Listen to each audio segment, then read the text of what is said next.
Graydon House and Harper Audio present The Favorite Daughter by Kaira Rouda, performed by Kathleen McInerney.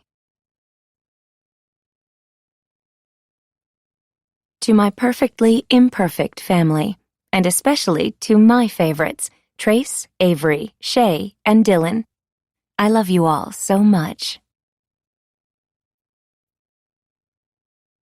Nature, the gentlest mother, impatient of no child, the feeblest or the waywardest, her admonition mild. Emily Dickinson, 1893. Sunday. 4 days until graduation. 1. 6:30 p.m. I glance at my creation and smile. Behold the dining room table. It is critical to create the proper atmosphere when entertaining, the illusion of perfection. As one of the most important hostesses in the Cove, I can assure you I pull together elegant dinners without a second thought.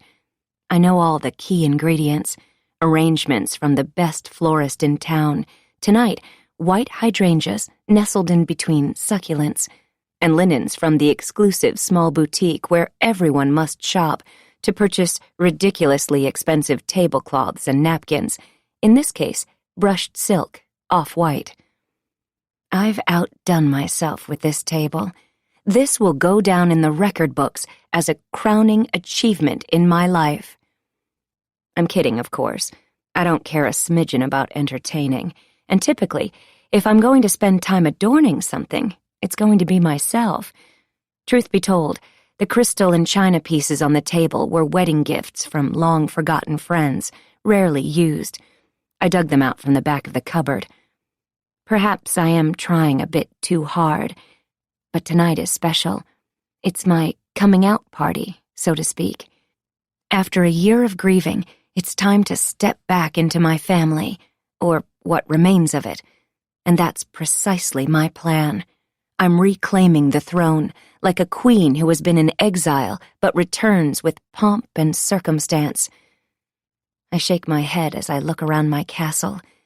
I used to be so proud of this home, something so expensive and so uppity that my mother would never be comfortable stepping foot inside. Good old Mom.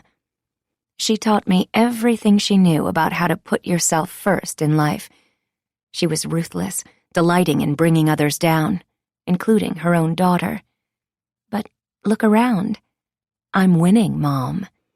I touch the diamond-encrusted heart pendant hanging between my surgically enhanced, perfect breasts, all gifts from my husband in happier times.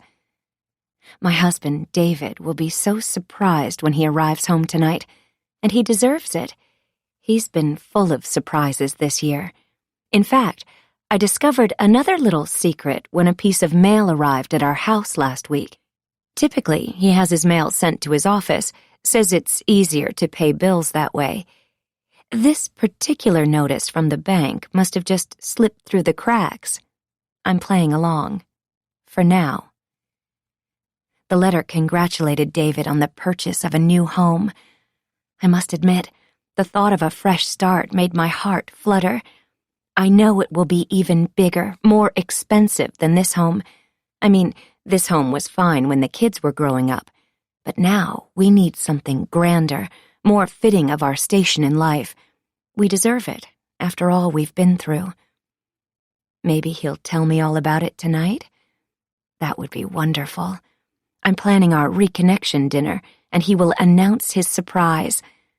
I glance at my platinum watch, enjoying the sparkles of the diamond-encrusted face, until my heart thumps at the time. It's getting late, and I have so much more to do. I can't believe I've lost a year in my haze of grief. Sure, some of the haze can be blamed on all of the antidepressants the doctors made me take. They were both a relief and a distraction. While I was stuck in bed, at home, my family members have made the most of their time. Both so busy, in fact, I've had trouble keeping up. But not any longer. I'm back, drug-free and better than ever. I grabbed the final crystal wine glass from the kitchen counter and walked to the table, glancing out the window as the bright orange sun drops into the deep blue Pacific Ocean. In an instant, the glass topples from my hand and seems to tumble in slow motion as it falls and shatters on the stone floor, sending sound waves echoing through our lifeless house like an earthquake. Shards of glass sprinkle the tops of my bare feet and dot the floor around me, while a large chunk of the stem rests under the dining room table, glistening like the blade of a knife. I fold my arms across my chest for comfort and can't help but admire my ribs poking into my hands, a reminder of how much weight I've lost the last year. Grief is good for the figure. You and I already know thin women get attention, respect in our society. On the few excursions I've made out of the house lately, when I've taken care to dress and apply makeup, I've noticed an uptick in appreciative glances from men. That's nothing new. My whole life I've enjoyed the admiration of the opposite sex. For months, I've been secretly working out in the garage when David is at work and Betsy at school. Just me and the handsome P90X instructors. My mom would be impressed by my fitness commitment. She never missed a chance to remind me being skinny was the key to our future. And then she'd take my dinner away. She's long gone, died when I was 14 in a tragic car accident. But she still haunts me. That's the power of the bond between mothers and daughters. It can never be broken, even in death. But glass can. I stare at my almost perfect table setting. I even nestled votive candles in crystal holders around the centerpiece and in front of each place setting. Just call me Martha Stewart. I wonder what I should wear tonight. Here, in the land of expensive designer purses and shoes, most women blend in, their monochromatic coolness anchored by jeans, topped by their perfectly smooth porcelain faces. I remember my first dinner party at the Cove. Me from the South, them from Southern California. I'd worn a yellow silk cocktail dress, my biggest pearls, and wrapped a white cashmere pashmina around my shoulders. I was as out of place as a Twinkie at a Weight Watchers meeting. But you know what? All the husbands approved, tired of the sameness they endured in their wives. Back then, David was proud to have me on his arm, proud I stood out like a beautiful flower in a meadow of boring grass. It's ironic, really. I gave up my dreams to move here, to become the perfect Orange County housewife. I could have been so much more. This ocean view is why we bought this home all those years ago, scraping together every last dime and tapping into David's trust fund to move into the Cove, the best community in Southern California. We were young parents, and so madly in love. The ocean was romantic, beautiful then, not deadly and dark and cold. I feel the rush of heat as my hands clench into fists. Anger and loss. Did you ever notice how those emotions mix together? It's a toxic combination. I swallow. I need to focus on the table, the first step of my coming out party. All that's missing from this perfect setting is the fourth wine glass. I have another one, of course. It's almost symbolic. It was Mary's spot at the table, Mary's wine glass that fell to the floor. Mary, who dropped into the sea. I shake my head to quiet the voice. My therapist, Dr. Rosenthal, assured me at our last session that it would be a step forward to eat together as a family in the dining room. She wants us to reconnect, and I most always do whatever she says. At our next session, I'll happily tell the doctor all about tonight. I am committed to re-energizing my life, reconnecting with my family. I tell her what I want her to know, what she wants to hear. Sure, she's the one with the PhD. But I'm the one with life experience. I'm the heart of this family. That's a mom's place. Perhaps I won't mention the broken glass during our session, although it is emblematic of all that has happened this year since Mary left us. Nothing is right. My husband has thrown his energy into work, he tells me. He's gone all the time these days. Betsy is focused on graduating high school in 4 short days. I swallow. I push away the silly fear, the nagging sound of my mom's voice telling me Betsy will leave me. It's nonsense. Betsy loves me, would never leave me. I mean, it's not like she's brilliant like Mary was, or smart like Mary was. No, Betsy is average. She'll be dependent on me forever, and that's just fine. And David, well, he's buying us a new home. Everyone is getting in line. The hair at the back of my neck tingles on alert. Someone is watching me. I look out the window and see the 5-year-old cherub next door, his round face pushing through a partially open window, his eyes bright and curious. He's up too high. He must have climbed onto a chair. Where is the nanny? 20 children under the age of 11 die each year because of falls from windows, and another 5,000 are critically injured. Tragic accidents happen all the time. That's why I watched my daughters every moment of their lives, never letting them out of my sight, one way or another, ever. They were like extensions of my arms, a hand for each of them, my little mini-me's. I glance at the boy next door, and then to the ground 2 stories below. There is nothing to break his fall if he topples out, just a thin strip of cement between his house and ours. I shudder at the thought. We pay astronomical prices to live on top of each other at the coast. Proximity and privilege means it's hard to keep secrets here. Turns out it's also hard to keep friends and family.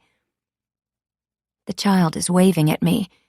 I try to help him, pointing and mouthing the word down like I'm commanding a dog. I know all of the tragic things that can happen to him.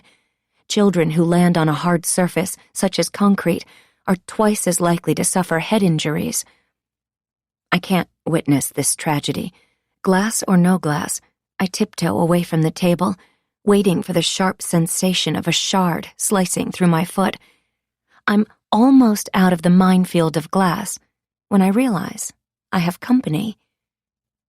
"What are you doing?" Enter stage right. My handsome husband, David, thick brown hair, blue eyes, dimpled, a model wasp, is in the kitchen and assessing the scene. He could have been an actor. He's perfectly typecast as the successful businessman, 1950s to today. I made a mess of things, I say, before covering my face with my hands. I can't resist leaving a small space between my fingers to peek at him. His smile fades as he drops his briefcase on the kitchen counter. Poor dear. "Is that broken glass on the dining room floor?" "Dropped a glass. An accident." I mumble my response from behind my hands. "Are you hurt?" He takes a few steps, shoes crunching on glass, and he's beside me. "I think I'm fine, but can you call the people next door?" I drop my hands from my face and point out the window. "The Johnsons?" "Yes, their child is about to die." I watch David push his thick, dark hair off his forehead, a nervous habit he's acquired in the past year. "What? Stop talking like that. It's creepy." I sort of scare him these days. I'm not sure why exactly. Perhaps it is my seemingly unshakable grief? Is he afraid it will envelop him, too? He steps closer and looks out the window. I do, too. The child has disappeared, hopefully safe in his nanny's arms. Or he's died from the fall. My mind jumps to terrible conclusions these days, but unfortunately, my mind is often correct. Feminine intuition, you really can't beat it. Mine is superbly tuned. There's no one there, Jane. I can see that. He was there just a minute ago. I hate it when he doesn't believe me, and it's been happening more and more these days.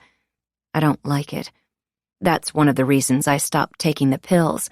I mean, your husband should love you and worship the ground you walk on. He doesn't just now, I know, but he will again. I'm back. He'll see. I take a deep breath. I need to make my husband treasure me again. I will provide him with that opportunity, starting tonight. He has been avoiding me, like I carry a disease. I'm not contagious. Of course, there are other things holding his interest these days. He thinks I don't know about that. Silly man. I force a smile to my lips, blink my eyes. Are you hurt? Now he attempts kindness. What's the old saying? A day late and $1 short? Don't think so. I shrug as he takes my hand. As we touch, I wish it was electric, like in the long-ago days. But it's not. Of course, all relationships change over time, and we've been married for more than 2 decades. Back in the early days, that first year together, he would have scooped me into his arms and carried me to a chair. Now that we're a long-time married couple, he escorts me old lady style to the kitchen and pulls out a bar stool. I slide onto the cold, hard wooden seat. David checks my feet for glass while I stare at the top of his head. He's blessed with thick, dark brown hair without a streak of gray. Mary had the same glorious mane of hair. In fact, Mary looks a lot like David, despite the fact she was adopted. Isn't that funny? 2 daughters, one who looks just like my husband, the other, Betsy, our biological daughter, who looks like a watered-down version of me. Perfect, isn't it? You're not cut. I'll sweep up the glass. Why don't you go put socks on? Your feet are freezing. I slide off the bar stool. Thanks for coming to my rescue, handsome. I bat my eyes at him and slowly lick my bottom lip. I should win a domestic Golden Globe. Oh, come on. You know as well as I do that men love to be flattered. David's no exception. Tell a man he's handsome, smart, strong, or the doozy, the best you've ever had in bed, and, well, they'll love you at least in that moment. I just need to win him back, make him love me again. And I know I can do it. He loved me once, and deep down, he still does. For now, I'll just kill him with kindness. It's the Southern belle in me. You catch more flies with honey than with vinegar. See? David flashes a smile, a crack in the armor, pats my shoulder. I used to have him so well trained. Husbands, you let up just a little, and they regress, and then he's back to business. Are you sure you're all right? You're not overdoing it, are you? I love this entertaining. You know that. I never did, actually, and I'm not fine. I'm angry. But I smile. I glance at David, my eyes taking in his cool demeanor, his practiced professional air. We speak in a stilted language now, tiptoeing around each other like we're both surrounded by broken glass. This year has been hard on our marriage in so many different ways. I'm committed to fixing things, to getting us back on track. I know this happens in every relationship. We're just in a down cycle. I'm sure you've been there too. I'm afraid we're running out of time. Betsy will graduate soon. She needs to see us, her parents, in love. All kids want is happy parents. While she's at community college going to class, she should imagine us here, at home, waiting to share dinner together each evening, a model of marital bliss. I hope we can present a united front for her this week. It's always best to hang on to the one you know, at least until you find something better. That's what my mom told me. And we were so good together, David and I, meant to be. You set the table for 4. That's just creepy. Are you trying to upset us? He asks, his voice thick with emotion. Is it anger, too? I don't know. No, I'm trying to have a family dinner. Dr. Rosenthal told me to. I'm sorry. I must have made a mistake. Subconscious. I miss her so much. I look out the window. It's safe now because it's dark outside and the ocean is invisible. All I see is my reflection. Tight, form-fitting white t-shirt, sparkling heart. I do look good. How do you make that kind of mistake? Really, Jane? David's shaking his head. I need to woo him, not disappoint him, and I should try to refrain from spooking him. Focus, Jane. I'm sorry. I didn't mean to, darling. I dig my fingernails into the palm of my right hand and smile at my husband. David's watching me admire my reflection. What does he think when he sees me? He can't deny that I'm beautiful, but I know he doesn't see me with the same loving thoughts of the past. That much I know is true. We all change, especially in the face of unimaginable tragedy like we've been through. It's understandable. That's why I'm giving him one last chance, starting tonight. I turn to face him and take a step closer. He crosses his arms in front of his chest, tilts his head. His jaw is clenched, eyes dark. He thinks he's a tough guy. I take another step toward him, and he backs away. Ha!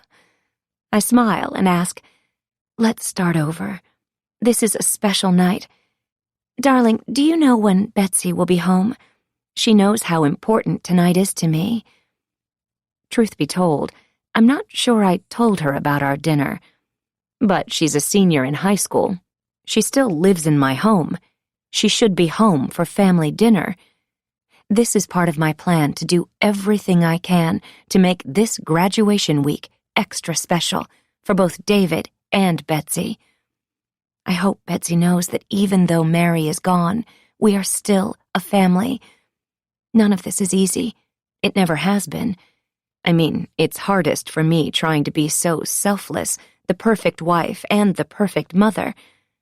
I spoiled the girls, of course. Sometimes when you give them everything, they take you for granted. My mom warned me about that, too. David bites his lip, another new habit. It's not really a good look for him. It shows doubt, weakness, condescension. I hate that. David says, Betsy has art class tonight. It's every Sunday night, has been for a year. He says the word sharply, and with a big exhalation, as if he's had to say them every week to me, as if I'm an idiot. He hasn't. I'm not. Right, I forgot. It's hard to keep her schedule straight, especially when time shifts and moves with those pills. Don't worry, I'm not taking them anymore. Like I told you, it's just that lately Betsy is acting more like her father. She's hardly ever home and has one excuse after another. Besides, David should remember that Dr. Rosenthal explained to him that grief, like many other strong emotions, makes it hard to think straight. I've read a lot about the grieving process. I am a textbook case of complicated grief. I know. I've researched it. Betsy only has ordinary grief, of course. Betsy's grief has made her tense, angry. She's focused on school, making sure she graduates. She's hired her own tutor and actually seems to care about grades for the first time in her life. She hasn't even spent much time with her boyfriend, Josh, which is fine with me. He's a bit of a loser, not the kind of boy we'd choose for our little girl, but he's the type Betsy attracts. Poor thing. Before I can leave the kitchen to retrieve my socks, David says, Did you actually make dinner? There's nothing cooked.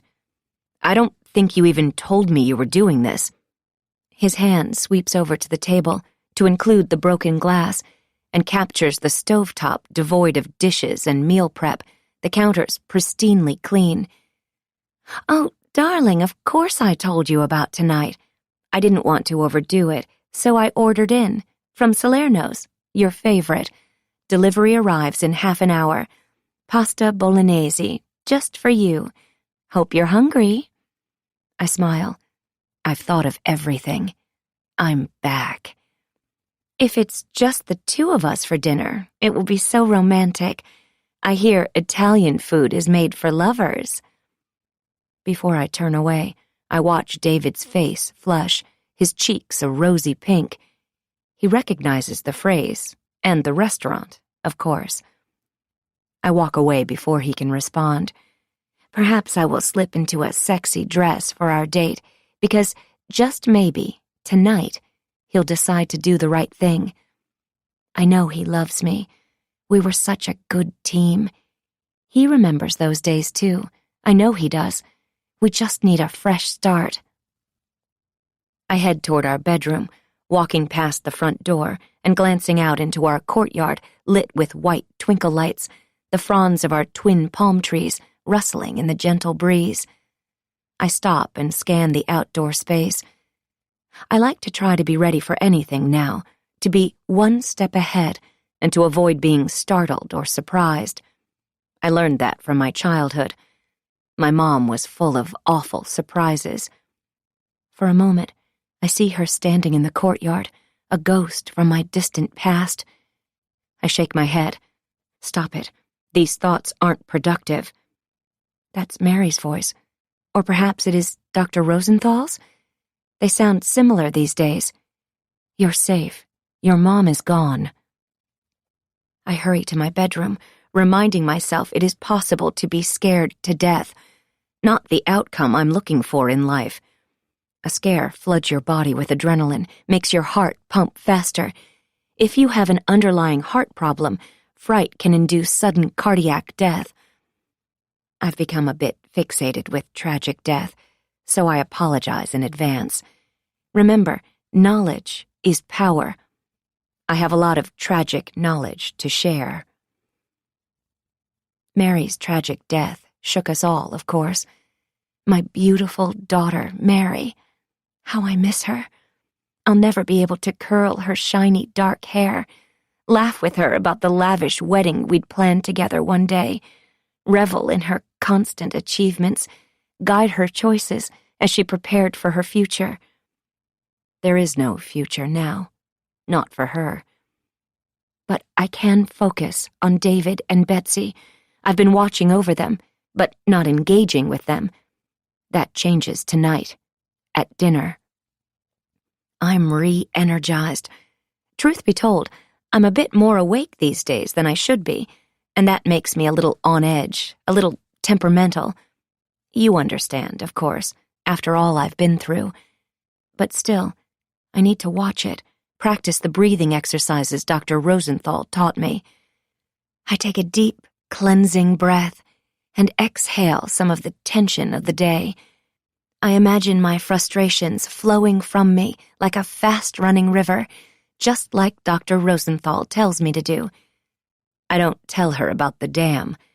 I'm sure my flowing river thoughts will return soon, right? I mean, breath work is the key to health. That's what these yoga people keep saying, and what Dr. Rosenthal repeats on her relaxation podcasts. They really don't work, but I'm not going to be the one to tell her that. I trudge into my bathroom and through to the walk-in closet. I look at the section of cocktail dresses, but with the chill in the air, I decide to grab warm socks and a cozy gray cashmere sweater. It's brisk here at the beach once the sun sets, even in the middle of summer.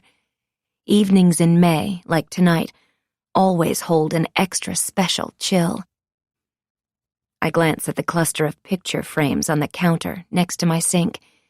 Mary, on the day we adopted her, swaddled in a soft pink blanket. Mary, at age 10, throwing her arms around our new labradoodle puppy, Cash. I pick up the last frame. In the photo taken a year and a half ago, Mary's grinning, so excited to be pledging the sorority of her dreams. She wears a white cocktail dress and holds a huge bouquet of red roses her dad hand-delivered to her, without me since I had to stay home with Betsy, during one of his now frequent business trips to Los Angeles. Mary's happiness her freshman year in college was almost too big to contain in a photo, too grand for a picture frame. Boundless potential and limitless opportunity once she left home, left me, for a new life and flowers from her dad. She was so excited to be miles away from me, my rules, my one line in the sand. I shake my head, glance at my reflection in the mirror. Betsy is different. Although she shows all the outward signs of teenage rebellion, she's really a good, obedient daughter. My new favorite, I suppose. Mary promised me she'd be back after freshman year, of course, but she never really was. It was so hard for me when we moved her into her dorm room and then had to drive away. It was like cutting off my right hand. It was hard for David, too. He was vulnerable, missing his eldest, even though Betsy and I were still here, are still here. I loved you, Mary. Who are you talking to? David materializes behind me. He thinks he sneaked up on me, but I heard him coming. I see the judgment in his dark blue eyes as he shakes his head. Nobody. We lock eyes. He looks at the photo in my hands, and I know he thinks I'm talking to myself, another creepy habit of mine, as he says. I place the photo back where it belongs. He's changing in the closet. I hear a swish as he tugs off his tie and know he's hanging it neatly next to the rest of his collection. Next, he'll open the drawer to find a casual shirt. He reappears in jeans and a white t-shirt, dark brown Gucci loafers. He's brushing his teeth. We make eye contact in the mirror. Sometimes he knows I'm watching him. Most of the time he doesn't. I wonder if he has decided to stay with me for dinner. Perhaps I should have changed into a dress? I still can. I smile. I'm looking forward to our romantic dinner. Did you sleep well last night? He spits in the sink, ignoring my statement. I check my face in the mirror and decide I don't look too sleep-deprived. I doubt he notices the circles under my eyes. I'm an expert with concealer. Tomorrow, I'll look even better. It's only day 1 of Operation Reconnection. I lie. Yes, like a baby. He tilts his head, slaps his expensive cologne on his neck. How manly, like he's the Old Spice guy or something. Are you sure you can handle the celebration of life ceremony tomorrow? No. What a stupid name. I'm sure this is all his assistant's idea. I answer, of course. I have to be there. I'm the mom, star of the show. I meet David's eyes. I am the lead actor in this house, in this family. I'm reminding him, every mom is. And I will be there tomorrow for the ceremony. It's my duty.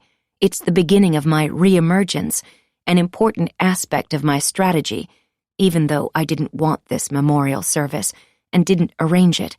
Despite all of that, of course I'll be there. She was my daughter. I know he'd like nothing better than to soak up all of the attention, both from the attendees and the event planner. The perfect father. He loves the spotlight, hosting parties, chatting with friends. But he's not going alone. I've been preparing myself for this week. I'm looking forward to reviving my role, his adoring, beautiful wife. I reach over and run my hand along the limestone countertop between our 2 sinks, the stone cool to the touch. I tap my nails, a slow drum beat. I'm coming to the ceremony, I say, and walk to the bedroom and pause next to our king-size bed, large enough we don't bump into each other at night. I touch my favorite pillow. I can take care of it, host it alone, if you're not up to it. He is behind me. I feel his eyes on the back of my neck. "I'll be fine." I turn to face him. "Dinner should be here any minute. Tonight will be lovely, and tomorrow night, at the ceremony, I'll be right by your side, David, as you will mine." I'm back. I smile at his frown. He doesn't like my answer. His shoulders drop. "I can't stay for dinner. But you eat the pasta. You need to gain some weight. People in the cove are talking." "Oh, are they? About my weight? I don't think that's the hottest topic in the neighborhood." I glance at the bed. After he leaves, maybe I'll take a nap? I may be able to fall asleep even though it's barely past 7. It's been so long since I've slept. I've been so busy. "Maybe it isn't the hottest topic, but it's a concern." David walks toward the bedroom door. "Stop!" I blurt, my tone sharper than I'd intended. I cover my mouth with my hand, forcing myself not to say more. He can't just walk away from me. It has been surprisingly comforting to have David home this evening. I even allowed myself to imagine him joining me for dinner. I was feeling a little sentimental, a little needy. How stupid. This isn't about love.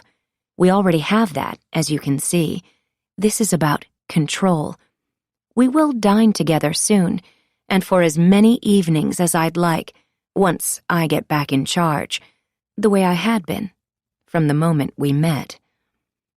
Our relationship began slowly, like an orchestrated dance number. I was in the lead.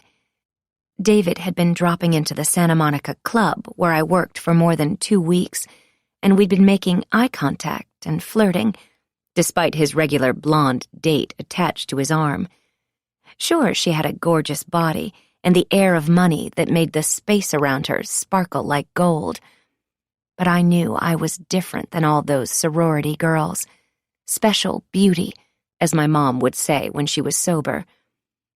I'd worked hard since I'd moved to LA after high school. I'd lost my accent, but I hadn't lost my southern charm. I could tell David was looking for someone like me, someone different, someone more exotic than the cookie-cutter sorority girls, someone with big dreams, a charmed future, a diamond in the land of cubic zirconia. I slipped him my phone number in the most old-fashioned way, written on a napkin placed under his beer, our fingers brushing as electricity surged between us. Now, as David stands at the door to our bedroom, he laughs and shakes his head. "You shouldn't yell, Jane. It's not becoming." I walk to his side, my hands clenched. It's part of our dance these days, this feigned politeness, this lingering something. Is it nostalgia? Or just an endurance test to the finish line on Thursday? I still believe in us. I put my hand on his chest, imagine I'm touching his heart. "Sorry. Please stay." Instead of embracing me, he takes my hand from his chest and squeezes, an awkward gesture that presses my 2-carat engagement ring into the knuckle of my middle finger. "I'm going to work out and grab dinner after at the club. Don't wait up." Once he's gone, I sigh, trying to push my frustration aside. In the bathroom, I pick up his bottle of cologne. When I unscrew the lid, I take a deep inhalation of his favorite scent, the smell of my husband. In our closet, I see his silk ties hanging up in a neat little row. He's so tidy, likes his things under control, orderly. For David, and I suppose most husbands and fathers who are the sole providers for their families, their personal spaces at home provide the comfort they don't find at the office, the sense of order, the semblance of routine. Home is so much more than a place. It's your anchor, your retreat.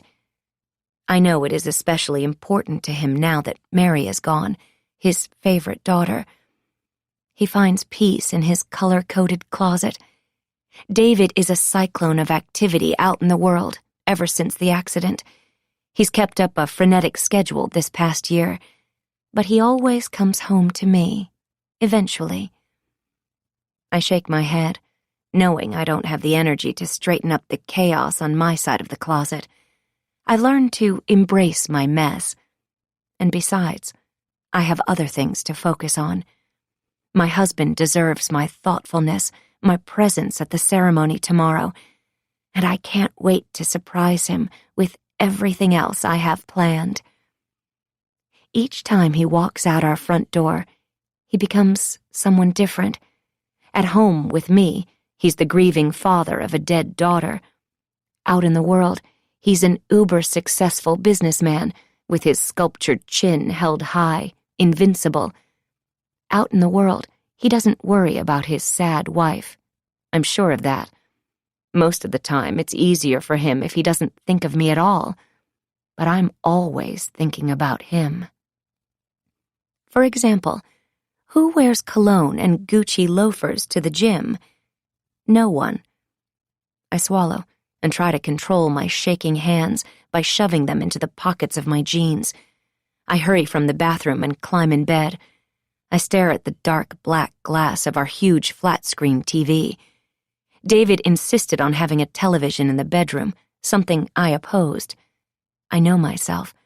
I can get sucked into a show, a story, and always ended up staying up too late when the girls were little.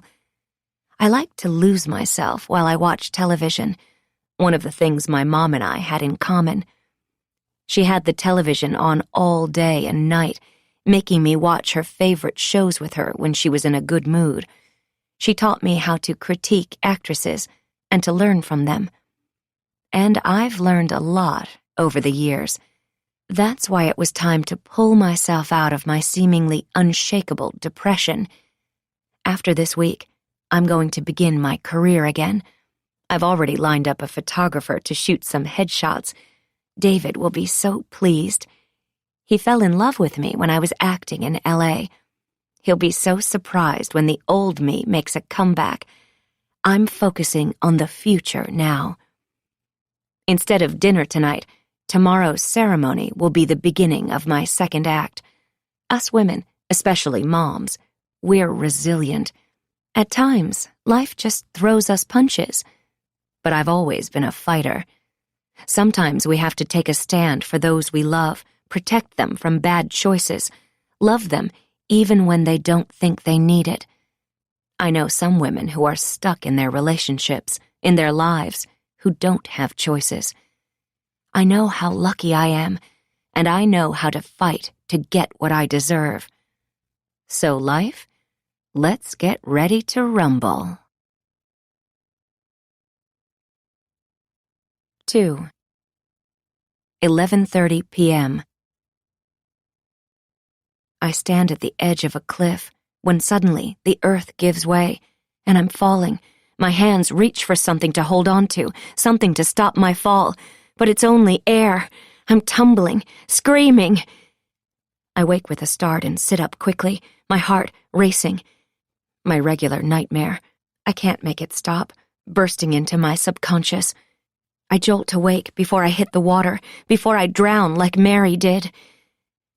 My heart races as I take deep breaths and try to calm down. I'm safe in bed. It's dark outside. David is home. How nice, snoring beside me after his workout and dinner. Climbing out of bed, I'm desperate for a drink, of water or wine, or both. But first, I creep into the bathroom, illuminating my way with the soft light from my phone. And there is David's phone, where he always leaves it, plugged in and resting on the counter next to his sink. My heart thumps as I quickly enter the code and smile with relief when I realize he hasn't changed it. It's our 2 birthdays, 14/20. I open Find My Friends on my phone, a feature I didn't realize we all have until I did a little research. How wonderful. I send David's phone an invite and accept on his behalf. Now I'll know exactly where he is all the time. I glance out toward the bed, listening for the quiet rumble of his snore. There it is. I grab his phone again and open the text messages, even though I've already read them in real time with my handy parental control app, otherwise known as spyware. These products are versatile. I mean, they sell them so we concerned parents can track our kids, a perfectly legitimate use, am I right? And can you ever be too vigilant, too protective? Of course not. Don't judge. Everybody uses these things, not just me. I simply added one more person to my bundle, my loving husband. Oh, look, there is a new text. From her. Smiley, kissy face, red heart. She's so predictable with her childish overuse of emoticons and her stupid declarations of love. As if Italian food is romantic. It's not. It's fattening. She's ridiculous. David, I'm sure, has realized it too. It's not all his fault that he fell into her arms. Men are needy. And I know I've been rather distant, ignoring him, first adjusting to Mary going away to college, and then her tragic death. I've been lost in my complicated grief. So he looked for attention elsewhere. That's finished now. I'm back in the game, large and in charge, as they say. Sure, she'll be sad for a little bit, but she'll move on. She's so young, so good at the game. There are plenty of wealthy, older men for her to latch onto. Tomorrow, at the memorial service, she'll witness David and me in love, unified. The service will be our recommitment ceremony of sorts. It also will be the end of Smiley emoticon overuser. Time's up. I replace his phone on the counter, just where he left it, and hurry through the bedroom, down the hall, and into the kitchen. I adjust the lights to the dimmest setting and feel my way along the smooth countertop until I reach the sink. I fill a glass with water and chug it, noticing lights are on downstairs in Betsy's room below me. Our home tumbles down the side of the hill. The front door is at street level, but the girls' rooms are downstairs, downhill. Not a basement, we don't call it that here, just a lower level. This is the best hour to chat. I often surprised the girls during middle school and high school, at night, catching one or the other as she raided the refrigerator after studying. It's best, I find, to get them alone and hungry, to give them food and share my wisdom. But Betsy doesn't join me for kitchen chats anymore, not since Mary left for college. But that's okay. I go to her. I like to keep track of Betsy, too, but I'll admit, I've been a little lax when it comes to my younger daughter. Sure, I check the app regularly, but she isn't as active on her phone as David or Mary. Likely it's because Betsy doesn't have many friends. But still, I need to reconnect with her. I pull up Betsy's account, just to check. Yep, nothing there. She needs me, poor Betsy. Such a lonely girl. But I'm here for her, always. Even with all that I have going on, I did call the school counselor last week to find out if Betsy was on track to graduate, and Angelica surprised me. Betsy is doing remarkably well her senior year, considering all that has happened, Angelica had said. Then she proceeded to effuse over Betsy's choice of community college, followed by a transfer to a more prestigious college. Betsy likely won't make it out of community college, but I didn't tell Angelica that. I'd thanked her and hung up. Angelica was right about one thing. For Betsy, community college will be fine. It will keep her close to home, where she belongs. Without Mary to place my biggest hopes and dreams on, I'm left with Betsy. At least she doesn't need to bother with sibling rivalry anymore. Things have shifted between us this year. Just normal teenage rebellion, I'm sure. I'll get us back on track. I mean, we were all teenagers once, and I love Betsy so much. I pull open the refrigerator, and spot the Salerno's to-go order of 4 white-boxed pasta dishes. David must have retrieved them from the front door, where I'd asked the driver to leave the food. How nice of him to bring them inside. I consider throwing the food away, but instead, I grab my bottle of Chardonnay, pouring a generous amount into a coffee mug.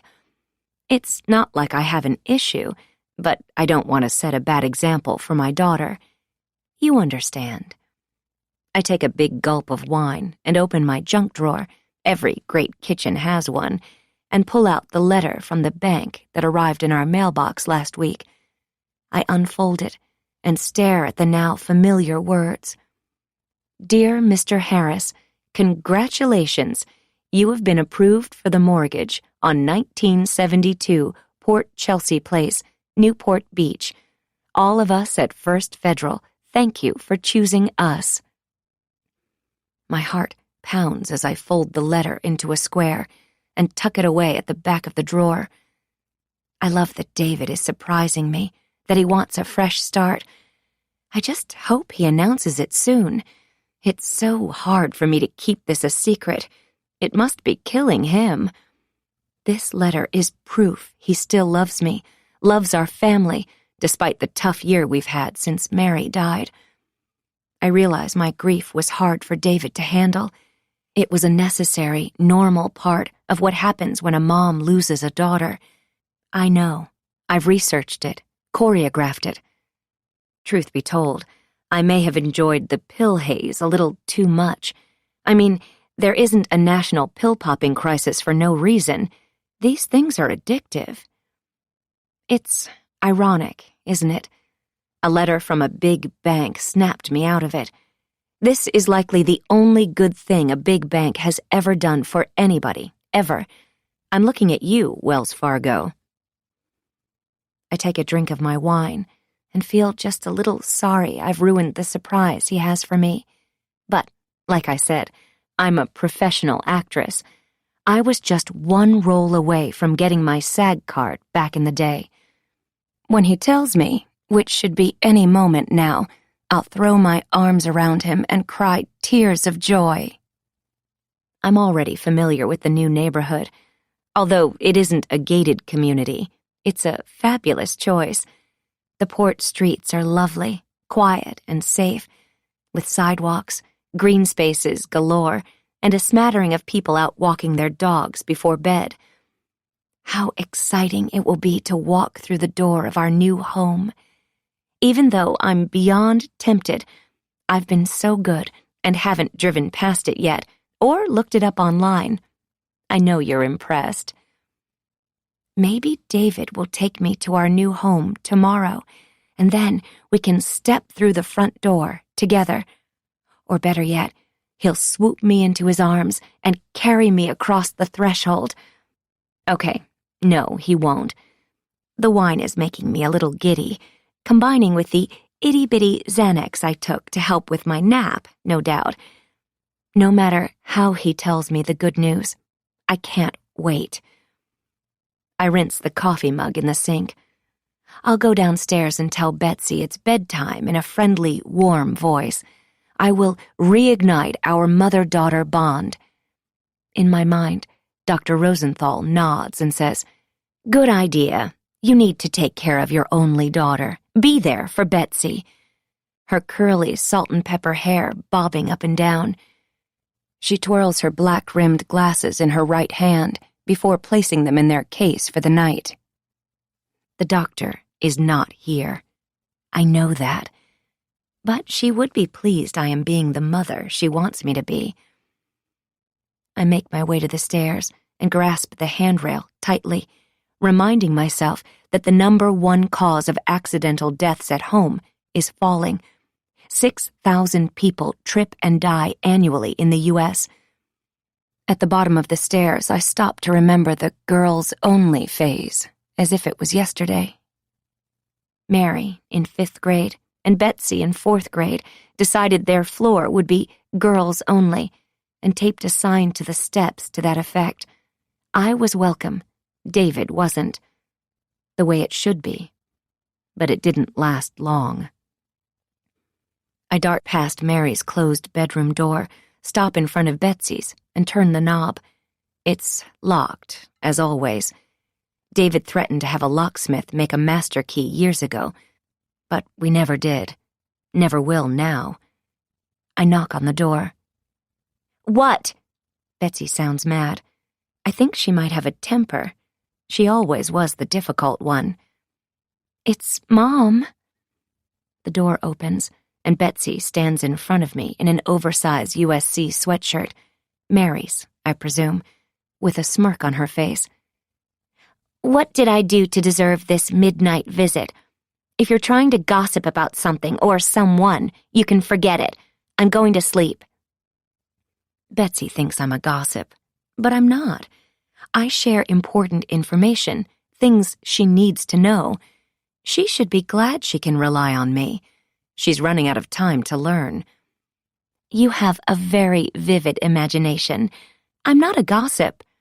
"No, you just share negative things about people, keep us guessing. I'm sure that's not harmful at all." Betsy makes a chuckling sound and steps away from the door. I wonder if I'm allowed in. "Don't be rude. I came down to tuck you in. It's bedtime. But never mind. You know I've only ever loved you and tried to make you happy." I pout. I pretend to feel hurt, but I'm used to this treatment since Mary left for college. It's an unfortunate development. "Fine. Come in." She feels bad. Good. Betsy walks to her bed and flops on her stomach. I follow her inside. The walls of her room are covered with her original art, oil paintings of various sizes, mostly abstract subjects, and phrases such as "manifest abundance" and "nourish your higher self." A light blue dream catcher dangles from the ceiling above her headboard. This is the bedroom of a busy, creative mind. I agreed a long time ago to let her do whatever she wanted to decorate her room. No one really sees it except the two of us. It's for the best, but I don't tell her that, of course. I'm all support, all nurture. I glance at the name Mary, tattooed on her right wrist, surrounded by tiny pink hearts, and bite my tongue. As far as a tribute to your sister, I could think of many better ideas. But we disagree on that, too. She catches my smirk and pulls her hands inside the sleeves of her sweatshirt. "Dad said you were passed out for the night." Charming of David to say such a thing. "Did you two have dinner together?" I hear the questions tumble out of my mouth, the hint of jealousy and judgment in my words. Betsy rolls onto her back and sits up. If she were a cat, her claws would be out, ready to defend herself. My daughter is intuitive, I'll give her that. She says, "No, we didn't. I guess he was with his friends and I was out with mine. I mean, after art class." "Of course he was. How was art class?" I'm grateful she doesn't add, "Too bad you don't have any friends, Mom," as she's said before. She's watching me, as usual. She's learned from the best. "Oh, great," she smiles. Suddenly, I know she's hiding something. But what could it be? I need to ask her about the email I received from school. "Volunteer Day is Tuesday. Do you want me there?" Betsy considers me. "Did you go to Mary's volunteer day?" "Yes, I did." "Okay, sure. Why not? I'm in charge of painting the backdrop." "I can't paint, but I'll try." I can paint as well as Betsy can. I focus on what appears to be a new piece of art hanging on the wall next to where I stand. It looks like a thick, bright red heart. It's dripping a rainbow of colors that pool into a black sea at the bottom of the canvas. I don't enjoy abstract art. I like realism, clarity, not this interpretive style Betsy has concocted. I should tell her it is good, but it's not. Secretly, I don't think she has much talent. But a good mom would never say that to her daughter, and I'm a great mom. You don't like my new piece? Betsy challenges me. She tries to stir me up. Don't you just hate it when your teen tries to push your buttons? That's why God made us smarter than them. It's nice. I meet her eyes. I smile, sweetly. She laughs. Whatever. You know what? You're right. It's not my favorite. I just think you could do better. This looks like blood or something.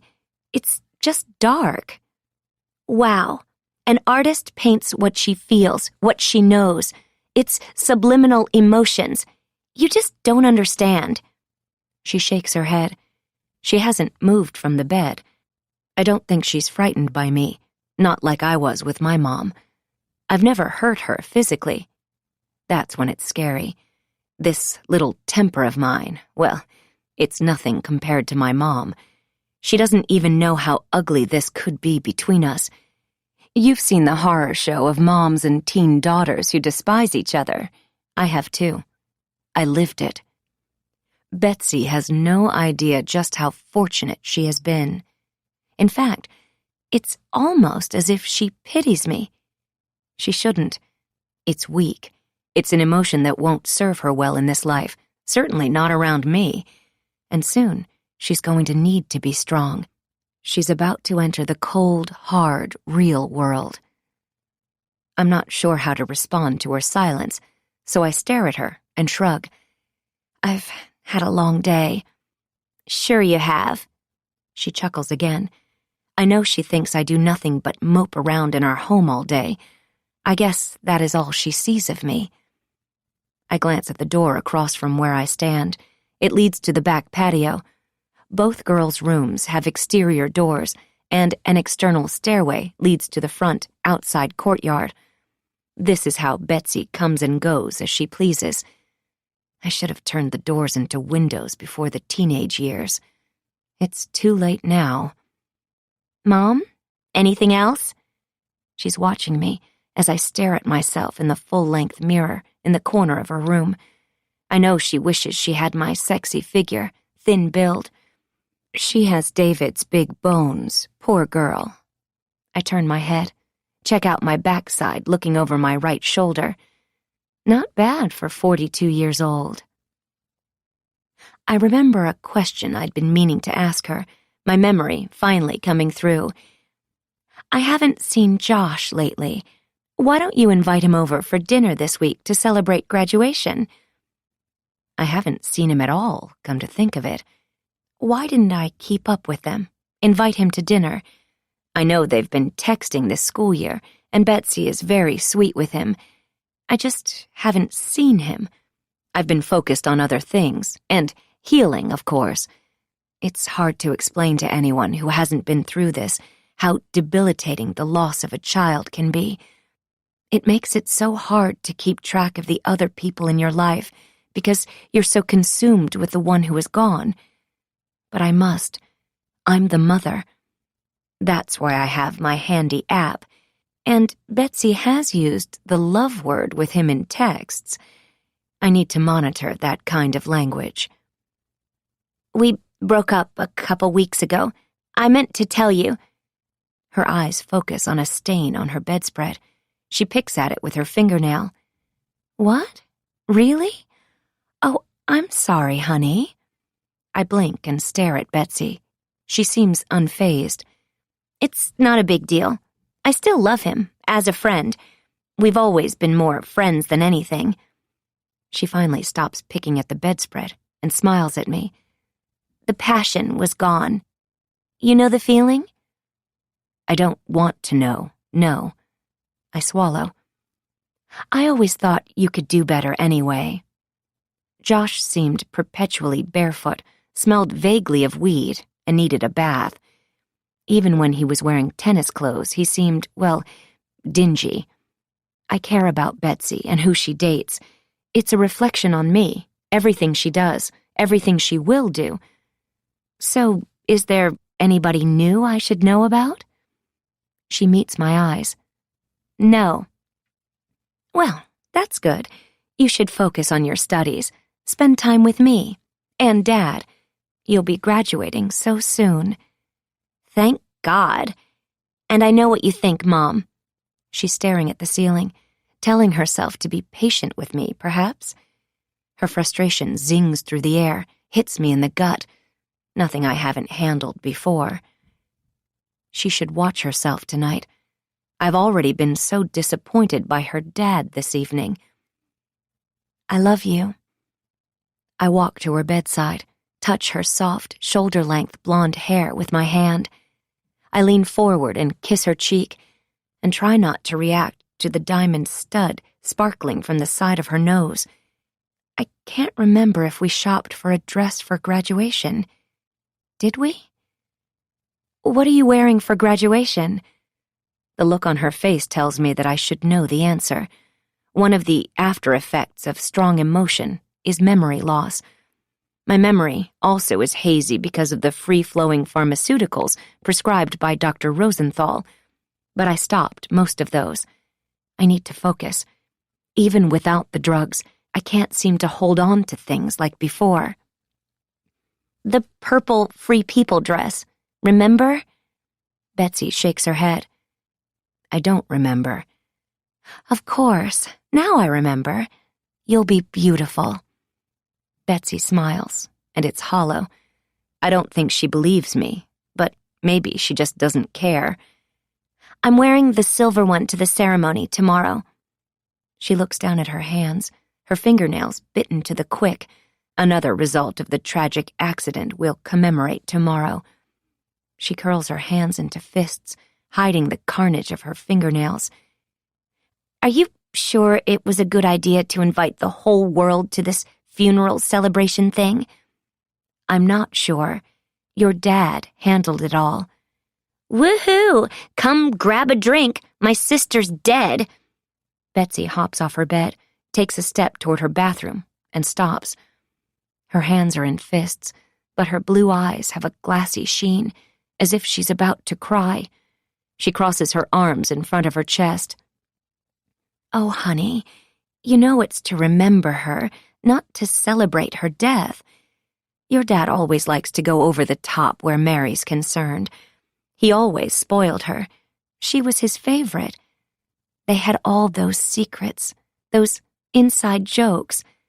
That's why it's you and me against the world." I smile at my pot stirring. I dropped some of my best refrains there. "Mom." She shakes her head no, but she knows I'm right. "Time for you to go." I reach out to her, pull her into a hug. She's stiff, but she doesn't push away. I'm glad she trusts me, at least a little. We stand for a moment, locked in a comforting embrace.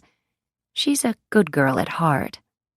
She breaks the hug, but I slip my hand around her wrist, holding her tight, just a little reminder of who is boss. Then I notice a new tattoo on the inside of her left wrist. Her Mary tattoo is on her right. I smile and grab her left hand, holding it in the air. "What's that? On your wrist?" My tone is too sharp. I force a smile.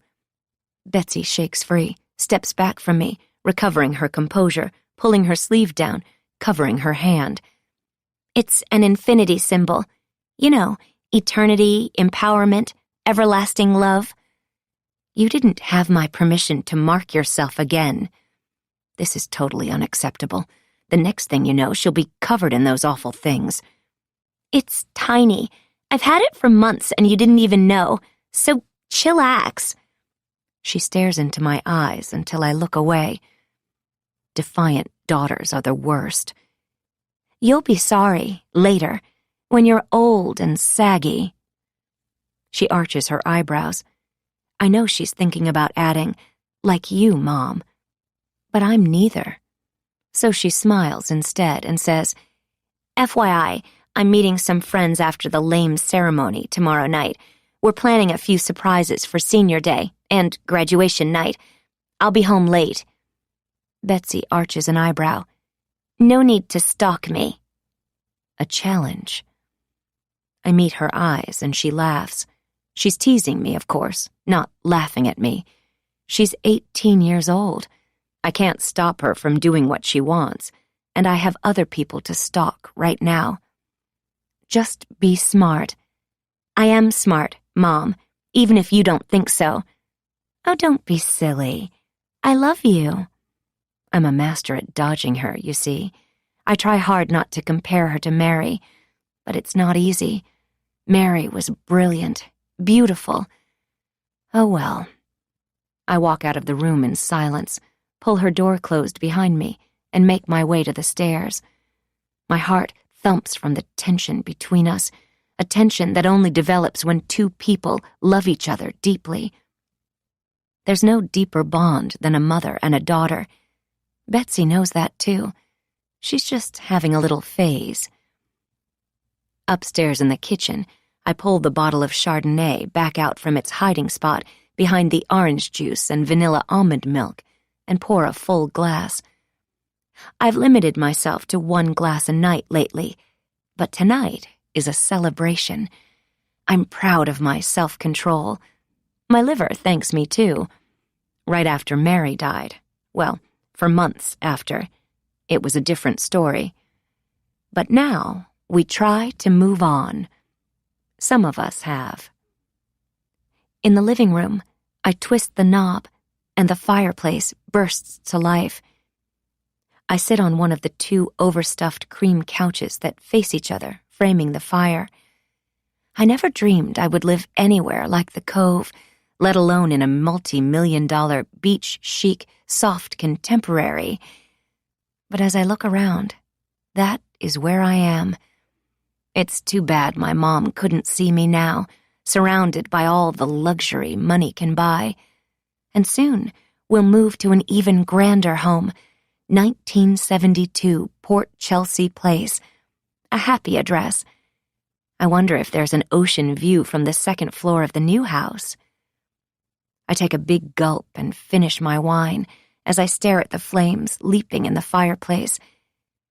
It was a warm day in May, more than a year ago now, when David and I were driving to Los Angeles to help Mary pack up her dorm room, a task I was dreading. I mean, a kid's dorm room after a full year of college is about the least sanitary place on earth. But there we were, David and I, on a mission together. I have a great idea. I had tapped David's arm, as if I'd just come up with the idea. I wanted to understand why he had broken his promise to me and allowed Mary to connect with her birth mother. I thought tequila and sex could help me extract an answer. Let's go to Cabo for the weekend. Reconnect.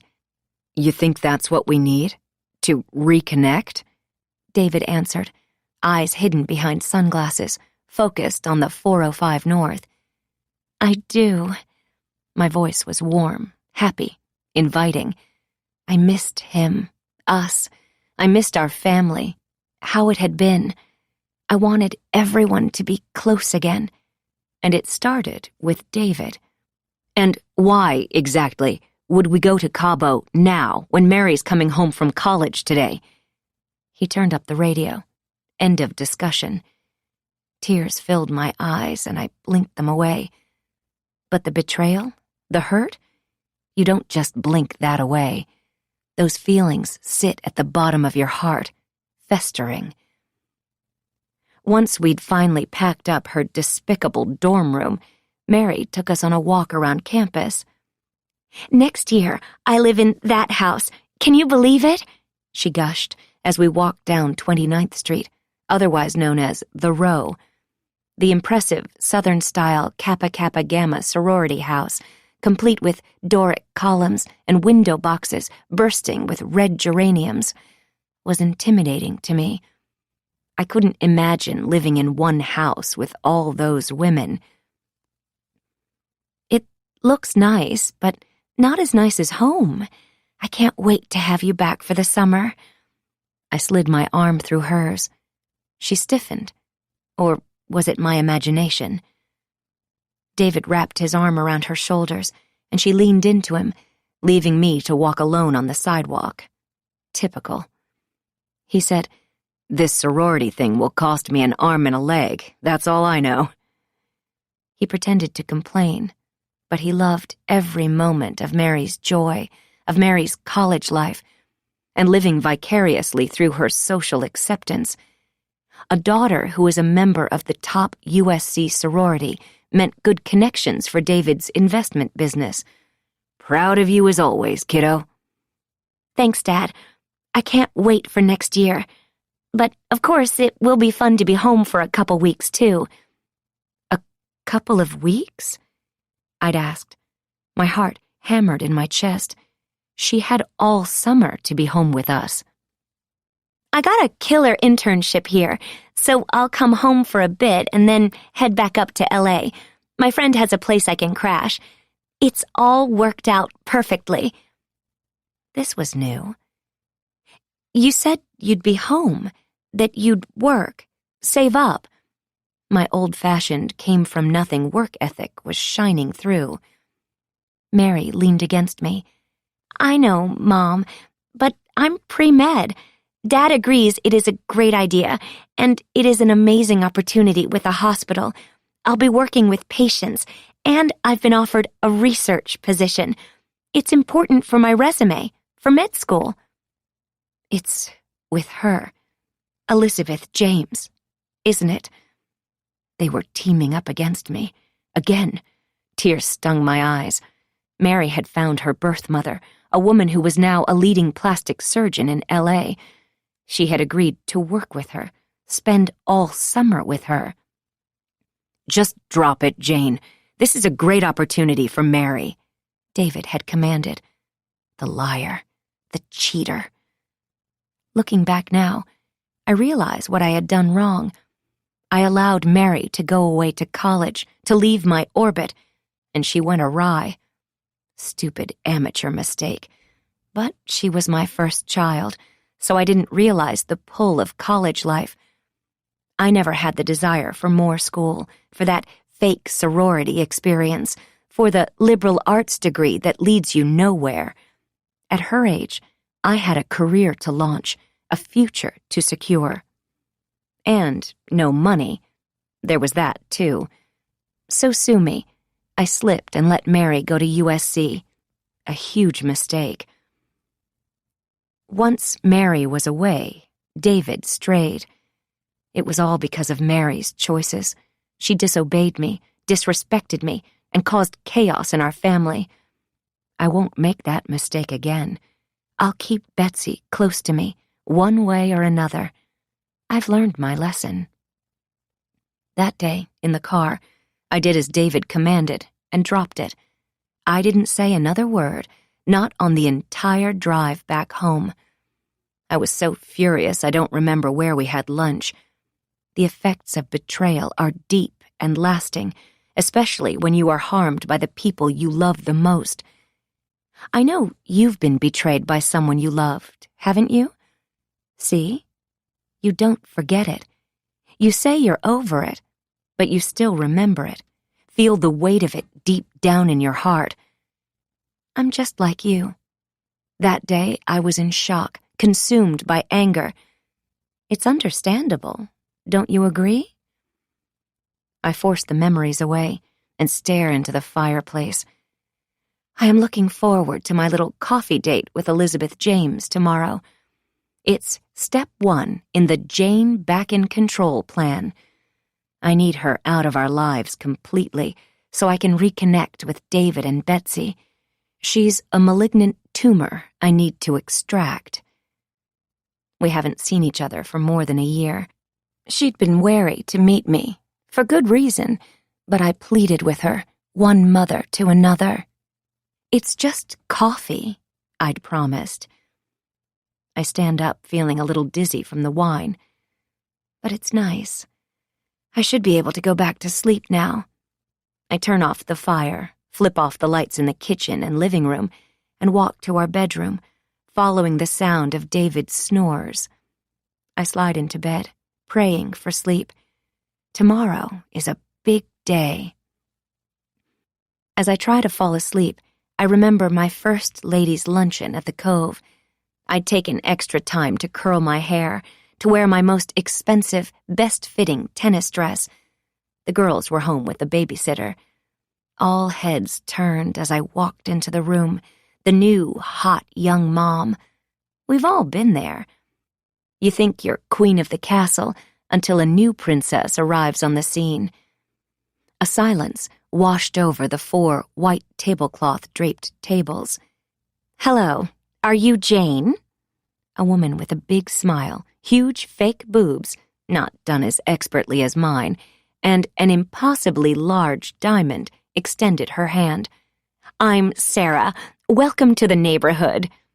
She broke the ice, deemed me worthy of their acceptance. I should thank her someday, I suppose. As Sarah escorted me to the seat next to her at table 3, the idle conversation started up around me. I knew I was the topic. Once seated, all of my table mates introduced themselves. I was invited to a Mommy and Me playgroup on Tuesdays. Another woman asked me to be her tennis partner in the upcoming mixer. Another asked me to join her book club. Bunko was every Thursday night. I accepted every invitation. I had arrived. It's hard to crack into a group of women like this, let me tell you. Have you tried it? My palms were sweating the entire lunch. But they liked me. I was a great girlfriend. I was. I think the trouble with me and all of them began when I started winning at everything. Tennis, bunko, even on my snack day at Mommy and Me. Jealousy is a powerful emotion. Slowly, over the years, invitations stopped arriving. And the moms all started looking older, too, bedraggled, sunburned, sleep-deprived. But I never compromised my looks for my kids. I took care of myself. While they all started sagging, I looked even better. It happens. It wasn't my fault their husbands would give me approving winks. It hurts. I was invisible to them during the last few years before Mary died, and I'm incommunicado now. I always had my kids and my husband to focus on. But what now? What is a housewife to do when her kids leave home? That's the million-dollar question.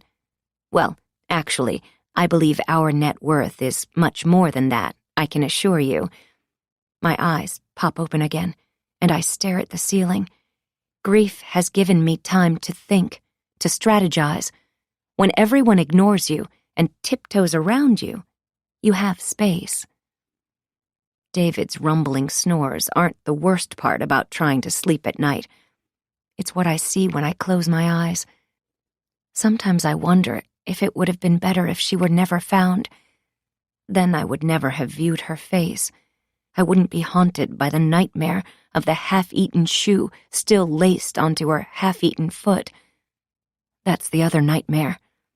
It's falling, or the foot.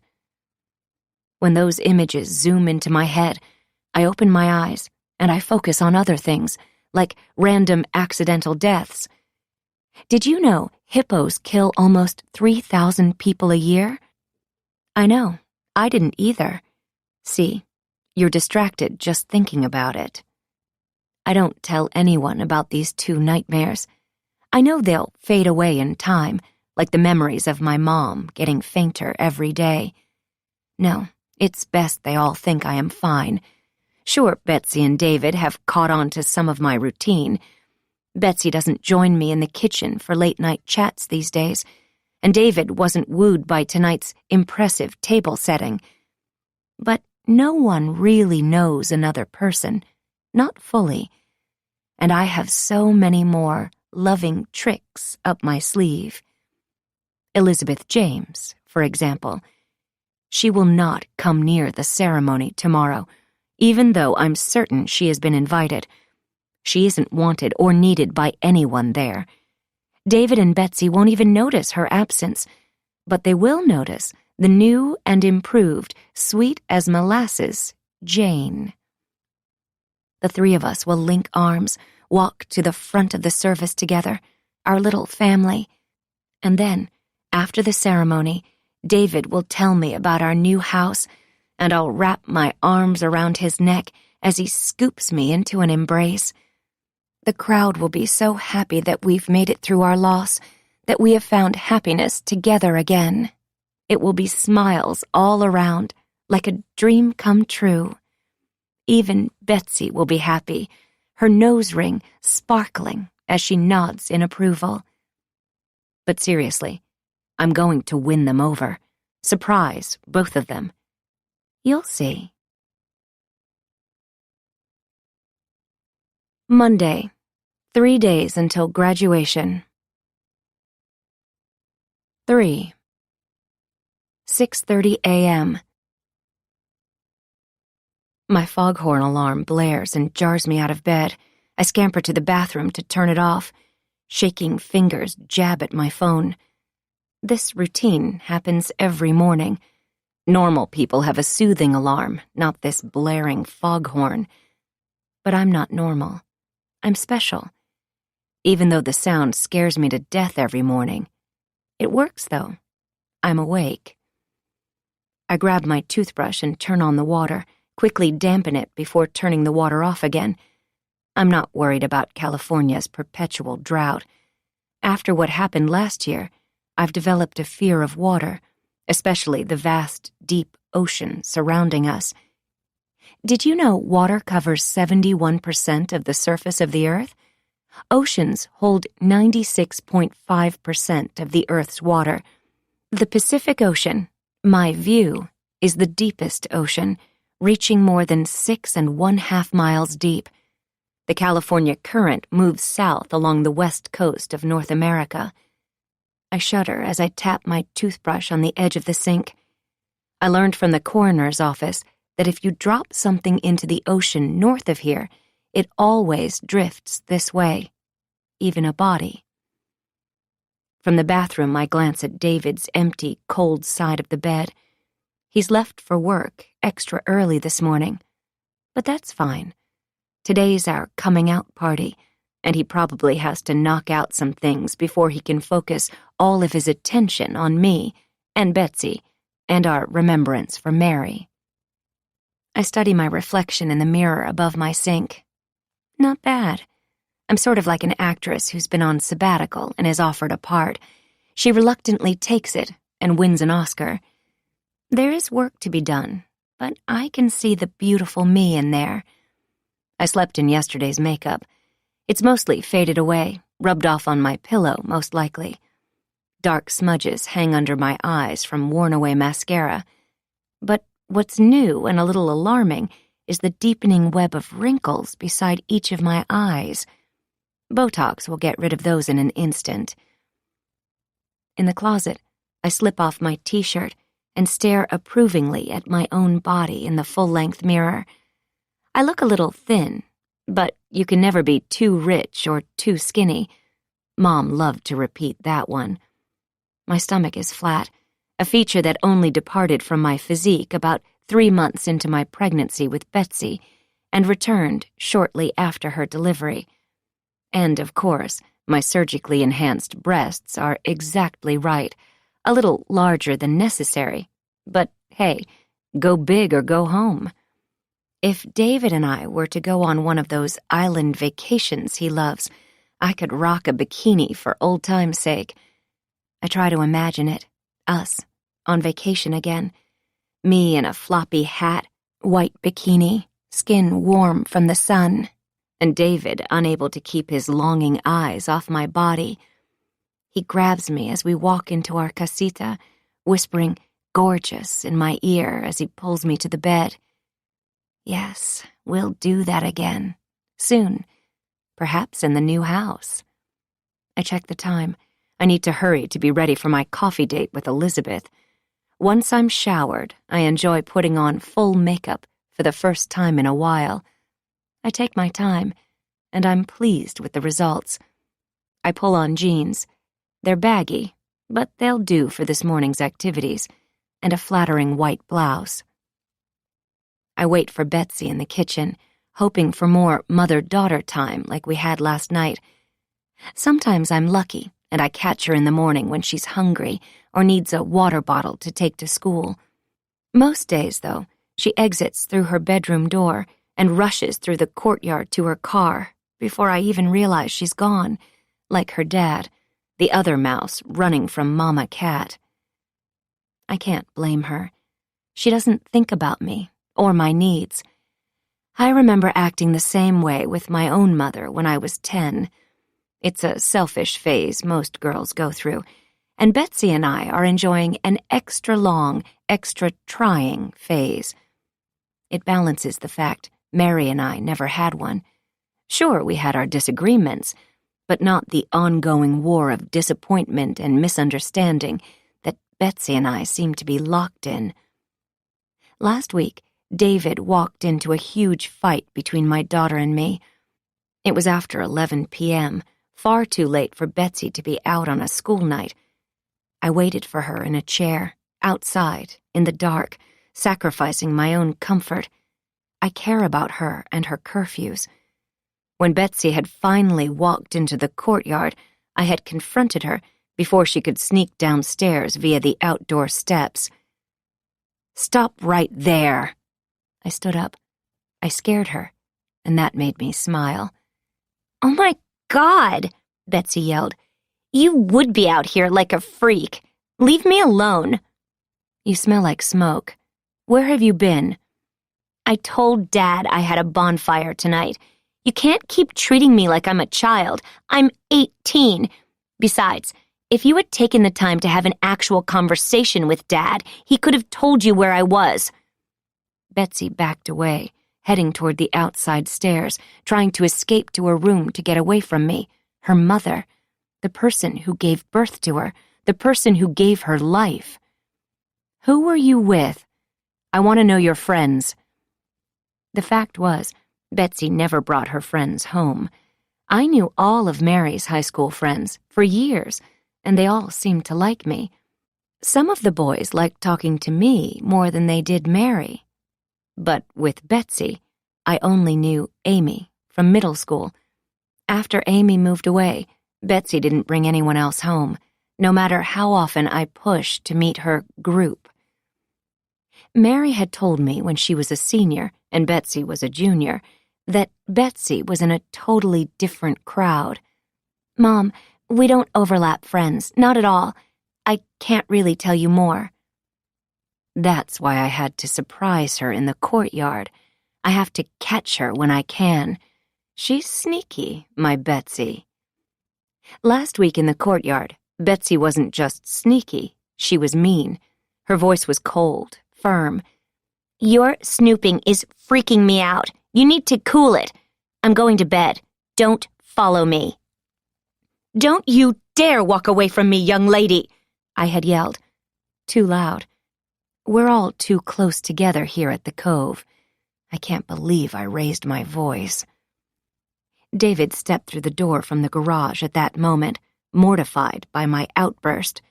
"Jane, honestly, I heard you from inside the garage. What will the neighbors think?" He was mad at me, not worried about what Betsy had said or done.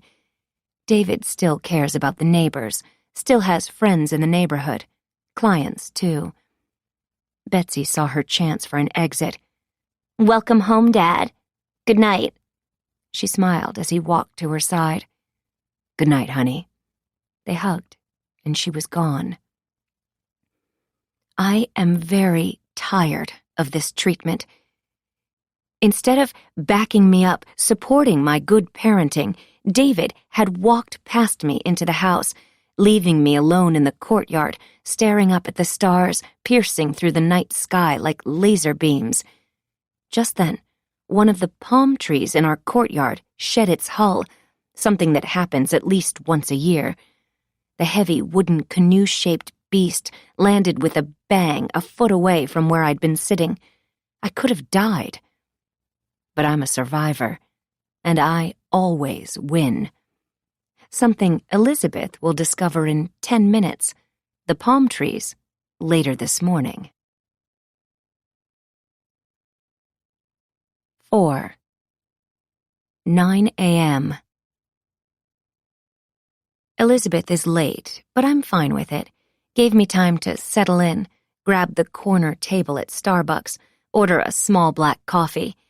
Why can I never remember what I'm supposed to say for small? And why can't I just say small?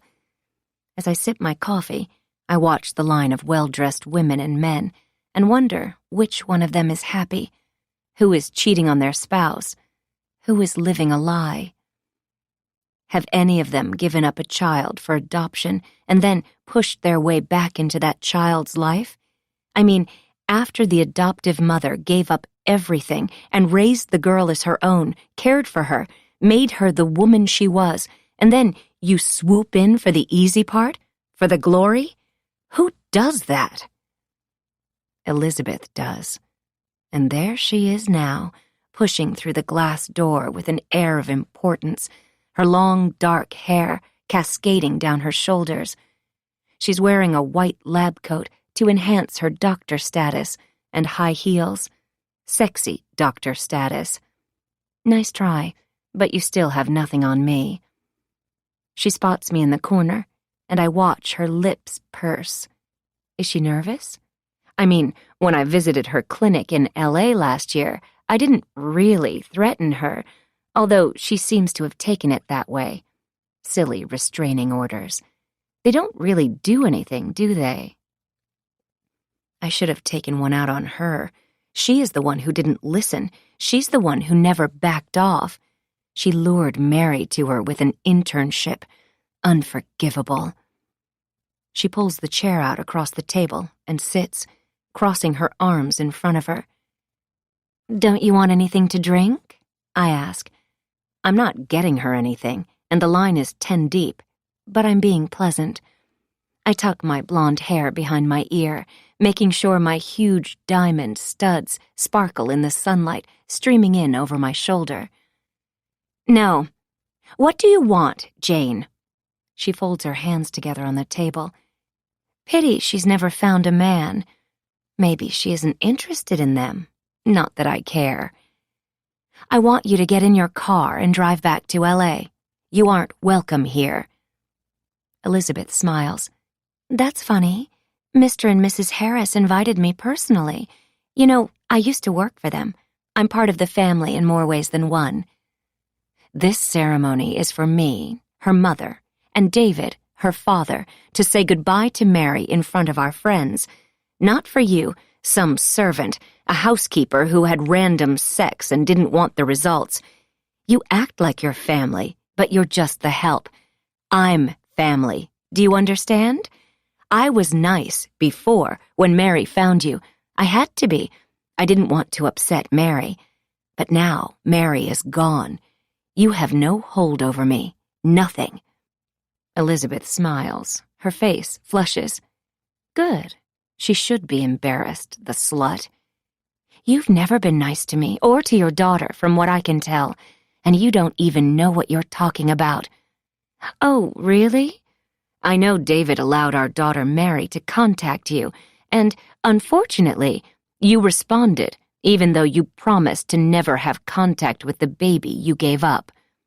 I take a sip of my coffee, but I continue to stare at my nemesis. You're still mad about that, aren't you? As you know, Mary contacted me first. I did nothing wrong, and neither did Mary. It's all just so small-minded of you. She shakes her head at me, like I'm a toddler about to be put in time out. I'd like to wipe that smirk off her face or throw my coffee at her. But I won't. No, I'm not mad, just disappointed. You liked pretending Mary belonged only to you, but she was mine, too. I loved her. I just didn't have the means to provide for her, not like David does. Elizabeth sits back, takes a deep breath. My mind is pinging, facts merging together, swirling around like the time does these days. But there's something. You mean like David and I do? He is my husband. Yes, and Mary's father, her biological father. Elizabeth smiles. The thing about the truth is you can see it when it's revealed, even if it's been in front of you all along, even if you never, ever wanted to see it. Oh my God. You didn't. I lean forward as she scoots her chair back. I'm not the one who was married. I didn't do anything wrong. But I do feel a little bad for you. I mean, it was during your first year of marriage. Isn't that supposed to be the golden year? Elizabeth stands up. Don't worry. Mary didn't know David was her real dad. We never told her. To protect her. And I suppose to protect you. What? This is nonsense. She's lying. She must be. This cannot be true. My head is swirling, heart pounding. I want to throw my coffee at her. I want to force her to stop talking, force her to go away for good. I take a breath. You're lying. Why would I? Mary's gone now. I don't care about you or your petty jealousy. Mary was going to be a brilliant doctor, just like me, her mom. I want to grab her by the neck and squeeze. I want her to stop talking. David was with her? Our first year of marriage? He has cheated on me before? And with her? A servant? I can barely breathe. I manage. David wouldn't do that to me. We were in love then. Elizabeth leans forward. He was already regretting his choice. I really can't blame him. You have control and boundary issues, Jane. Oh, do I? I hiss. I stand up, hands clenched in fists. You do. And besides, Mr. and Mrs. Harris were in love with the idea of a grandchild. You should have seen the way they pampered me, feeding me exquisite meals, buying maternity clothes for me. David was married. They couldn't understand the delay. And meanwhile, I was pregnant. It all worked out. I take a step forward, and I'm standing next to Elizabeth now. The air between us is toxic. I didn't want to get pregnant then. If I wanted to, I would have. Well, something made him turn to me. She takes a step back. She's leaving. But then she stops and says, Look, Jane, it didn't mean anything. It was a one-night stand. I was house-sitting for his parents. It was a mistake. Except it gave us Mary. All of us were blessed to know her, to have her in our lives. I'm shaking all over. If she comes to the ceremony, I won't be able to control my rage. I cannot have her there today. I won't. It's my new start. Do not come to the ceremony. Do not, or you will be sorry. She shakes her head and laughs. You are a piece of work, threatening me again. This isn't about you. It's about Mary and David and his parents, too. They asked me to be here, to mourn Mary. She's my daughter, too. As she walks away, I pick up my phone. My hands shake as I punch David's number, and the call rolls to voicemail. We need to talk. Now. Call me or come home. I sit down, trying to breathe. I will not allow this to ruin things, not now. No, I will get David back, and then we'll discuss his further betrayal. For now, I will keep the peace, play my role. Once we've moved into our new house, he will pay for this. 5. 10 a.m. Tree service companies are so responsive, especially if you're calling from the Cove and willing to pay double the typical fee because it's an emergency. I called last week after my near-death experience, and today, here they are. The crew and I already had assessed the situation, and they'd explained their strategy by the time David bursts into the courtyard, red-faced and frantic. He got my message, apparently. I've been ignoring his return phone calls, forcing him to come home. I won't confront him about what I've learned from Elizabeth James. Not now. But still, he came home to me. That's a good sign. He must be reminded of my power. I give David a little wave and notice the shock on his face when he finally spots the guys, one climbing up each of the 2 trees. "What is going on here, Jane? What are you doing to our magnificent palms? What's the emergency?" "I'm getting rid of them. They're a menace." I put my hands on my hips and take a sip of my coffee. He grabs my shoulder. I shake his hand off. He says, "They're one of the primary assets of our home. We can't replace them. They're grandfathered in. They represent our 2 girls." David talks to me as if I were a child, as if I care about what he is saying, as if I hadn't already spent a half-hour plotting the demise of his precious trees with the guys implementing the plan. Above our heads, I notice the men are listening to David instead of me. They stop climbing. "Oh, no, you don't. Keep climbing. I signed the papers. Cut them down, now. I've already paid, signed on the dotted line. Do it," I command. It feels good to hear the chainsaws rev up. "You're destroying our home, the value," David yells. I can tell he wants to say more, but he shakes his head. It is loud, with the chainsaws, hard to talk. I watch as he walks into the house and slams the door. Poor, pouting David. He doesn't realize, even after 20 years, that I know what's best for our family. Palm trees are killers. They have to go. Period. And I'm not the one destroying our home, dear.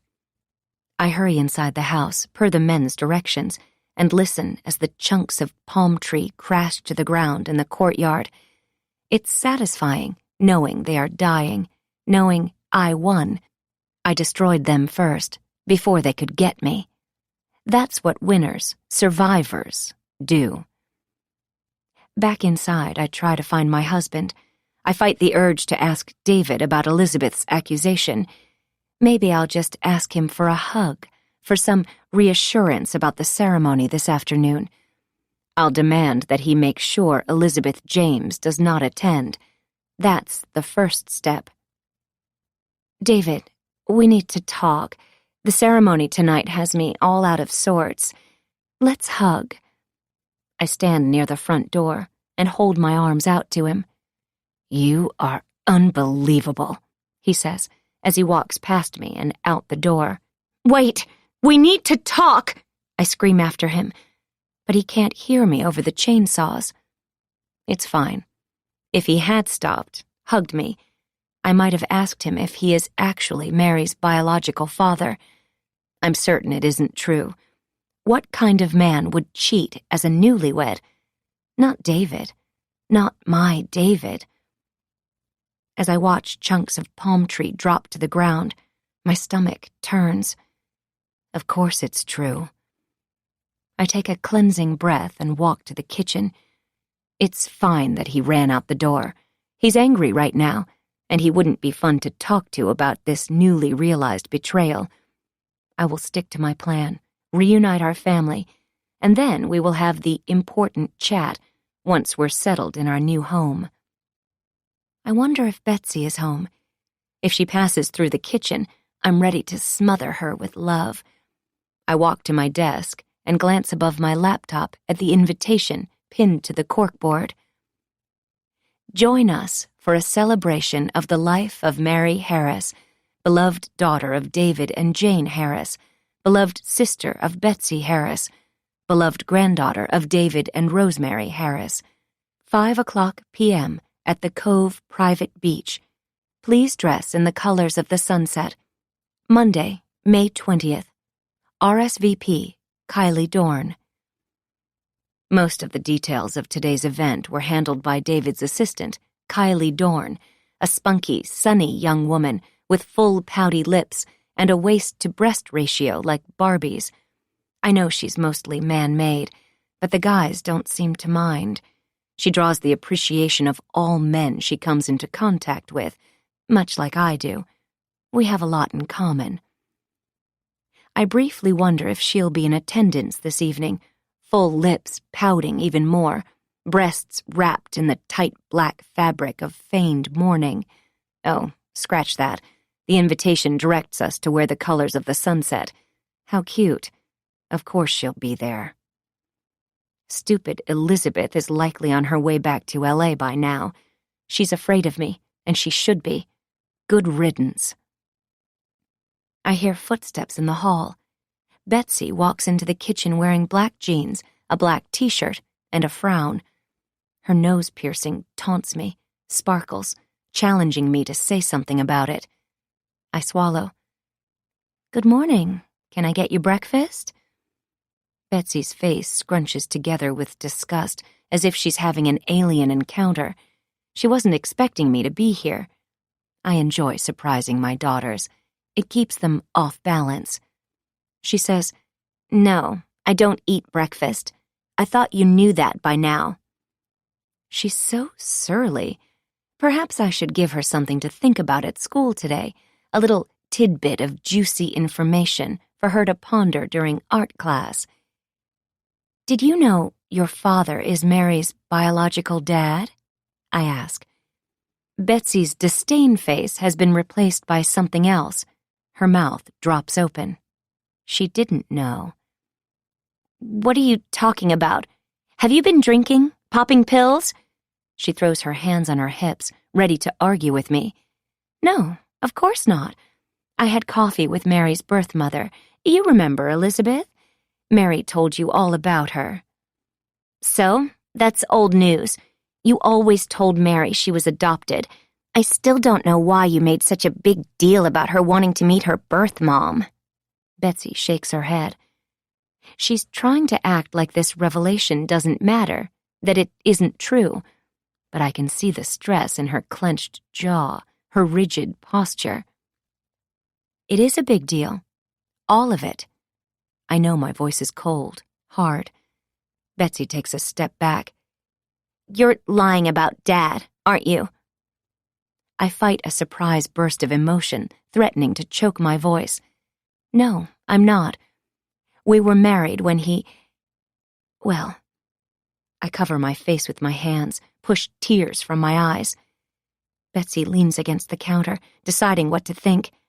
I mumble, I'm devastated. Did Dad tell you this is true? She asks. No, I sob. Haven't talked to him yet. But it's true. Your dad is a liar. I'm sorry. I've needed a little leverage, something to force a space between them. I've found it. I have to go to school. I need to get out of here. It's all screwed up, everything. I mean, when are you going to get rid of Cash's dog bowl? She points at the white porcelain bowl tucked under the kitchen island. The words, Love, Eat, Play, Cash, are glazed in black block lettering on the side of the bowl. Obvious change of subject, darling daughter. But fine, I'll play. Oh, does it bother you? Kinda, yeah. He died 6 months ago. Betsy yanks open the refrigerator, hiding her tears. As if I didn't know when he died. But I need to be patient and kind with her. It's a hard day, the anniversary of Mary's death. Learning your dad has cheated, fathered a baby who became your sister. It's a lot. I remind myself I need to smother her with warmth and cheer and support. Besides, she'll love the new house, and we'll just put all this nastiness behind us. I say, I can put the bowl away if it bothers you. I flash her a big, fake, beaming smile. My jeans are sagging, and I yank them up on my waist. Betsy closes the refrigerator. She holds a container of pomegranate seeds, a healthy choice. I'm proud. I always worry about her weight ballooning up. You know what? It does. It bothers me. And that's not the only thing wrong. I cannot believe I have to go celebrate Mary's death today. Like, I don't think about her, miss her every single minute. I try to catch her arm, but she darts past me, stopping at the door to the kitchen, watching me. Tears fill my eyes, running down my cheeks. I miss Mary every minute, too. That's why I care about you so much. You're my only focus now. We'll sit together at the ceremony. I'll be there for you, Betsy. You can lean on me." My tears match Betsy's. Poor girl. I'm the only parent she needs. I hope she confronts David for me. That would be much more satisfying. He'd be crushed by the disappointment. It's so important to him to be the hero, Betsy's perfect dad. Not anymore. Not ever again, it seems. She wipes her face with her sleeve. "I can't cry anymore. I can't do this. I can't listen to you and your lies. I have to go." She's gone, out the door before I can remind her to be home in time for the ceremony. I know she heard me, though. She heard the truth about her philandering father. A text pops up on my phone. "I'm here." I glance at the time and can't believe it's already 10:45 a.m. Such a busy morning. I grab my purse and hustle through the almost tree-free courtyard and out to the street. Sam, my driver of sorts, jumps out of the front seat and opens the passenger door behind the driver's seat.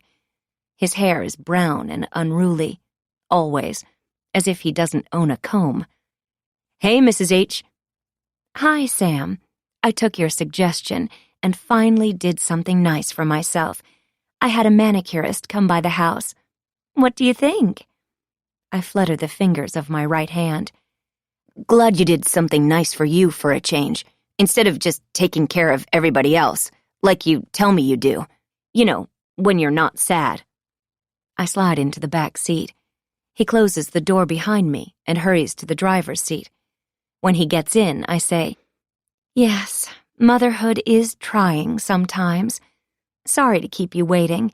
I was just finishing up the breakfast dishes. Betsy and I had a lovely meal together. She's such a wonderful young woman. So sweet." He meets my eyes in the rearview mirror. His eyes are dark, widely spaced, caring. "Glad you two are getting along. I know today is a hard day." I may complain to Sam too much about Betsy. I'll change that, perhaps, but I'll start tomorrow. It's so easy to talk to Sam, unlike my family members, and he's always on my side. I allow him to see me open my purse, reach for tissues. My facade of cheer crumbles. The ceremony is tonight. It's such a hard day. 1 year since Mary died. And can I confide in you, Sam? "Of course, Mrs. H." Betsy isn't really nice to me. She's mean. "You've told me that. I'm sorry. Maybe she's sad." I shrug. That could be it. Or maybe it's something else. Guilt? Sam meets my eyes in the mirror. "Guilt? For being mean to you?" No, it's so hard to get people to see things sometimes. No, for fighting with her sister at the park on the day Mary died. Never mind, it's not important. I'm saying too much. "It's okay, Mrs. H. You can tell me anything." Sam and I have been together now since a month after Mary's funeral. I don't drive much anymore, or so I tell him. It fits with my grief, and I like being chauffeured by a person who listens to my every command. Sam takes me most of the places I need to go. He still drives for Lyft, but he blocks out our schedule, doctor's visits, grocery store trips. And Friday morning, whatever errands I need to run, if I can get myself up and out of the house and away from my addicting computer. Some errands I handle on my own, but he doesn't know that. Well, let's see. I don't think I have to worry about Mary's birth mother showing up and ruining things this evening, so that's good. I love being able to confide in Sam. He is so loyal, like a friend. I smile at the thought. Sam says, "You don't like Elizabeth, that much I know, but how do you know she won't be there?" I made it clear she isn't welcome. We had coffee this morning. Oops, I sound a bit mean. I soften my voice. I hope she listened. I asked her to see things from my point of view. I've lost so much. I dab at my eye with the tissue. Sam looks concerned. He's watching in the rearview mirror. Do you have a dress for tonight? He asks. I haven't given my attire much thought. Funny, I've been imagining my coming out party, but not my dress. Sure, I could wear the orange silk one I'd expected to wear last night, still hanging up with the expensive price tag dangling under the arm. But no, Sam's right. Why not splurge? I need to look good, focus on the future. David owes me some retail therapy. Sam turns into the parking lot of the office building and into a reserved space. I say, I suppose I do need to find a sunset color dress. That's what the invitation says. Any ideas? I'll make a couple calls, Mrs. H. What is the name of the store you like? The boutique. It's pricey, but fabulous. On it. Sam does whatever I ask. Why can't everyone in my life be like this? My husband couldn't even be faithful in our marriage during our first year together. My daughter can't share a meal with me. But Sam, he listens. He cares. He hops out and opens my door for me. I walk into the now familiar lobby of the sleek 12-story office building. Dr. Rosenthal's office is on the first floor, discreetly located around the corner from the elevator bank. I keep my sunglasses on and scurry inside. I've never run into someone I know here. I suppose if I did, no one would be that shocked to discover I'm visiting a shrink. Dr. Rosenthal was highly recommended by Detective Alan Branson, who was the lead investigator on Mary's case. He told me it would be helpful to talk to someone to help me sort through my devastating loss. Part of me thinks he was tired of being the one I talked to, but I'm pretty sure he had a crush on me and handed me off to Dr. Rosenthal so he wouldn't be tempted. He's an honorable man. There aren't many of those around these days, I've discovered. #MeToo. I don't know if the detective still talks with the doctor about me or Mary, and of course, everything is confidential with her. But as far as Detective Branson was concerned, if he needed to, I would let him read the notes of our sessions. He'd fall in love with me even more. I tried to do everything he told me to do, and I listened carefully to everything he said. It's always a good idea to have the police on your side, crush or no crush. The bored receptionist meets my eyes and nods as I take a seat in the waiting room. She and I know each other now, but we never speak. There is nothing pleasant to say, nothing fun about being here. It's just an important part of what I do now. At least she understands I don't want to talk to her. Most people don't. Hello, Jane. Please come in. Dr. Rosenthal opens her door and welcomes me. I do as she says, and once inside her office, I settle into my regular spot, a light blue velour lazy boy. Of the other choices, a wooden rocking chair, a saggy forest green couch, or the lazy boy, I was drawn early on to the soft velour. Dr. Rosenthal takes her seat behind her thick wooden desk, folds her hands together. You look good, Jane. I know today's the day she was found. I'm so sorry. The first anniversary of a tragic death is very difficult. That's why we're having the memorial, I guess. David's stupid idea. Dr. Rosenthal stares at me.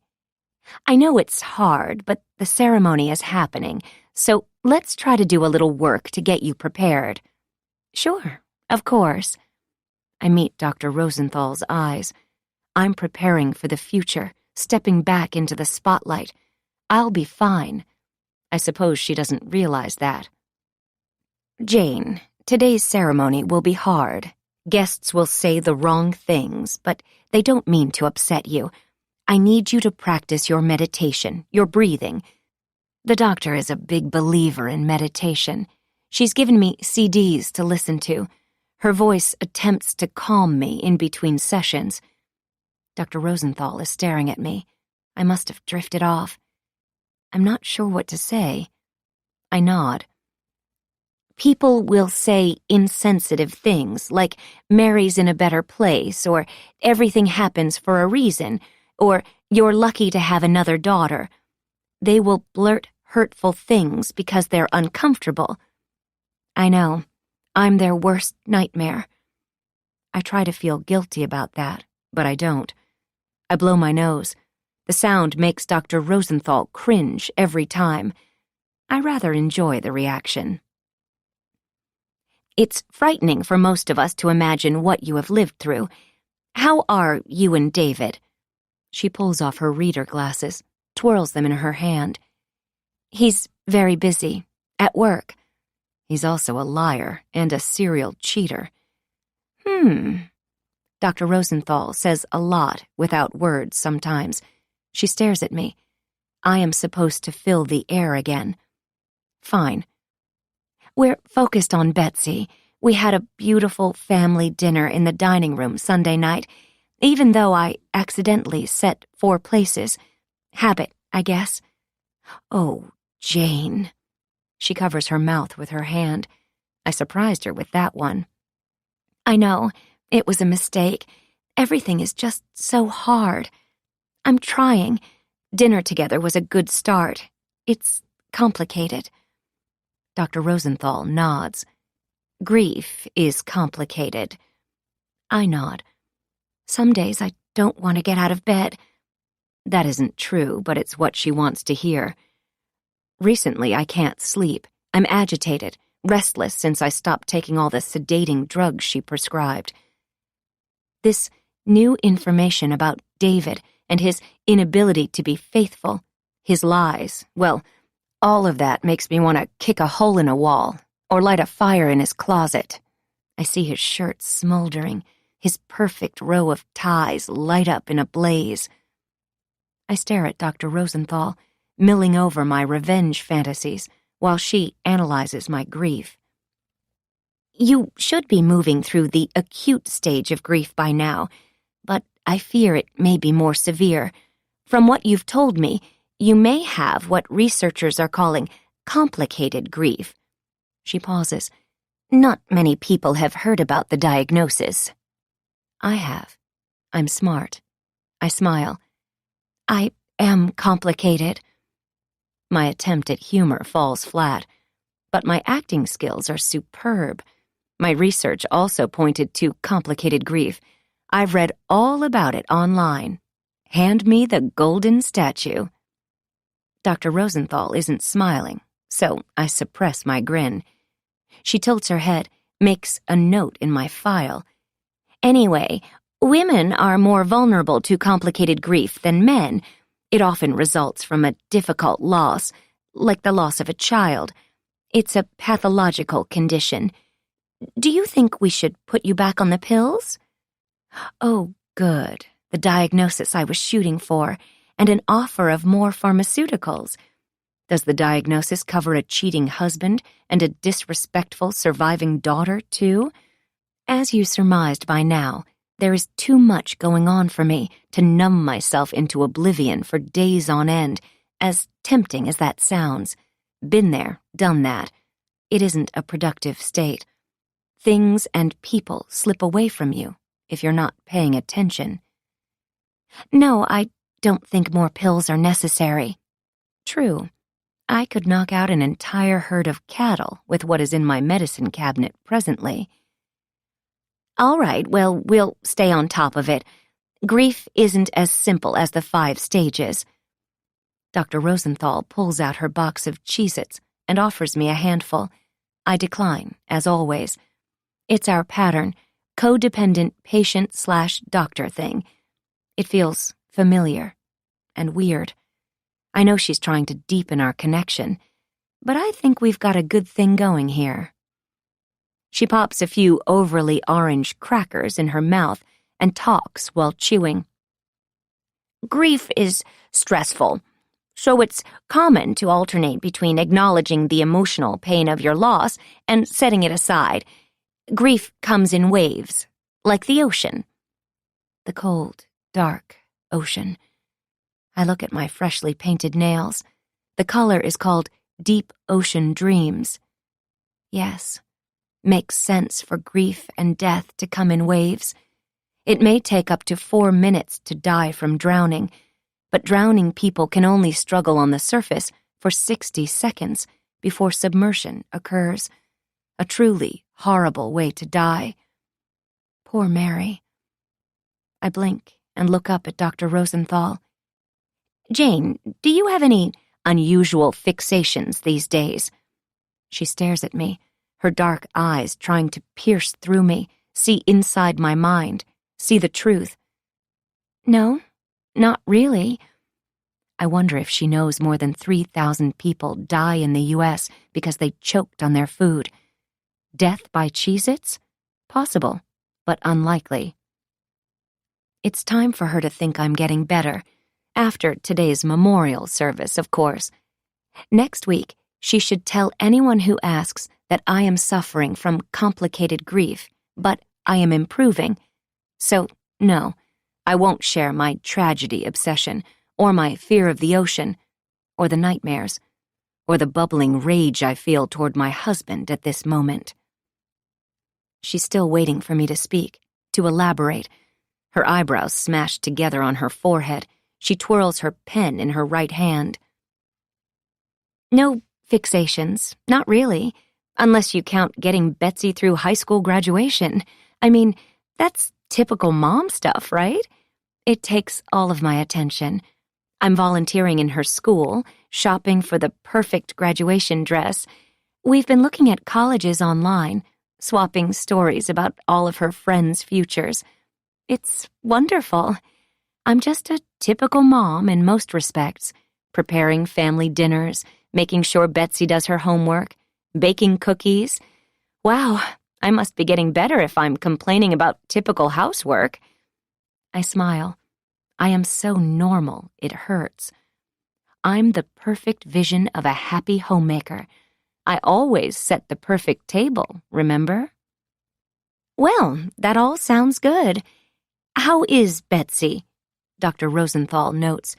She could benefit from counseling.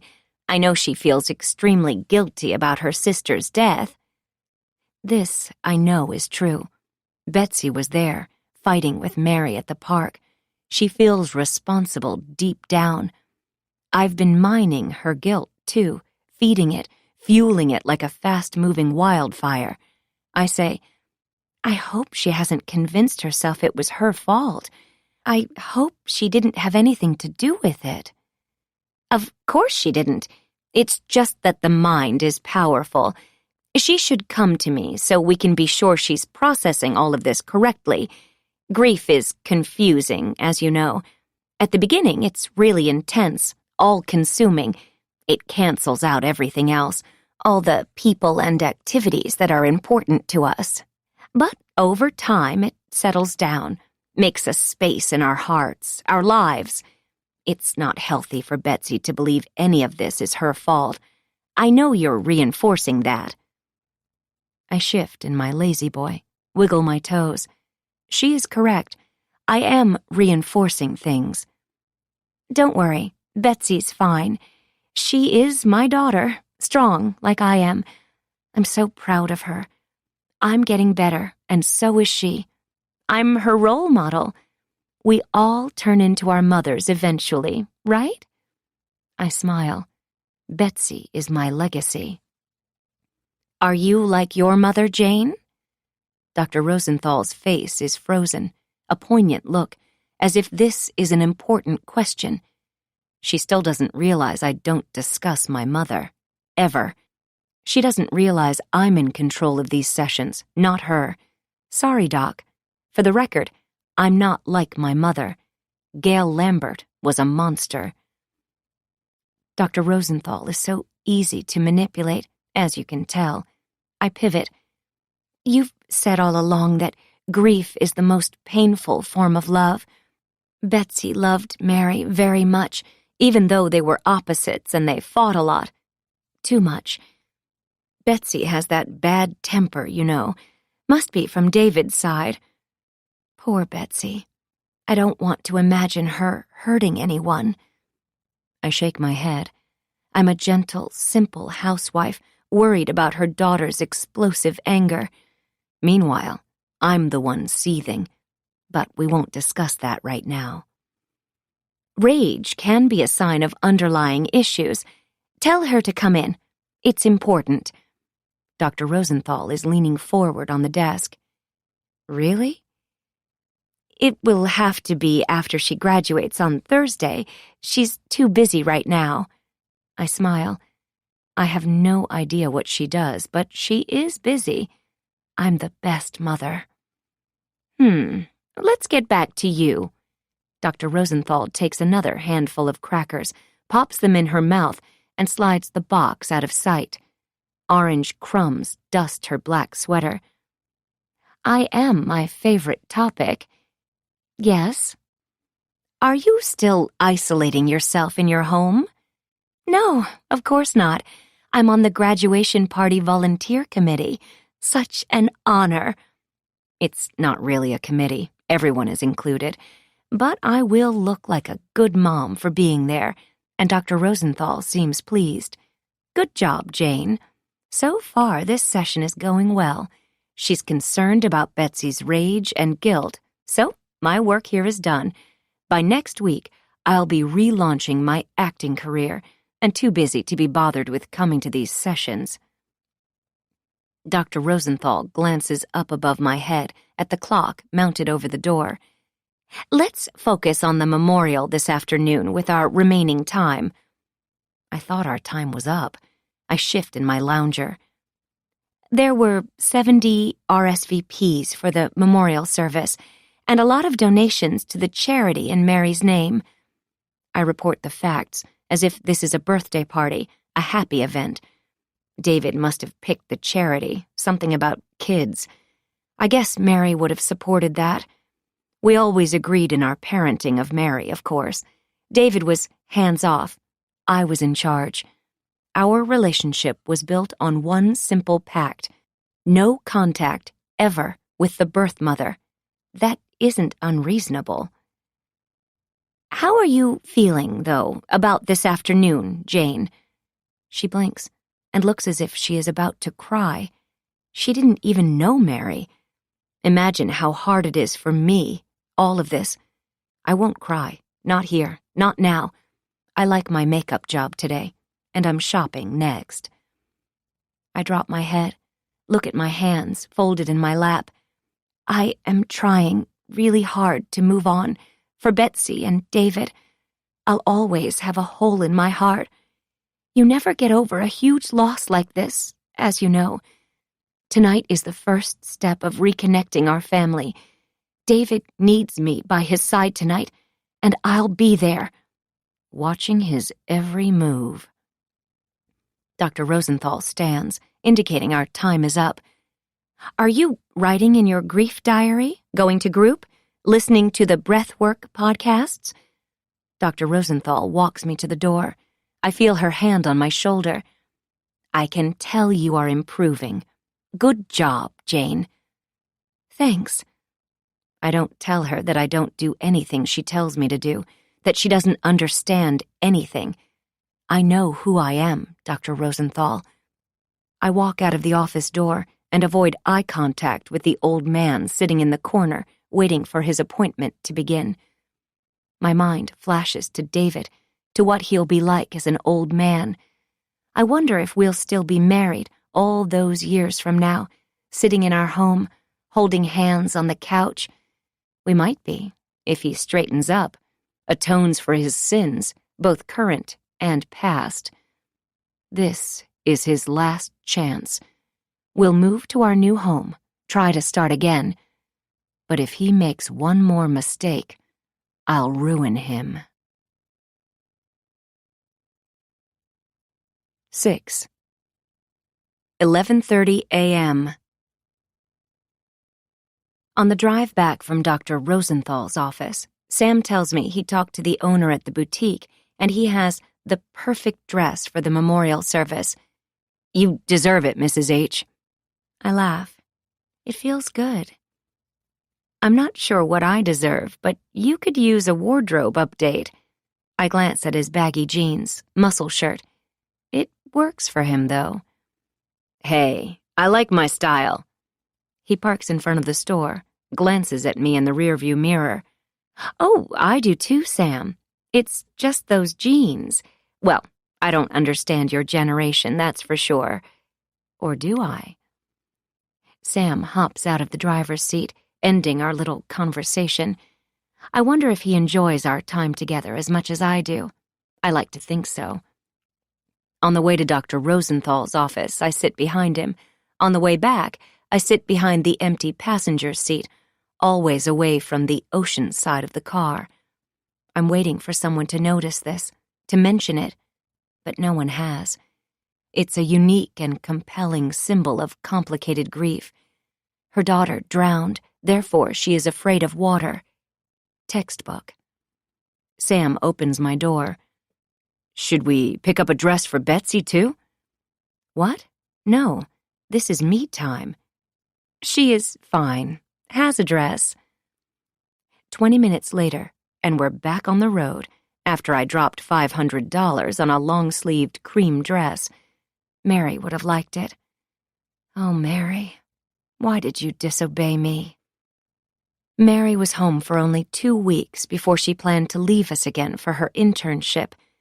The night before she died, Mary appeared in the living room where David and I were sitting. David said, "Wow, honey, you look beautiful. What's the special occasion?" Mary did, in fact, look gorgeous in the red floral silk cocktail dress. But there was a problem. That's my dress. How many times have I told you, just ask, don't take? Mary's dark brown eyes narrowed, hands jumped to her hips. You have so many clothes. I just wanted to look good, for Brad. Tonight is special. We're talking again. We missed each other this year. You need to learn how to share. Everything. You come from a place of scarcity, and it's driving us all crazy. David grabbed my hand and pulled me back down to the couch. She does look spectacular in the dress, Jane. Let it go. Great. Take it. And why are you going out with Brad? You told me he was a loser. So, high school. I guess you just lied about that, too. I stood up and stomped off into the kitchen. I needed to get a grip, resume control of the situation. Fighting about a dress wasn't smart. And it wasn't about the dress. Truth be told, I was more mad at myself than Mary in that moment. As I stood in the kitchen, I heard Mary hurrying out the door, high heels clacking on the stone floor, as her father called after her, "You know what it's really about. She's jealous, that's all. Have fun. Love you." His good cheer fueled my rage. I stepped around the corner. You promised not to ever let this happen. How could you? It's just a dress. It's not about the dress, I hissed, my hands clenched in fists. Mary finding her birth mom, that's normal. She's an adult. She can make her own choices, and she has. If you keep trying to control her like this, try to keep them apart, you'll lose her. You're being ridiculous, acting like a child. Elizabeth is a good role model, a doctor. I forbid it, all of it, I had said. But it was too late to stop them. They'd been scheming since they connected. Elizabeth James was going to steal my daughter. Rage boils in my veins again, right now, just remembering how I'd been deceived. My hands clench, my jaw aches with tension. It was the one thing I demanded, the one thing he promised when motherhood was thrust onto me, when I agreed to the choice that ended my career. And now I know there was even more to the story. My husband had sex with Elizabeth James, a one-night stand at his parents' house. My husband is Mary's father. I'm not sure I can take this. I realize I'm crushing the dress in my lap, balling it up in anger. I stop, smooth the creamy silk across the back seat. I take a deep breath as Sam pulls into my driveway. I paste on a smile and meet Sam's eyes in the mirror. "See you tomorrow, Mrs. H?" Sam opens my door and helps me out. I must look confused because he adds, "The graduation committee? You volunteered, remember?" "Busy week." I nod. "Betsy wants you there, right?" Sam closes the passenger door, but doesn't move. "Good mother-daughter mojo." Betsy doesn't care if I help with graduation. We don't have any mojo. "Okay, fine. I'll text you if I change my mind. Or she does. Thanks, Sam." I unlock the gate to the courtyard, hurry to the front door and inside. When Cash was alive, he'd greet me at the gate, tail wagging, searching behind me for Mary or Betsy. Instead, there is only silence. In the kitchen, I flip on the local news, good background noise while I force myself to try to eat something. I glance at Cash's empty bowl. For Betsy, I open the cabinet under the microwave and tuck it in beside my beach picnic plasticware. Another relic of happy times before. Beach picnics with friends and the kids, sunsets enjoyed while sipping rosé and planning the future, s'mores made, laughter shared, standing guard at the edge of the sea while the kids, skilled at swimming in the ocean, but still your responsibility, frolic in the cold water. Standing at the edge of the sea, on kid duty, enjoying all the eyes staring at my perfect bikini body. Ah, the good old days. I close the cabinet, forcing the end of the memories. I can always pull the bowl back out if I need to remind them of Cash, that he's gone too, that accidents happen, that life is short, that loyalty is rewarded. I open the refrigerator and pull out a plastic tub of leftover salad, something David brought home late, a few nights ago. I recognize the to-go box from one of his new favorite places. Always sniff before you take a big bite of something you didn't cook. Contaminated food kills 5,000 people each year in the U.S. Appetizing, right? I am hungry, though, so I decide to risk it. I push on the corners of the tub, and the seal breaks, launching the lid into the air like a rocket. It falls, landing on the kitchen floor with a clatter. Never have a stone floor in your kitchen. Everything breaks when it lands on it, no matter what. Sort of a given, just like when you fall 200 feet from a cliff, you die. When you fall 200 feet from a cliff into the ocean, you also die. The surface of water isn't soft. It's like hitting a brick wall, a stone floor. I pick up the lid and dump the old salad into a bowl. I sit down at the beautifully decorated table and take a bite. My mind taunts me. If you've fallen from a cliff and no one is there, do you make a sound? 7. 4:45 p.m. I look good. My new dress is elegant, suitable for the mother of the deceased, I guess. My makeup is perfect and waterproof. I slip on a pair of sand-friendly flats. I'm ready, but David is late. We haven't spoken, not since the little scene in the courtyard. He's enveloped himself in a cloak of rage over palm tree removal and sends my calls straight to voicemail. Maybe he won't pick me up at all? I believe I have a more valid reason to be furious than he does.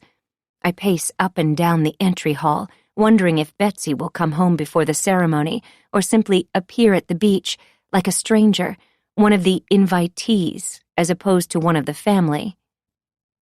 No matter how we all arrive at the memorial service, David and I will be a united front starting tonight. Betsy will join us. We will all three sit together, up front, grieving but harmonious, loving. This is my plan. For now, for tonight, I will keep quiet about the new information that Elizabeth James revealed. As hard as it is to bite my tongue, I will. Revenge is best served cold, as you know. As for the actual ceremony, I don't really care what goes on. I just want it to be over. Only David and Kylie seem to look forward to it. All week she has copied us both on email updates filled with perky hashtags and exclamation points. David effuses back with thanks. I delete them all. This evening will be perfect, 2 exclamation points. Hashtag sunset, hashtag meaningful, Kylie wrote in her latest missive this afternoon. Please find me when you arrive, and I'll show you to your seat. Hashtag front row. There will be a brief presentation by the pastor and a song, and then just mingling and remembering. See you in 3 hours, exclamation point. David answers, thank you for all of your hard work, 3 exclamation points. What should I say? She doesn't work for me, 3 exclamation points. We barely know each other beyond a hello at company functions, 4 exclamation points. Get away from my husband, 8 exclamation points. When is the last time I have been invited to a company function? Not since Mary left for college, I realize with a start. I'll need to ask David about this. There are so many things I should be asking David about, and I will. I hear a honk. That couldn't possibly be for me. I check my phone. I've missed a text from David. Out front. Another honk. Seriously? You are honking at your wife? Hashtag rude. I hurry out the door, through the courtyard, and out the front gate, as David honks again. I yank open the door to his silver Tesla and lean in. Really? Honking? David puts his finger to his lips, shushing me. He's on the phone. A man's voice booms over the car's speakers. Again. Great job, David. I'll see you in Cabo and we'll celebrate. Bye for now. I roll my eyes and climb in. We've sunk to a new low. He cannot actually believe I'd put up with them taking a Cabo trip, does he? After he told me no last year? After all of his lies? Sorry, just wrapping up a business call. David drives off. It's 3 minutes to the beach from our house by golf cart, 1 minute by car. When are we going to Cabo? I smile. I will draw the line at beach trips with others. David looks confused for a moment, but realizes I overheard the end of his conversation. Oh, well, I'm not going. It's to celebrate the big deal closing. I was just humoring him. And why are we talking about Cabo, today of all days?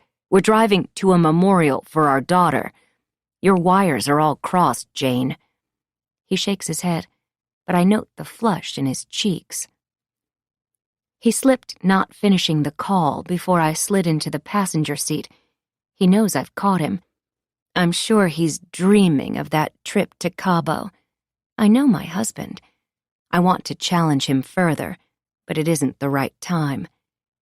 What else has he hidden from me these last 20 years? In silence, we pass by the community clubhouse, the tennis courts, the park, and zip through the tunnel underneath Coast Highway. Oh, crap. I feel a panic attack coming on, a real one. I realize I'm holding my breath. I feel dizzy. It's hard to breathe. I open my purse and press my face into it, breathing slowly. Should I pull over? David exhales at the question. Frustration? Embarrassment? Who knows? Take you back home? No. I tell myself to breathe in, breathe out, breathe in, breathe out. I focus, not on the ocean, but the green wooden benches lining the edge of the sand. I know the cause of this attack. It's not the memorial service for Mary. It's the man sitting next to me. His lies never stop. I wish I'd taken a pill, just one, to dull all of this nonsense, to avoid looking at him. Too late. At the south end of the beach, a sign informs us the area is reserved for a private event. I almost wonder who is getting married, and then I realize it's our event. Dr. Rosenthal agreed to this idea, David's idea, because the funeral had been small. I'd told him I couldn't handle a big service, not after the days of hope, not after all I'd been through. So this is our gift to the community, to help with the healing, David explained, as Dr. Rosenthal nodded. Closure. It was the last time he came to a session. I guess he got what he wanted. Permission to throw a party with Kylie. David parks the car in the only reserved spot. I turn and look at him, chiseled chin, thick, dark hair. He looks about the same, but he's not the man I married 22 years ago. Nor, of course, am I the same woman. Well, actually, that's not true. I am exactly the same. I've just been hiding until now. I guess I really should have tried harder to make it in Hollywood. I'm a natural. They all told me that back in Arkansas. Next week, headshots. I repeat that in my mind like a mantra, calming myself. David's jaw clenches, and he turns toward me, noticing my stare and my awkward breathing. I look at my lap. I'm imagining what I will do if Elizabeth dares to show up.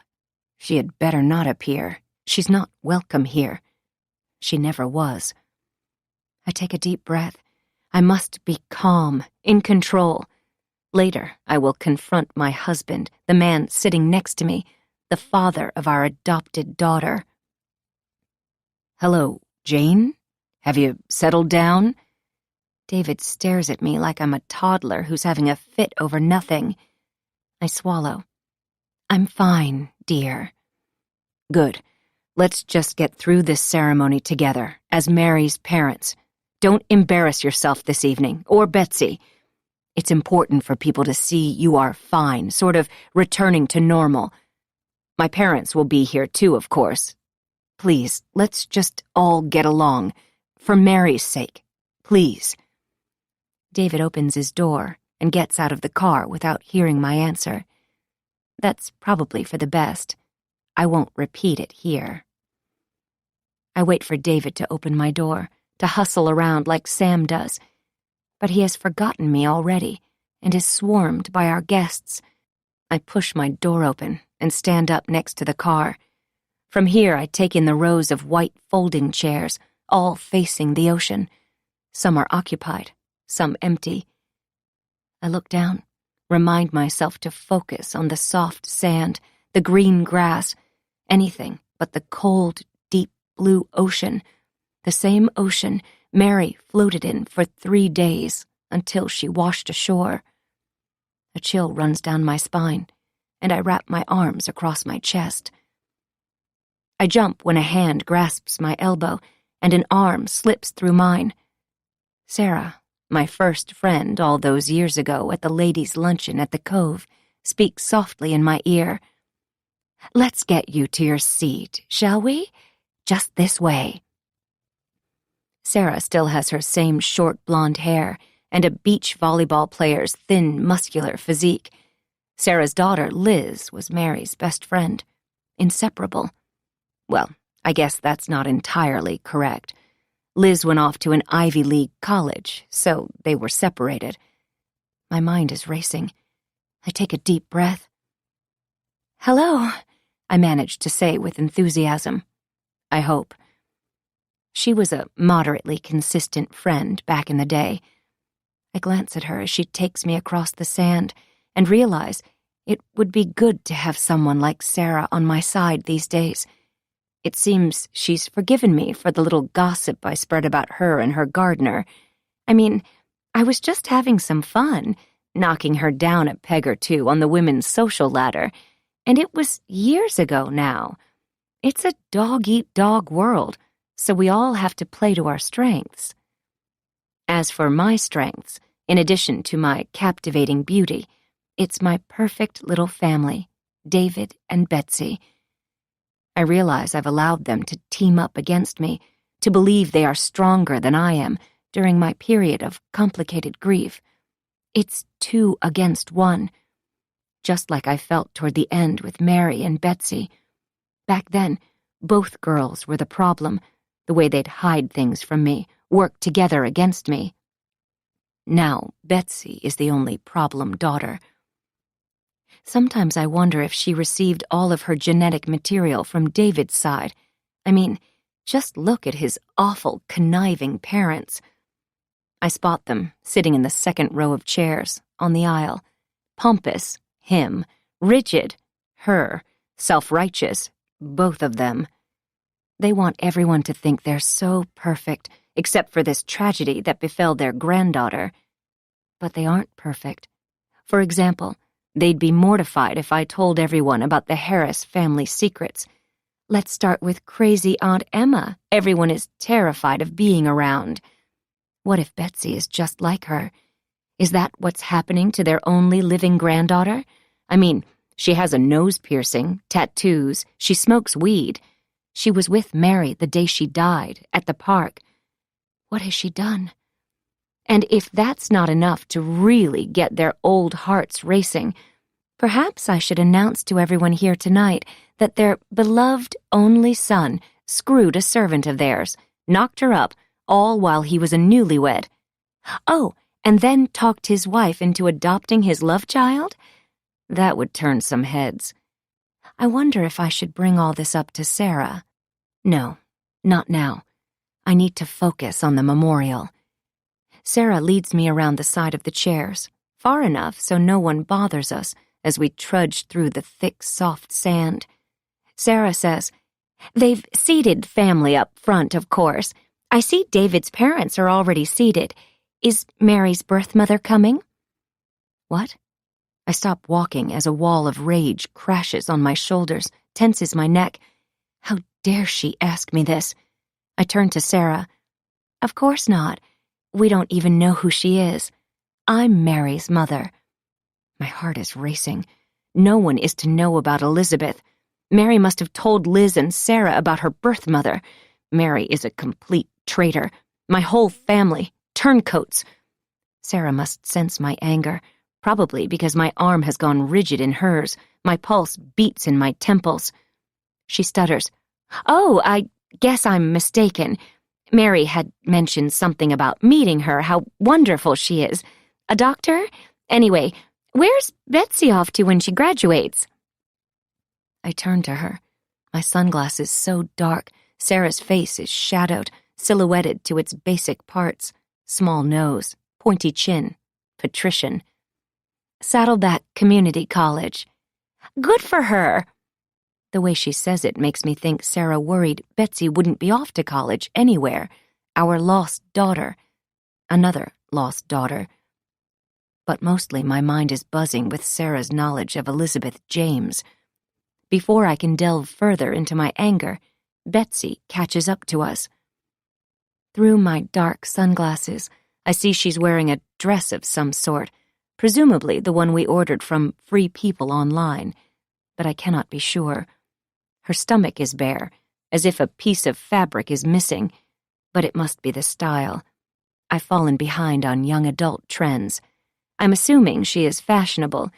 David gives her the allowance to be able to afford it. Mom? Hello? Betsy stares at me, waves a hand in front of my face. Hello, honey. You look beautiful. Are those army boots hard to walk in on the sand? A caring, non-judgmental question. I'm proud of myself. Really? Betsy shakes her head. Hi, Mrs. Murphy. Thanks for babysitting my mom. Good to see you, dear. Your mom told me your college news. Saddleback is wonderful, and everyone transfers to impressive schools from there. Sarah keeps speaking, even though I wish she wouldn't. I just want to sit down. Did Mary have a big party and tell every single person she knew about Elizabeth James? How could she humiliate me like this, betray me? I need to think. I should be one step ahead of developments in my family, not perpetually behind. This is all David's fault. And Betsy's. Thanks, Mrs. Murphy. I'm stoked. What? She is? I'll take it from here, Betsy says. Did she just call me it? Betsy leans in and says, I asked Dad if it was true, if he was Mary's real dad. He looked like he was going to have a heart attack. Yes, that's what happens to liars, cheaters. And did he admit it? He wants to talk tomorrow, so yes, it's official. You're right. So weird. Betsy whispers as she slips her arm into mine and gives me a little nudge. This way. I'll take care of you today, Mom. Validation helps my neck and shoulders relax.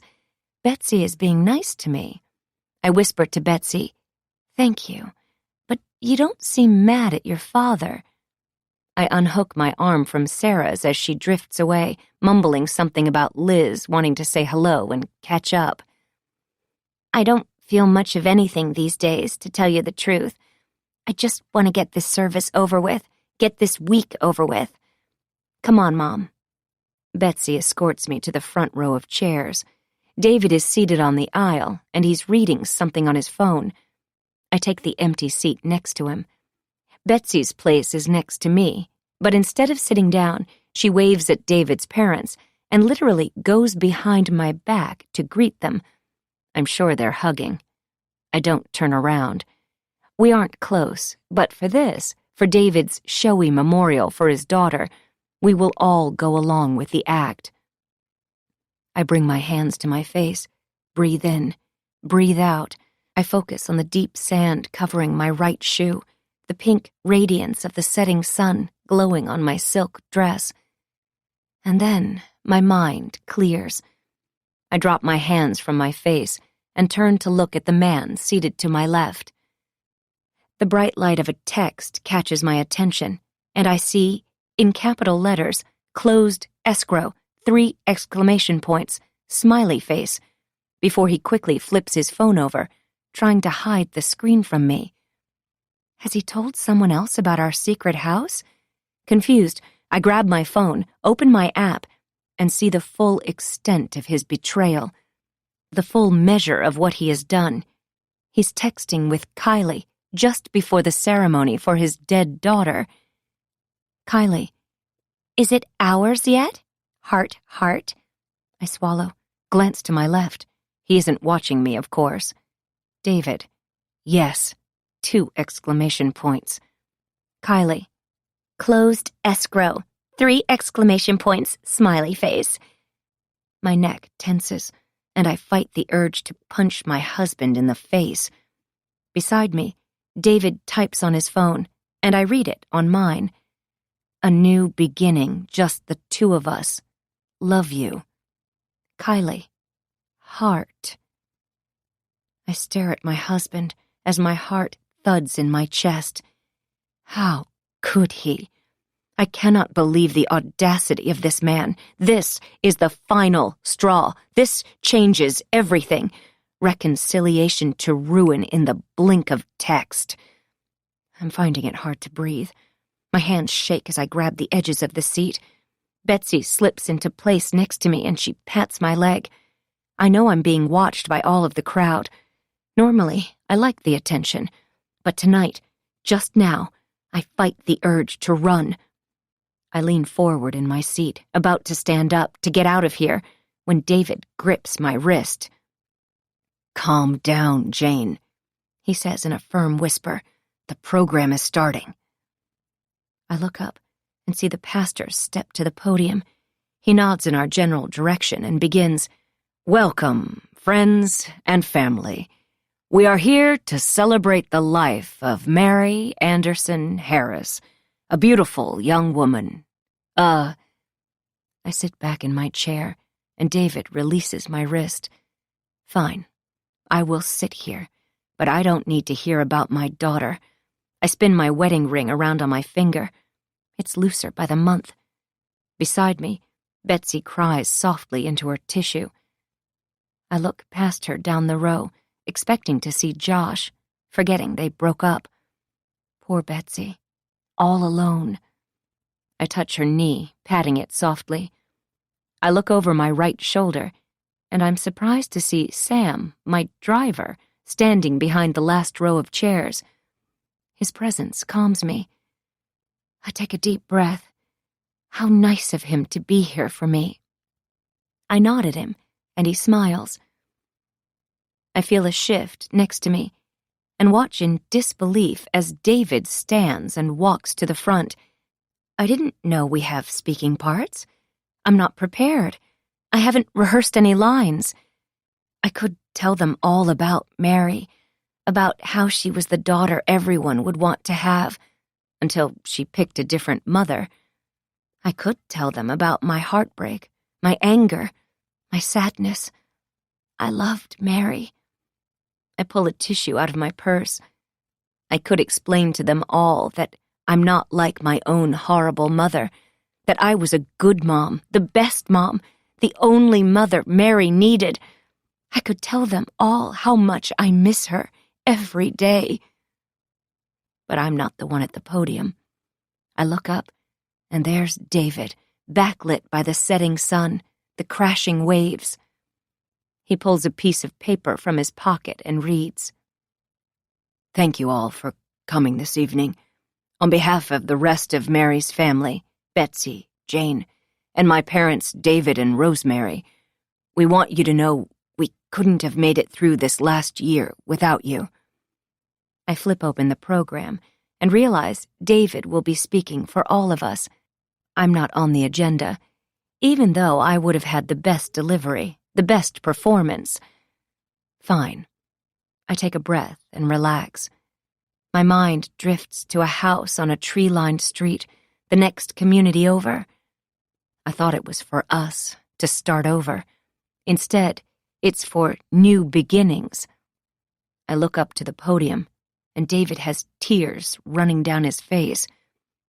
"She was my pride and joy, along with her sister. The girls made my life happy and worthwhile." David pauses, wipes under his eyes. "I'll never get over Mary's loss, but because of all of you, I can go on. Please stay and join us for a sunset cocktail in Mary's memory. Come and tell me your favorite story about my daughter. She'll be alive in all of our hearts, forever." "Amen," the pastor says, and leads the way to the open bar, followed closely behind by David. "Bravo, David. You stole the show. No part for me, Mary's mother, but I will deal with him appropriately. He has gone too far now. There cannot be a simple reboot to our relationship. Not anymore. Things have gotten out of hand with Kylie, but it turns out he has been out of control almost since the day we married. Silly David. I thought he knew me better than that. He thinks I'm a fool, that I don't see him for all that he is. But he's wrong. I do." I hear sniffles behind me, even though I've tried to tune out everything. The menacing ocean, the other guests. But it's the sniffling that gets me. I turn around. It's David's mother. My sunglasses hide the evil eye glance I shoot her way. She and her husband stand and begin shuffling out of their aisle away from me. They are complicit in all of this. Of that, I'm sure. Good riddance, folks. With the Harrises out of the way, I'm staring directly at Elizabeth James, still seated, tears marring her perfect makeup. She came here, despite my warnings. Well, she was already on my list, of course, but she's bumped herself up in the rankings. Way to go, Elizabeth. Thanks for the exclamation points, Kylie. Game on, David. You cannot even begin to understand the rage I feel. You're here. I point at my nemesis. I don't care who is watching. I needed to attend Mary's memorial. Tonight is important to me. For closure. Diminutive, brilliant Dr. Elizabeth James, plastic surgeon to the stars in L.A., meets my blue eyes with her brown ones. Her lips, Mary's lips, part, and she begins to talk again. You slept with my husband. You stole Mary from me. I don't hear anything she says. I stand up, dizzy. If I knew how to throw a punch, I would, but I don't, so I throw the memorial program at her. How dare you? I watch as Elizabeth scampers down the row of chairs, making it to the aisle to stand by my in-laws. Jane, get a grip. My dear, sweet mother-in-law steps between us and says in a hushed tone, This poor woman came to say her final goodbyes to her daughter. What is wrong with you? I'm shaking with anger. I could explode. I point my finger at her, at the three of them, complicit in this plot to ruin my life. I keep my voice low, calm, my words angry, final. You are not Mary's mother. You gave her up. You promised to never be part of her life. You two promised this would be our little secret. I pointed my in-laws, and they both stepped back, two rats shuffling in the sand trap. Elizabeth steps in front of them. She's wearing a stupid navy dress. That isn't a color of the sunset. She wears glasses like a professor, and her eyes are rimmed in red. I can see all of this, all of her, even though the light is almost gone from the beach. Look, Jane, I know you never wanted me in Mary's life. I held up my end of the bargain. As you know, she found me. I've done nothing wrong. Could we just stop this? We need to remember Mary. Elizabeth finishes her speech, and Mrs. Harris slides her arm around her. My dear mother-in-law. Did she arrange the play date for her son and this woman? Did she mastermind all of this for a grandchild?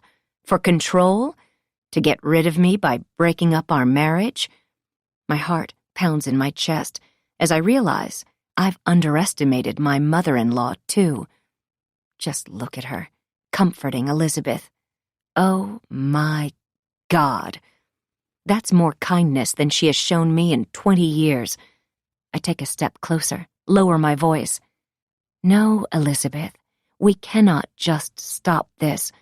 I told you to stay away when I visited your office last year, and again when we had coffee this morning. Have you no shame? You slept with my husband, you slut. I know, and I'm sorry about that. I didn't know about you. Elizabeth swallows. But I do now. You're ruthless, selfish, and jealous. But Jane, you're not in control of me. She's wrong about that. I know I scared her when I visited her in L.A. last year. It was the point of my trip. Clearly, I didn't go far enough, though. She called Mary and told on me, and then Mary and I had a big fight, and then Mary went to the park with Betsy, and then she died. This is all Elizabeth's fault. I'm shaking all over. I point my finger at my enemy. Jealous of you? Don't be ridiculous. Look at me. I have it all. It's your fault Mary is dead. I hope you can live with that, with what you've done.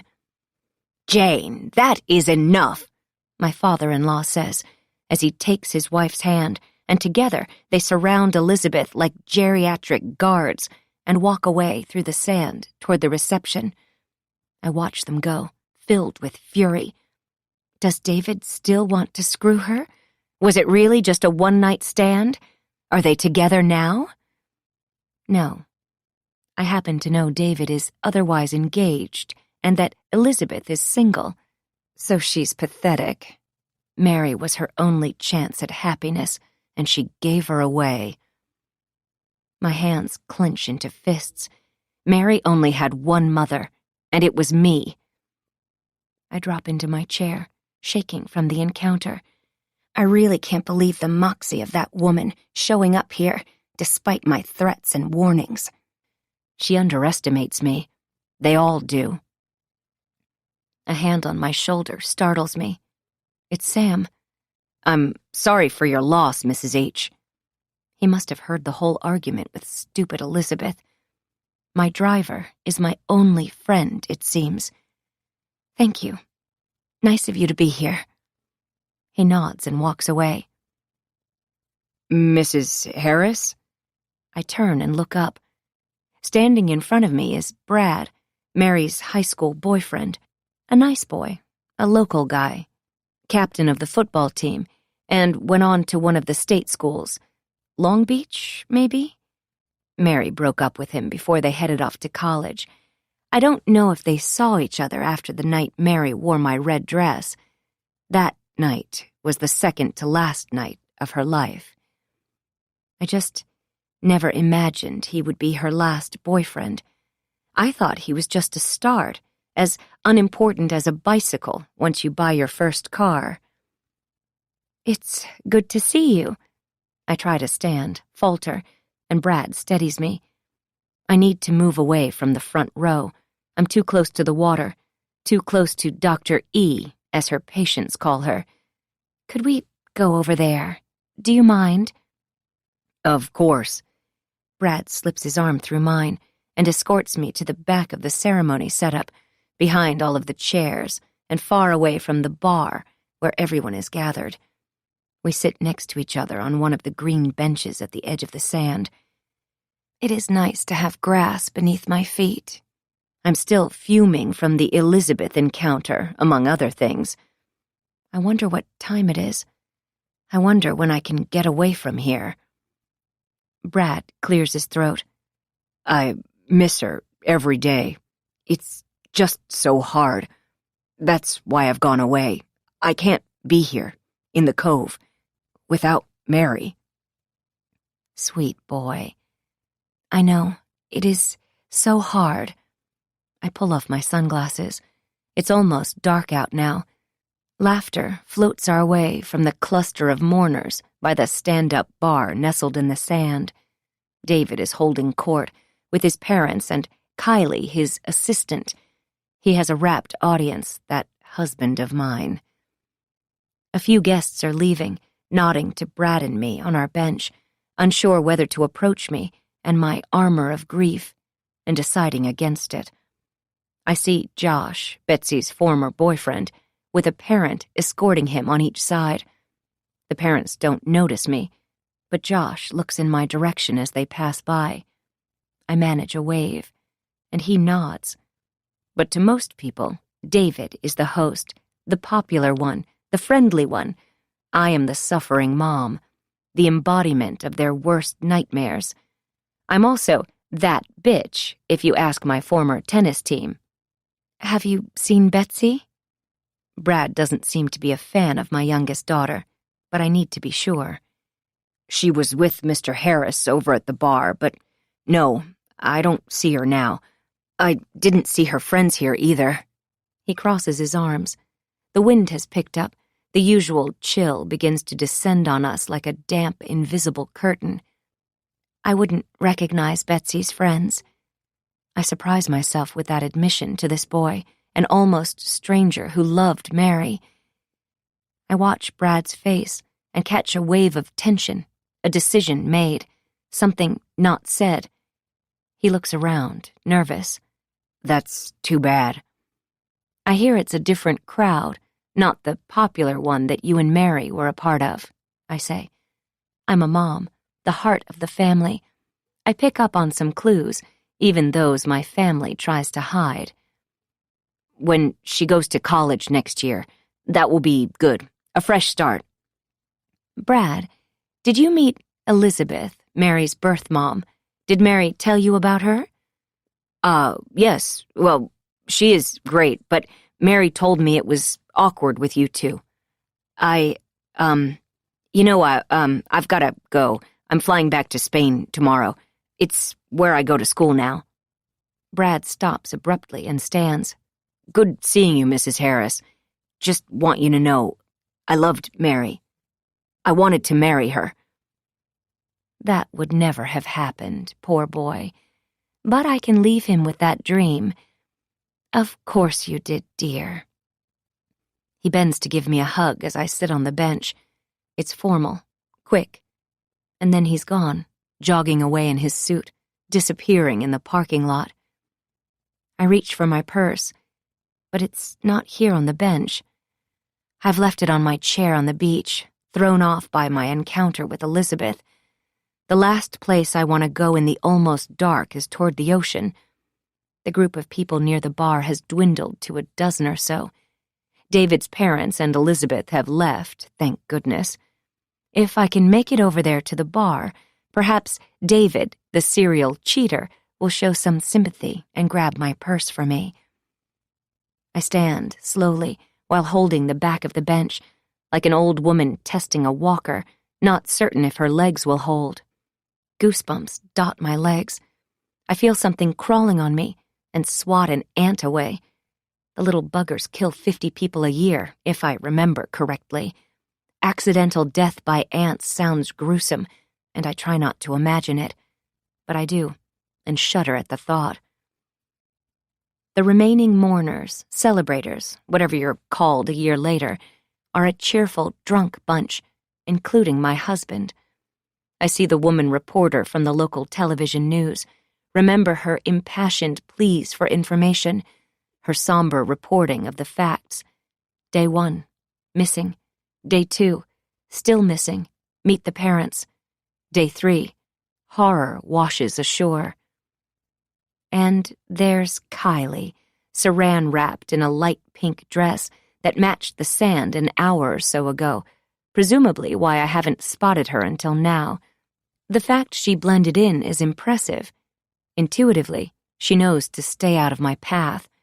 She ducks behind David, trying to become one with the bar. The bartender, for one, seems happy to claim her. "There you are, Jane," David slurs. Is he drunk? "Here I am. It's time to go, don't you think?" I left my purse on the chair out there. I point, but don't look toward the ocean. "Would you mind grabbing it?" "I'll get it for you." Kylie leaps into action, a shrink-wrapped superwoman hopping through the now cool sand. David watches her go as I watch him. She's so happy, almost like she's celebrating something, as opposed to attending the memorial of a dead girl. "Here." David hands me a glass of white wine. "You okay?" I smile, take a sip. It's good wine. Of course, the Harris family would serve nothing but the best for all of us missing Mary, or all of us who pretend to, like Kylie. Fine. Nice ceremony, except for the appearance of Elizabeth James. By the way, did you consider asking me to address the crowd? I should have stood up there with you. I stare at David as he picks up his drink and sips. "No, not really. I figured I could speak on behalf of our family since I'm the one who wanted the ceremony. As for Elizabeth attending, my parents invited her, not me." He squints at me. "Funny that you're comfortable having her here, given the fact that you broke your promise to me and helped Mary find her. There's more to the story, isn't there, David?" David smirks, clearly unsure what to do with that. "It's not the right time or place to discuss this, but I didn't mean to hurt you, Jane. It was a mistake." At this moment, I hate him, more than words can express.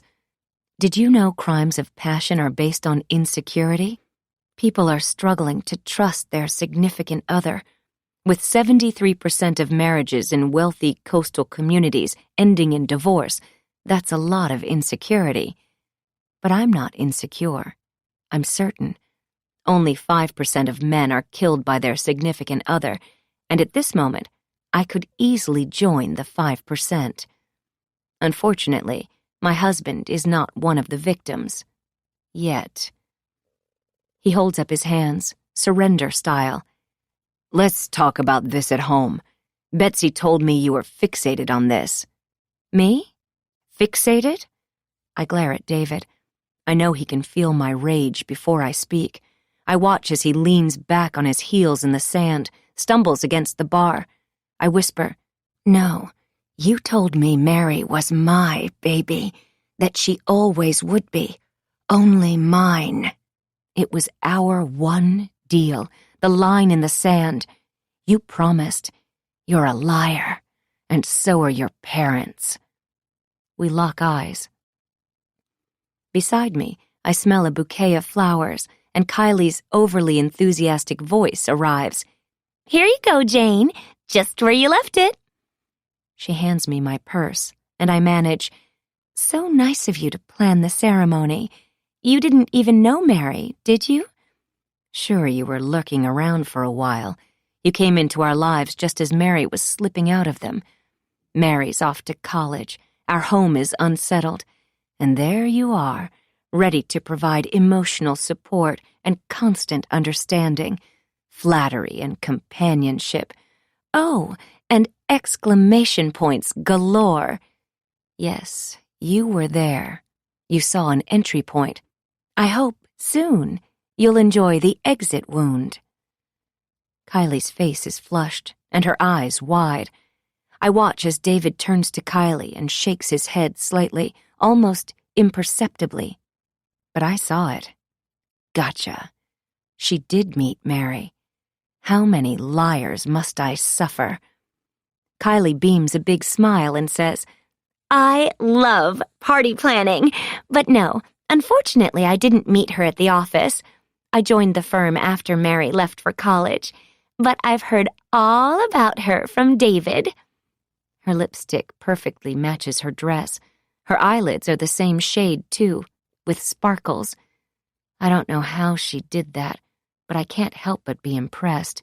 She's what you call perfectly put together, like I am, only she's younger and not very smart. So you met Mary outside the office? I ask with a kind tone and a smile. Yep, Kylie answers without thinking. Oops. She's an idiot. I look at David and say, we should go, dear. We need to wait until the guests leave. David waves his hand in the general direction of the 5 people still standing at the bar. These people are drunks, not mourners, at this point. He doesn't want to go home with me. He'd rather spend the night on the cold sand with Kylie. I know the feeling, the urge toward avoidance, and the other, the search for something better. I share it, believe me. But still, pretense is pretense. I shrug and point to my bench. I'll be over there. Hurry, I'm getting cold. I walk away and give him a chance to say goodbye to his guests and Kylie. I think I hear David mumble something in my wake. The waves are building, crashing to shore, so I could be imagining things. The bench is cold and damp with dew. I sit anyway, knowing I may be ruining my new silk dress. I open my purse, feel around for my phone. Something pokes my hand. I pull out an envelope, the Cove's signature stationery. Dark green, the Cove logo in the top left corner, crisp, thick white paper stock. I saw guests placing letters and cards in the basket by the podium. We'd asked for donations to some charity or another. Someone must have noticed my purse and tucked the donation letter beside it. Kylie, no doubt, put it inside. I tear open the envelope and pull out the letter. When I unfold it, I'm worried I won't be able to read what it says or that I'll drop an enclosed check on the ground. I shouldn't have worried. There is no check. The words are clearly legible, even in the dim light. Mary's death was not an accident. Just ask Betsy. My hands shake, and I'm having trouble holding the note. I gulp for air. I scan the beach. No one is watching me. A shiver runs down my spine, and I notice David walking toward me with Kylie. I watch as he slips his arm around her waist for a moment. Their heads lean together as he whispers in her ear, before they break apart again. If you weren't watching closely, you would have missed it. They aren't holding hands, but they might as well be. I slide the letter inside its envelope and slip it into my purse. My heart races as I watch them part, reluctantly, Kylie waving to me before walking away to her car. I stand on shaking legs. The dark weight of all of this is becoming too much to bear. David joins me at the bench, and we walk to his car in silence. He opens my door for me, and I slip inside. Who would write such a thing and leave it for me, here, now, of all times? Everyone knows Mary drowned in the ocean after falling from the cliff. All those months when we searched for answers and never discovered a clue to explain how Mary fell from that cliff? Perhaps now someone has the answer? Someone saw something? Is someone on my side? Ask Betsy what? I've told you I have my theory about what happened, a clear line of questioning the police didn't explore. Who was the last person to see Mary alive? There's your answer. Now it seems someone else agrees. I'm not saying Betsy did it, of course. I'm just not certain she didn't. Does someone know the truth? Or maybe someone wants to push me over the line, that blurry place between sanity and insanity. Maybe it's David's parents? Or David himself? I told you, I've stopped taking all those pills. I'm in control. But others might not see it that way. Maybe, like my husband, most people don't really see me at all anymore. There are so many ways to look at it. One person's crazy is another's brilliance. After the 1-minute drive, David pulls slowly into the garage, drunk and extra careful. He gets out of the car and stumbles through the courtyard and into the house in front of me.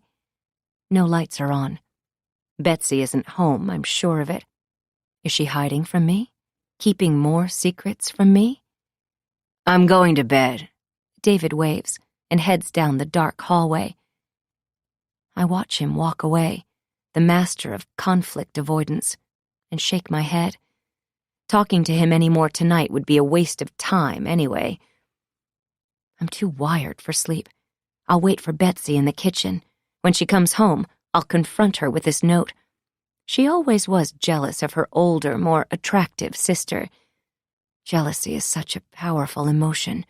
It makes you do crazy things sometimes. But I'll talk to her, get her to tell me the truth.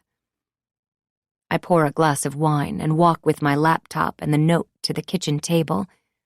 Many people believe I'm crazy with grief. Complicated grief, as Dr. Rosenthal calls it. Betsy and David are convinced I'll never get over the tragic accident. I see it in their eyes, the way they look at me. They think I'm someone to be pitied, ignored. Out in public, they tiptoe around me, hoping I don't draw attention, hoping people will think we're all just fine. But at home, behind closed doors, I'm simply someone to run from, to hide from, to leave. They are both wrong. I'm so much more. Tuesday, 2 days until graduation. 8. 2:30 a.m. Shoot. I squint my eyes and check the clock. I've fallen asleep at the kitchen table. My neck is stiff, my mouth is sour, and dried drool cracks at the corner of my lip. I'm not sure how long I've been here, but I know it's long past time for bed. My computer's screensaver swirls colors and shapes at me, non-threatening and comforting. I vaguely recall researching the meaning of dreams, something I've done often since Mary's death. While I have been able to take control of most parts of my life during the day, it's the recurring nightmares that terrify me. I can't seem to make them stop. I touch the keypad, and my computer reveals analysis of falling dreams. It looks to be a clinical paper, something Dr. Rosenthal would read and enjoy. I must have nodded off while reading it. The article reads, "Many patients dream of falling from a mountain cliff. Of the many locations to fall from, mountain cliffs seem to be a favorite. Patients usually wake up before they land." I take a deep breath. I shouldn't read this. I should just go to sleep again, a hopefully dreamless sleep, in my own bed. But I'm a moth to the flame with my computer. I can't help it. I read the last part of the paragraph. Living on the edge is not just symbolic. The dream actually could be warning the patient of a real and imminent threat. I wonder if David and Betsy dream of falling. Like most things these days, dreams, or nightmares, are not something we discuss. If they don't dream of free-falling, they should. So should Elizabeth James. I push away from the table, stand up, and check my surroundings. Kitchens are dangerous places. For example, a woman died after she slipped in her kitchen and landed on knives sticking upright in the utensil holder of a dishwasher. Always point your knife blades down. I'm not making this stuff up. Nobody ever expects to die in her own home in a tragic accident, but a kitchen grease fire can happen in the blink of an eye. Look around your house. Killers lurk everywhere. A slip in the tub, a fall into the sharp corner of your coffee table, a pot of boiling water spills on you. Well, tragedy. I could go on, but it's bedtime. At the kitchen window, I look down, wondering if Betsy's light is on. But everything is dark. We'll have our visit in the morning. I make my way toward my bedroom, turning off lights as I go. My heart thumps in my chest, but I breathe deeply and calm myself. I'm aware of the danger in my life. In the bedroom, David snores. That sound is really getting on my nerves. 9 a.m. Brilliant sunshine floods my bed, the entire bedroom. The shades are wide open, but my eyes squeeze shut, trying to block the spotlight. The good news is I slept in a thick, dreamless sleep. The bad news is I slept too long. I hurry to the bathroom and brush my teeth. I hustle into my closet, pull out my most recent online purchases, yoga pants, a tight cotton t-shirt with a smiling Buddha face on it, and finish the look with a bright blue fitted and zippered hoodie. I look almost normal for a mom around here. Mindful, meditative, wholesome. I'm a poster child for healthy living. I wash my face and comb my hair, pulling it into a low ponytail. Apply just the right amount of makeup for my daytime appearance. I smile at my reflection. I'll be seeing all of the moms at Volunteer Day. I don't want Betsy to be embarrassed by me. She won't be now. I look, dare I say it, young and hot. Anyone would be proud to have me as her mom. Betsy should consider herself lucky. Ask Betsy. I will, but I already know the answer. I trot out to the kitchen to make a cup of coffee, and, like a mirage, David and Betsy are at the table, eating together. They both stop chewing and watch me walk into the room. Good morning. What a wonderful development. I can't wait to talk to them about my secret pen pal. They look at me, and then each other. They're silent as I make myself a cup of coffee. What have they been talking about? David's infidelity, perhaps? Or did they stick to their favorite topic, Crazy Jane? What did I do to upset them this time, I wonder?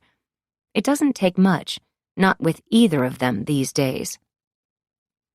Good morning. You look good, like you've slept for once. No more vampire hours? David's voice is gravelly. He is no doubt hungover. But there's something more. An edge. Betsy nods. Morning. You do look different. Thanks, I guess. I don't know what different means, but I suppose it's a devious daughter compliment. At least she notices things have changed. I'm back. I join them at the table, slip into the chair across from David. Mom, where did you get this? Betsy holds up the note, my note, from my purse. That's mine. I grab the paper and hold it close to my chest. What are you doing with my note? I don't want them seeing this. I need to find out who wrote it first, and why. I am in control now. This note is now part of my plan. Calm down. You left it here, on the table. David exhales for added drama. Since when did he become a daytime soap opera star? The looks, the size, the attitude, annoying. I take a breath. I suppose I did leave it out by mistake, but it's mine. Mom, where did you get this? Betsy locks eyes with me, a challenge. Someone left it in my purse last night. I don't know who. David puts his chin on his hand and turns to the camera for his close-up. The effort to speak to me must exhaust him. Perhaps we should talk to Dr. Rosenthal, get you back on some of those meds you were taking. This is crazy stuff. Anonymous notes? Really, Jane? Did you write this last night? Do I need to call the doctor? What? No. I feel good today. I look good today. I know you noticed. I wink at him, and he breaks eye contact. I take a sip of coffee. I love being in command. I turn my attention to my daughter. I don't know what theory you've concocted while I slept, but here are the facts. Someone left a note in my purse during the memorial service last night, and that note writer wants me to ask you something, Betsy. I have the chills. Do you? It would be such a shame if David lost both of his daughters, one murdered, one in prison. David has been a very bad person. He deserves to lose everything. Darling daughter, what do you know about Mary's death? Betsy shakes her head. You're losing your mind. You're telling us someone slipped a big envelope, business-sized envelope, David adds helpfully. Business-sized envelope into your purse, and you didn't notice? Betsy asks, vying for a job as the newest member of Orange County's detective squad. It's good for her to practice. She should get comfortable around police. Correct. I left my purse on the chair. How convenient, Detective Betsy notes. No, it wasn't. I needed tissues. I noticed it was gone.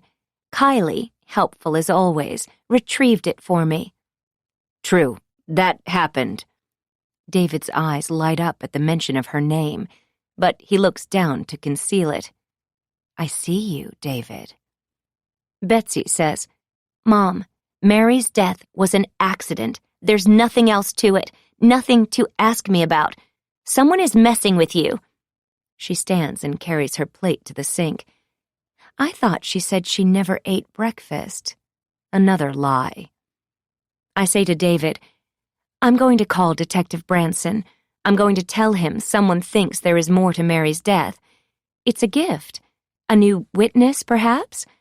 I wish you two would believe me. Believe this person. David rolls his eyes. I watch Betsy rinsing her dishes in the sink. Betsy, do you have anything new to tell the detective?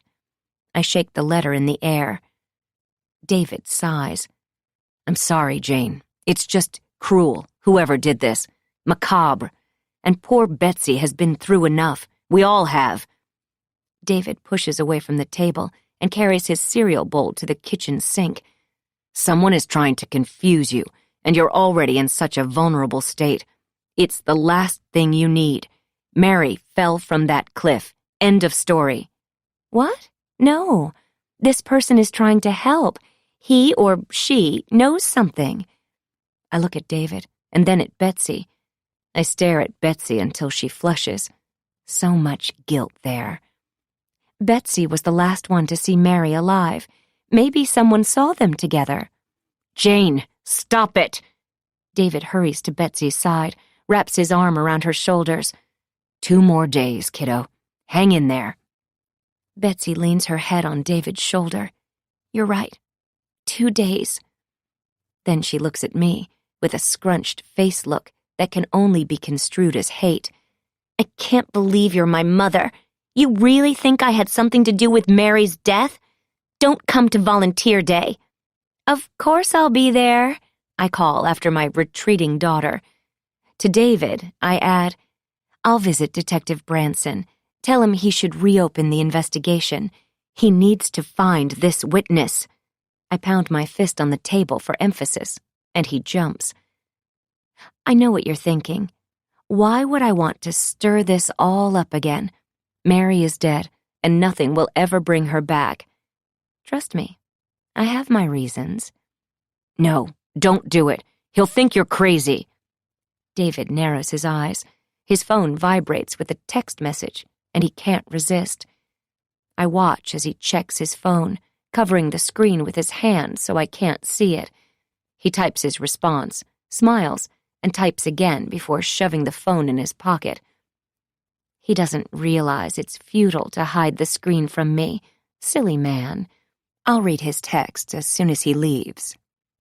Is something important happening at the office? Yes, that's it.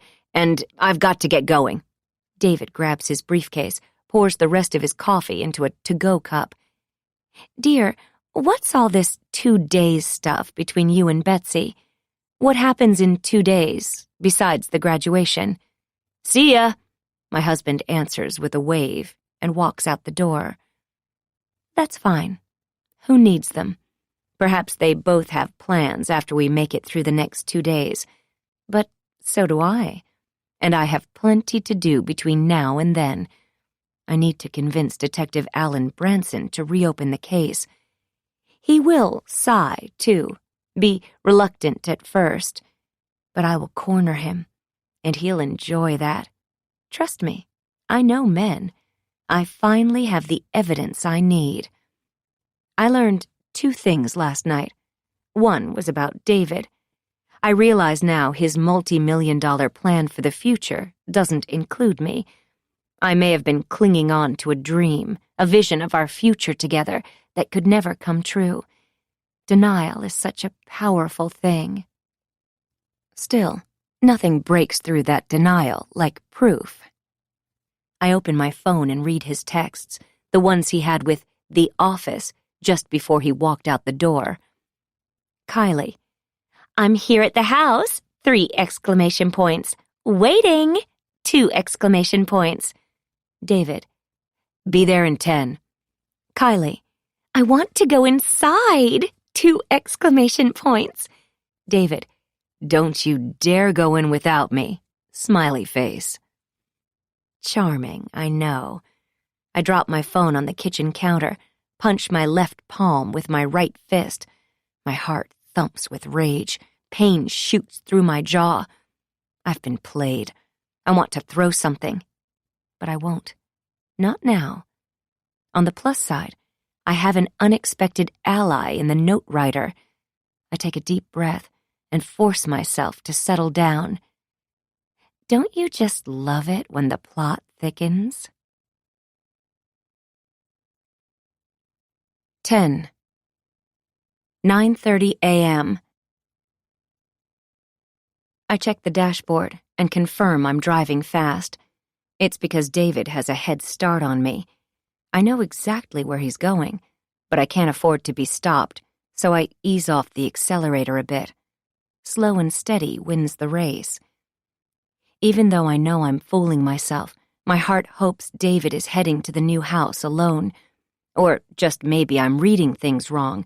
Perhaps his assistant, Kylie, is meeting him there, but that's only to help with the key transfer, finish up all the paperwork, that sort of thing. She's helping him keep the new home a surprise for me and Betsy. She's excited for our new, fresh start.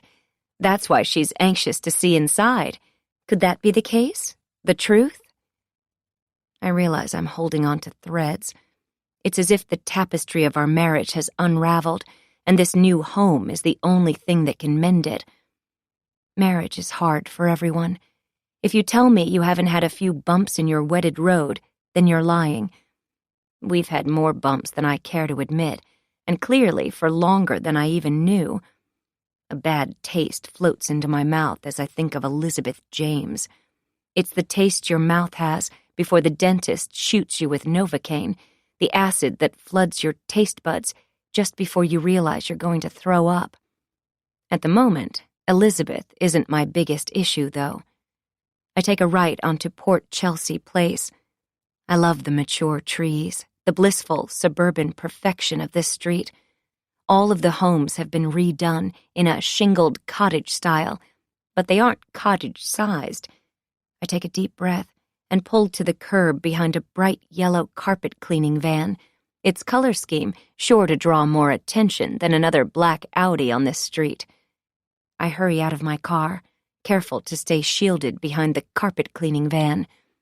2 doors down, across the street, David's car is parked in the driveway of the beautiful Cape Cod-inspired $3.85 million, 4,227 square foot residence. From the real estate listing page I have saved on my computer. Oh, come on. You didn't believe me when I said I hadn't looked online, did you? I already knew about the open and airy floor plan, the casual elegance that will make entertaining simply a delight. The large great room with sliding invisible doors opening to the meticulously landscaped yard. The home boasts 6 bedrooms and 6 baths, including a spa-like master suite with a vaulted and beamed ceiling. It's move-in ready, professionally staged, and all furniture is available for purchase with the home. What a deal! I tip my head down into the collar of my black rain jacket and hurry down the sidewalk, stopping behind the huge eucalyptus tree between the street and the sidewalk, directly across the street from David's Tesla. And there they are, Kylie and David, standing side by side near the front door. A woman wearing a bright pink top hugs Kylie, and then David, before walking to her car, a typical realtor luxury Mercedes in beige, and driving away. It's just the 3 of us now. I hope for David's sake that Kylie, too, will walk away, jump back inside her brand-new white Audi, and drive back to the office. She's facilitated the transaction, and now it's time for her to go. She can keep the car. I'll keep the rest. A pain shoots through my right temple, and my stomach flips as I watch David bend and scoop Kylie into his arms, slip the key into the light blue front door, and carry her inside. As the door closes behind them, I feel the fire in my belly ignite. That's it. It's war. As I hurry back to my car, I do have to give Kylie credit. She works fast. That's the younger generation for you. And David turns out to be an easy mark. David has a type. Women like Kylie and me who are not quite what they seem to be. And for some reason, women like us can sense that about him. It must be in his pheromones, easily conned. But I'm no longer fooling myself. Was I a fool? No, I am just a devoted wife who was willing to give him another chance. And now? Now I'm a formerly devoted wife who is over him. But don't think I'll just leave them to their new little life. I think by now you know me better than that. 11 a.m. I pull into the garage at the same time Sam's text lights up my phone. I'm here. I push the garage door button and welcome the darkness as the door rolls down. I want to text back, "Go away," but not because of Sam. I need to think, reflect. I need to find the note writer, and I need to set everything in motion. David may have carried Kylie over the threshold, but he has pushed me over the edge. I also need to make a showing for Betsy, because this is one of our last times to be together in public. It's important for the other moms to see me, for them to think I'm just like them, showing my love for my daughter by wearing on-trend athletic attire and by being overly involved in every facet of her daily life. To be the helicopter mom they all are, that they expect me to be. That's the mom Betsy hates. Or does she hate the housebound mom I've become? I'm not sure. Maybe she hates them both? For some reason, though, she wants me to be at Volunteer Day, or she wouldn't have mentioned it this morning. Does she have a surprise for me? I doubt it. She doesn't think that way. She's simple, her father's daughter.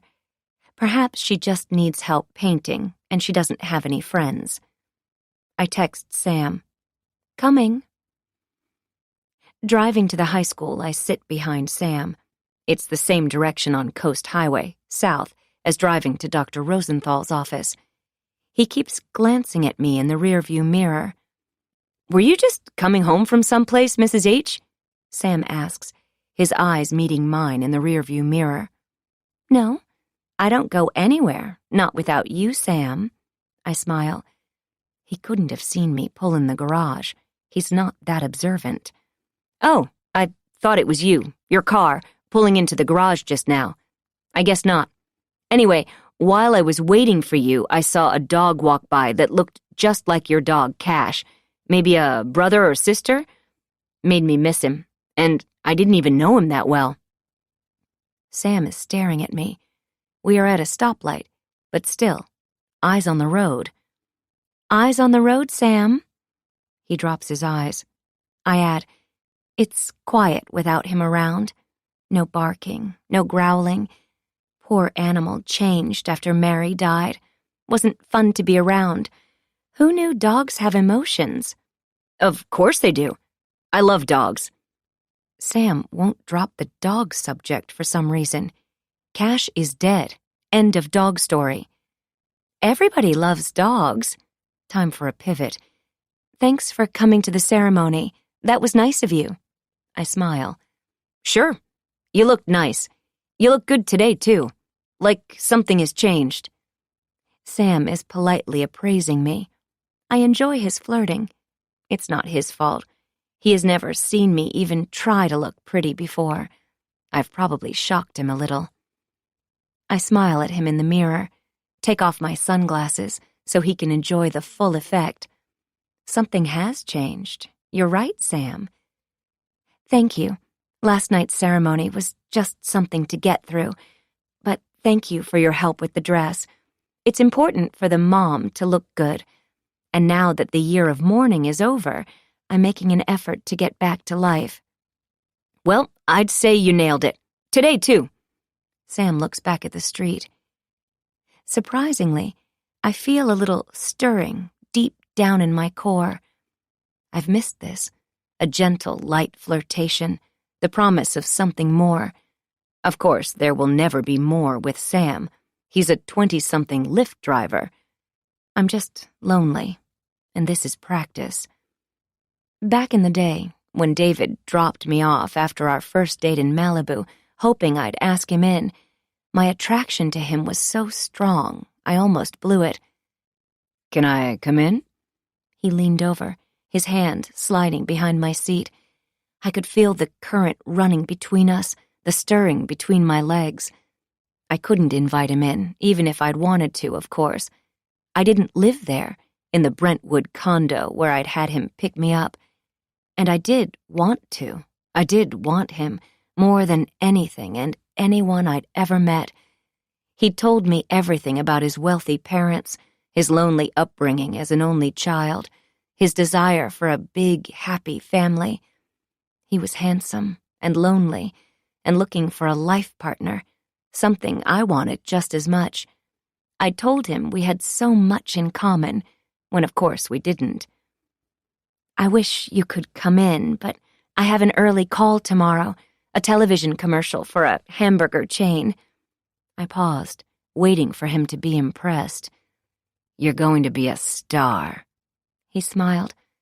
I still think you should let me come in. I will be a star, and, as I told you, I have a rule about taking it slow. I blinked at him with my movie star look. The convertible top was down, and the sky was filled with stars. The only ones around, truth be told.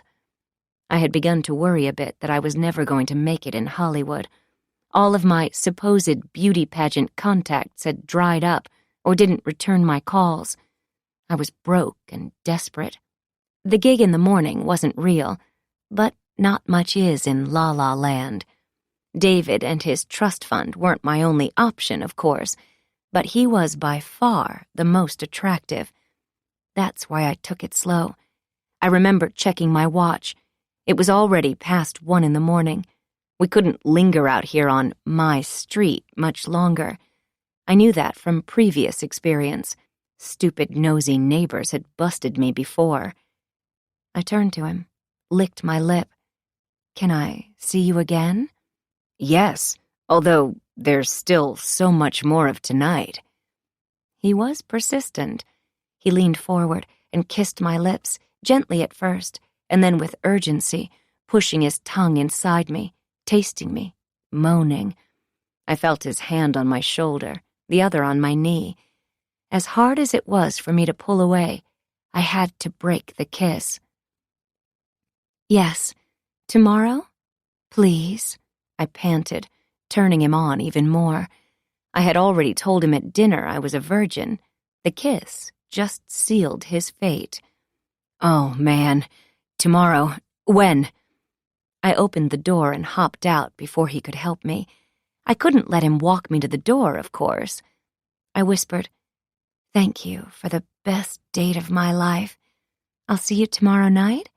Could you pick me up at the club? I have to work until 8. Of course. See you there. I had a great time." He started to get out of the car. David was a gentleman when I met him. He was about to open the door when I held up my hand. "Shh, stop. No need to walk me to the door. Mrs. Kravitz is really cranky when I come home late. But I'll see you tomorrow night." I'd opened the gate to the yard. I'd made sure there wasn't a lock earlier during my scouting missions. This wasn't the first time I'd used my Brentwood home. I just had to hope none of the actual residents inside the complex would wake up and call the police. That happened once. I couldn't let it happen again. 2 months later, we were engaged. Newly funded, I'd had the staying power I needed to break through in Hollywood. Until everything changed. I feel Sam's eyes on me. It's nice to see you smiling, Mrs. H. Thank you, Sam. I'm sorry, I don't mean to be rude, but I need to make a call. I pull out my phone to search my contacts. There he is. Want me to pull over? Do you need privacy? Sam asks. Why isn't everyone in the world like Sam? No, it's fine. I don't mind if you hear. Just apologies for not giving you my full attention. I drive for Lyft, Mrs. H. Most people forget I'm up here. I punch the contact number for Detective Branson. Shockingly, he answers on the second ring. I bet he didn't check caller ID. Branson here. Hello, Alan. It's Jane Harris, Mary's mother. How are you? Soft sigh. Fine, ma'am. And you?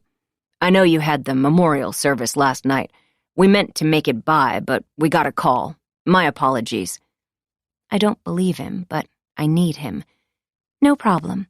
It was lovely, and actually enlightening. Big sigh. How so, ma'am? I got a clue. A letter. I need to show it to you. Proof Mary was murdered, killed, and Betsy knows something. I know what you're thinking. I'm overstating my case a tad, but you have to understand what I've been through with all of this, all of them. Someone admitted to murdering your daughter? I have his attention. Yes, in a way. In another way, not really, but it does say Mary's death wasn't an accident. I need to see that letter, ma'am. Should I swing by? I hear him cuff his hand over the mouthpiece. I imagine him pulling out his thick day planner, slotting me in. I can be over around noon. I take a deep breath. He believes me. I'll see you then. And, Alan, detective, thank you for taking my call. Of course, Mrs. Harris. You know I'm here to help. I'll be anxious to see your proof. Sam's eyes are big and watching me. What? I smile at him. You think your daughter was murdered? You have proof? You think Betsy knows something? Yes, I am sure of it. You know, Sam, I've always thought poor Betsy knew more than she's told us. I mean, she was the last person to see her sister alive, but she's never really talked about it. Sort of.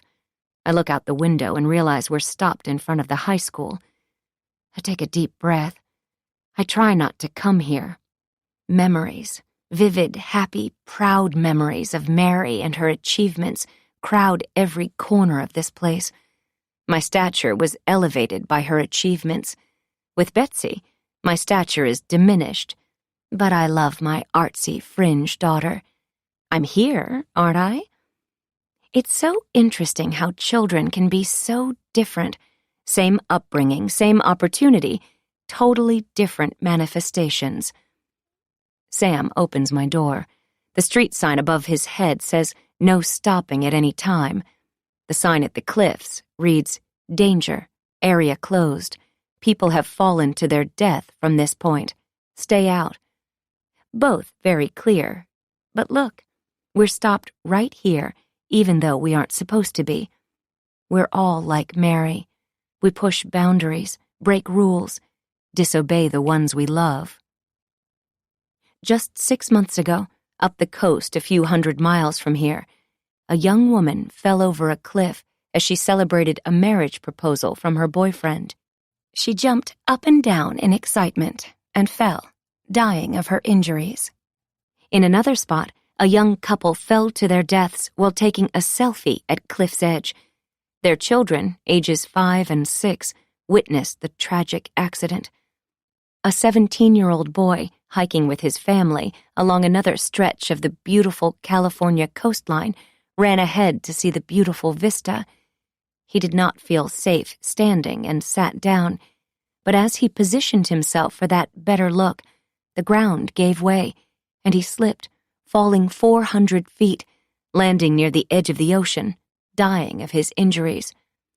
Accidents happen all the time, sure, but what if, in each of these cases, the story was different?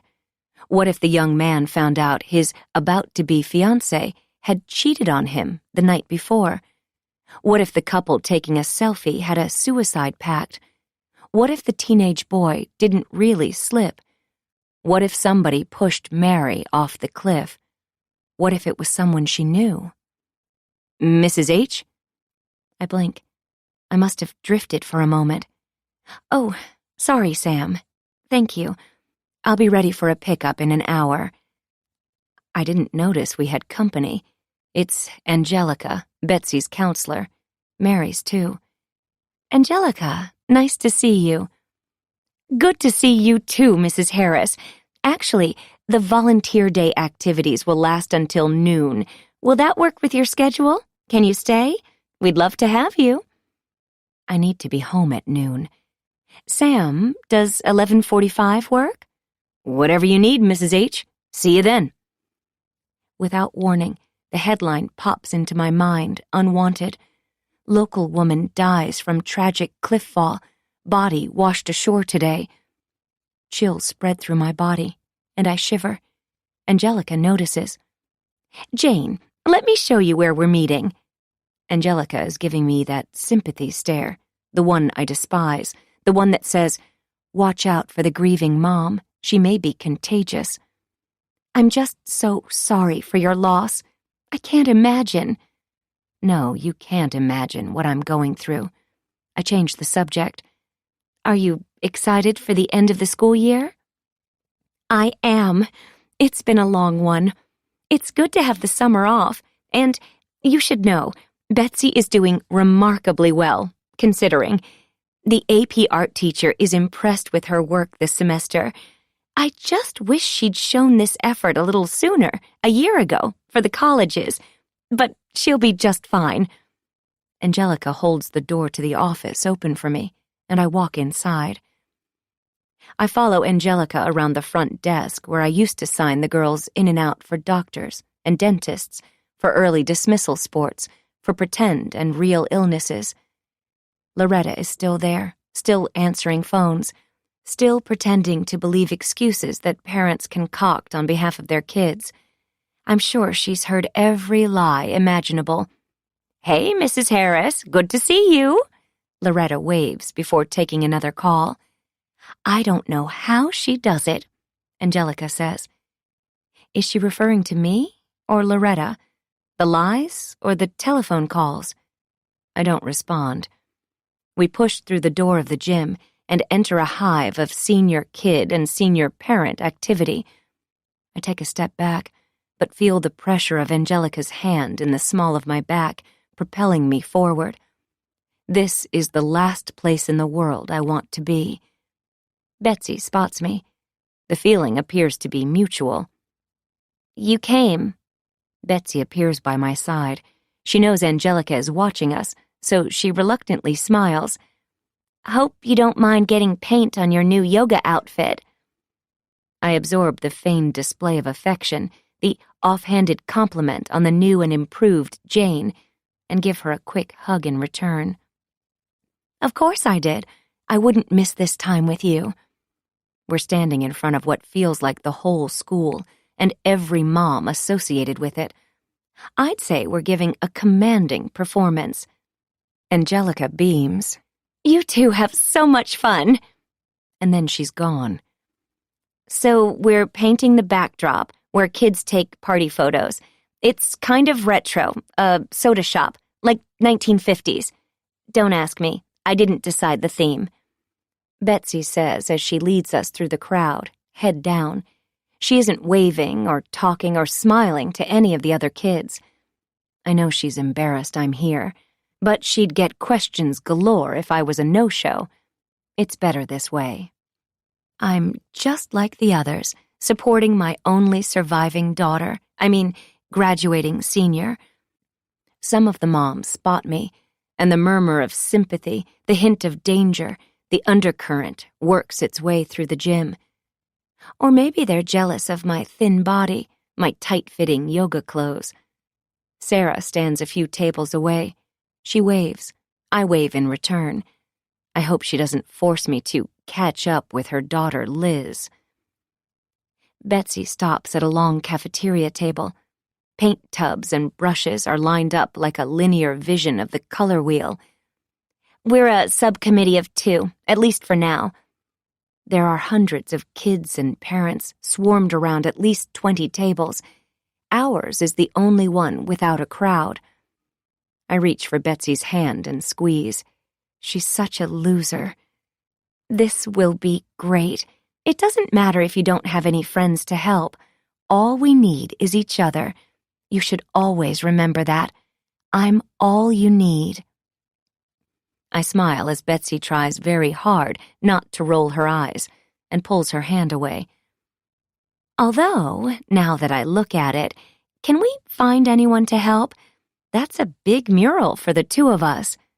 I'm calm, no-pressure mom, just asking a simple question. Without Josh in the picture, the text messages coming in for her have been few and far between. It's odd for a teenager. But my spyware picks up all social media accounts and text messages. Betsy must just be a loner. Poor thing. We'll be fine. Everyone is busy. Betsy hands me a paintbrush. Start over there with the stool. Black seat, silver stand. I'll handle the ice cream sodas. As I paint, my intuition is zinging, pinging. A dormant maternal instinct aroused. Betsy is a better actress than I realized. Just now, if somebody glanced our way, and believe me, they are, they would think Betsy is glad I'm here at Volunteer Day, happy we're working together side by side. But I know she despises me. She pitied me this morning in the kitchen. Both she and David made fun of me and the anonymous note. I watch her. She is my daughter. Her eyes focus for a moment on the work, and then she's scanning the crowd. Who is she looking for? What? Betsy stares at me. Oh, nothing. Just so glad to be here. I shove my brush into the thick black paint and blob it onto the outline of one of the soda stools. Sure you are. Betsy isn't looking at me, though. She's smiling at a guy with long blonde hair who is working his way toward us, cutting through the crowded gym. The hairs stand up on the back of my neck as my radar senses a connection. Hey, Betsy, is this your mom? Blonde surfer dude has reached our table. He smiles at me, pulls his hair behind his back. He looks too old to be in high school. Hi, I'm Jane Harris. I extend my hand, even though there's black paint on my pinky. Bo, good to meet you. I'm a substitute teacher here, and I tutor after school. Betsy's one of my favorite students." He shakes the tips of my fingers quickly. It's weird. It's almost as if he's trying to keep me from seeing something. But then I see it. The proof. His infinity tattoo matches Betsy's. My jaw tightens. Once again, I've been played by my own family member. This is unacceptable. I turn to question Betsy. Bo says to Betsy, "Can I borrow you for a moment?" "Sure. Be right back, Mom." I watch them weave through the gym, lost in each other, not talking to any of the other kids at the other tables. And then they're out of sight. Betsy acted cool, nonchalant, and that likely means they are an item. That's crazy, though. He's too old for her, of course. She couldn't possibly be dating that inappropriate man. But they have matching tattoos. Could Betsy be keeping more secrets from me than I realize? Someone touches my shoulder, and I jump. "Sorry to startle you." It's Sarah. Omnipresent Sarah. "No worries. Thank you for coming last night." I managed to have manners, but I want to think about my devious daughter. "It was a lovely memorial service." Sarah looks around, scanning the crowd. "Where's Betsy?" "Oh, well, she just stepped away for a minute. A guy named Bo came to talk to her." I see a look cross Sarah's face. She bites her lip. "What is it?" "Nothing. I mean, just rumors, gossip. I'm sure it's nothing. He's also the assistant manager at the hardware store on Beach Boulevard, probably dropping off supplies or something." Sarah steps back. "I need to get back over to my project table." "Wait, what is it? What do you know?" I grab her wrist. "Please." "Hey, Mom, Mrs. Murphy. What's going on?" Betsy is back. Sarah shakes her wrist free. "Just saying hello, that's all. Get back to work, you two. Have fun." Betsy hands me my paintbrush and starts back in on a white square of the red and white soda shop. "And who was that?" "Who? Bo?" "Yes." "Stop. He's a sub and a great tutor. He's just super amazing." She looks up quickly. "We're just friends. He also manages the hardware store, where I get my art supplies." Two things rankle me. I didn't know Betsy had a super amazing, handsome tutor, and teachers and students aren't supposed to be friends. I could make a huge fuss about this inappropriate something here, but I have other fish to fry, so to speak. Still, it's bothersome. Surely they must have communicated by phone or text at some point, if only even to change the time of a tutoring session. I say, okay. I just didn't know about him. You've never mentioned his name." They must not communicate outside of school because I'd know, wouldn't I? Do they use smoke signals? Morse code? I've been missing something. It reminds me of the time Mary discovered the listening device in her bedroom. She was so smart, so mad at me. I swore it was for her own protection as I watched her smash it with a hammer. I don't have a bug in Betsy's room, not after that fiasco. But still, I should know about Bo. "You don't know anything about me, Mom." Betsy slaps red paint onto the paper. Clearly. "Want to tell me about you two?" "Not really." You realize he could get in big trouble for hanging out with you, don't you? I mean, if someone were to file a complaint about it. I like swirling the black paint on the paper, thick, dark. "We aren't hanging out. He's a tutor." Betsy stops painting and stares at me. "Are you threatening me?" "Of course not, dear. It's just that I care so much about you. I just want the very best for you. And that wouldn't include the assistant manager of a hardware store. Forget the fact he's a teacher. None of it will matter in a couple of days anyway. Not if everything goes as it should." "Right. Well, what I want to do is finish this stupid backdrop, and I'd like your word that you won't say anything to anyone about Beau, because there's nothing to talk about. He's my tutor. End of story, okay? Betsy holds the paintbrush dripping in red paint. It reminds me of the new painting hanging in her room, the bleeding heart. Sure, honey, of course. I will be agreeable now. I need to process this new and important information. To change the subject, I say, I'm meeting with Detective Branson at noon. I grab a different paintbrush and dip it into the silver paint. This is sort of fun, cathartic. I plan to get Mary's case reopened. Betsy smacks her hands down on the table, shaking the paint canisters, flipping my black paint-coated paintbrush onto the table, barely missing the backdrop. The kids and moms at the nearest table to ours, a group that seems to be stuffing paper bags with party favors, turn and stare at our table. It's my turn to blush. Betsy leans toward me and whispers, "Are you accusing me of hurting Mary?" I scoot over beside her, my paintbrush dripping black paint on the backdrop. I whisper, "Oh dear, why would I think that? I mean, all I know is you two had a big fight, went on a hike in Point Park together. You came home, and Mary never did." True. They were fighting about something.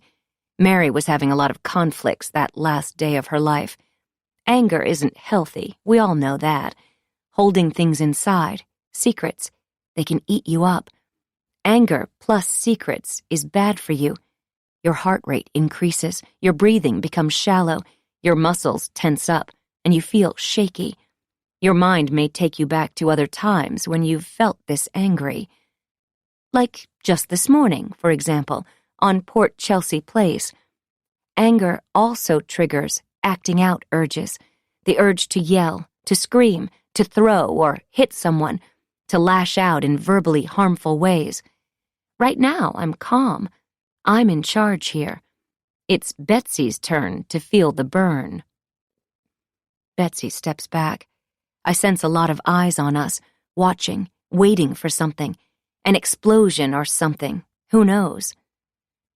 My daughter's face is pale, her lips pursed. Mary was alive when I left her, you know that? This is why people hate you, accusing your own daughter of something horrible, of knowing some sort of secret. I don't know what you're up to, but I desperately want to be normal again, to feel normal again. It's hard enough to not have Mary. She was my best friend. If you try to open this all up again, we'll lose the little bit of respect we have around here. I can't take it. The stares, the pity. Not again. If you try to open Mary's case, Dad and I will tell everyone you're insane. A monster. Oh, really? Before I answer her, I look up. There are too many eyes on us, watching us. I don't want them to hear our conversation, to interfere with me and my plans.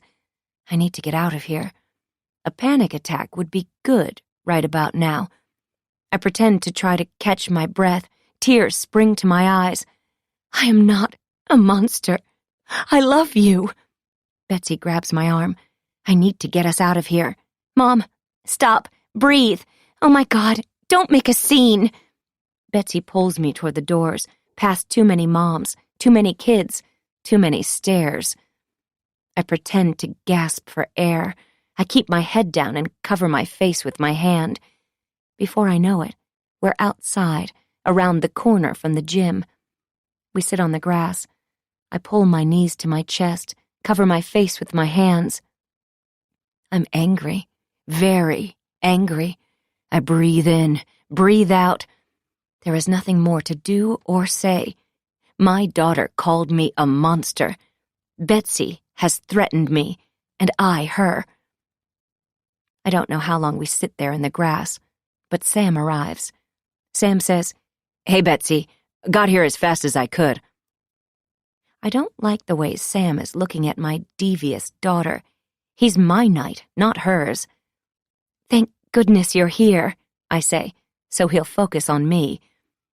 Betsy touches his arm. Thanks again for getting here so fast. Sorry you had to come retrieve her. Take her home, okay? No visitors. She's a mess. No problem, Sam says. I feel the air shift beside me as Betsy walks away. Sam looks down at me in the wake of Betsy's departure. You okay, Mrs. H? I see the kindness in his eyes, feel his solid presence. I hope she didn't tell him any lies about me. He wouldn't believe her. Nobody believes teenagers. Now I am, now that you're here. Betsy's furious with me as usual. Moms and daughters, they say it's tough. Sam helps me stand and we walk to the Prius. He opens the back passenger side door. Straight home then? Mom and daughter relationships are more than tough, Sam, especially when daughters don't obey. Betsy will be brought under control, one way or another. I slide in, and before he can close the door, I say, No, drive me to the police station, please. 12. 11:15 a.m. Detective Alan Branson hasn't changed much in the past year. We're sitting across from each other in his tiny office. I'm glad he hadn't left yet to drive to my house, even though I bet he'd rather have meetings anywhere but this dingy place. I sit across the beat-up cheap wood desk and smile, waiting as he reads my evidence. His wrinkled brow is locked in a frown, his thinning hair glued to his head with gel. His green eyes tilt down at the sides, as if his cheeks no longer bother to hold up their end of the deal. He's seen too much, I guess, to ever smile. He slides my letter across the desk in my direction. I beam with excitement. What do you want me to do with this, Mrs. Harris? He speaks slowly, like I'm a child. I swallow, undeterred. I want you to investigate, Alan. That is what you do. I speak slowly, too. This makes me think there is a witness you haven't talked to, a witness who doesn't think Mary was alone up there.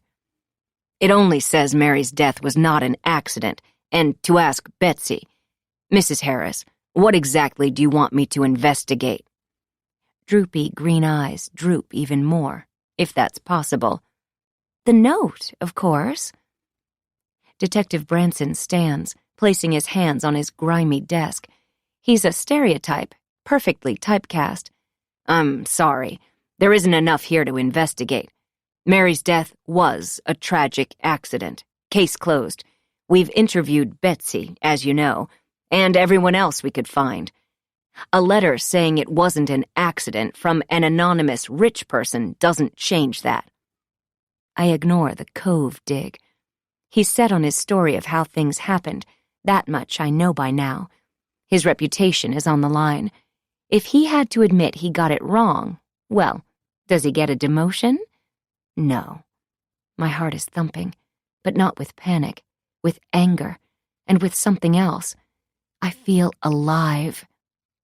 I stand up, reach for the doorknob. I need to get out of his tiny, stupid office. I pull.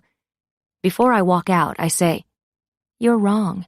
I'll find this person without your help, and then we'll both be back here. I'll look forward to seeing you then, Alan. I wink at him. Branson smiles and shakes his head. He remains standing as I leave, but he doesn't say a word. I can feel him checking out my curves as I walk out the door. These yoga pants are a man magnet. He can't help himself. Sam is where I left him in the parking lot.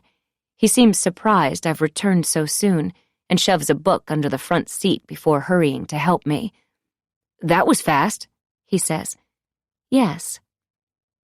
Despite the fact I'll need more to convince Alan to question Betsy, I feel good about things.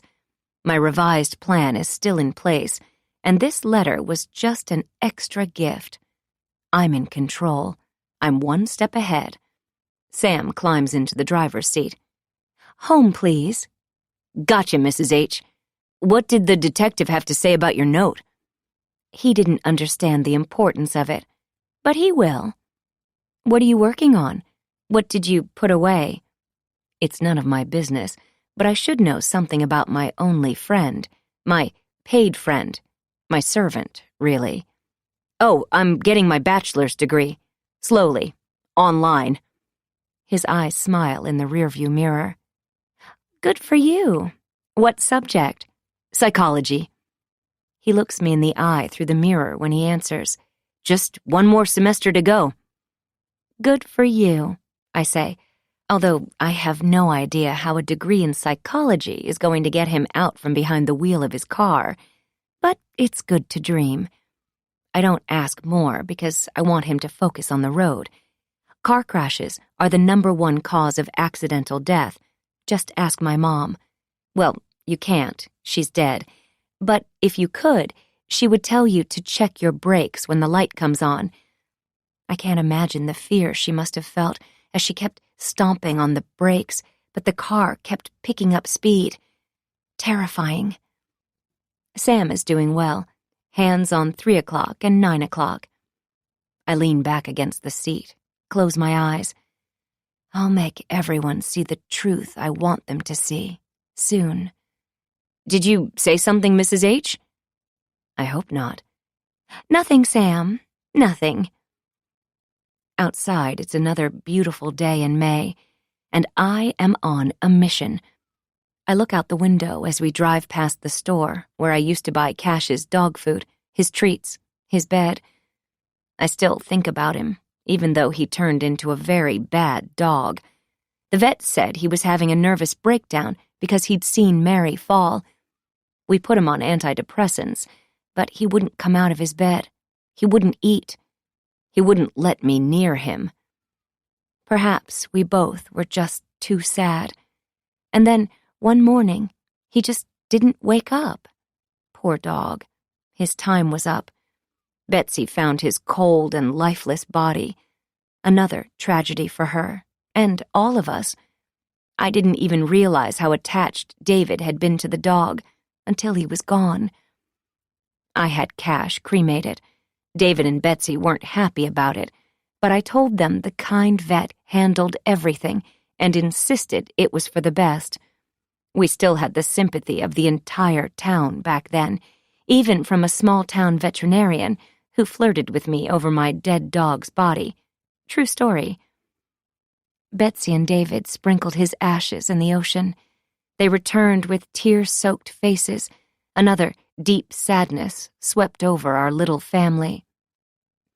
I couldn't bear to go to the ocean with them, of course, so I stayed home. I had my own private goodbye with Cash. 13. 4 p.m. I'm home and on my phone using my spying app. It's just the perfect tool for helicopter moms and wives like me. It's for my peace of mind. I know you use one too. It's important for moms to be vigilant. I mean, that's why my other favorite app, Find My Friends, comes already loaded on your phone, for heaven's sake. They didn't find Mary for 3 long days. Even though I had activated the Find My Friends app on her phone, Point Park has terrible service. Rescuers searched Point Park and the surrounding area because that was where her sister left her, but the cell phone was no help. And, of course, more people than just Betsy had seen Mary and Cash at the park that day, including some high school kids. Betsy's official story was that she and her sister had a fight during their hike, and that Mary had jogged off alone, with Cash, heading up to the top of the point. Betsy felt terrible, but didn't know anything else. Or did she? What about that Beau creature, her tutor? Could he have been involved in this somehow? And how has she kept him from me until now? They couldn't be a couple, not without me knowing about it. The tattoos must be a coincidence, that's all. Or perhaps Betsy simply has a teenage crush. It happens all the time. They aren't close enough to be confidants, that's for sure. I walk into the living room and assess the situation. I smile at my reflection. I look good. I am back in the world as planned, both in the day and the night.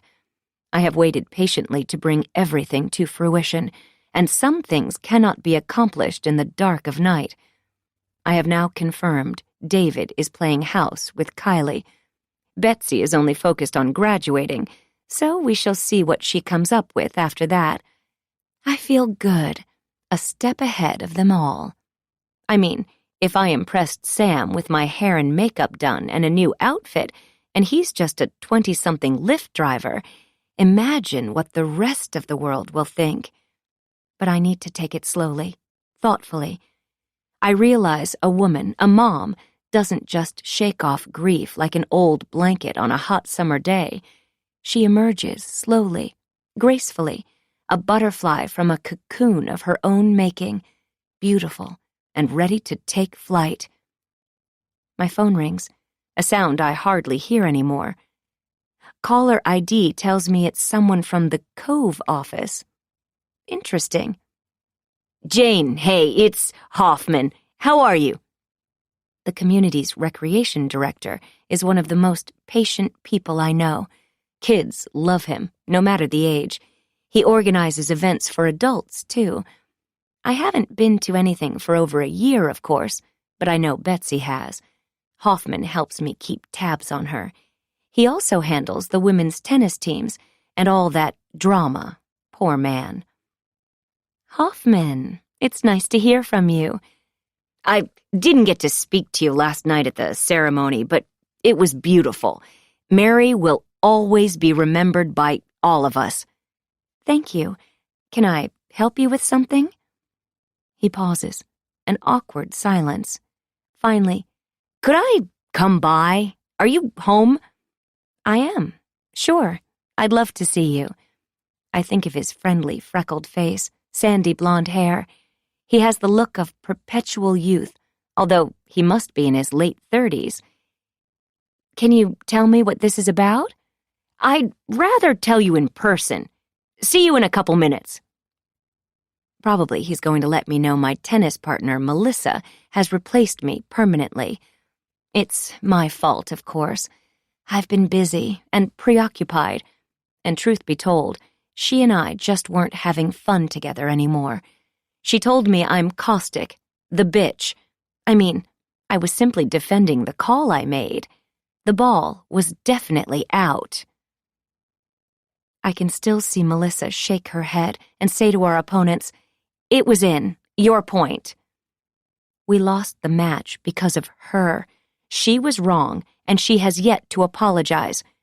Come to think of it, I didn't see her or her husband at Mary's memorial. Fine. Who needs her? Or tennis?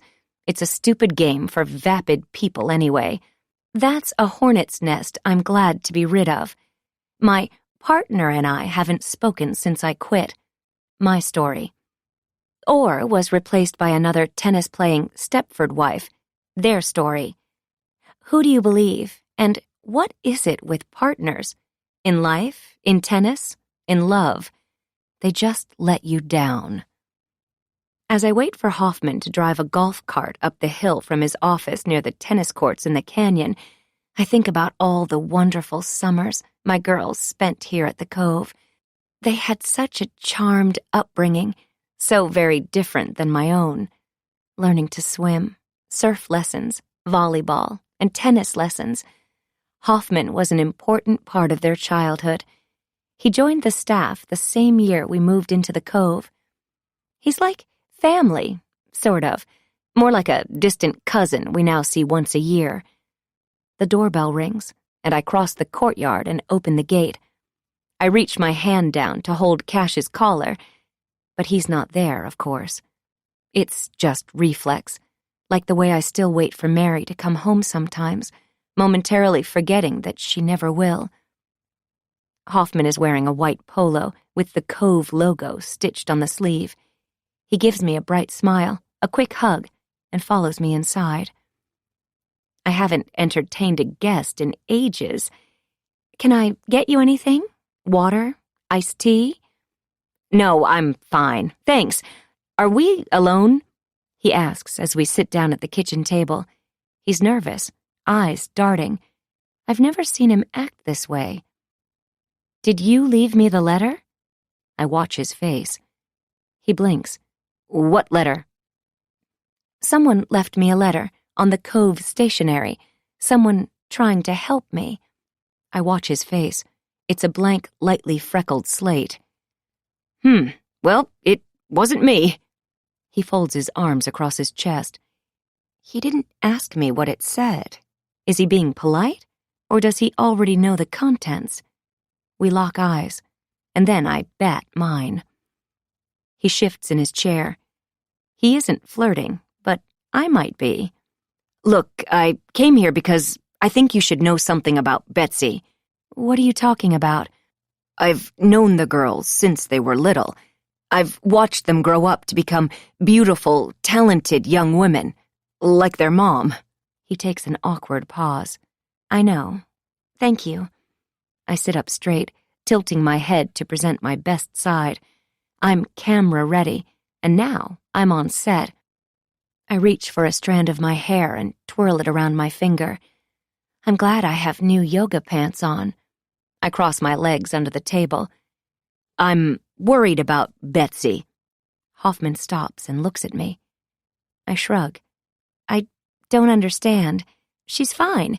Actually, got into community college, and she's graduating with her class Thursday. All's good. Have you noticed anything? I mean, I know it must be so hard with Mary gone, and now this. I didn't want to bother you, but I just think you should know. I mean, some of the rumors about her aren't good. Hoffman exhales. He's talking fast. His forehead is shiny with sweat. Are you sure you don't want a glass of water? Poor man. I have him in a tizzy. I lick my lips. Maybe I should talk to David. I don't want to upset you. He wipes his forehead with his hand. No, you should talk to me. I am her mother. If I haven't noticed anything, I guarantee Mr. Not Ever Home hasn't either. Betsy is a lot different than Mary. Always has been. That's all. She's more creative, more of a loner. She hangs out with the artists, the theater kids, the ones without any athletic skills. I almost say Betsy is darker, but that doesn't seem right. I shouldn't say that to Hoffman. Besides, I think I already know what he's trying to spit out, and it must have something to do with Beau. There's more to it. Maybe ask Betsy directly. Ask her if she has a boyfriend, an older boyfriend. I got a call from another mom. She saw the two of them together at volunteer day and felt like something was going on. It may be nothing, just gossip. Hoffman stands and shoves his hands into the pockets of his khaki shorts.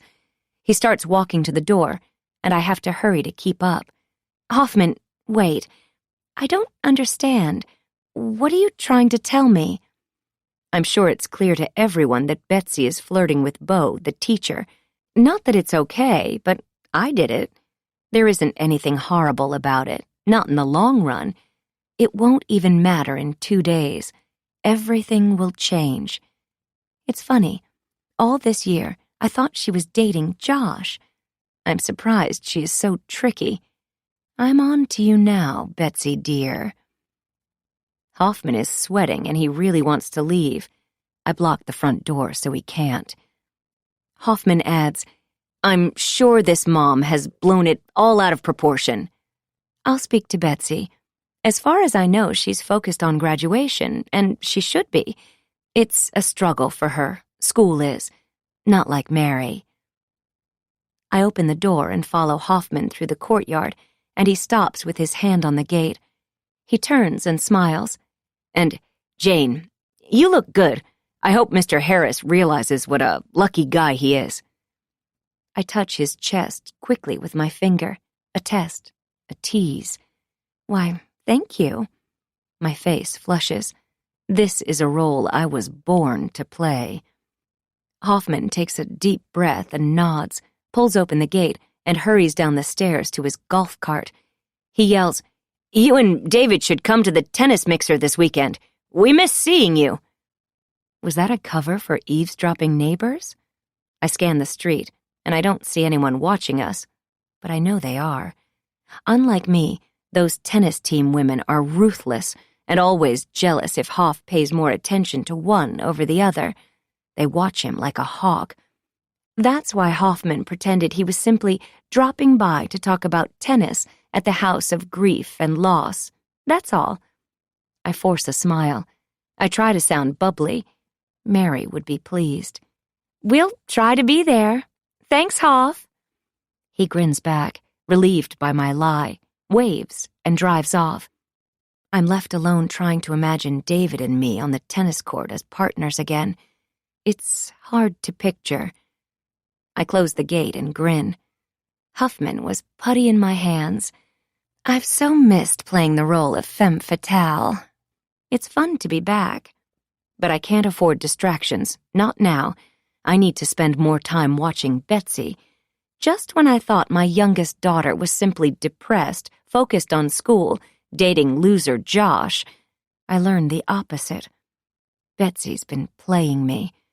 Who knew she was clever underneath all of that anger and despondence? She'll face the consequences soon enough. If she's been deceiving me, hiding things from me, it will be much worse for her. Much worse. I grab a river rock from the bottom of the fountain gurgling in the courtyard. It's cold and slippery. I hurl it at the glass lantern on the ground by the outside fireplace and feel the relief as it shatters from the blow. It's funny. I'm able to keep myself contained, calm, even with all the betrayal going on around me. Every once in a while, though, I just have to throw something. You understand, don't you? It is a release I needed. The cleaning service will be here tomorrow. They'll take care of the little mess I made. Now, back to work. 14. 4:55 p.m. It's check-in time again. I pull out my phone, open Find My Friends, and there they are. David is still at the office, or at least his phone is. That doesn't mean much, of course. As for Betsy, let's see. She is in a car driving north along Pacific Coast Highway. It's long past school hours. So where is she heading? Who is she with?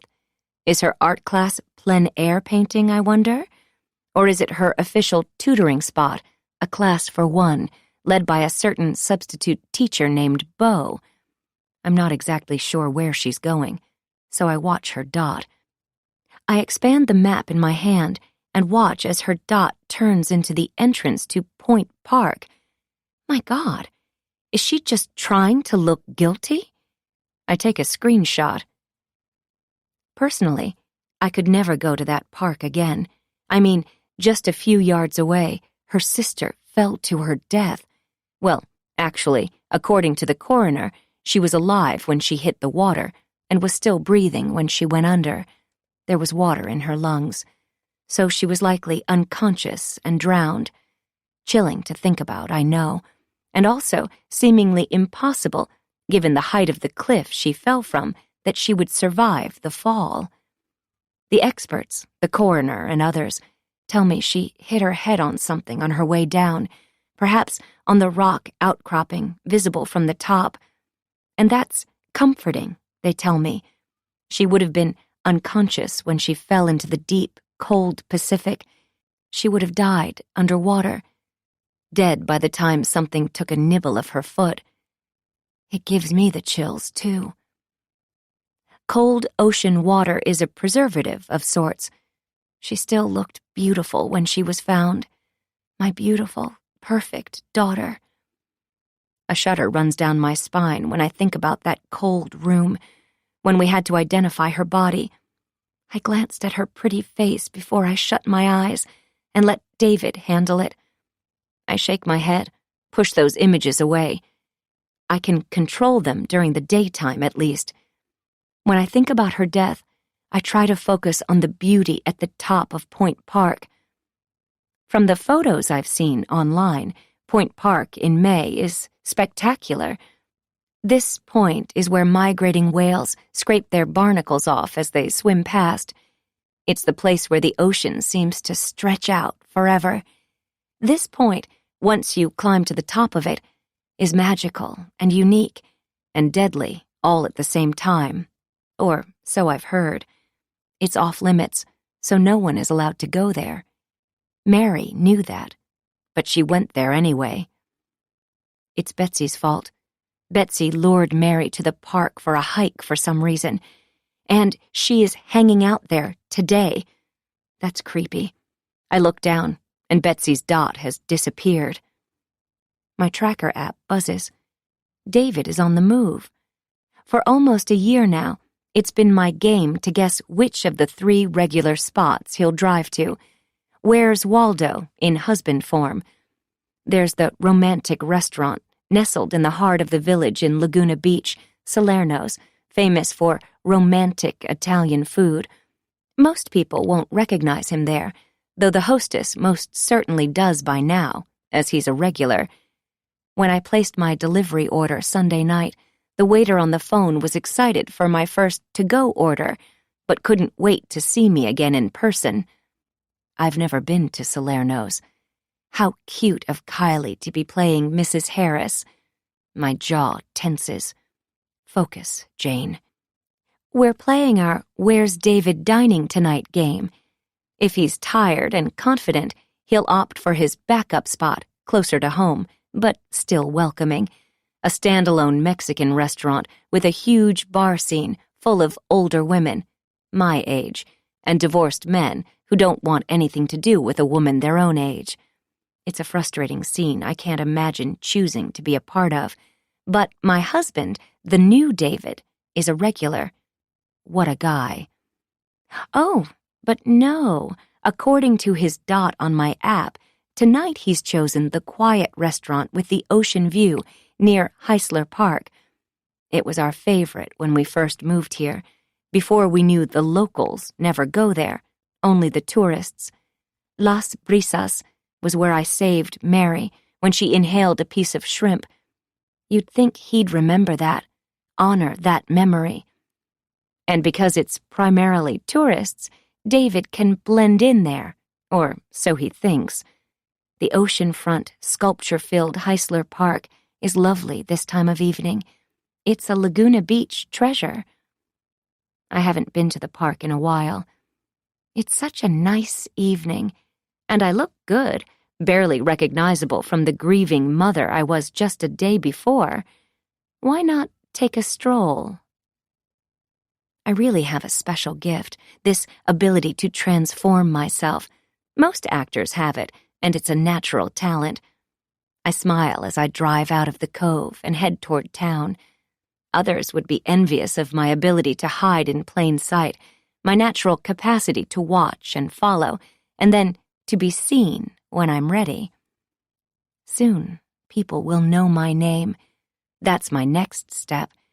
After I resolve the central conflict of my life at the moment, once my plan has been implemented, I'll move back to LA, live in a far better, more luxurious area than where pathetic Elizabeth James lives, and give acting a go again.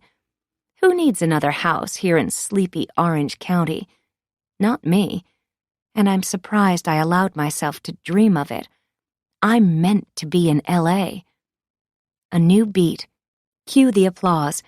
It's almost time for me to step out of the darkness and into the spotlight. After I spy on my husband and his date from behind a tree in the park. Again.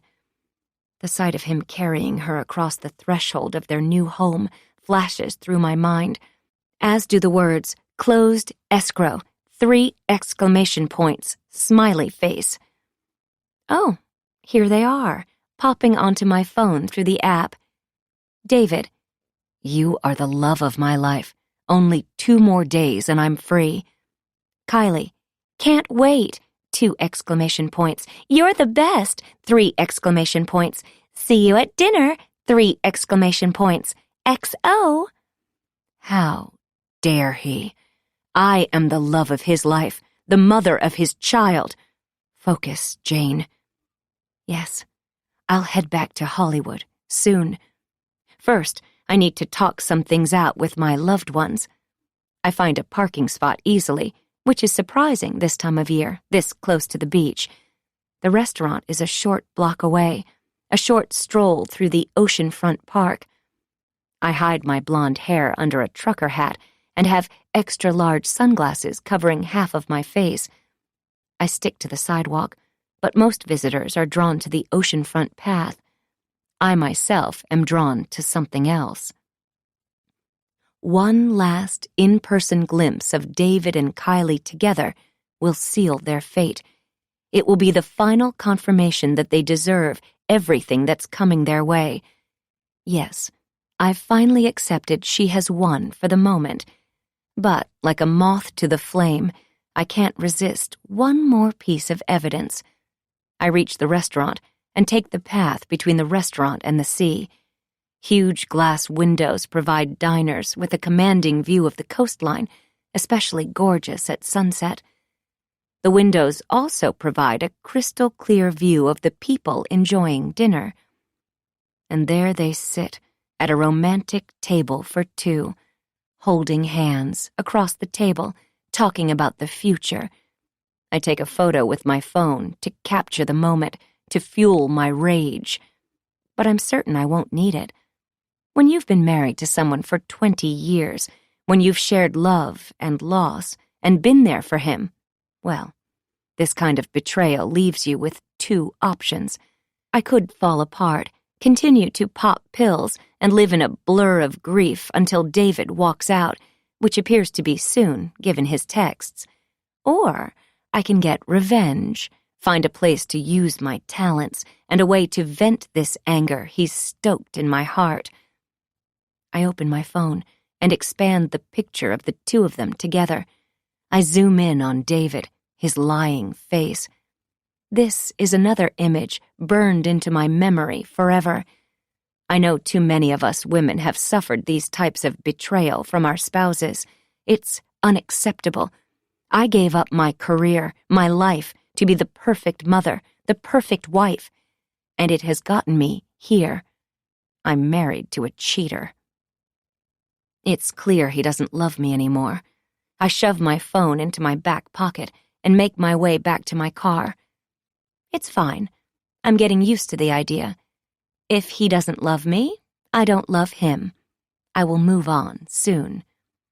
But first, I'll make sure the life he's planning for himself, for them, will turn into the nightmare he deserves. 15. 11:30 p.m.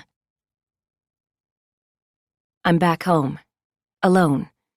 I've been waiting for hours to confront Betsy with what Hoffman has told me, and to get David's help. I know where David is, of course. I have plenty of photos of him from my little park adventure. But I have no idea where Betsy is. It's as if she knows I'm tracking her, and she has figured out some way to get around me. Or she has another secret texting channel or something. And just as often, she turns off her phone, and I don't receive a signal at all. Her dot on my app has disappeared tonight. That's my girl. She's smarter than I realized. With nothing to do but wait, I pull out an old photo album and have a fun walk down memory lane. Well, not fun, really. After my mom died in the tragic automobile accident, I became an orphan. It was better than living another day with her, trust me. But I didn't have anybody. No one could find my so-called father. I wouldn't have wanted to live with him anyway. I needed a plan B, or I'd be a ward of the state. I flip the page and smile at the photo of the red brick 2-story home, 2 smiling teenagers standing on the step. Nobody wants to adopt a 14-year-old kid, even a rather beautiful one. I stare at my teenage self, trace the lines of my face. Lucky for me, my friend Sally's family felt sorry for me. They gave me a bedroom and a semblance of family. And Sally's mom helped me through my first wave of panic attacks. She sewed the sequins on my pageant dresses and drove me to competitions. It's too bad I never really fit in with my adopted family. Maybe things could have turned out differently. As it was, I know we all felt a big sense of relief when I told them I was off to Hollywood. Nothing terrible happened. No, it was more of a visceral distaste. They were there when I needed them, a means to an end. David used to smile adoringly and add, "Her real name is Delilah Jane. Isn't that adorable?" No, it's not. But it was a fact I had to reveal when we applied for our marriage license and needed our Social Security cards. Sally and I had a big falling out when she came to visit me in L.A., against her parents' wishes, a few months before I met David. She made the mistake of calling me Delilah Jane in front of my date du jour. His face froze in disgust. "You really are a little Southern hick, aren't you?" he'd said, as my face flushed, and Sally mouthed, "Sorry." I never spoke to Sally again, but I'm not mad at her anymore. Anger is so bad for your health, your own and your target's. I've discovered it's good to let the little things go. Sally would have liked David, but they never met. David came along shortly after, and it was love at first sight, on that romantic date that could be made into a movie, starring me. I know it doesn't seem that way now, with the way we are together since the accident, but we were magic together at first. Just ask his parents. They loved me when we met, said I was a breath of fresh air compared to his shy, boring dates. They expected a normal courtship, a relationship they could control, like they had controlled everything their only son had done his entire life. Nobody can stand in the way of true love, though, not even the in-laws. "We just can't wait," David said, as we sat in their grand living room. He squeezed my hand and kissed me on the cheek, sending a chill down my spine. It was like a dream come true. My heart thudded with excitement and happiness. Meanwhile, his mother, Rosemary, cried in her tissue, and his father paced the room, pleading for him to take his time. I squeezed David's hand back and beamed at my husband-to-be. Winning. My beautiful engagement ring sparkled in the sunlight. David stood then and pulled me into his arms. "I hope you guys will come around and bless this marriage. I'm in love, and I'm certain she is the one, forever. Jane completes me. Come on, honey." "You're making a big mistake, son," David Sr. had said, hands on hips, watching us leave the room. "You'll be sorry. You're moving too fast. Love that lasts can wait for an appropriate engagement, a proper wedding. We haven't met her parents." "I'm an orphan, Mr. Harris," I had said. "I love your son very much. I will make him happy." "David, no, please." Rosemary was really crying by then. She barely got the words out of her little, tiny, pinched face. "I love you both, but this is my life," my David had said. He wrapped his arm around my waist, and we walked out the door into our future. We married 3 months later. They never got over the speed of our courtship, even though David was so certain, so in love. Even though we've been married for more than 20 years now, I recognize the look I see in their eyes when I catch them watching me, as if they know they shouldn't trust me, but can't put a finger on why. We are cordial for the girls. They do love to spoil their granddaughters. Granddaughter. And now I suspect they were responsible for pushing our move to Orange County, for making me give up my acting dream, for planting the seed in David that he had to procreate immediately to be successful. Did they also arrange for his one-night stand during our first year of marriage, when I just couldn't seem to get pregnant? No. Likely even they wouldn't go that far. David's just a serial cheater. David thought we were trying to get pregnant. I didn't tell him about the birth control. Trying was the fun part. And I could keep auditioning, keep my figure. Sex is a great calorie burner. Of course I wanted children, just not right away. But things didn't turn out the way I'd hoped. Suddenly, David was handing me a bouquet of pink flowers and talking me into taking a stranger's child. It's all so dirty, don't you think? David and his parents told me the birth mother was a member of their staff, an indoor gardener, who would be grateful, discreet. The adoption would be private, outside normal channels. No one would ever need to know. And David and I would be parents, no stretch marks required. She's gorgeous, and the baby will be too. It's not the right time for her to raise a child, David chirped back then. But it is for us. Honey, we're going to be parents. It's a gift. A gift I never wanted, someone else's baby to raise. And all along, David was the father. It's all just sick.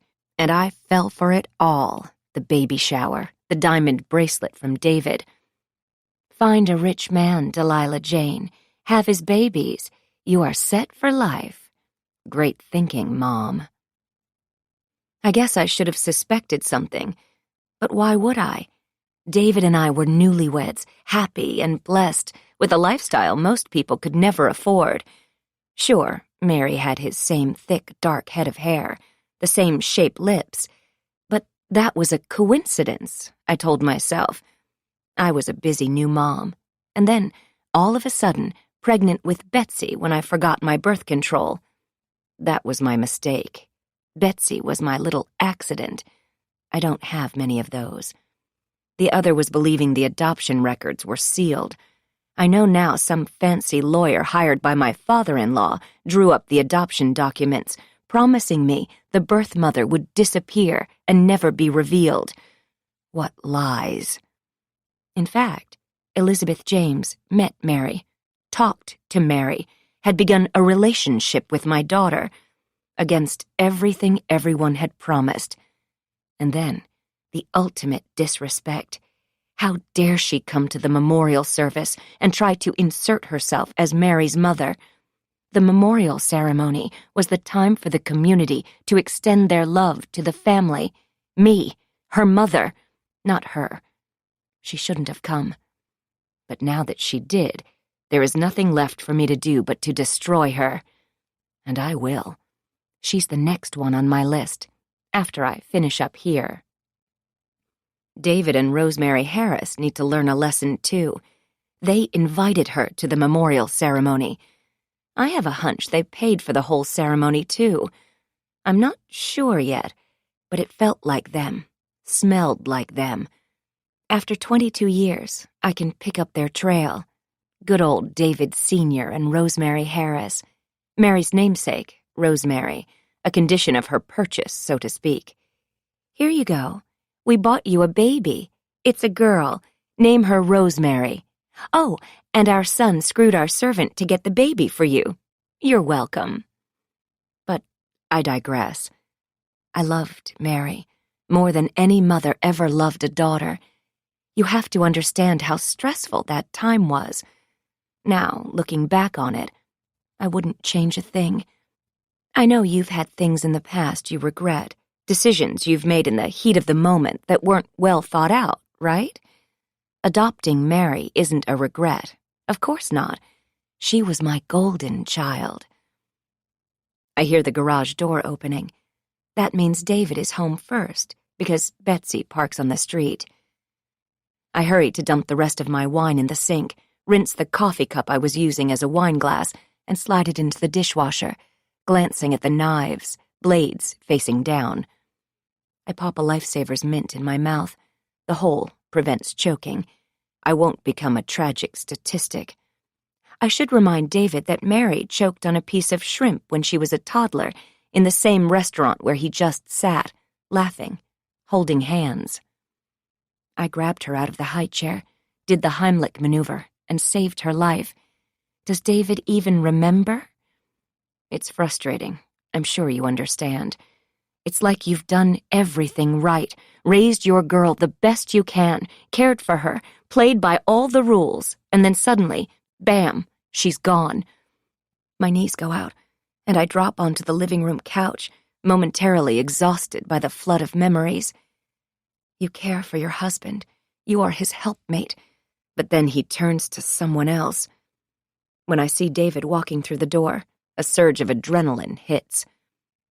I scoot to the edge of the couch, gripping the fabric so tight in both hands, I feel as if I could rip chunks out of it. I'm leaning forward, a lioness in her lair. African lions kill about 70 humans a year in Tanzania alone, and about 250 people total. Tragic. We need to talk. I watch as my voice hits him like a brick. He jumps. God, Jane, why are you sitting there in the dark? You scared me. Good. We need to talk. About Betsy first. His tie is in his hand. His suit coat is draped over his arm. I notice a familiar, threatening scent, something that smells of orange blossoms, someone else's perfume. I know her smell by now, of course. I know everything about her by now. I'm a quick study. As I breathe him in, he seems relieved at my topic of choice. Betsy, not us. And the more he relaxes, the more I would like to confront him. But I won't. Not yet. We must focus on our child first. David says, I need to change, and there's something I want to show you. Give me a minute. Of course. I don't follow him to the bedroom. I know he'll return after he showers, emerging clean, and he'll rationalize, free of sin. We will discuss all of that soon, but not now. I do understand everyone deals with loss in different ways. Children go off to college. It's hard. Some children go off to college, come home, and die in a tragic accident. That's even worse. It's horrible, really. It's hard to find a way through it all.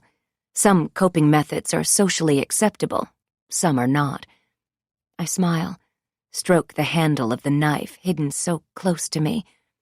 Sometimes it's the smallest things that can be the most deadly. Mosquitoes killed 2 million people a year. Tragic deaths, if you think about it. Something so small, so easily killed by a human, but yet a menace. The African Cape buffalo, on the other hand, will actively stalk and attack the hunter who wounded it.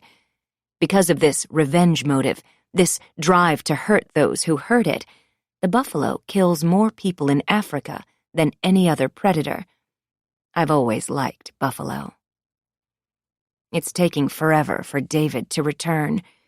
I fight the urge to sneak some more wine. I need to be in control of this situation, just as I've been in charge of the family all of these years. It's a skill, running a household, pushing your children to achieve, keeping your husband happy. I'd give myself an A- at present. There are a few things getting away from me these days, but I'll sort it out, in time. David walks into the room and flips on the overhead lights, changing the setting for our talk. I had the lighting the way I wanted it. Dark. I blink. What are you doing? Turn the lights down this minute. I stand up, my hands in fists. The knife, slipped between the couch cushions, makes me smile. I'm a buffalo in disguise. It's like method acting, sort of. Oh, come on. Don't worry about the knife. I need backup, just in case I don't like how our talk ends. You'd do the same. It's really just for comfort, balance of power. Men are stronger than women in general. We need to make sure we have the advantage. He's never hurt me physically, of course, but he's never bought a house with another woman before, either. Meanwhile, David glances at me, as if I'm coming on to him, as if I would like him to ravish me right here, on the spot. I do look lovely this evening, but nothing could be further from the truth. I give him the look. He dims the lights, sits down on the opposite couch. I sit too. Game on. Wednesday, 1 day until graduation. 16. 12:27 a.m. David speaks first. So, why are you awake? Is something wrong? Yes, several things. But first, it's Betsy. I had a visit from Hoffman. He says she's mixed up with the wrong crowd. David hands me an envelope, the Cove stationery again. You may be right. This was in the mailbox. He pushes his hand through his hair, one of his nervous habits. So now you believe me? I'm not the one writing these. I do, he says, as I take the envelope from his hand and pull out the letter. Same block handwriting. Betsy knows the truth. She was there. So was I. I look at David as I toss the letter onto the coffee table, as if it were on fire. What does that mean? Hell if I know. David stands up, pacing. Do you know who she's hanging out with? Who is her best friend? Have you seen Josh lately? I mean, this is kind of your area with the girls. Really, your only job. Yes, it is. Was. Especially now, since you're never here. Keeping track of the girls, their friends and boyfriends, has been my life. I've been distracted by grief, as Dr. Rosenthal would tell you, if you cared. But I do know Josh and Betsy broke up. I don't admit I only found this out the other day. What happened? David asks. I liked him. I didn't. You'll need to ask Betsy. There are a lot of things we need to ask Betsy about, it seems. Do you have any idea who could be leaving these notes? David stretches and yawns. No. And what could Betsy possibly know about Mary's accident? I'm not sure. But that's not entirely true. Betsy knows more about the evening Mary disappeared than she has told us. I know it. Sisters have special bonds. Sometimes even I wasn't privy to their secrets. Of course, that's normal, I'm told. Dr. Rosenthal says adult children should have privacy, their own space. But I don't agree. There should be no secrets kept from your mother. Stifling another yawn, David says, Look, I know this is important, but I'm exhausted. I bet. He's had a very busy day, an athletic morning, followed by a relaxing romantic dinner and more, romance, with just a smidge of work in between. Poor guy. Too bad.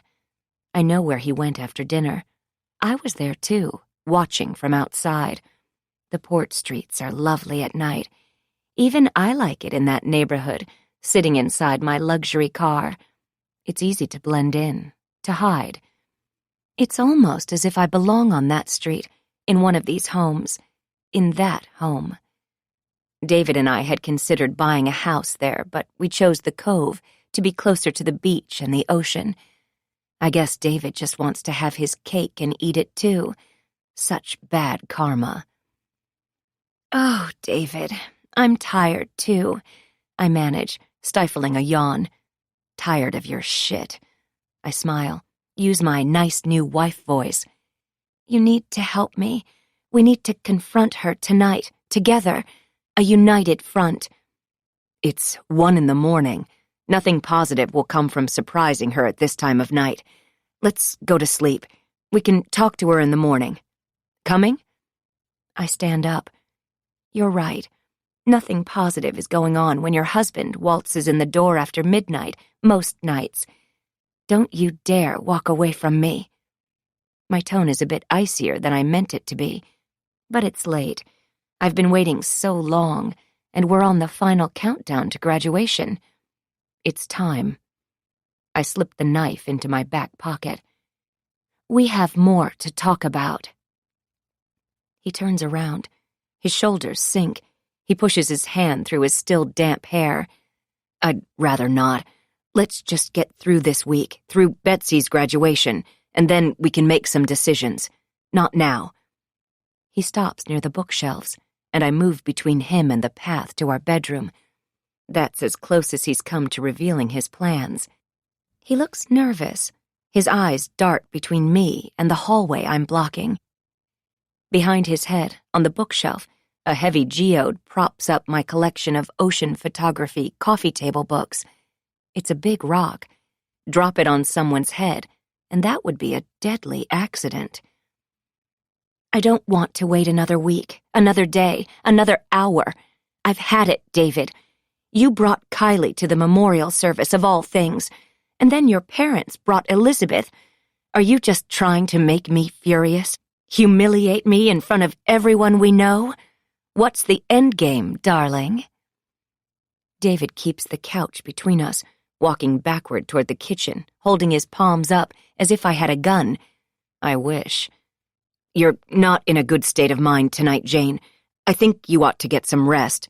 We'll talk all of this through soon, but not now, not tonight. He's reached the kitchen island. I'm following slowly. Betsy tells me you went to volunteer day at school. That was a step forward. David's hands are resting on the island, as if he and I are chatting about our days, casual-like. But he is tense, on alert, almost as if he's afraid of me. Weenie. The knife is just for my own protection, of course, in case I need to make something appear as self-defense. But I don't want to hurt him. I have plans to execute. Did she also tell you I had a panic attack and had to go outside because of her? Did she mention she yelled at me in front of everyone? Did she mention she didn't apologize? Called me a monster? I was there to paint with her, to help her. I love her so much, and she's so mean to me. I only want what's best for her, for all of us. I'm shaking again. They talk all the time, David and Betsy. I know they do. Why isn't she mad at David for being Mary's biological dad?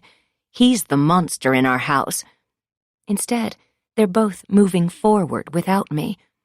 I put my hands on the island, imitating his stance. For fun, I bang my hands on the counter, and he jumps. Funny how his face looks when he's scared. But why be scared of little old me? Jane, stop it.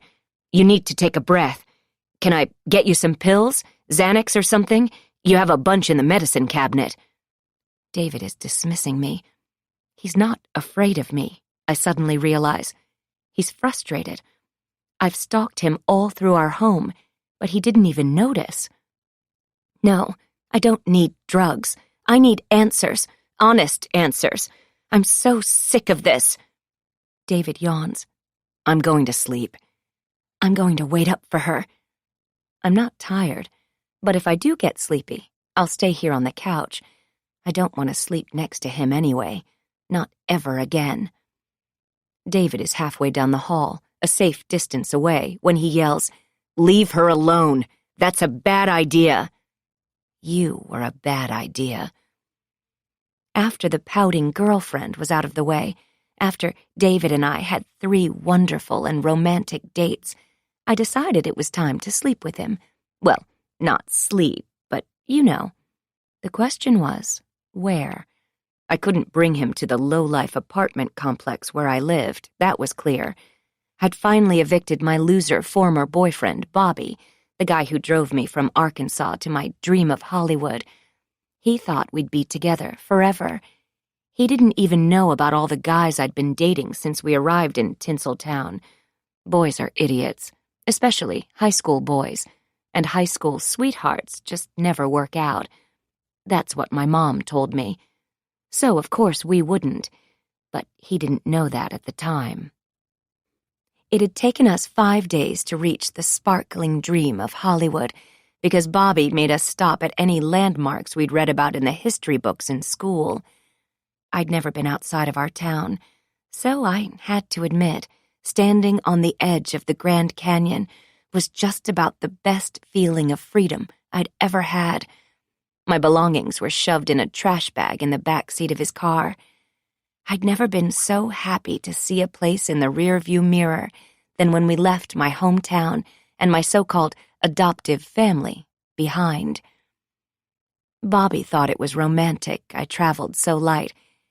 How I'd mesmerized him so much he'd seemed to forget I was an orphan with nothing but what was in the trash bag and a business card for a Hollywood talent manager was another sign of my feminine prowess. This is just unbelievable. Who knew this was just down the road from Eureka Springs? Bobby asked, holding my hand at the edge of the canyon. Well, everybody, everywhere, knew. But he was simple, sweet. I turned toward him. It is. I've never seen anything like this. I'm talking about you, Delilah Jane. You, here. Well, I'll remember this moment forever. He'd hugged me, and then we'd screwed in the back seat of his car. I'm not sure how we did it, but it was steamy and sexy. I guess that's young love. Bobby's parents freaked out when they discovered he was gone. He was all set to attend the University of Georgia in the fall, his mama and daddy's alma mater. He had a ticket to a comfortable future, a future that would not include a hedonistic trip to Hollywood with an orphaned beauty pageant contestant. They shouldn't have worried so much. He was a means to an end, my ride to the coast. I sent him back to them, not a moment too soon. I couldn't stand living in the tiny, rank apartment with a country hick one day longer. Once I'd hooked David, I set Bobby free, broke, heartbroken, and determined to never mention my name. I even kept his car when he flew back home. He'd loved the car, but I needed it more than he did. Besides, his parents promised him a new truck to drive to college to lure him back home. I know he still thinks of me, at least in his dreams. They all do. He married a girl from Atlanta, Mary Beth or something. They have 4 boys. She's stuck, at least if you follow my mom's logic. Don't have more than 2 kids, Delilah Jane, or you can't leave him. I'm down to 1 child, a mirror of my own story. But she's not an orphan. She has her mom. That's all she needs. Betsy and I are in a standoff, that's for sure. But this helpful note writer, anonymous as he or she may be, is on my side. I reach for the new note on the coffee table. It is clearly written by the same person as the first one. I am certain Betsy knows the author of these notes. I am certain she knows much more about a lot of things. I will simply wait up for her. She must come home at some point. Graduation is tomorrow. I remember my own high school graduation day, a period, and the end on my life in Eureka Springs. The next day, Bobby and I were gone. My heart thumps. My eyes open wide with the realization. Betsy has made the same type of plans. It's all clear to me now. She keeps telling me she is gone after graduation, and now I know she's going with Beau. This is what Hoffman was warning me about. Young people are so foolish sometimes. Add illicit love and, well, they become complete idiots. Like mother, like daughter. I'll save her from herself. 17. 2 a.m. I sit on the couch in the living room, awake, waiting for Betsy. I've left my lookout only to use the bathroom and make a snack. I'm on a mission. I'm focused. It's time to extract information from my daughter, but I'm going to need help. What exactly does the anonymous note writer think Betsy knows versus what I know? David will be no help. But there are professionals who do this, people like Detective Branson.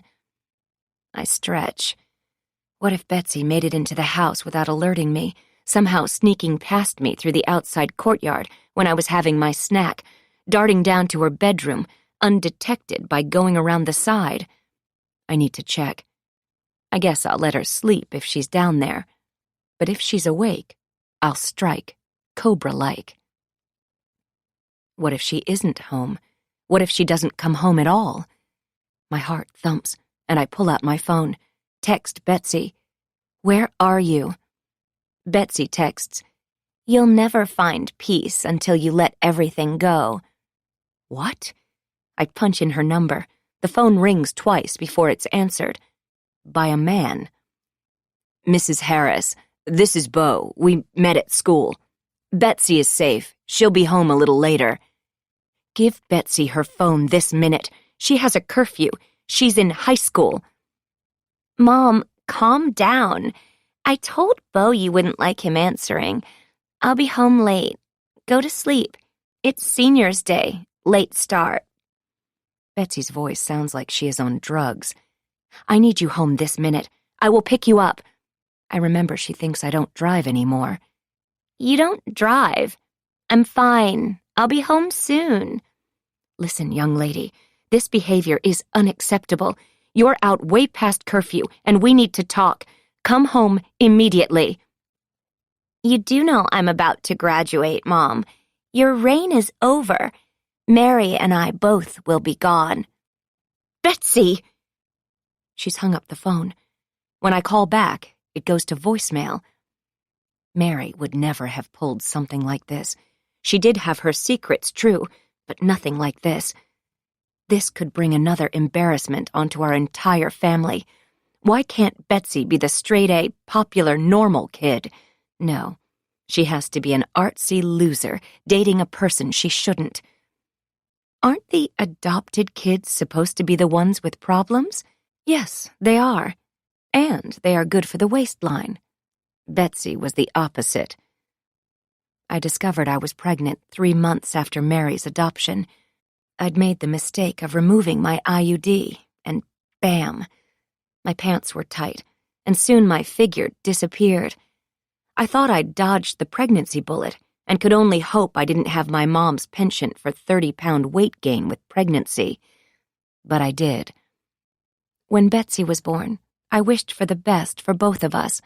Those wishes included, first, that I would lose the weight quickly, and second, that I'd be blessed with another little angel who I could mold into a successful, beautiful person who loved her mother.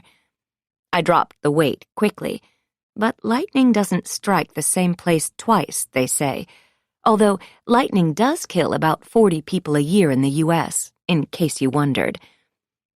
Carrying Betsy to term and delivering a healthy baby girl completed our family. I made sure of that with the doctor. Betsy was born with a smattering of my white blonde hair, David's bright blue eyes, and extreme colic that didn't resolve for months. She was sensitive to light, to sound, to touch. She was a fussy eater, a reluctant swimmer when the time came to learn, and a clingy kindergartner when it was finally time for her to go to school. In short, she was a struggle. Betsy was the opposite of vivacious, lovable, beautiful Mary. Mary was my golden child, I suppose, and Betsy had a hard act to follow. I guess you are born the way you are going to be. Life may make you into something worse, of course, especially if your older sister is almost perfect.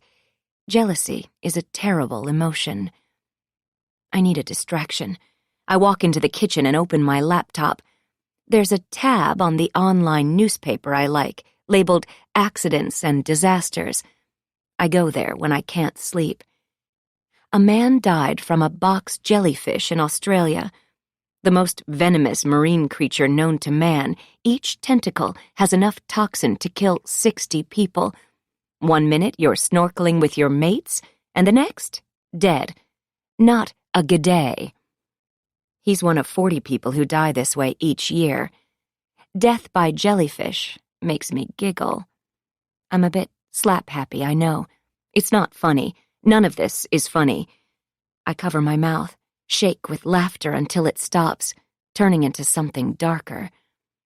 I stand up and kick the side of the couch. My hands clench into fists. I hate being out of control, hate it. I grab the knife from the table and slide it into the butcher block holder on the kitchen counter. This will be the last time I will be out of control. Ever. 18. 9 a.m. David hovers above me. Jane, wake up. I open one eye. I've clearly dozed off, but I'm not in my bed. I'm in the living room, on the couch. He's dressed in a business suit, as always. No tie. I'm not sure whether he's coming or going. I sit up slowly, disoriented. I brought you coffee. David points to the steaming cup on the coffee table, next to the letter accusing Betsy. I try not to let my stomach tighten with anger again. It's too early in the morning. Thanks. Did you talk to her? He's hoping I handled the dirty work so he can skedaddle off to his new life. No, I called her, but she was with Beau. It was weird. What do you mean, weird? Who is Beau? I don't know.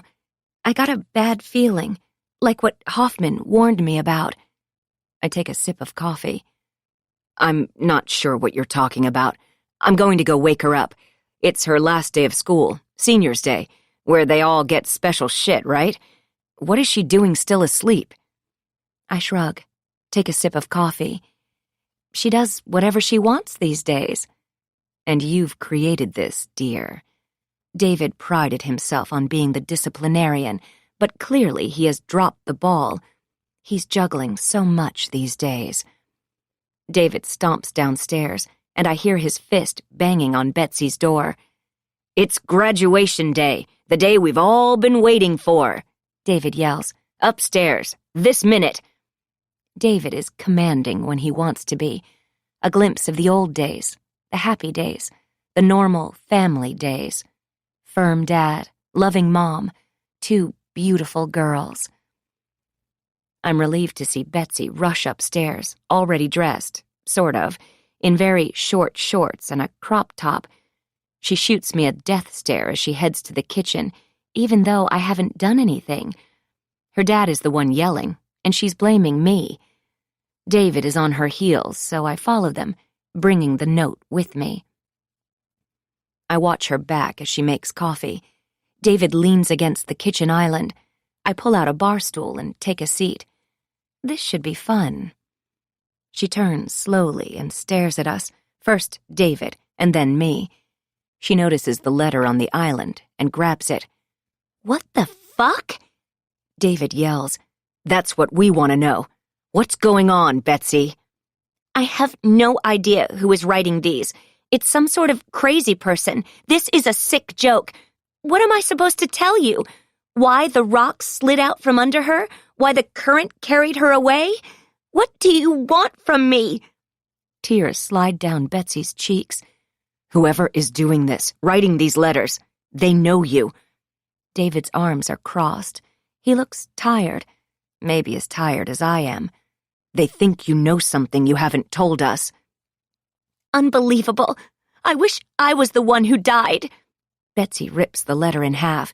This is all insane. You two are both crazy. I hate it. I can't wait to get out of here. I stand up, my legs shaky.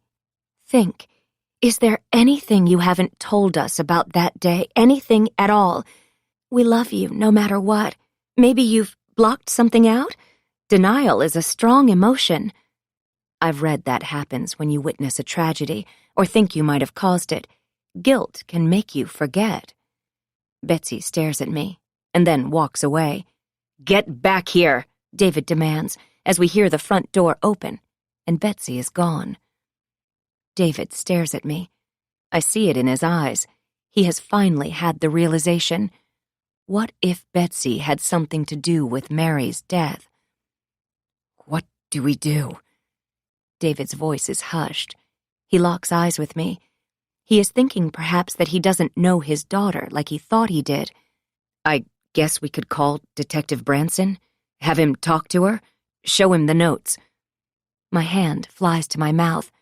What? No, we can't turn in our own daughter. Besides, he told me the case is closed, period. I rub my eyes with my hands. I'm so tired. I'm also covering the satisfied look I can't quite get off my face. He believes me now. David looks at the ceiling. When did you speak with him last? Oops, I guess I'm busted. Yesterday, I took him the first note. I told you to ignore the note. Betsy was afraid you'd do this. She should be afraid, and I don't listen to you anymore. Well, I took it to the detective, and now there's another one. David sighs. Mary fell, and that's all there is to it. We need to leave it at that. No, that isn't all. What if Betsy does know something? God forbid, what if she saw something, caused something? We have to consider it. It's what someone believes. It's what the note writer believes. David looks at me, shakes his head. I just can't imagine anything else but an accident. That has to be the truth. And besides, if this unnamed person really does have something on Betsy, he or she would call the police, right? Maybe it's just another girl in her class who is jealous of Betsy? No one is jealous of Betsy. I mean, duh. I know it's hard, darling, but try to focus. There was nobody on the trail that day who remembered seeing them, at least no one who has come forward. Maybe the note writer was afraid to come forward until now, or still is? I slide back onto the bar stool, suddenly exhausted. Why can't he see what I'm trying to show him? You think someone saw Betsy do something to Mary? You're wrong. He shakes his head. More evidence. Men are clueless. I just don't know. A tear works its way down my left cheek. I'm late for work. David moves slowly through the kitchen. Don't push Betsy anymore. We need to just move on. If we talk to Branson, we're just going to cast suspicion on our own daughter.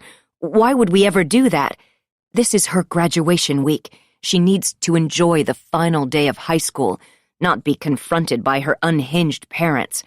Enough. He heads for the door. I'm going to call Betsy and apologize. You should do the same. But what about the truth? I am pushing him. He stops, hand on the front door, and stares at me. Leave it, Jane. I don't want to lose the only daughter we still have. I don't think I could survive that. I know. That's true. That's what makes all of this so fun. 19. 10 a.m. My phone rings, and caller ID informs me it's the school. A shot of adrenaline floods my system. Something has happened to Betsy, or she has vanished. This is Jane Harris, I sputter. Hello, Jane. It's Angelica. The counselor sounds happy. What's wrong? I'm on alert. I should be. I'm calling with good news. Angelica's voice is lilting, a kindergarten teacher's voice. Betsy is a finalist in the school art scholarship prizes. Her work will be on display tomorrow during graduation, and if she wins, she'll get a $1,000 scholarship too. It's so exciting. I didn't even mark her tardy today during the Seniors' Day festivities. I covered for her and said she was with me finding out about being a finalist for the prize. Wow, great. I don't think I've seen her latest work. What's the subject? In my mind, I imagine a portrait of a teenage girl, gorgeous, except for the knife glinting in her hand, stabbing her evil parents. I'm being macabre. But honestly, I watch a lot of crime TV these days, do a lot of online research about death. If you're going to be murdered, you're more likely to be killed by someone you know, and most likely love. Almost half of all murdered women are killed by a romantic partner. Lovely, I know. Even poor Brad was a suspect in Mary's disappearance, for a brief moment, those crazy 3 days when she was missing. But he was in Iceland on a family trip. I didn't know their little date, with Mary wearing my red dress, was special because he was going on vacation the next morning. No, I found that out after she died. He couldn't be a suspect. He was a dead end, so to speak. But still, he must have been traumatized by the suspicion.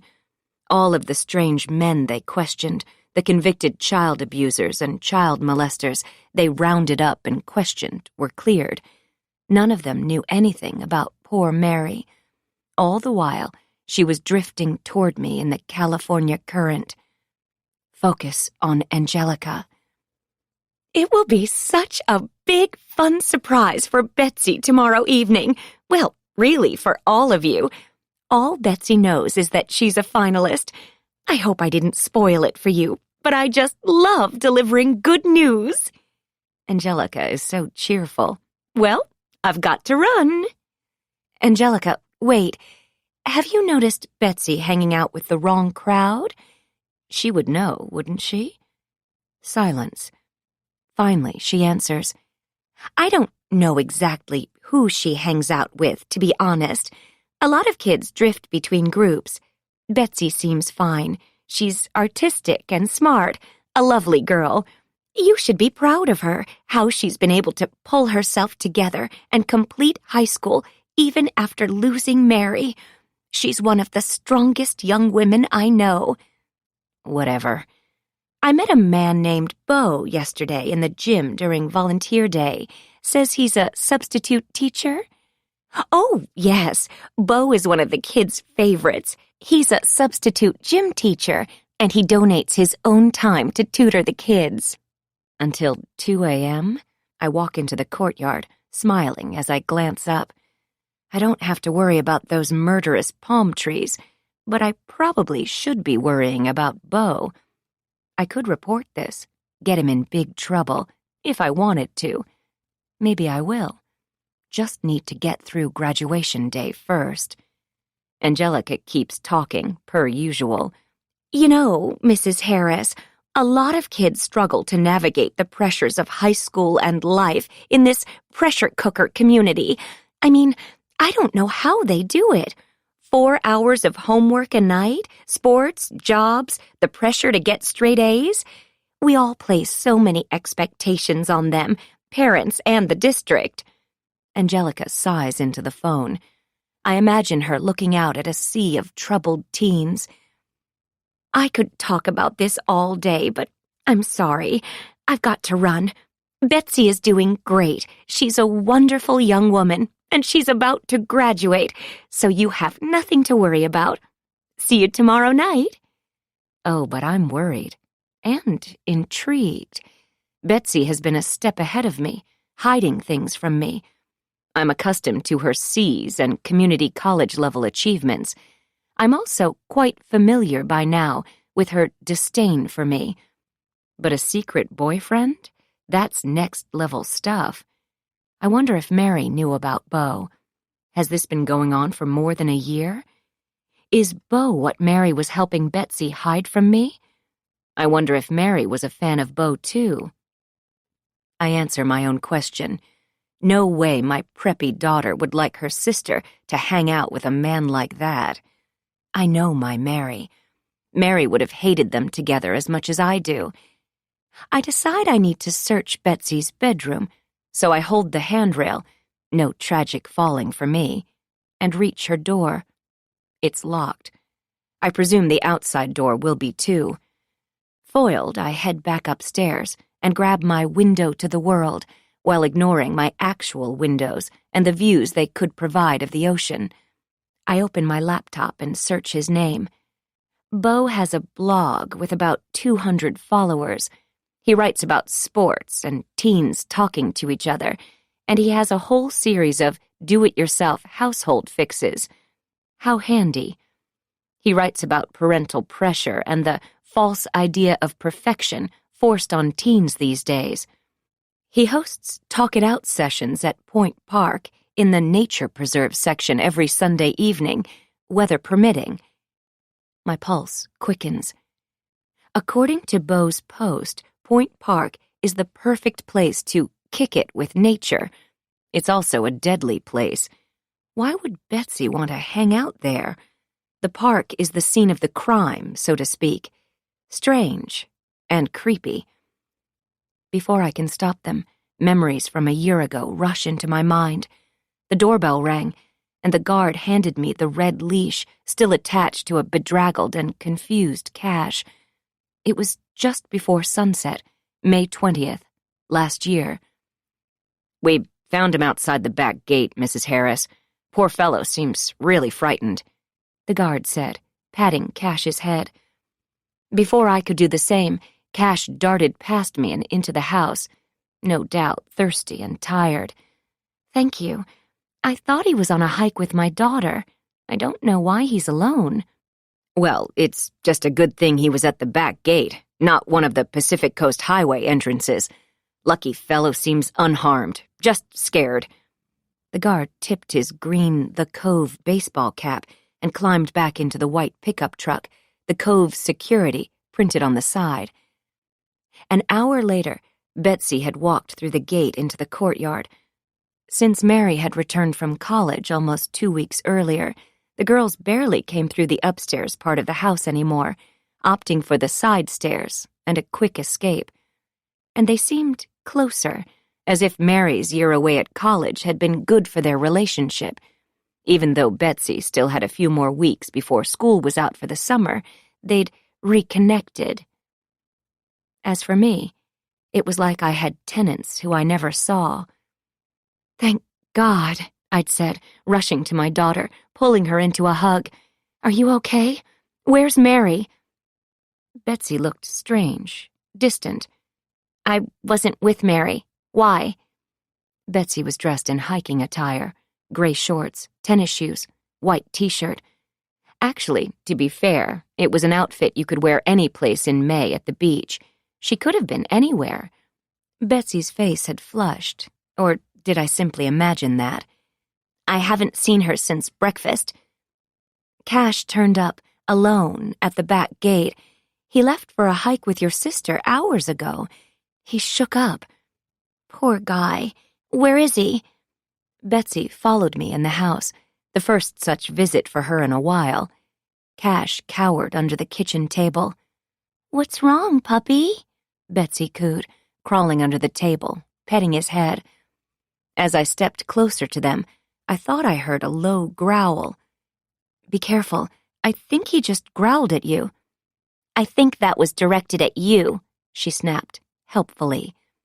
I took a deep breath, smoothed the front of my tennis dress. "Look, I'm worried about your sister. It's dark. Please, if you've seen her, tell me. Tell me the truth." Betsy ducked back under the table with Cash. David walked in the door then, supposedly from work. It had been hours since Cash was returned to our home, hours that I'd been calling his phone, and he'd ignored me. "Oh, David, you're home." He likely thought I was confronting him, the guilty jerk. But I wasn't. It was about Mary. David stiffened and looked into my eyes. "What's going on?" "I'm worried something has happened. Cash is here. Mary isn't," I said. "Betsy, what's going on?" David patted my back and wrapped an arm around me. I could feel his body tensing, as if he wished he could push me away, as if he already had. "I don't know, Dad, but Cash is acting weird. So is Mom. Did you call her phone?" Betsy crawled out from under the table and called her sister. "Of course I called her. No answer." I'd tried it. It rang and went to voicemail. It still had battery life then, and even though it had taken a big tumble, it still worked, for a short period of time. "It went to voicemail. What do we do?" Betsy asked. She looked at both of us, her parents. We are the perfect family, the perfect parents. We should know what to do. And yet, we didn't have the answer. What do you do when your daughter is missing? It's everyone's nightmare, yet there aren't any standard steps. David had jumped into action. "We call her friends. Betsy, start with her high school buds. Call Liz and Brad. I'll call Morgan from USC. She's got to be around somewhere." David seemed pleased with himself. "Someone must have seen her this afternoon." I look at Betsy, who turns her back to me and makes a phone call.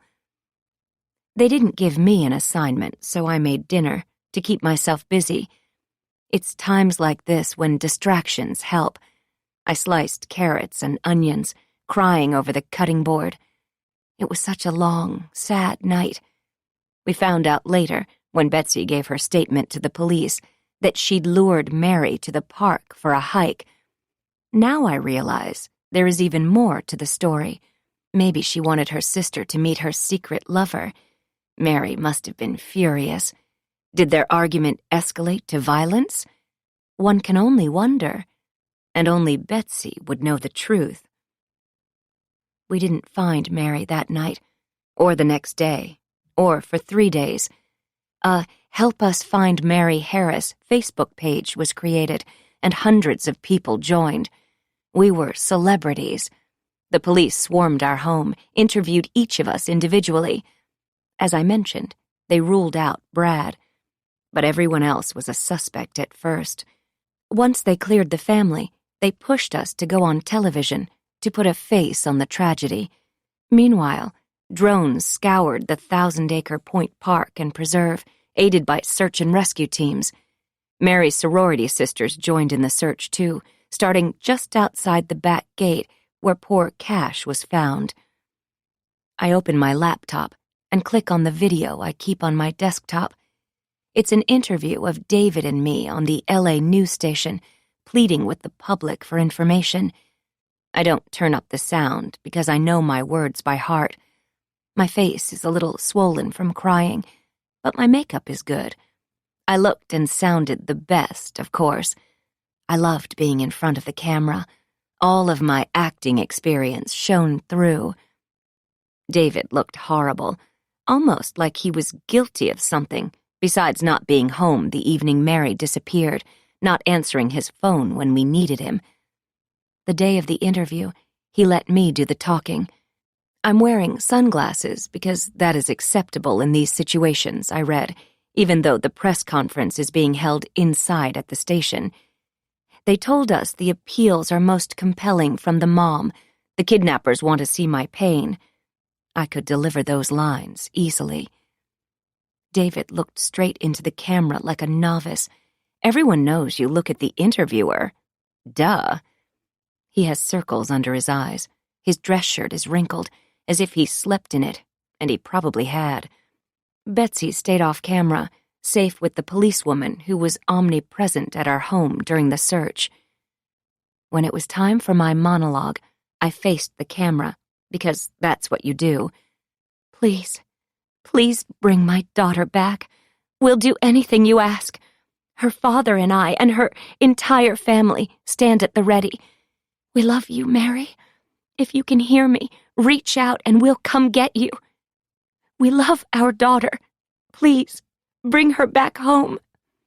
David and his parents wrapped me in a hug, the first time we'd touched in years. I guess they wanted to be sure to have their 15 minutes of fame. They're like that. We didn't know then that the ocean currents would bring her home to us the next morning. Those 3 days, waiting to find her. Well, there is no description for those days, or for the weeks after, as the sympathy poured in, as the meals were dropped off without stop, as the cards and flowers and donations surged, as we had a small private funeral to bury Mary. It's all a blur now. It was a terrible trauma. I worried a little that I couldn't handle everything that happened, but then I found Dr. Rosenthal. You've lost so much, Jane. You're grieving. Your entire family is. I should see them all. Bring David and Betsy in with you. You all need to process what has happened, Dr. Rosenthal had advised. I think Betsy met with her only once, but I can't really remember. Like I said, those were the crazy times, muddled by the numbing onslaught of pharmaceuticals. Let me be clear. I don't feel guilty about anything. I mean, I haven't been a great mother to Betsy this past year, but that's to be expected when a mother is grieving the loss of her daughter. As I mentioned, we'd been growing apart since before Mary died. Betsy seems to be dealing with Mary's death in her own special and sneaky way. I knew Betsy and Mary shared some secrets with each other and kept me in the dark. I didn't appreciate it when Mary hid her contact with her birth mother from me, and I don't appreciate Betsy hiding Beau. They should realize mothers need to know everything. That's what mothers do. We guide, we control, we listen, we encourage. We always find out when our children hide things from us, big and small. It's a mother's instinct to search for the truth. Knowledge is power, they say. And now you know almost the whole story. Almost. 20. 11 a.m. Cows kill 20 people a year in the U.S., which seems like a low number given what we do to those poor creatures. Bees murder about 100 folks, and sharks kill less than one person per year, even though they get the worst rap. I wonder about chickens. Have they had any revenge? Uncooked, contaminated food kills more than 5,000 people a year, and I bet a lot of that is chicken. Karma again. Makes you think. And I am thinking. I need to figure out the relationship between Betsy and Beau. I need to find out what she is doing out with Beau until 2 a.m., although I suppose by now we can all make a guess. Besides that, what are they up to? I suppose all younger siblings learn how to be sneakier than their older siblings. They watch what the older one does, what the older one gets caught doing, and then they do it better. What has sibling rivalry caused you to do? Think about it. A Google search doesn't provide an address for Beau. I'll need to track him down at school, or at the hardware store. I can talk to Angelica and find out his schedule. My head spins with possibilities as I walk through the courtyard to the front door. Could I set an even bigger trap? Perhaps so. The dry cleaning is dropped off on Wednesdays, left outside on the bench below the sign indicating deliveries. This way, I don't have to talk to anyone. There's a note with my name on it, stuck on top of the bright green dry cleaning bag. I hope they didn't find anything embarrassing in anyone's pockets, David. A condom here, a lipstick there. I rip open the plain white envelope and pull out a note. I know what really happened. Poor Cash. My heart thumps in my chest as I scan the street. There is no one around. I leave the dry cleaning and rush inside. Why would the dry cleaner leave this? No, it wasn't him. I take a deep breath. Is someone watching me? This is a note from a different person, an accusing person. Calm down, Delilah Jane. Or was this note left by Betsy? Yes, that's it. Of course, to throw us off her trail. She's bringing up the stupid dog again for some reason. First his bowl, now this. She's so ridiculous. I rush into the kitchen, grab a brown paper bag. I practice my breathing, in and out, slowly. Calm down from my anger. Anger triggers panic attacks too. Did you know that? Did Betsy leave me this note? No, of course not. It is for Betsy. Betsy lured her sister to the park, took her to an out-of-bounds closed trail. Mary's old boyfriend Brad knows that she never went on out-of-bounds hikes. That wasn't her style. She was a rule follower, for the most part. Her college friends know that. They all wrote me notes, telling me how happy she was, so excited for sophomore year to begin. Just look at her Facebook memorial page. She's happy, loving life. Sure, Mary and I had a fight the morning she died, and this one was bigger than the one the night before with the red dress. This fight was nothing epic, just the typical mother-daughter kind of disagreement. But it was big enough that she raced out of the house, slamming the door. You can't stop me from seeing my biological mother. Don't try. And do not threaten her or me like that, Mary yelled. She stood in the courtyard, Cash on a leash by her side. Yes, I can. It's in the paperwork. You were never to meet, let alone go live with her. I will not allow it. I spoke calmly. I was dead serious. It would not happen. I like Elizabeth. She's brilliant and loving. Heck, anyone would be an improvement over you, Mary said, as she turned and ran out the gate. The memory of that moment clenches my stomach every time. But our last fight is not important, not anymore. The real question is, who saw her between the time she left the house and when she fell to her death? Betsy did. Betsy heard some of our fight that morning, I know. She appeared in the courtyard behind me. You're unbelievable, she said, before she followed after her sister. She wouldn't talk to me ever again about what Mary told her, Mary's plans for the future. Nothing. Said it wasn't my business. Not then, not ever. But it was all my business. My girls are my life. Mary died before we cleared things up. We were still arguing up to the end. I bite my lip with the memory. Still upset I let things with Mary get out of control.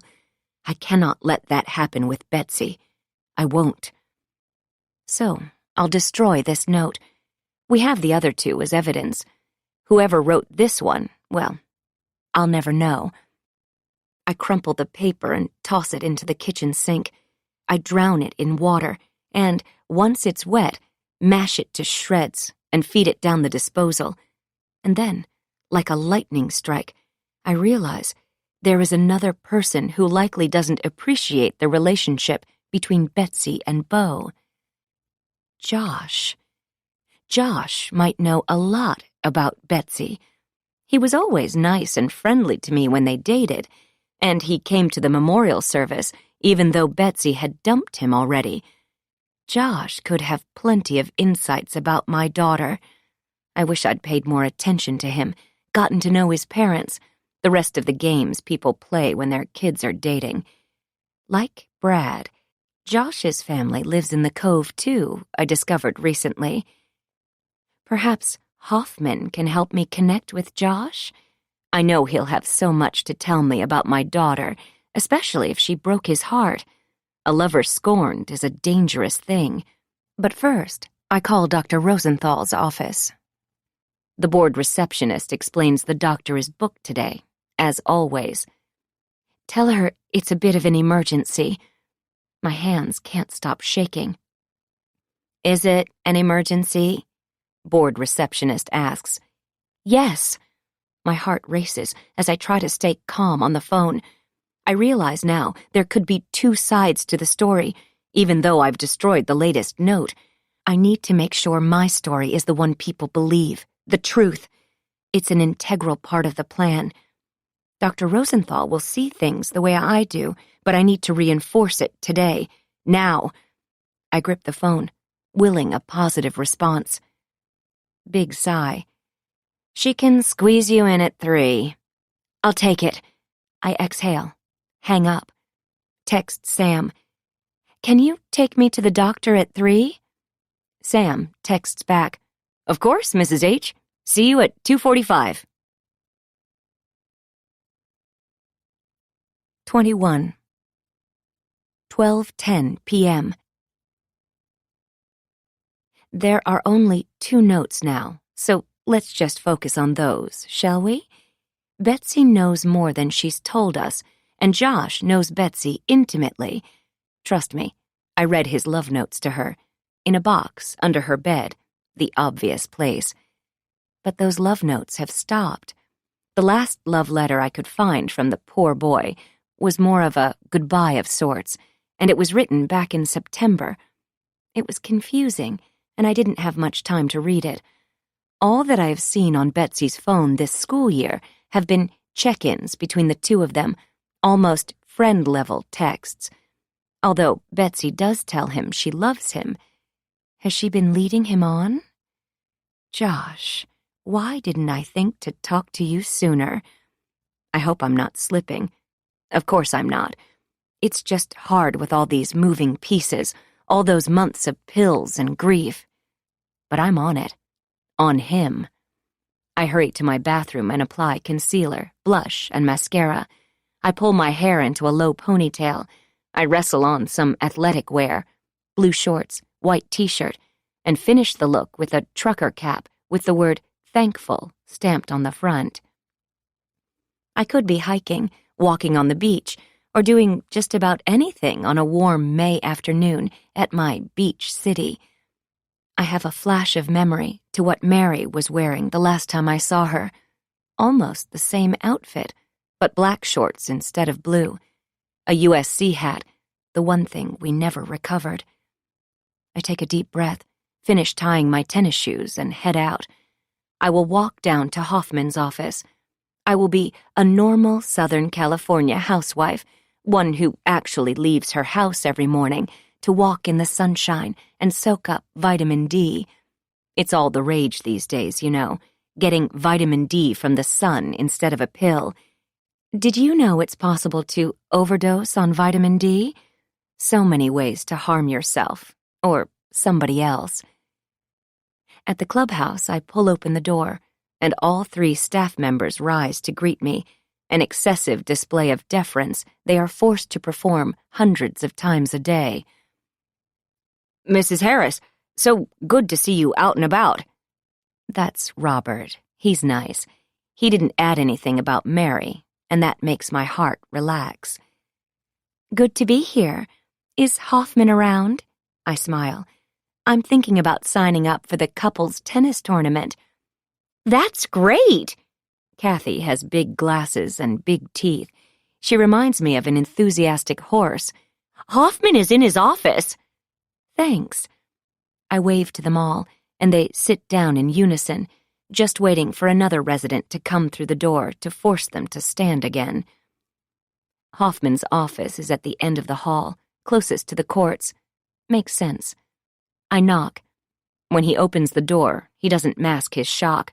"Wow, Jane, what do I owe this surprise? I hope I didn't upset you yesterday."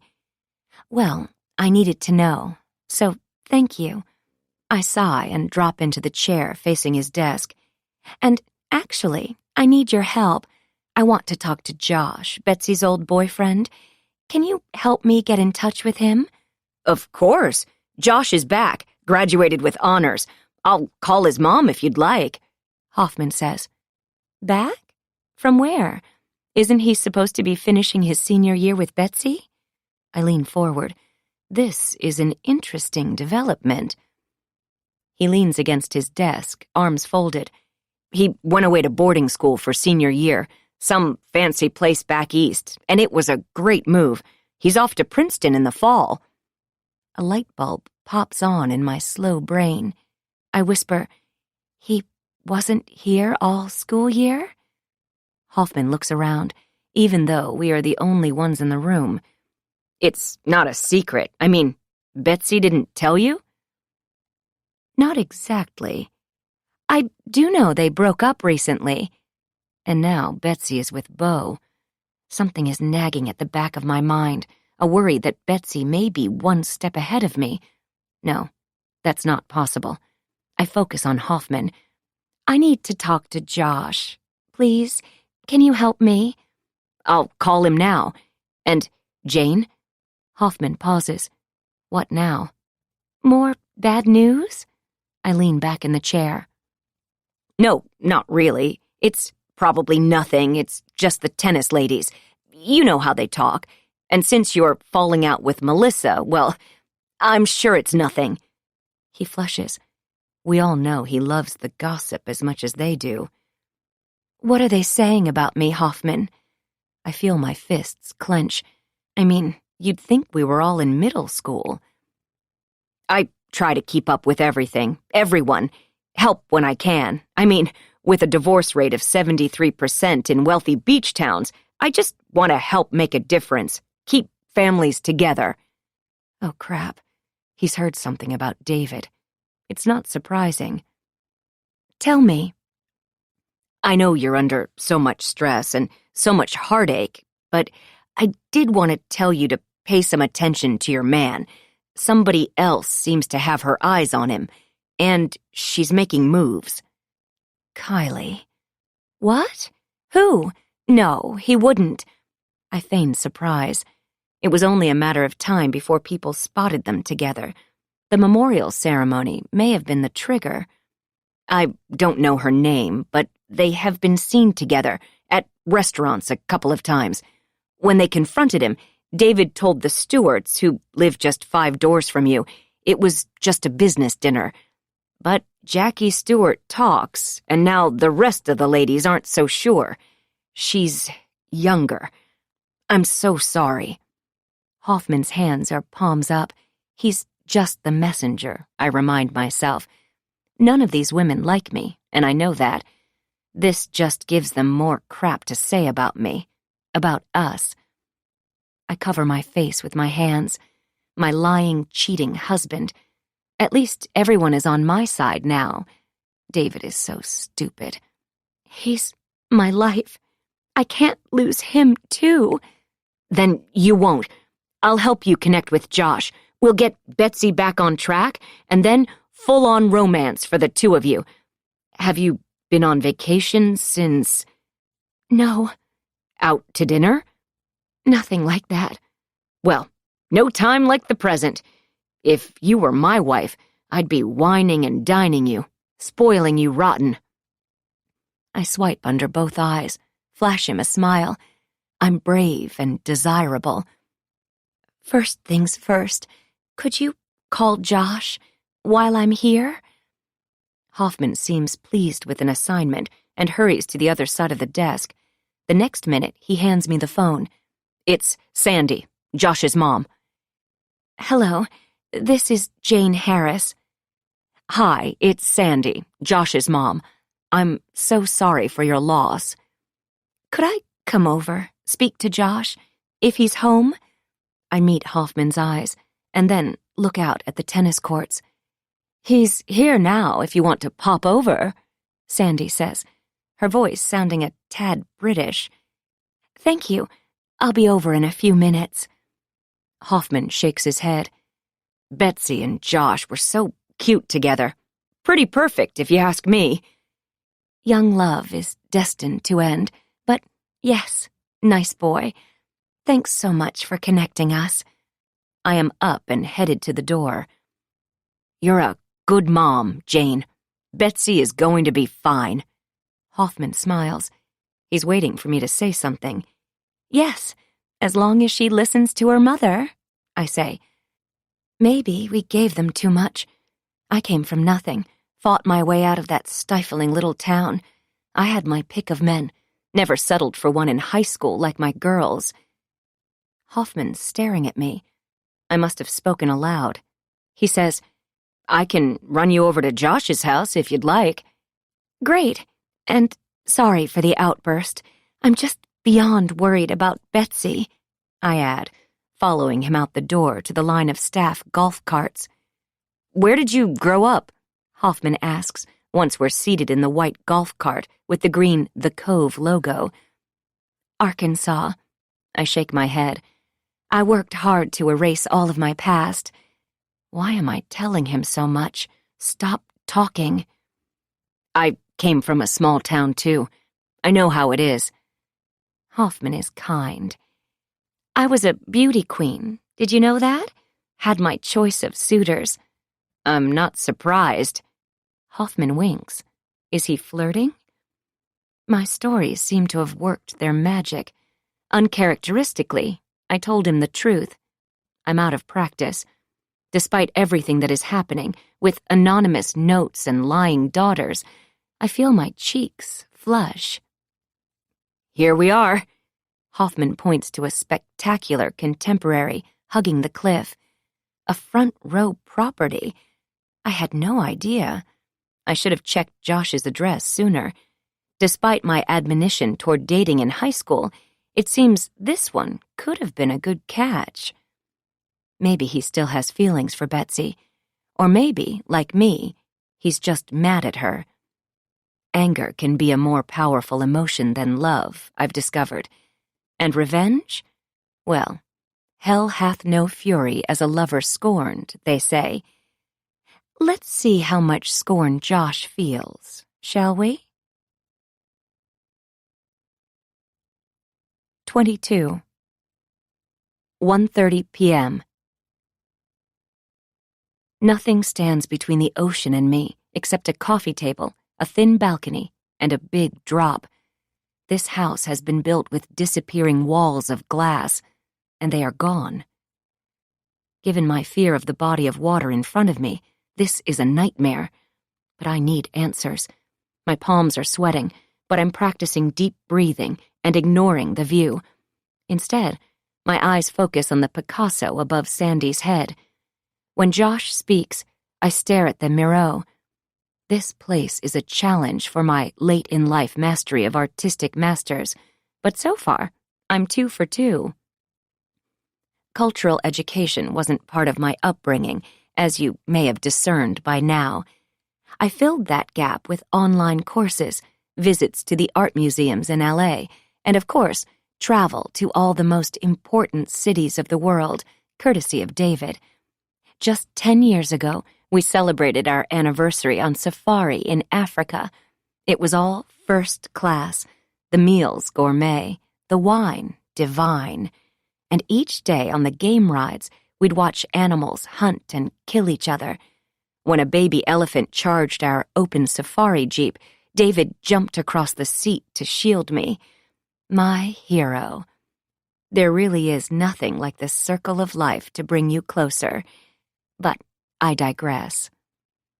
Not only am I awkwardly terrified by their spectacular house and its perch, I'm also underdressed, based on Josh's khakis and white pressed t-shirt and Sandy's black designer dress.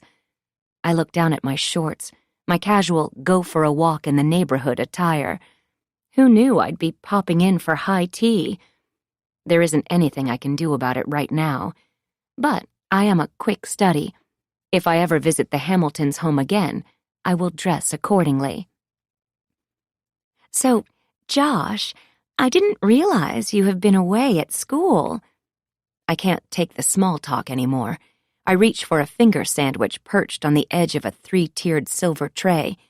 Yes, we're drinking tea and eating cucumber finger sandwiches. This must be a regular afternoon thing for these people, because they didn't even know I was coming over until a few minutes ago. I'm losing patience. I need to ask some questions. Josh has been home about 2 weeks now, Sandy answers for her son. She seems both proud of him and wary of me, both at the same time. Her eyes dart to her son, as if to be sure he is still there. We're just so very happy to have him home for the summer. He's off to great things in the fall. Thanks, Mom. It was an adjustment, changing schools for senior year, but it was worth it. Josh nods and shoves a crustless cucumber sandwich into his mouth. Apparently, they didn't work on manners at boarding school. It's nice to be back. You know, doing whatever you want, for the most part. Sandy clears her throat. Boarding school has a very regimented routine, day and night. Josh learned so much, met such fabulous people. Of course, he missed his friends back here, like Betsy, but he's going to Princeton in the fall because of his dedication to making a positive change. Josh nods. Great time. What can I do for you, Mrs. Harris? Well, first, welcome home, and congratulations on all of your achievements. Betsy never mentioned you were away. I take a sip of my tea. It's cold. As cold as the stare Josh is giving me. I'm not surprised. Josh shoves another sandwich in his mouth. Sandy's head tilts in my direction. If I may be frank, Josh needed a break from your daughter. She broke his heart. Josh coughs, choking on a sandwich. Oh my God, really, Mom? Betsy is fine. She's just mixed up. Finally getting to the heart of it, I ask, you mean because of Beau? Josh's eyes grow wide, and he leans forward, elbows on knees. Yes, him. He's the reason Betsy and I broke up. Well, and when I went away to school, that didn't help. We still talked almost every day, but things changed because of him. I was there for her after Mary died, but I guess she needed more. Sandy stares at her son. What's going on, Josh? What are you talking about? I brush imaginary crumbs from my lap and stare down at my tennis shoes. I understand this is hard for you, that you and Betsy were a thing for a while, and I'm sorry you kids broke up. I didn't know Betsy was spending so much time with that teacher. Of course, I already know she's in a relationship with that man. I wonder if Josh is still a sucker, if he still believes her after all of this. I take another sandwich, chew my bite of the cool cucumber slowly. Josh flushes. Oh, gosh, I don't know that. I mean, I think he was hitting on her, but Betsy and I still had a thing. We went out at Christmas break and talked almost every day. He puts his plate on the coffee table and leans back. He's telling the truth. They did text all the time. I saw their messages. But nothing from Beau. Nothing. Did Betsy keep Josh around to trick me, as a beard, for one reason only, to hide Beau from me? It got really confusing at the end. She said she just wanted to take a break. Josh shrugs and looks at his mom. Sandy stands up. It's time for Josh's piano lesson. Nothing like music to soothe a broken heart. Mom, Josh says sharply. Poor guy. Mama's boy. At least I'm not a walking Hallmark card of motherly advice. It's time for me to go and deal with Betsy, my little heartbreaker. Thank you for the tea, Sandy, and Josh, I'm sorry it ended up that way. I'm sure she'll come around and realize everything she gave up here. My hands encompass their stately home, the art, the view, and Josh, of course. Josh doesn't look so sure, but he escorts me through the all-white mansion. When we reach the front door, he whispers, It's nice seeing you, Mrs. Harris. You too. I pat his arm. He whispers, You should ask Betsy more questions. About everything. I don't understand. I look into his eyes. Mary's death was not an accident. My heart thumps, leaping out of my chest. Did you leave me that note? Josh? Sandy is at the door. Goodbye, Mrs. Harris, he says, and the door closes between us. I'm left standing on the front step of the mansion, heart racing. What does Josh think? What does he know? Did someone see something? Someone the police haven't talked to? That seems impossible given the month-long investigation. Every lead was followed, every coincidence ruled out. The investigators pursued every angle, documented everyone near the scene of Mary's death. They even went as far as pushing a dummy of Mary's height from the edge of the cliff, marking where it fell, versus a dummy that slipped from the edge. The results were strikingly similar. In the end, the detectives decided Mary didn't have any enemies, wasn't suicidal, and that it was a tragic accident. They were almost correct. I start walking down the street, away from the ocean. If I walk through the park, through the tunnel, up the steep set of stairs, I'll be home in 10 minutes. I check the time. I could have Sam pick me up down here. He's at my beck and call. I text Sam from the park bench. As I wait for my ride, I realize I need to talk to Josh again, without his mom. Whatever he knows, I will make him tell me. He's a bit soft. I mean, he plays the piano, for heaven's sake. But despite the politeness and the finger sandwiches, I can tell he's also very angry. They say you can recognize yourself in others. Sam pulls up to the curb and hops out to open my door. Good afternoon, Mrs. H. I hope everything is okay. You usually don't see the doctor twice in a week. He closes the door behind me and slips behind the wheel. I'm afraid everything isn't fine. I almost tell Sam about the latest note, but I don't. It's destroyed, like it didn't exist. Sam says, Anything I can do to help? Want to talk about anything? Has something happened? Poor guy. It's almost as if he thinks we are friends, confidants. Let's see. Well, there's this. My husband bought a house for his girlfriend. Really? Wow. Sam's eyes are big, but fortunately glued to the road. And Betsy's old boyfriend thinks Betsy pushed Mary off the cliff. I shrug. Sam pulls into the parking lot without saying a word. Betsy didn't hurt Mary. I'm sorry about your husband. You don't know anything. You're a Lyft driver, for heaven's sake, I blurt out, before I can stop myself, my anger acting out again. Besides, he needs to remember his place, but I need him on my side for one more day. Sorry.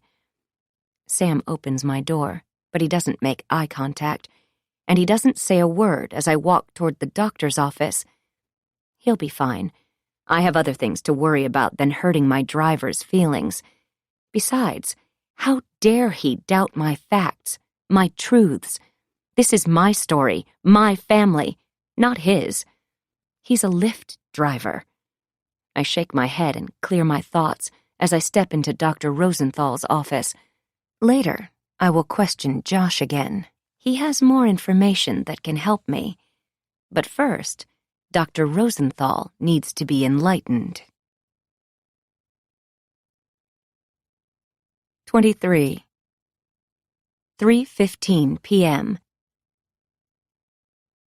Dr. Rosenthal stares across her desk, taking in my new facts. I've tried to weave a story from what Sandy and Josh have told me and what they didn't. I lean forward in the lazy boy. I didn't even extend the footrest today. I'm afraid Betsy may have killed her sister. I say it with a shaking voice.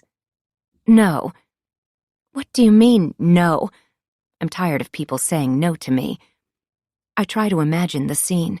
The point is majestic, but it's illegal to hike there because the ground at the edge of the cliff is so unstable.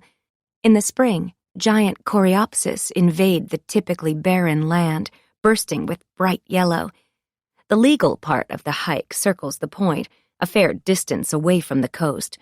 But toward the end, as you near the ocean, you can hear the roar of waves, and you stop at the hiking trail closed, danger sign, nailed to a post blocking the path. The coroner's estimate is that Mary fell just before sunset. Jane, talk to me. I blink and look at Dr. Rosenthal. I say, Betsy could have been there with her sister. Perhaps they went to the park, maybe so Betsy could introduce Mary to Beau. I'm almost certain that was Betsy's agenda.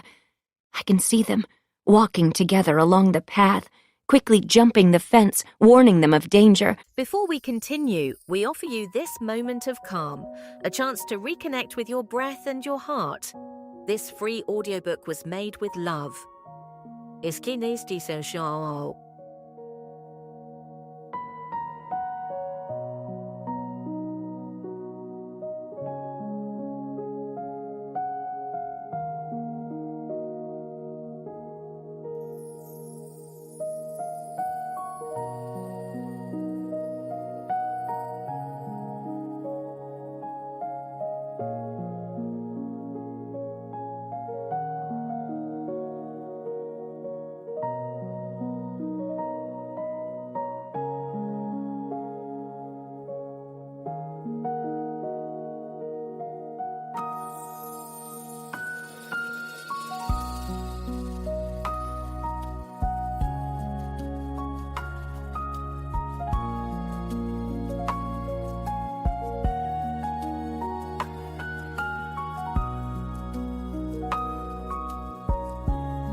while encouraging Cash to do the same.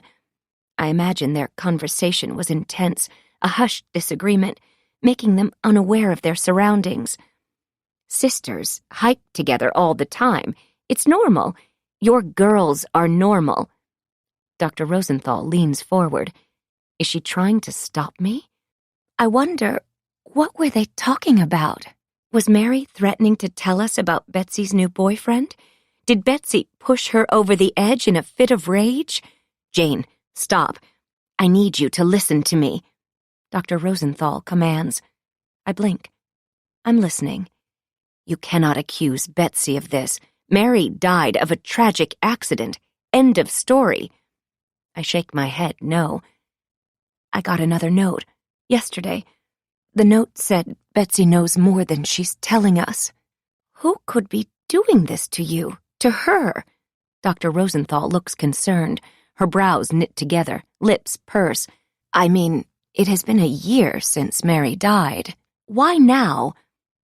And then I know. Josh and Betsy broke up. The spell she had on him broke. So he wrote the first 2 notes. He repeated the same words just now at his home. He is trying to tell me to look at Betsy, to ask her more questions. He thinks she's guilty. He has access to the Cove stationery. His dad is on the board. Did Betsy somehow keep him under her spell, leading him on until he came home from boarding school and learned the truth? Despite myself, I feel a spark of pride. She's my daughter. And then I realize something else. The 3rd note really pissed me off, and I have no idea who it was from. It was on different paper, so maybe it was from Betsy to throw me off. All in all, it's clear she is messing with me, even if she didn't write the 3rd note. I really hate that. Perhaps I've underestimated my younger daughter, but not anymore. Dr. Rosenthal must have asked me a question, but I wasn't listening. Jane? And then I have another dawning. Who else besides Betsy would want to help throw me off track?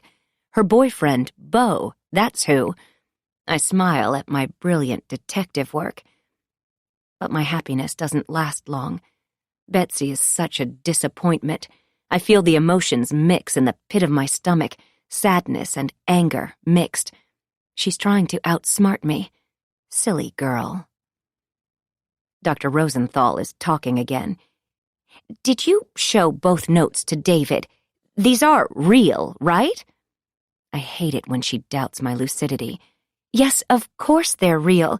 Betsy ripped one in half, in fact. Seems like the action of a guilty person. Jane. Dr. Rosenthal scolds me. She thinks I'm imagining the notes. I understand why. She is accustomed to grieving, confused, despondent Jane, a woman suffering from complicated grief and all its many symptoms, well documented online and easy to research. It is complicated. I showed the first note to Betsy and David. They laughed at it. At me. I shake my head. Why would they laugh at you? Dr. Rosenthal drops her head so she can look at me without her readers. They always do. They gang up on me. True. But I think Betsy might have hurt her sister.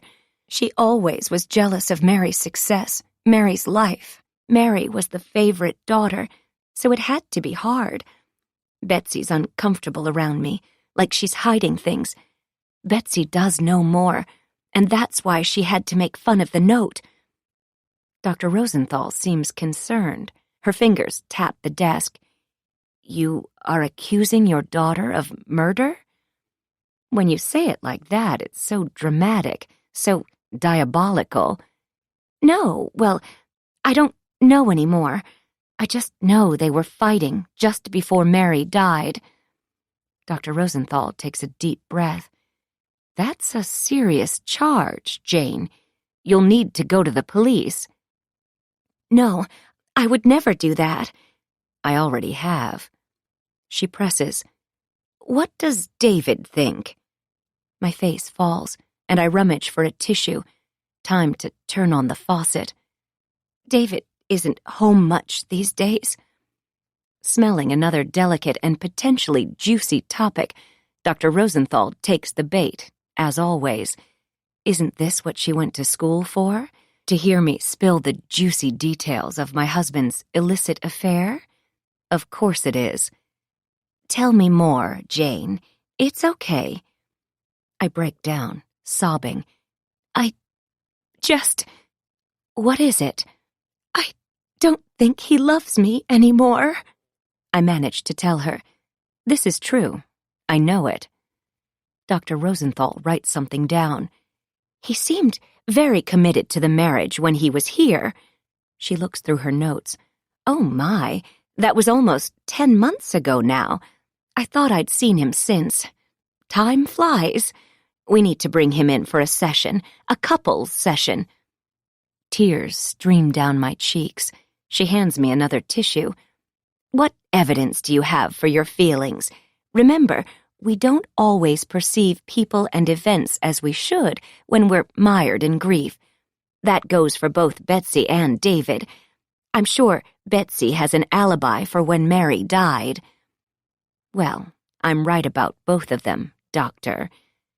David is having an affair. I have photos of the two of them together. And Betsy, well, this is just awful. Dr. Rosenthal looks shocked. This is all bad form, I know. Screwing around on your grieving wife, murdering your sister. I start crying again. Really? Are you sure about David? She looks at her notes and back at me. Yes, I've been spying on him for months now. And there's Hoffman. The tennis coach told me. He works at the Cove. He knows everything. I sob. This man told you Betsy killed Mary and that your husband is cheating on you? She has stopped taking notes. I nod. She looks at me. Well, sort of. Jane, have you been drinking again? She's twisting her glasses around her finger. It's mesmerizing. No, I mean, I've had a little, but I'm really much better. That's true. It's time. You could say the memorial service really opened my eyes. Or you could say my eyes were fully opened when David crossed that threshold with Kylie in his arms. In truth, as you know, I never was as grief-addled as I seemed. The fog is lifting. I need to take control of my life, and I need answers about Mary's death, and David, too. Dr. Rosenthal lets out a big sigh. She wants me to let it go. We know what happened to Mary. She died, tragically. Let's address David. What is your plan for confronting him? I won't be confronting him, but I do have a plan. I realize, looking at her, that she doesn't get me at all. I mean, that's partially my fault, because I haven't told her the truth all along. I get that. She underestimates me. Everybody does. What do you suggest? Perhaps you could bring him with you to the next session? Tell him it's time, since he hasn't been in for 10 months. We'll see if he can express what he's going through. Sound good? Dr. Rosenthal's glasses are back on her face, framing her wise, owl-like eyes. She has a PhD, and I'm just a high school graduate. But there are several different types of intelligences in the world. There's book smart, and then there is a different smart, street smart, people smart. You think my husband will waltz in here and admit to you he is having an affair? I shake my head, the tears long gone, just like any hope of salvaging our marriage. The only thing left is revenge. I think if he shows up with you, there is hope for your marriage. As for Betsy, you need to take your time, really think about what you're accusing her of doing. That's a very serious charge. I just can't imagine it. I've never seen Dr. Rosenthal's eyes so big. She's a bit freaked out, I think. She's heard more from me than she bargained for. I sniff. I know. I've said too much. Just forget everything. I'm sorry. Time's up. She walks me to the door and, for the first time ever, touches my shoulder. Make another appointment, please. Come in next week, or sooner if you need to. And bring David, and Betsy, too. We can clear everything up. This is important. I think you may have things mixed up, Jane. No, it's you who have things mixed up, Doctor. But you'll figure it all out someday when you review your notes. As for the future, neither David nor I will visit this office again. And of course, Betsy wouldn't be caught dead here. I wonder if Dr. Rosenthal will miss me and our chats. I know she'll never forget our last session together today. Did you know therapists are compelled to report child or elder abuse, but otherwise secrets are safe with them? Unless she is subpoenaed or compelled by a judge to testify, that is. It's a fine line, society's need to know versus a patient's rights to confidentiality. Sometimes people need to know there is a monster in their midst. I'm glad I'm not a shrink, and I'm equally glad I don't have to pretend to need one anymore. There's nothing wrong with this noggin that a little revenge can't fix. I feel better already. 24. 4 p.m. Sam can tell I'm in a mood and doesn't try to chat with me. It's nice, this understanding we have. This is a comfortable, respectful silence. The deferential employee-employer relationship I love. I look out the window and up at the steep faces of the rugged mountains surrounding our beautiful beach community, walling us in from the real world, sheltering us from the big cities beyond, trapping us when fires rage, luring us to the edge when we think there is no other choice. It's a romantic and dramatic life we live on the California coast. This is the perfect setting for the little drama playing out in my household these days. All we need is a big bank of fog to roll in, drop the temperatures, and give everyone the chills. Setting is everything, don't you think? I think of my husband and what he believes will be his new Port Street setting. Such a shame. He used to be completely under control. In our relationship, until recently, I was the maestro. From the beginning, I'd told him I don't sleep with men on the first date. A lie. By the time our third date rolled around, he was desperate. "Hey, gorgeous, what are you doing today?" he'd asked when I answered the phone after 3 rings. "Oh my goodness, is this really you?" Of course I knew it was. I covered the mouthpiece and threatened Bobby with a death stare and a finger held to my lips. Quiet. He was so lame. A means to an end. David picked me up an hour later in his black BMW convertible, of course, at the address I'd given him. I stood outside of my condo building. David drove us to Jeffrey's, a restaurant nestled on the edge of the sea off PCH in Malibu. I knew at the time he was still holding on to pouty-lipped sorority girlfriend, making sure his about-to-be ex-girlfriend was spending the weekend at home in the Palisades. You always need to hedge your bets, David tells our girls, and he certainly does, as you now know. The date was perfect. We exchanged stories, told each other about our families, sort of, and our lives, not completely. We shared a bottle of expensive champagne, and then another. He didn't seem tipsy. He'd just been a frat boy, so his liver was in shape, but I pretended I was. And that's when I told him, with a tear rolling down my cheek, that he was the best thing that ever happened to me. I meant it. When he asked me to come home with him, that it was time, I shook my head no. I can't. We can take it slow, Jane. Promise. I'm a gentleman. Just come home with me.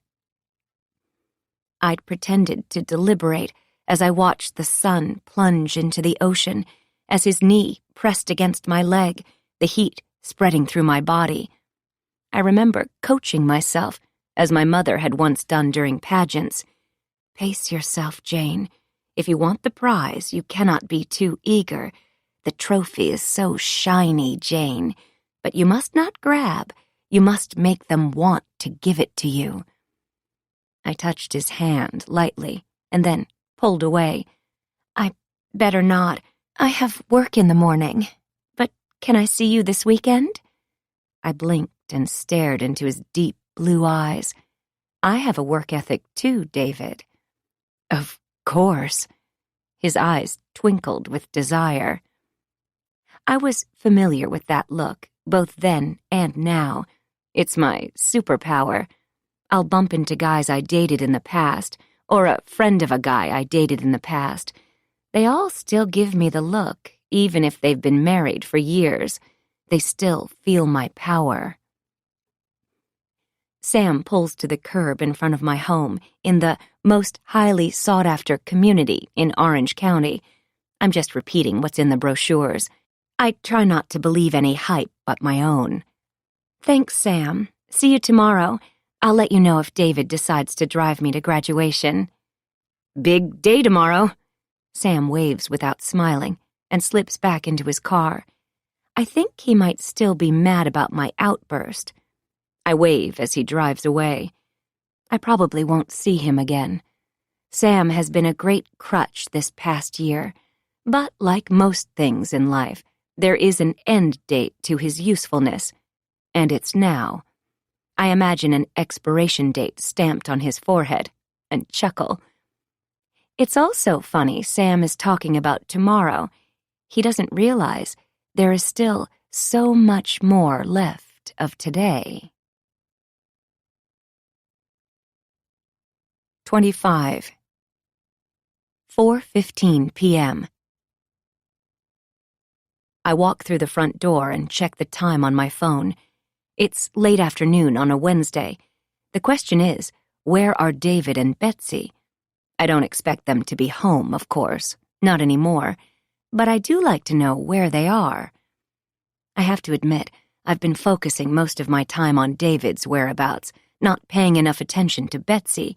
I'd assumed, wrongly it turns out, that she had been where she said she was, hanging out with the other losers in her high school class, painting canvases of random things, wearing dark clothes, and occasionally getting a tattoo when I've forbidden her to do so. I guess I also thought she'd been spending time with Josh, but now I know I was wrong about that, too. But it's not my fault, not really. The last time I'd seen Betsy and Josh together, it had been at Point Park, the day Mary died. I had just ducked off the path when they rounded the corner. I'm not sure how I could have explained my presence there if they'd spotted me, because, as I've noted, I'm not much of a hiker, and I never go to Point Park. I've certainly never hiked up the trail to the top of the point. That's off limits. Everyone knows that. So it was happenstance, I suppose, that I saw them. Betsy was ugly crying, tears running down her face. I do remember that. Josh had his arm around her, comforting her. I was crouched low behind a rock, with no place to go until they moved along. I hoped there weren't any spiders lurking around me, and I especially hoped there weren't any snakes. I remember I could hear my heart thumping in my chest. I need to make her understand some things. Why are you here? Betsy said to Josh through her tears. I love you. Betsy, I followed you here so we could talk. I need to fix things with my sister, okay? Then you and I can talk. Betsy had lifted her head from Josh's shoulder, scanned the hiking path, looking for Mary. I hope she comes. She will. Don't worry. I deserve to know the truth. Josh patted Betsy's back. He wasn't acting very romantic or comforting for a boyfriend, but Betsy did look awful. I promise. They hugged in the middle of the trail, trapping me behind the rock. Betsy's back was to me. Josh faced my direction, his head on her shoulder, hands wrapped around her waist. He didn't look able to comfort anyone, in my opinion. But clearly, I was wrong about him.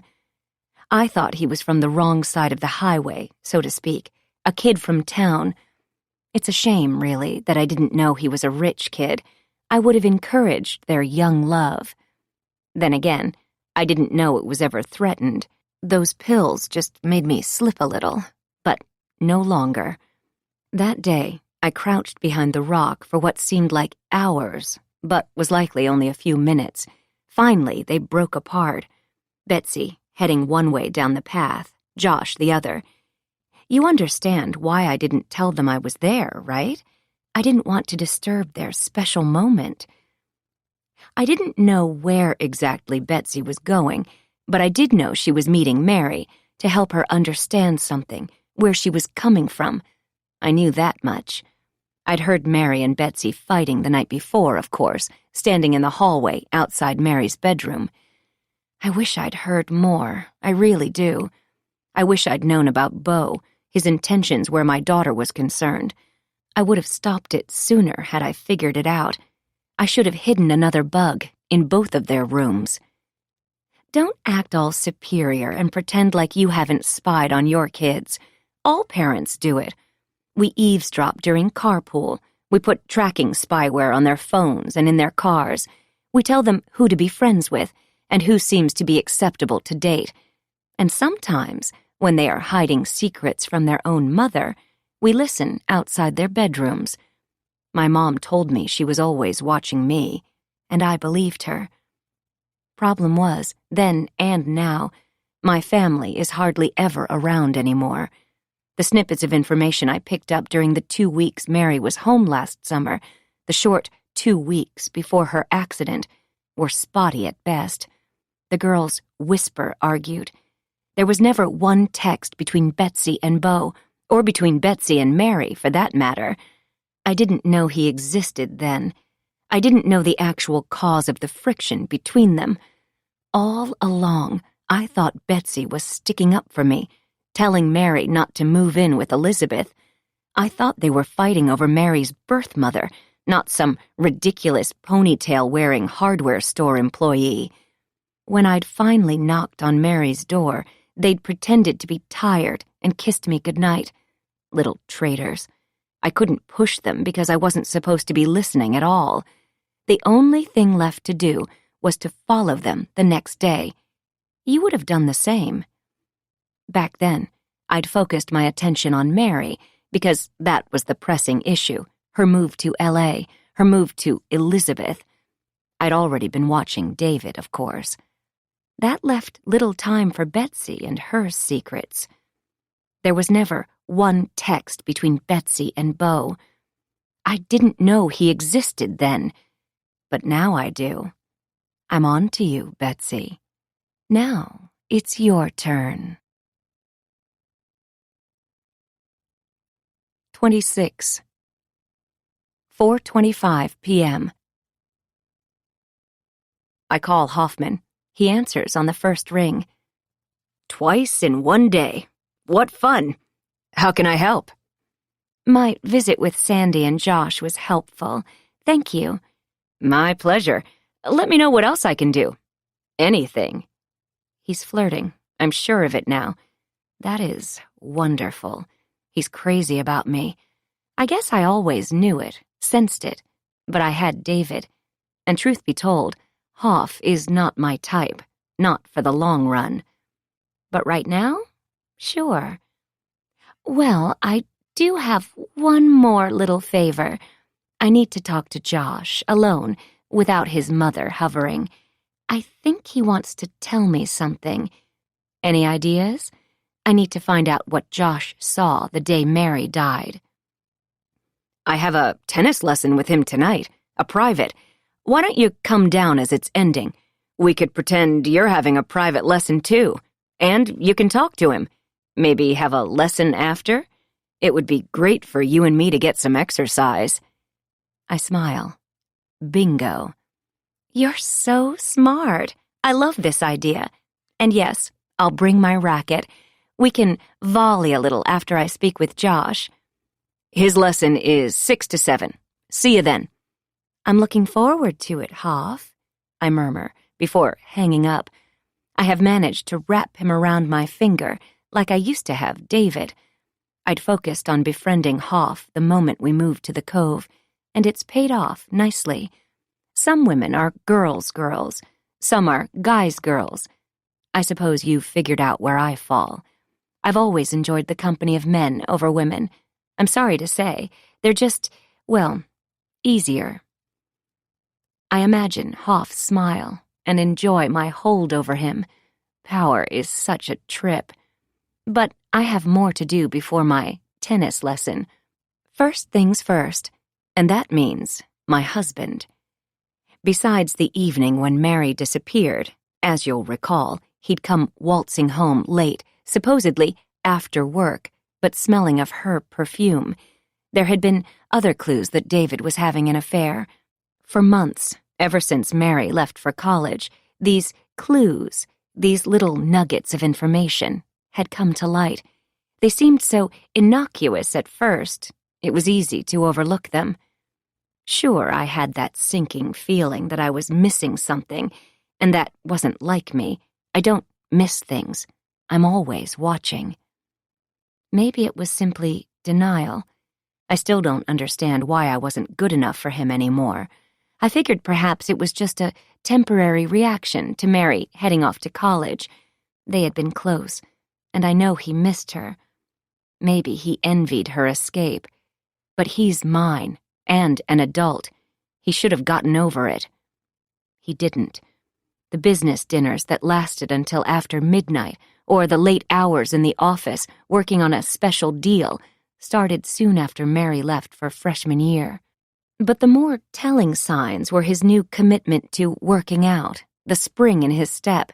He must have opened a new credit card, had the bills sent to the office, because there was nothing tangible, not at first.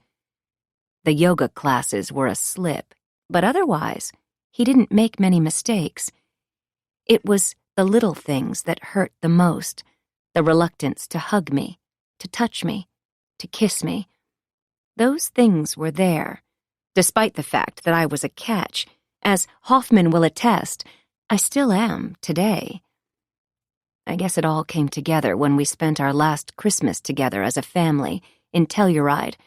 During the day, David skied with Mary and Betsy, and that wasn't abnormal. I, of course, am not a big fan of the sport, having grown up in the deep South.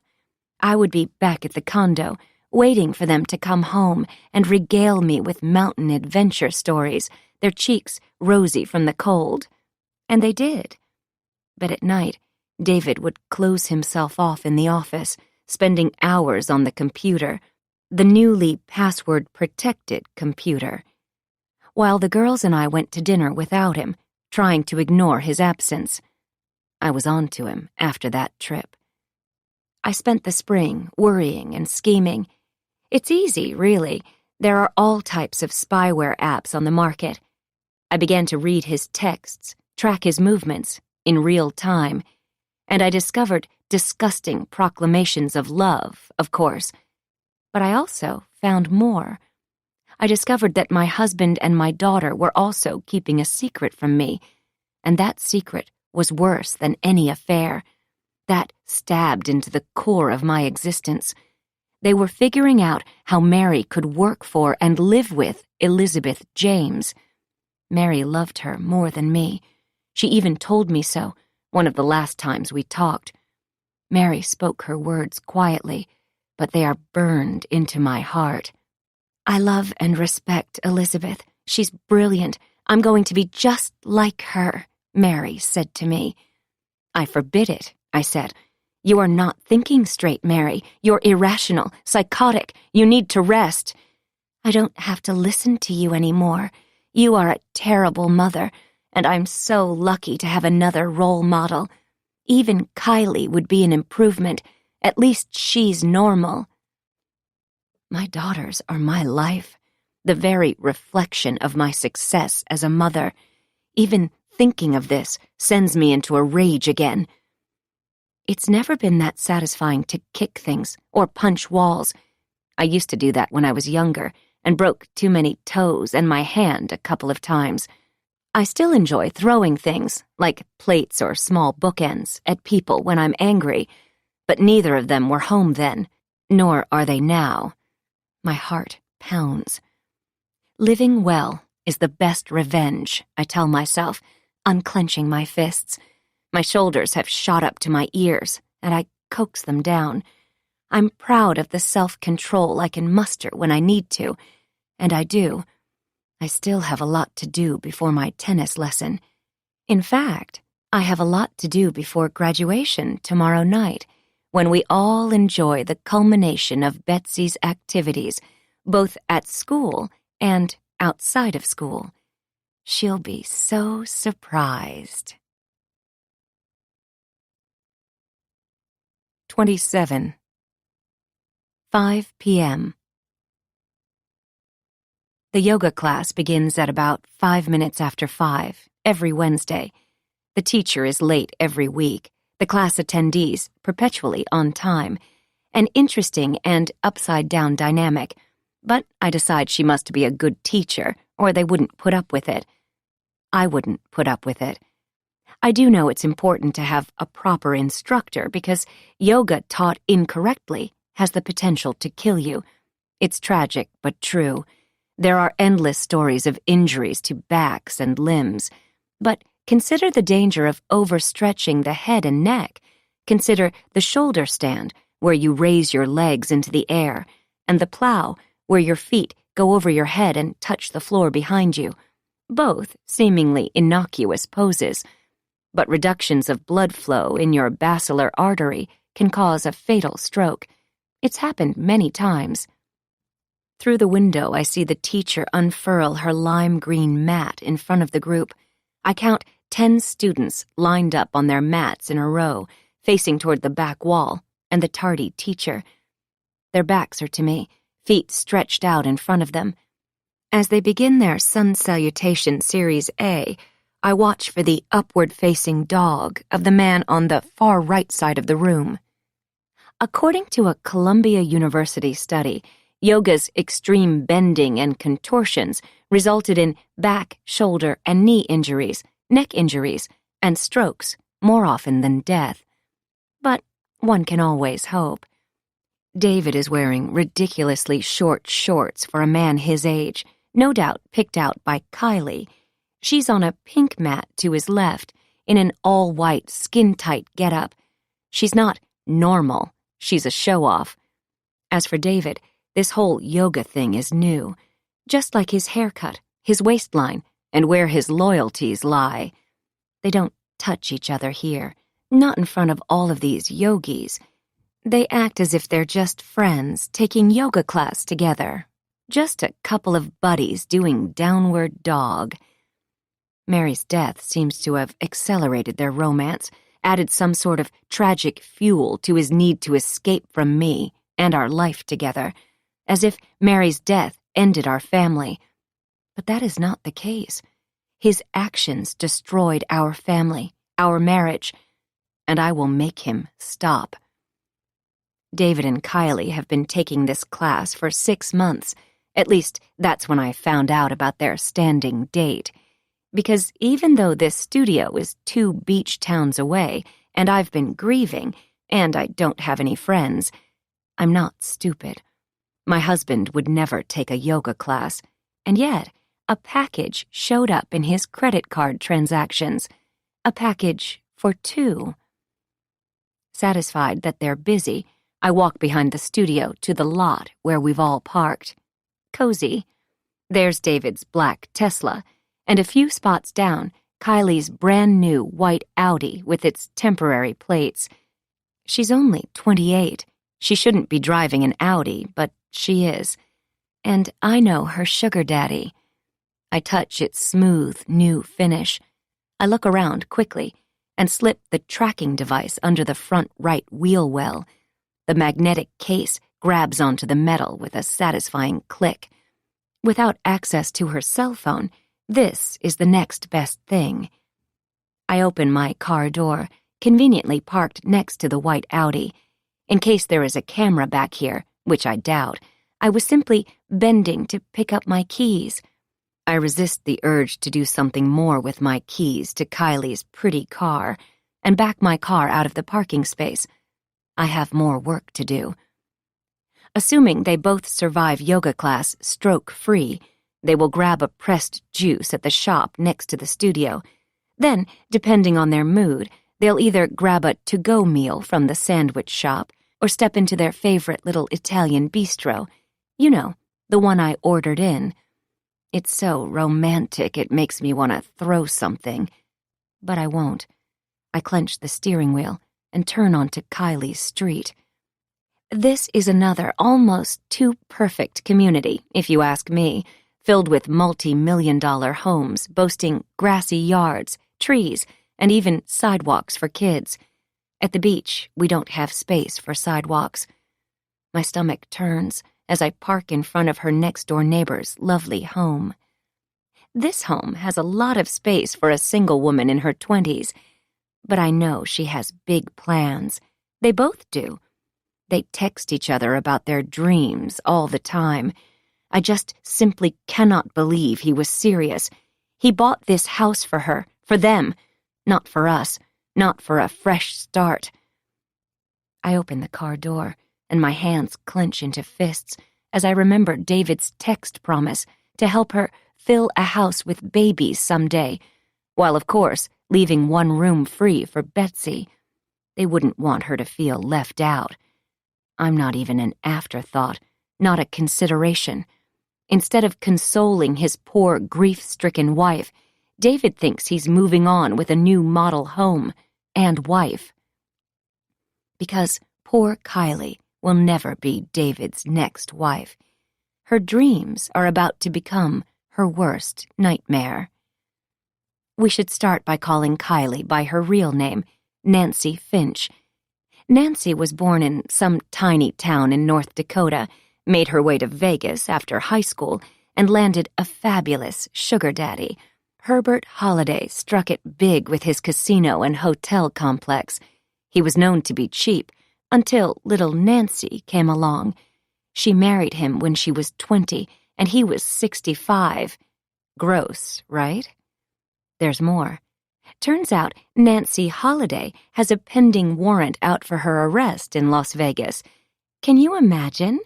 And these weren't just a case of passing around a few bad checks at the grocery store or nail salon. No, Nancy forged her sugar daddy's name on at least 10 checks, paid herself hundreds of thousands of dollars. When he died suddenly, tragic accidental overdose of Viagra mixed with his heart medicine, Herbert's grown and estranged kids got control of the estate. That's when they discovered he'd been conned. Of course, by then, Nancy had taken her newly minted breasts and disappeared. Until now. I smile as I walk up to her new move-in ready home. And how did I piece all of this together? Bottom line, it just takes one to know one. I'm on my computer all the time these days, and it's not just researching tragic accidental deaths. Now you know what else I'm fixated on. Poor David will be shocked. Fortunately for him, this love nest is in both of their names. So once she's gone, it will belong to him. And me, because actually, I own half of everything that's his, even this stupid house. I walk up to the front door. I feel like I'm on a movie set, as if nothing is real. I peer through the front door window and note the bleached wood floors and the overly white interior. It's shabby chic, so 10 years ago, really. But they bought it furnished, and you get what you pay for, I suppose. On the front porch, to my left, a cozy wicker couch and matching chair, so I could just sit down and watch the activity on this quiet street. But I'm not going to wait for them to come home. Don't worry, I'm not going to be violent or anything. There won't be a rabbit on the stove. That's just not my style. You know me well enough by now, don't you? I open the bronze flap and shove the envelope through the mail slot, waiting until it hits the floor. It lands perfectly, face up, addressed to Nancy Finch Holiday in big block letters. I check my phone, and Kylie's car and David's car are both on the move. Yoga is over, and so, I'm afraid, is all of their fun. I hurry down the walkway to the street, my heart thumping. This has been the most excitement I've had in a long time. I pull away from the curb and head back home to the more exclusive community where I belong.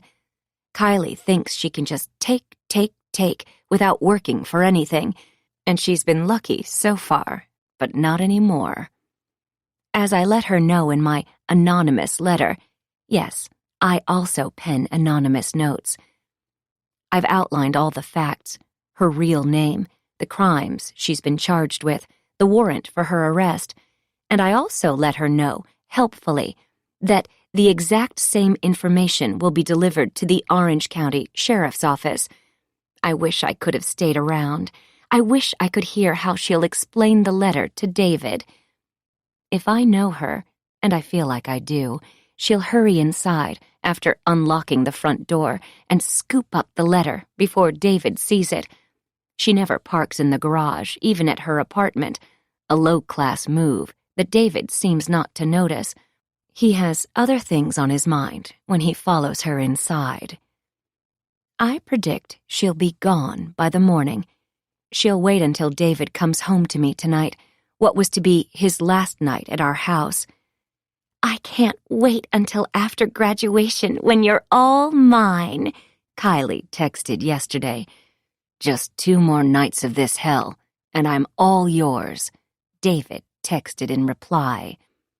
I'm assuming I'm the hell he refers to, but who knows? Makes me sick and angry. Wouldn't you be too? I mean, I could understand a little fling. We all grieve in our own way. But buying a house with her? That was the straw that broke this camel's back. I had to strike tonight, their first night as official owners of their dream home. I mean, it's so poetic. Tonight, David will leave their love nest reluctantly.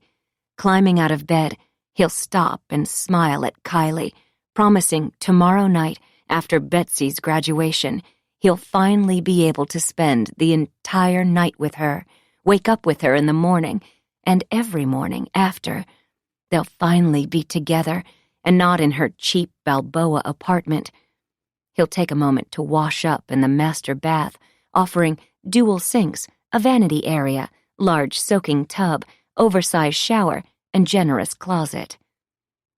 Kylie will jump out of bed, pull on her bathrobe, and hurry him out the door. She's had the note on her mind, of course. With shaking hands, she'll pull the letter out from under the stack of catalogs and junk mail. She'll open it and read the truth. She's been found. She'll skim the note another time, noticing for the first time the CC, Howie Holiday.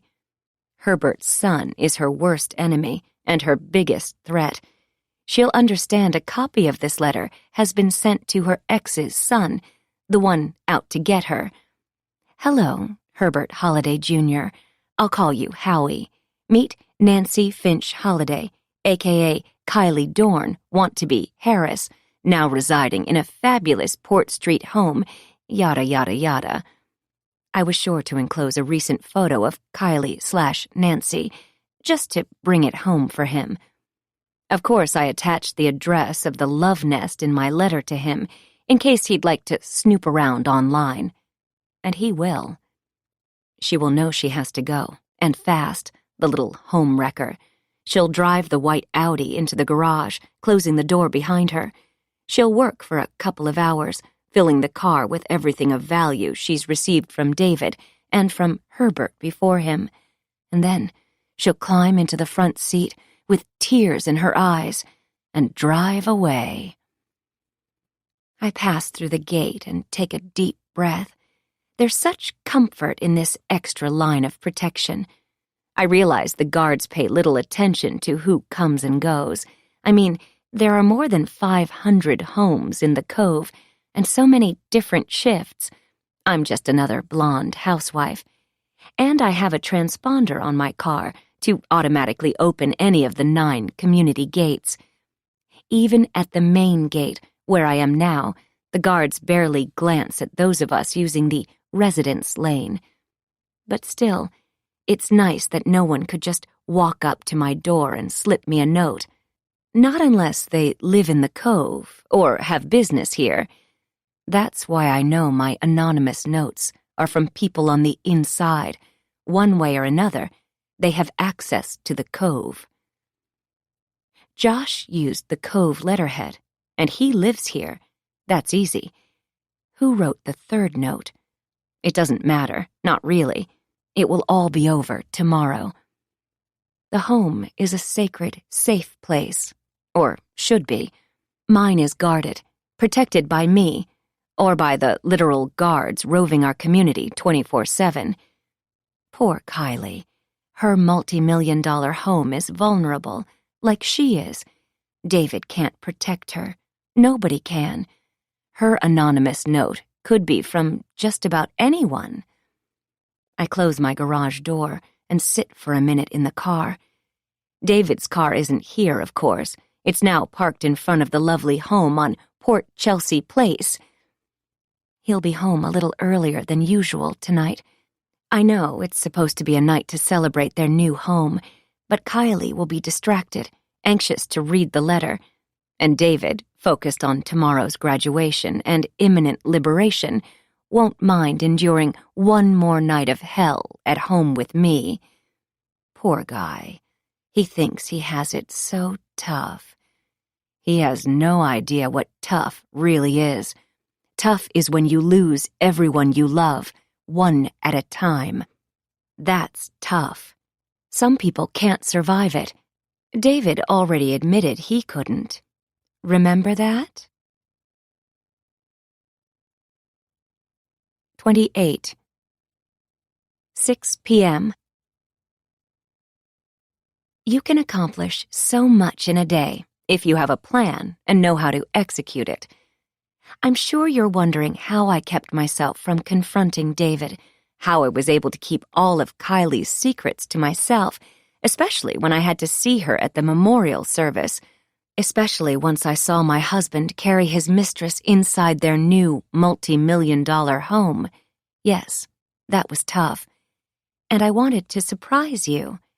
You have to agree, I am a great actress. In fact, if things had worked out, if the lousy LA manager had been a real talent scout and not a creep, I would have been a star. But you have to roll with the hand you're dealt, and I was dealt a future with David. Things weren't bad, not really. Not until David and Mary and Betsy, and David and Betsy started keeping secrets from me. No one keeps secrets from me. No one. And I will figure out Betsy's secrets. She's the key to the last mystery in my mind. I mean, I discovered Mary's secrets, and David's. The person in peril is Betsy, and she doesn't even know it. It's my duty to help everyone see the truth. I walk into the courtyard, look around for Cash, before realizing he's gone. The dog was really sort of a traitor at the end. He was. No one can deal with a dog that growls at you, no matter the trauma he suffered. I mean, come on, get over it. We've all suffered. No one goes through life without some sort of struggle. Except for maybe the kids who grew up behind the gates of the Cove. Mary's and Betsy's childhoods were blessed. Josh's, too. How could Betsy be so stupid to throw it away with a con man like Beau? Well, in Betsy's case, like I told you, she got her father's crazy gene pool. They're stingy, selfish liars, all of them. David, his parents, his daughter. She might look like me, but she is all of them. It's too bad. I check the time. I need to get changed for my tennis lesson. I hope I still have an outfit that works. I mean, I quit the team long before Mary died, so it's been a while since I've worn tennis whites. In my closet, I rummage through my old tennis drawer and pull out a dress. I know this will look great on me. I slip it on. The fit is nicer than a year ago, pulls over my head without a tug. I admire my legs, long and lean. Maybe I will volley a bit with Hoffman, or maybe we'll go have a drink? I do have a lot to celebrate tonight. But first, tennis, anyone? It's your turn to play with me, Josh. 29. 6:40 p.m. I drive down to the tennis courts, even though I could easily walk. My car is like a traveling home of sorts. I have many things I may need. I like the notion of being prepared. It's why I installed a false floor in the trunk of my car. Lift up, and I have everything I need on my nighttime expeditions. Flashlights, high-powered camera, black sweatshirt and sweatpants, the usual stuff. I learned so much from Mr. Wyatt during my first job helping out at the gas station after school. I knew how to modify my luxury ride now, just like I knew what to do with my mom's brakes all those years ago. It's so easy to cut a brake line if you know what you're doing. I pull into a parking space and check the app. David is still parked. Betsy is on the move, driving north on Coast Highway. She's past the gates for the cove, so she's heading elsewhere. I'm not clear if she knows her father is leaving me tomorrow. I don't know if Kylie and David have given Betsy a tour of their new family home. Has he shown Betsy her new bedroom? I haven't tracked her car to that neighborhood, but they have both been good at keeping secrets from me, so I wouldn't be surprised. My body stiffens with rage. That would be so terrible I try not to imagine it. Even though it won't happen now, just the thought of them starting over without me, it's enough to push me over the edge. I shake my head, try to push my temper back into its box. There is no time for it, not right now. It's time to focus on Josh and Betsy by proxy. I can hear the tennis ball thwacking on the court before I spot Hoffman and Josh playing. There are 4 courts, but only one is in use. Most of the time, all the courts stand empty, just begging for some action. The green metal gate squeaks as I open it, and Hoffman spots me, waving. "Hey, Jane, we're just finishing up. Watch Josh's serve. It's impressive." I walk to the bench at mid-court and sit down. "Let's see it, Josh," I say, in my most motherly, encouraging tone. Josh looks terrified, as if his mom is going to catch him here, with me, watching him serve. I hope she doesn't actually pick him up after his lesson. Hoffman would have warned me if that was the case, right? Josh serves into the net. "Focus, son. I know she's distracting." Hoffman smiles at me. "Am I?" "I guess so." I shoot Hoffman a big smile. Josh serves again, clearing the net, but the ball lands a foot out. He shakes his head and his shoulders droop. "I'm done for tonight, Hoff." "No problem, kid. Your serve is coming back. Can't force it." Hoffman and Josh walk over to my bench. Hoffman says, "Great job today. We'll work on it again tomorrow. I'll pick up the balls. You two know each other, right?" I scoot over and pat the bench. Josh sits beside me, wiping his forehead with a white towel. "You have more questions, right?" He's so stupid he's likable. I pretend to sigh, sniffle a little. I hate sniffles. "I do, if you don't mind." Josh slumps beside me. He knows he can't hide from me anymore. "Thank you for the notes. I was so lost in grief, I just didn't see the truth."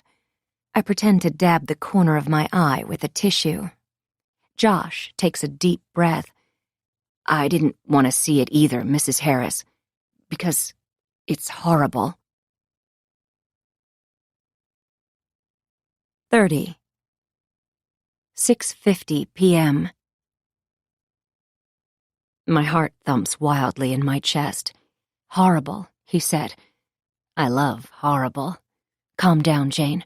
I shake my head, cover my face with both hands. I pretend to recover. Why don't you start from the beginning? I speak softly, in a comforting, motherly tone. Beside me, Josh's right leg is bouncing up and down, as if it's on a miniature trampoline. He's so jumpy. If I said boo, he'd make a run for it. I turn to Josh. I'm not sure why he isn't speaking. Patience is such an overrated attribute. I'm glad I don't have any. No wonder Betsy dumped him. I try again. Josh, it's important that I understand how to help Betsy. I smile and pat his bouncing knee. I know you want the same. Josh shakes his head. No, I'm sorry. I don't want to help Betsy. I want to help Mary. Well, I wanted to, but it's too late. I feign shock. What do you know about Mary's death? Tell me, please. Josh takes a deep breath. This is what I think. Betsy told Mary about her secret relationship with Beau. Mary didn't approve. Betsy wanted Mary to meet Beau at the park so she could convince Mary he was a good guy. Betsy didn't tell me any of this, though. He wipes his face with a towel. A dramatic pause. I feel like shaking him. Come on already. And? I followed her to the park. She'd been acting distant, and I wanted to talk. She sent me away. She was crying, really hard. I thought it was just a girls' fight, between sisters. I didn't know about Beau, not the real relationship. I thought Betsy still liked me, all this year.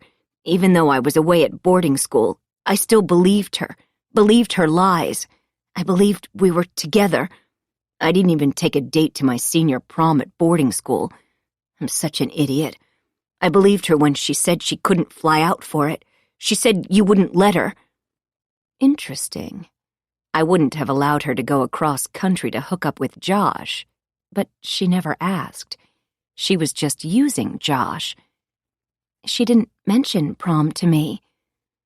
Josh sighs, or exhales loudly, one of the two. I thought we were a couple until a couple of weeks before Mary's memorial. That's when she finally decided to come clean. I look over at him as he wipes his face with the towel again. He's heartbroken. I'm sorry. I didn't know about any of this. I thought you two were still together, too. Yeah, I know. Betsy knew you spied on her through her phone. Mary told her all about it. My mom did it, too. Does it, too. That's why we only do fake messages on text. We all use encrypted apps. What? Really? That makes sense. I never saw a text from Beau. We all use it. Well, when our parents are like you, we make sure to text once a week or so just to keep you satisfied. I shrug. I am what I am. I love my daughters. That's all. Mary was great. I know she was on my side. I know they were fighting about Beau. That had to be it, because otherwise they were really close. They fought the night before Mary died, and again that day. I swallow. I heard them that night, but it was muffled. I couldn't tell what they were arguing about. That morning, the day Mary died, I followed Betsy. She was acting suspicious. She canceled our bike ride, said she was busy, told me she was going on a hike with her sister and she'd call me later. But I had to follow her. That's when I caught up to her, crying on the trail. And then I left. If I had stayed, maybe Mary would still be alive. Josh pushes his hand through his hair, shakes his head. There were so many people in the park that afternoon. What happened next? I caught up to Betsy on the trail. She was alone, freaking out, crying. She told me she was meeting Mary, that they'd had a fight. She told me I needed to leave her alone, give her space. Josh takes a big drink of water. I was such an idiot. I still believed her, believed she loved me even on the day she was introducing her sister to a new boyfriend. She promised she'd tell me the truth. I pat his hand. No, Beau is not her boyfriend. Yeah, that's what I thought. I still believed her, this whole year, even after what happened to Mary. Josh turns and looks at me. Betsy lied to me, and she's lying about what happened to Mary. I know it. I look straight into his eyes. He believes everything he's saying. So you wrote me the notes. First, I confronted Betsy, the day before Mary's memorial. I know it was bad timing, but she won't return my texts, my calls. She sort of ghosted me. Josh looks up into the bright tennis lights. I asked her if she was with Beau at the park the day Mary died. She said no. But you don't believe her. Why? Do you have proof? I try to keep the smile from my voice. Mary sent me a text, but I didn't get it until after I'd left Betsy in the park.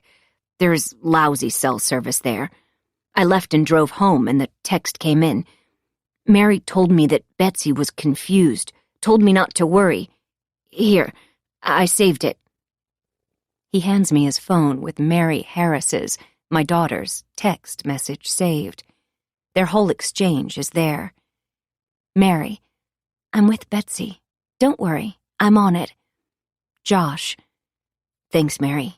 You know I love your sister. Tell me what to do and I'll do it. Josh, any updates? Josh, Mary, I'm worried. I called you. Please text back. I hand the phone back to Josh. My stomach flips. Mary must have died before she got your text message. She was in the park. No cell service. I know. When Mary didn't answer me, I drove back to the park and waited in the parking lot. I figured I'd thank Mary, maybe talk to Betsy. Who knows? I probably thought we'd get together that night, Betsy and me. Josh leans forward, elbows on knees. You didn't find Mary, right? No. All I saw were Betsy and Beau walking into the parking lot, together. From Point Park? On that day? I ask, trying to ground him. He seems very far away, like he's in a trance. I look across the tennis court. Hoffman is sitting on the bench opposite ours. He's on his phone checking email or texts. He senses me watching and smiles. I smile back and turn to Josh. The afternoon Mary died. Why didn't you tell someone? Say something. Betsy told me not to say anything about that day, that she'd get in trouble. Josh kicks the ground with the tip of his tennis shoe. She's afraid of you. Not afraid enough. Me? I think we should be afraid of her. Josh swallows, shakes his head. I loved her. I would do anything for her. I went to boarding school a few weeks later. Betsy convinced me I didn't see anything. She told me she loved me and that we'd be together when I came back, after I graduated. But we aren't. And I know what I saw. Despite the fact Betsy led me on all this time, texting me that she loved me, she didn't. They were together, in the park, the afternoon Mary died. And I have some of the last texts Mary ever sent on my phone. I guess those texts didn't really help, not without the context around them. He can provide plenty of context now, if I don't spook him. I didn't show the police. I didn't want to get Betsy in trouble.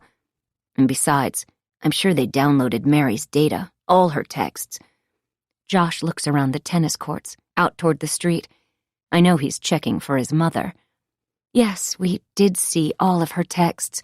The ones to you didn't mean anything at the time, I suppose. Well, I'm glad you're finally telling the truth. It's always good to do the right thing, no matter the consequences. I pat his shoulder. I loved Betsy. I probably still do. That's what I told the police when they interviewed me back then. And I loved Mary, too. I kept Beau a secret. I didn't want to stir up any trouble. I know. But come on. Mary had it all figured out. She freaked out about Beau. I mean, he's a teacher. It's sort of gross. Mary was such a good daughter, so protective of her younger sister. But Betsy wouldn't listen to Mary? I guess not. I'm an idiot. Yes, you are. I pat his back. Keep talking, idiot. So, here we are. Do you think Betsy and Beau killed Mary? What? I mean, I can't be certain of anything. I just know Beau wanted Betsy to bring Mary to him, and she did. I was there, at least for a part of it. I smile and lick my lips. The air has turned chilly around us. Hoffman still waits patiently across the court. A chill runs down my spine. I'm finally getting proof. The text messages, the eyewitness. Beau killed Mary? I whisper, and then cover my mouth. No, well, I don't know. Josh turns to face me. My mouth drops open. I shake my head no. No, I whisper. My eyes are wide, staring at him, challenging him to be certain of what he is saying. I didn't see Betsy kill Mary. He pauses. A tear rolls down his cheek. But Betsy was meeting her there. Beau was somewhere waiting, and then Mary died. I wanted to believe it was an accident, but now I don't think it was. Josh begins to cry, a quiet, hopeless sound. They were so mad at each other. Anything could have happened. Ah, yes, the Harris temper, from their father. Did you follow them? Did you witness Betsy push Mary off the point? I tilt my head. Is he confused, or will he stick to his story? No, I left and didn't come back to the park until after dark. But I know your daughters. They were yelling. So mad. Betsy was furious. He sobs. When I left the parking lot, Betsy and Beau were the only ones I saw. I pat his shoulder. Thank you for telling me. This isn't your fault, but the truth has to come out. It's been a year. Josh wipes at his face with the bottom of his tennis shirt. He's a mess, but he knows what he saw. I know. I was such a fool. I saw Betsy with Beau, and I still kept her secrets, still comforted her that day. I believed her when she told me there was nothing between them, that Beau was just a friend. I didn't tell the police anything. I lied to them. I thought she loved me. Wow, he's so malleable. David's a man of steel compared to this one. I should have told you sooner, but I didn't really see anything. And Betsy was being so nice. We were back together. At least, that's what she said. She loved me. Despite the situation, I feel a swell of pride in my heart. Betsy is her mother's daughter, after all. You could have called. I wondered where you were. A lie, but I should have tracked him down sooner, I realize. Betsy and I talked all the time. She was so sad about Mary. I didn't want to think there was anything more to the story than that. Josh kicks the ground. What are you going to do, Mrs. Harris? Betsy hasn't been herself since Mary died. It's been so hard on her. I mean, the guilt must be eating at her. Josh adds. He pushes off the bench. I'm sure it's hard to live with a murder, even if it was an accident, a fit of rage. I stand up too. I mean, I wouldn't know, but I can imagine how stressful killing someone could be, especially someone you love. Haunting. I don't think it was an accident, Mrs. Harris. I think Betsy pushed Mary off that cliff, maybe with Beau's help, maybe alone. And you don't think it was an accident either. Josh looks down at his feet. Correct. I never did. Mary never went up there to that point. Never. I agree. Do you think I should go to the police? He swallows. He certainly is facing a big moral dilemma at such a young age, and the kid still has to live here when he comes home from college break. If he tells, he'll be labeled a snitch, and who knows what Beau will do to him. Beau could be dangerous, don't you agree? I can't tell you what to do, or stand in your way. It's my worst fear come true. I look down at the bench, pretend to gather my thoughts. Tell your mom what you know. She will tell you what to do. A sob racks my body, and I bend over. My God, my only living daughter is a... I falter, unable to say the word, murderer. What if Betsy and Beau lured Mary to the point to murder her? My God!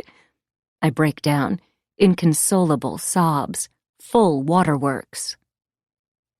The stupid thing is, I still love her. Josh lets out a big sob as he walks away. I lift my head from my hands so I can watch his back as he crosses the tennis court and waves to Hoffman.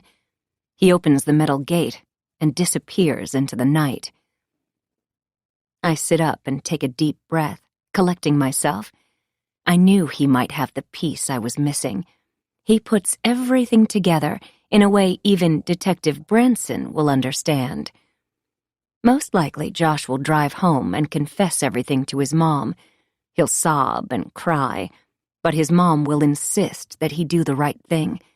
They will call Detective Branson first thing in the morning, and Josh will implicate Betsy in the murder of her sister. It was a crime of passion, of course. She'll probably be able to get off with a little time served, with a good attorney. Everyone knows she was angry. Her new love was threatened. Teenagers in love do very bad things. What I can't believe is how much Josh still loves Betsy, even after everything she's done to him. I mean, I guess I can understand. I thought David would dump the bimbo, start over with me. That was my original plan. I thought we could reconnect, be a family again. Now I know the truth. Josh and I were both delusional, in denial. But not anymore. This is all working out perfectly. My devious daughter has hung herself, and Josh will be her executioner. I should probably feel sorry for Betsy, but I don't. 31. 7:30 p.m. Hoffman crosses the tennis court and sits on the bench next to me. He hands me a green The Cove sweatshirt. Thanks. I grab it from him and pull it over my head. I do have the chills. How'd everything go? Did he tell you what you needed to know? His eyes are green speckled with brown, I just noticed. Are you okay? I force a smile. He is so kind. It's terrible. Everything is a mess, especially me. I'm sorry, I must look like a wreck. You look beautiful to me. He leans lightly against me, and I can feel the warmth of his body through the sweatshirt. Our bare legs almost touch. It's been so long since a man has been kind to me. I deserve this. Thank you. I should probably get home, skip the lesson. Even though I want to do more than play tennis with this young man, I know he can feel the zing of energy bouncing between us. It's nice, but he's not my type. What did Josh say? Can you tell me? Hoffman is both kind, a little sexy, and the designated gossip of the Cove. Everyone knows that. Be good, Jane. I speak, quietly, slowly. He said Betsy killed Mary. He was there. No. Hoffman shakes his head. His eyes are huge. I know. That's what I said. My body shakes with a deep chill. I can see Mary's face, angry, self-righteous. And then she's falling. What are you going to do? Did you tell him to keep it a secret? If the cops hear about this, it could be bad. You could lose Betsy, too. I nod, look into his kind eyes, and tell a little fib. I told him to keep what he knows a secret. I told him to do it for Betsy. He still loves her, it seems, even though she has a thing with Beau. You were right about that, I'm afraid. That guy. He's like almost my age. So wrong. Hoffman cracks his knuckles, an annoying little habit, but nobody is perfect. So wrong. Hoffman is like half my age, but I'm an adult. You know what else is wrong? I place my hand on the bench in the small space between the two of us. My pinky finger touches his thigh. There's more? Hoffman wraps his arm around my shoulders. It feels nice. I let him keep it there. My husband closed escrow on a lovely house on one of the port streets for his mistress this week. I sigh, slump against him. I am quite a tragic figure. No. That same woman he was spotted with? The one I warned you about? Hoffman seems stunned. A house on the port streets? That's far more serious. That's commitment. You need to confront him. How could anyone cheat on you? David is an idiot, that's how. Thank you. Suddenly the court lights shut off, and we're plunged into darkness. I jump, and Hoffman pulls me to him. The lights are on timers, he murmurs, before his lips cover mine. I enjoy the sensation, the zinging stars in my head. His hand cradles the back of my head. I'm dizzy. I need to pull away, and I do. Wow, I manage. I'm not lying. It's been so long since anyone has kissed me with raw desire. Sorry, I couldn't stop myself. I hope you'll forgive me. He stands and helps me up. Of course, I just need to sort out my life. I know I need a fresh start. I'm flirting with him, and I'm irresistible. It's not his fault he feels this way, even though he is way below me. I mean, me and a tennis pro? Come on. That's a housewife/country club cliché I'm not going to partake in. We walk in silence through the dark parking lot to my car. He says, I hope everything works out. You know where to find me if you need me. I click the car door open and hurry inside. I can't let him kiss me again. Once an accident. Twice? Well, people will find out. I can't have an affair with a staff member of the Cove. I'd be ruined here and all over Southern California. But it doesn't matter, because I'm out of here, soon. I wave through the window as I pull away. After graduation, after everything unfolds tomorrow, perhaps I'll explore the neighborhood where Elizabeth James lives. After, of course, I facilitate her quick departure. It's amazing the havoc a lawsuit from one disgruntled patient can cause. I've already found her, and she's so angry. But that's later, after I get through all of this mess. Then, after Elizabeth is dealt with, I will start over, find love again, and I'll aim high, much higher than a tennis pro. There are so many more men like David out there. If she's smart, and I know she is, Kylie will be leaving her Port Street home soon to find a fresh catch. Maybe she'll head east and stop in Scottsdale. There are plenty of rich men golfing their retirement days away in Arizona. Sounds dreadfully boring to me, but they have money. She'll try to keep one state ahead of the holiday children. They'll catch her, eventually, I know, because I will track her. Poor Kylie. She'll remain hopeful until the day the cops show up at her new lover's door. Even then, she'll flirt with the male officers and try to talk herself out of trouble. Her new lover may try to save her, convinced there has been some kind of mistake. But I'll help him learn the truth with a well-timed letter. The ending for her is all just so predictable. I'm not finished with David yet, though. He hasn't suffered yet, not really. Sure, Mary's death devastated him, but he had Kylie on the side to distract him, to make him feel young again. And they were going to have more children. He'd have a chance to be the father of another little girl. Perhaps they'll name her Mary? And he still has his loyal, annoying parents. Has he already introduced them to Kylie? Told them about their future? Did they tour the new home? They'll all be so heartbroken by Kylie's disappearance. Gone without a trace, without so much as a note goodbye. Sigh. I wonder about tomorrow. When he discovers Kylie is gone, will he still attend the graduation ceremony? He must, right? He has to be there to support Betsy. I mean, he doesn't even know yet that his precious daughter, the one he talks to more than he does his wife, is a murderer. But he will discover the truth soon. I see Hoffman in my rearview mirror, standing in the dark parking lot, watching me drive away. It's so nice to feel wanted again. Too bad it's by the wrong guy. Poor man. Somebody should warn him that I am not what I seem. Nah, why spoil our fun? 32.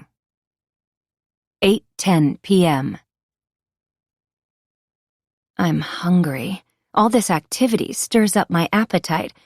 Of course, the house is dark when I pull into the garage. Only the exterior landscape lights seem to welcome me home. No one else is here. No one else cares. I walk through the front door and flip on lights to illuminate the courtyard and continue into the kitchen. Of course, since they're on my mind all of a sudden, I focus on the art David's parents gave us for our wedding, a ceramic pitcher I'd like to break. They'd been in Italy, unable to attend our ceremony, of course, a trip they organized after we'd picked our wedding date. They did, to their credit, have me figured out almost from the start. It's too bad. I had been hoping for years of fake cheer, of holidays spent at their huge oceanfront home, the girls unwrapping piles of presents in front of their 3-story live Christmas tree. We'd go to the club, where my mother-in-law, who would insist I call her Mom, would introduce me to all of her bridge club friends. My father-in-law would beam at his son and tell him he married above his rank, that he wished his wife had been so beautiful in her day. Okay, he wouldn't say that, not in front of her, but a girl can dream. They never did welcome us over for holidays and didn't include us as a couple socially in anything at the club. David and his dad play golf every week, and I know he goes to lunch with his mom at least once a month. They don't include me. Never have. I hop onto the kitchen counter, carefully climb onto my knees. The stone is cold and hard on my bare legs, but I ignore the sensation as I reach up and grab the pitcher from the display shelf. I don't feel much these days, except anger. I feel that deep in my bones. I place the pitcher on the counter. It's a rooster or something bird-like. From Tuscany, David had said at the time as he unwrapped the gift. Aren't they great? They didn't have to bring us a gift. I think they'll come around. He'd pulled me to him, so young, so hopeful. We'd just returned from our 2-week honeymoon in French Polynesia. We were tan, relaxed. Maybe we should invite them to dinner this week, I suggested. I'd already won. David and I were married, without a prenup. I didn't stand to gain anything by alienating them. I wanted them on my side. Their generous resources could have been nothing but an additional blessing. But alas, David's parents are an interesting pair. I hadn't fully appreciated their strong wills, their joint and unified hatred of me. By now, 20 years later, they simply stare at me with contempt. At the memorial service, they eyed me stone-faced. But they know they need to behave in order to see their only grandchild. I think they blame me for Mary's death. I'm a convenient scapegoat, I suppose. I don't know why I feel that way. Intuition, I suppose. It's the way they look at me now. Their loathing has an added element, like when they averted their eyes when I saw them at the memorial service, for example. Their behavior is something akin to fear. If so, they're going to be utterly shocked when it turns out that it's Betsy's fault. That Mary was murdered. The social scandal alone isn't good for people of their age. Will they visit Betsy in prison? I'm getting ahead of myself, of course. Betsy won't go to prison. How ridiculous. We'll get her a good lawyer. Rich people don't get locked up. At least, Not most of the time. I stare at the ugly rooster picture again. I hate the thing. I pick it up and hurl it toward the sink. It crashes into the sink, half in, half out, and shatters into a satisfying array of ceramic shards. David will get the message. This is what happens when you break your marriage vows. Things start to shatter. The scene reminds me of the broken wine glass the other day. I dropped it on purpose, of course, hoping to elicit a caring response from David. I wanted to see if he felt anything for me at all anymore. And he proved he still does. He swept up the glass and took care of me, even if he did leave for her house shortly after. But still, there is something between us, a small flickering flame, where there once was a roaring fire. He'll turn to me, I know he will, when things unravel. We've been together for so long. Sure, he's strayed, but he'll come back to me soon.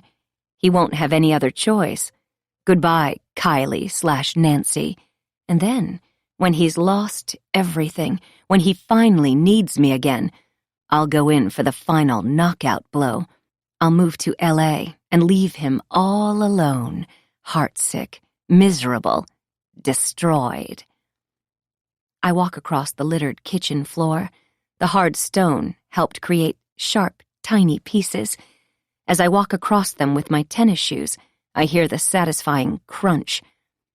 Hopefully, David will be in a happy mood again when he arrives home, and he'll clean up after my latest accident. One night to go before he thinks he's free, so I bet he'll be happy to make sure the kitchen is in good shape for his last day here with us, his family. I can just imagine David and Betsy celebrating her graduation by eating breakfast together tomorrow morning, despite the fact it's a meal she says she doesn't eat anymore, but does when David asks her. Frustrating. I hope I've set things into motion. I'm counting on my hunch that Kylie won't open the letter in front of him, counting on her to be like me, putting my faith in my husband's mistress. Such an odd thing, isn't it?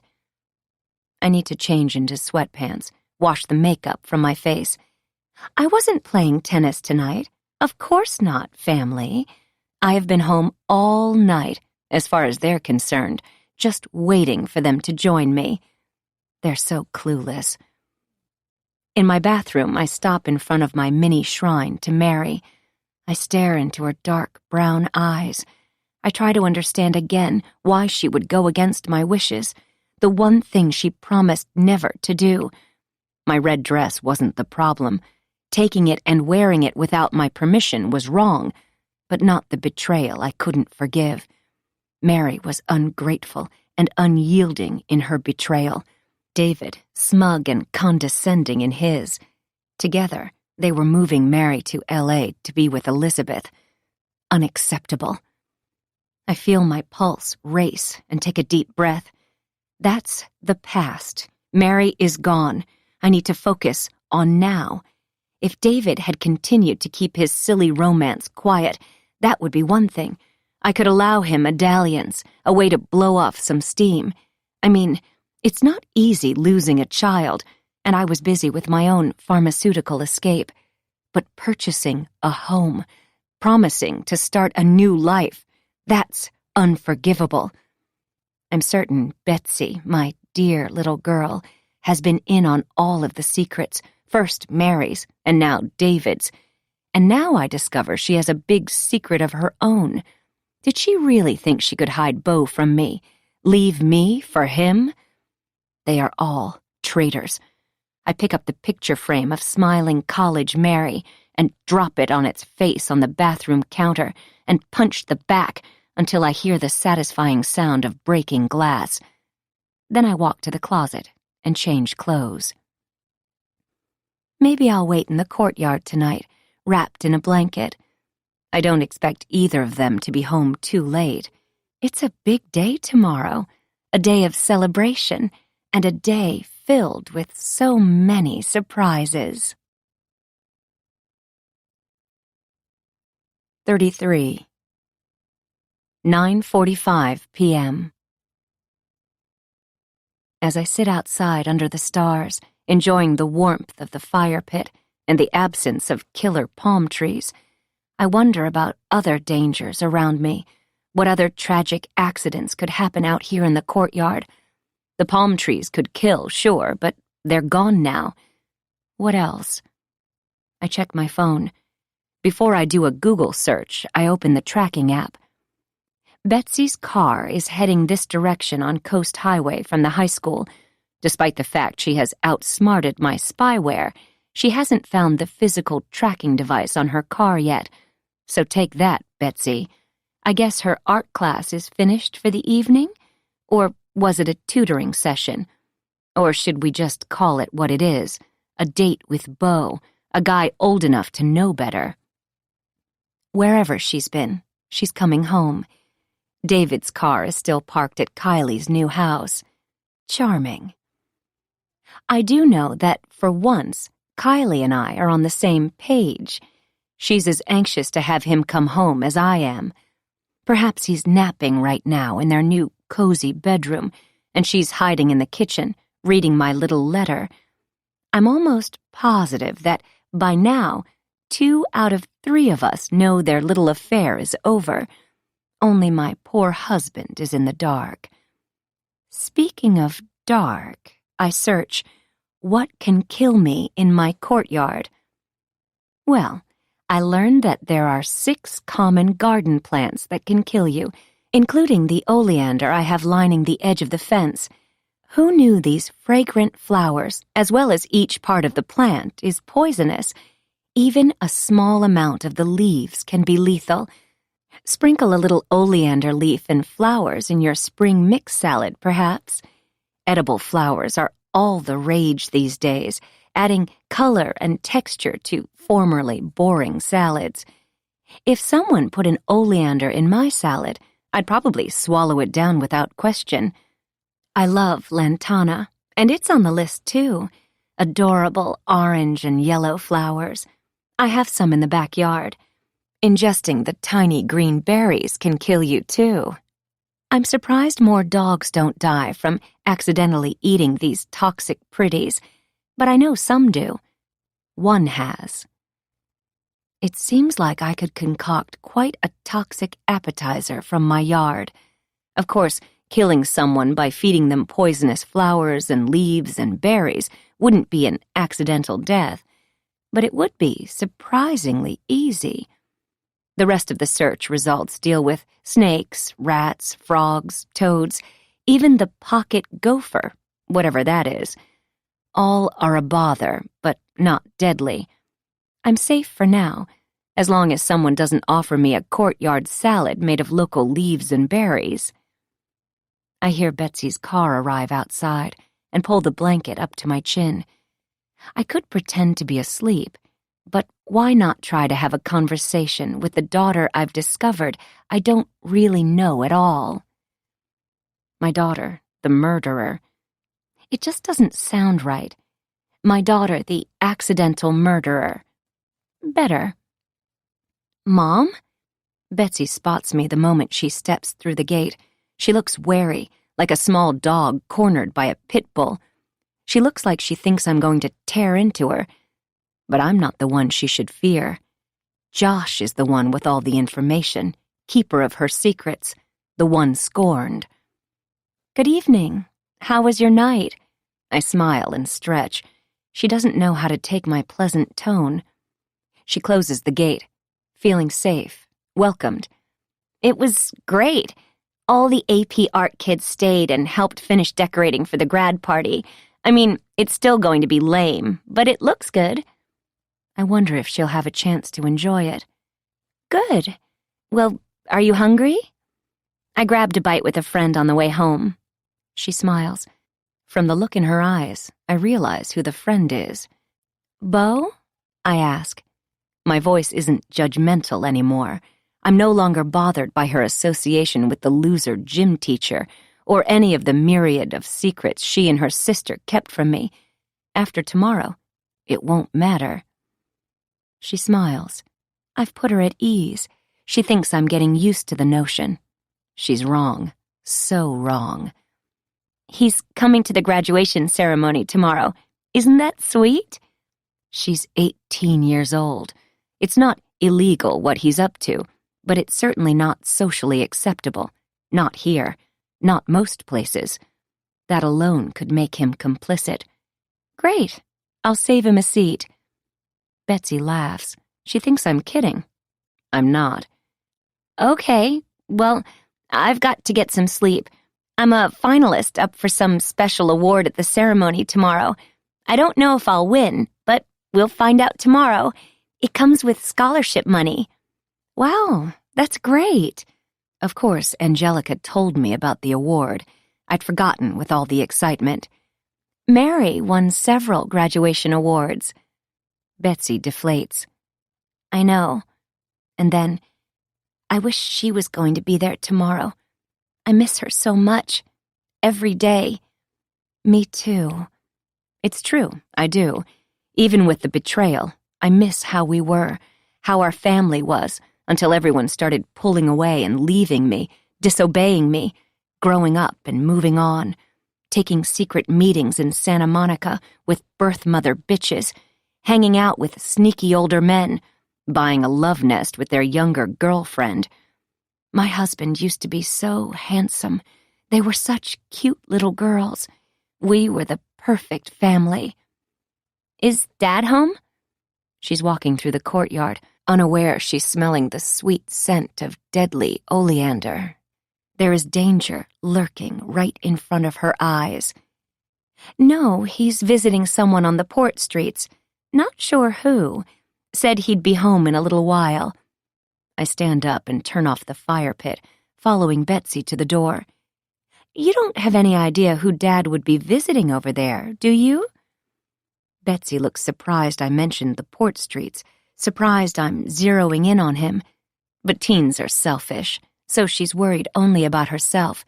She recovers from the shock and says, No, I don't know what Dad's doing. See you in the morning. Oh, and Mom? Yes? After the grad party, a few friends and I are going camping. Just a couple days. Thought I'd let you know. Good night. You don't want to ask permission? You'll need money, a car, supplies. You need my help.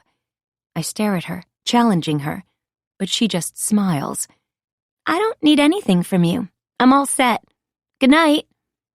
Good night, I say, and wave to the little liar as she makes her way downstairs. Now I know a couple of things. Betsy has been to David and Kylie's new house. I wonder if she picked out a bedroom. Probably.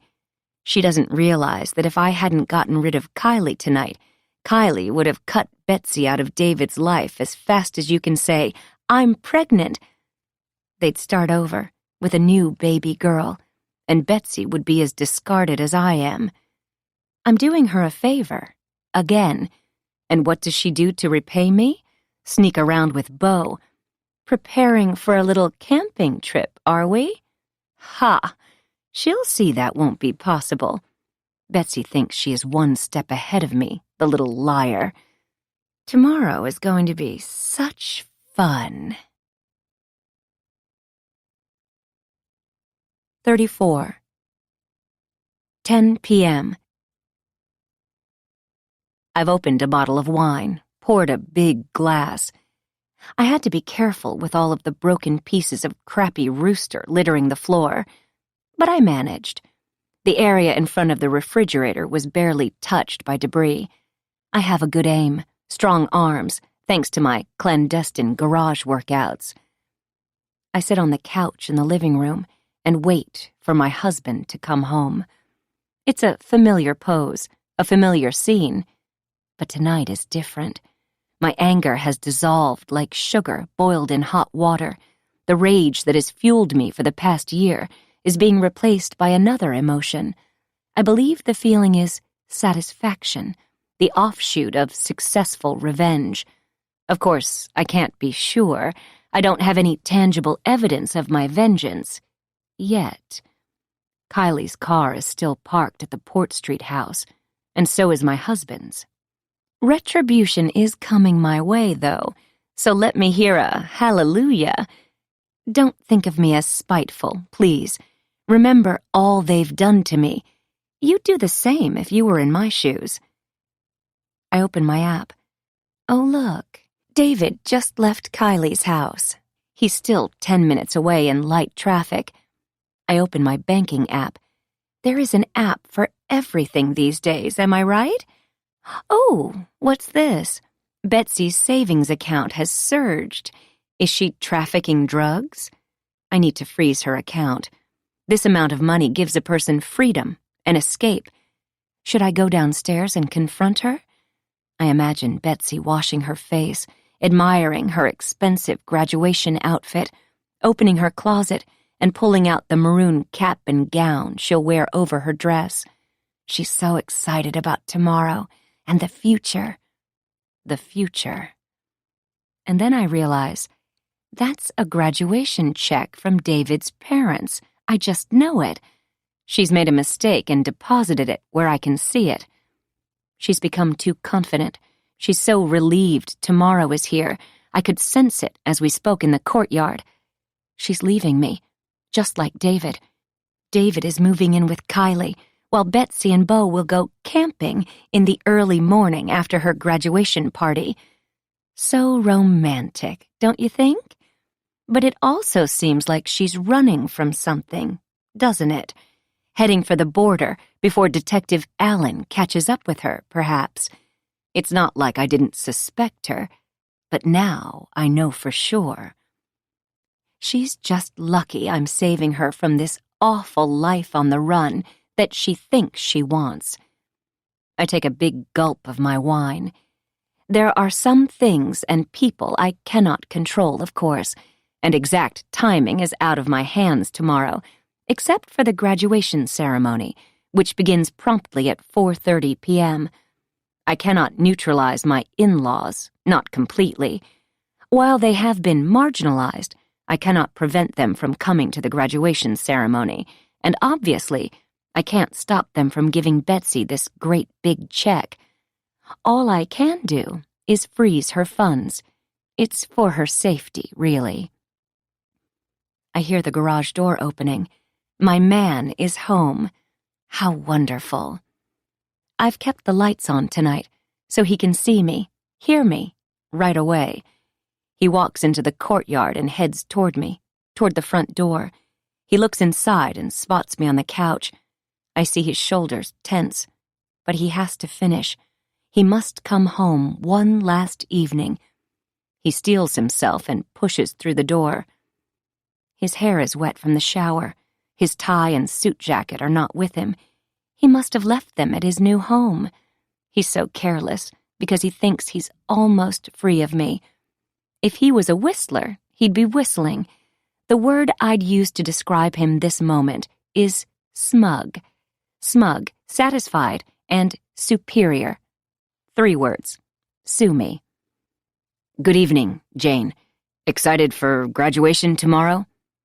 He sets his briefcase on the floor by the front door, as if preparing for a quick escape. Not so fast, dear.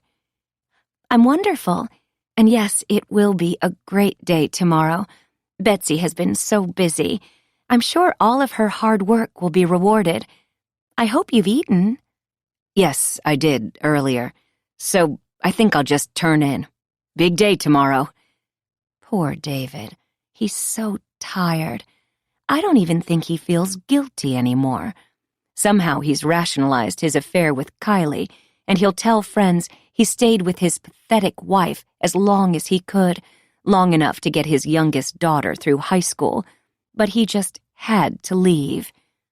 Poor Jane, he'll tell the guys at the club. She's gone mad. I did all I could for her, but I had to save myself. You know what I'm saying, dude? Oh, David, you are so wrong. You are mine, all mine, until I'm finished with you. You should realize that.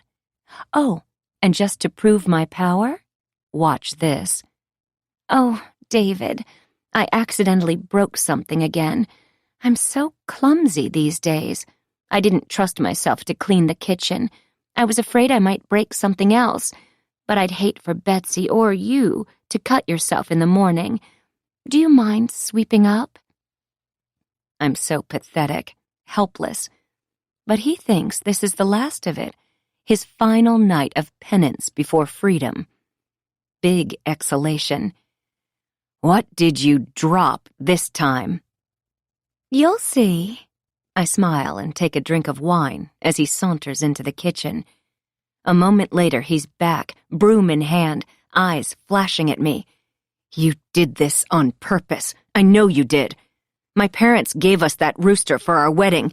It was an expensive antique, priceless." I stare at him. Had I known it was worth something, I would have thrown something cheaper. Oh well. I never liked it anyway. He holds the broom like a golf club and tries to resist a retort, and fails. "They feel the same about you." I put my hand on my chest, feigning surprise. I don't want to fight with him tonight. I just want him to sweep up the mess, perhaps cut himself superficially on a jagged piece of broken porcelain, and then I want him to sleep on the couch where he belongs. "I'm going to bed. You can sleep on the couch." "Fine with me," he yells. I grab my wine, the wine bottle, and head toward the bedroom. I can feel how much he wants to tell me to stop, to make me obey him, to make me fall in line. But he's never been the strong one, not from the very beginning. And besides, he has a mess to clean up in the kitchen. I smile, imagining him with his broom and dustpan. He'll check to see if the rooster can be glued together, salvaged in some way. But it can't. Some things are too far broken to fix. Roosters, marriages, lives. I know he'll be gone when I wake up in the morning. The next time I see him will be at the graduation ceremony. My bet is he won't have Kylie on his arm. We'll see. Thursday. Graduation Day. 35. 10 a.m. I'm alone upstairs in the kitchen. The couch was empty when I came through to make coffee. I'm not even sure if David will sit with me at graduation after our grand finale fight over his parents. We'll see. Sam's text was the first of the day. "Do you need a ride to graduation, Mrs. H?" I decide to be polite in case someone needs to interview him later. He'll remember me as a grief-stricken mom, terrified of sitting on the ocean side of cars, terrified of driving, of leaving the house. I text, "I'm going with my husband. And good news, I'm going to start driving again. It's time. Best wishes on your education." Nice, dismissive. Hopefully he'll go away and I won't have to block him. He texts, "Okay, thank you. I've learned a lot driving you this year, watching over you, getting to know you so well. Congrats." Does he think he knows me? I suppose he thinks he does, silly boy.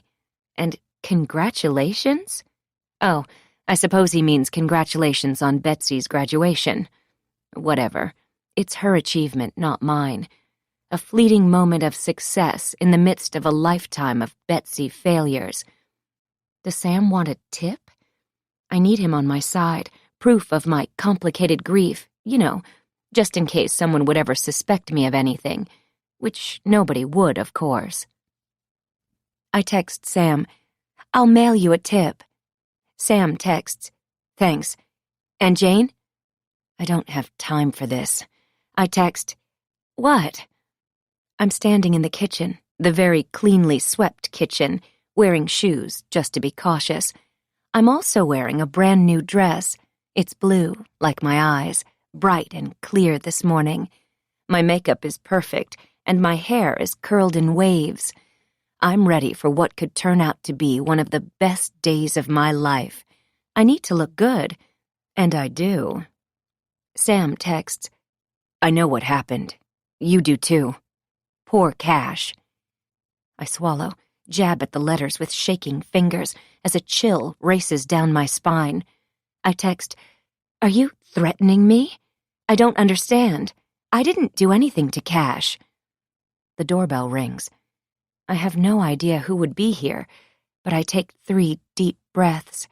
Sam is an idiot dog lover, that's all. I shouldn't have kept him around so long, let him become like part of the family. Well, now he's gone. Good riddance. I search for his contact and block him. Ha! I saunter out to the gate and open the door. It's a huge bouquet of red roses. How lovely. I imagine them being for me, from Hoffman. The delivery man says, "Here you go." Why, thank you. They're gorgeous. I take the vase from the delivery man. It's heavy and awkward. I hope I don't drop it. I make it to the kitchen and yank the card from its plastic pitchfork and tear it open. Betsy, congratulations on your graduation.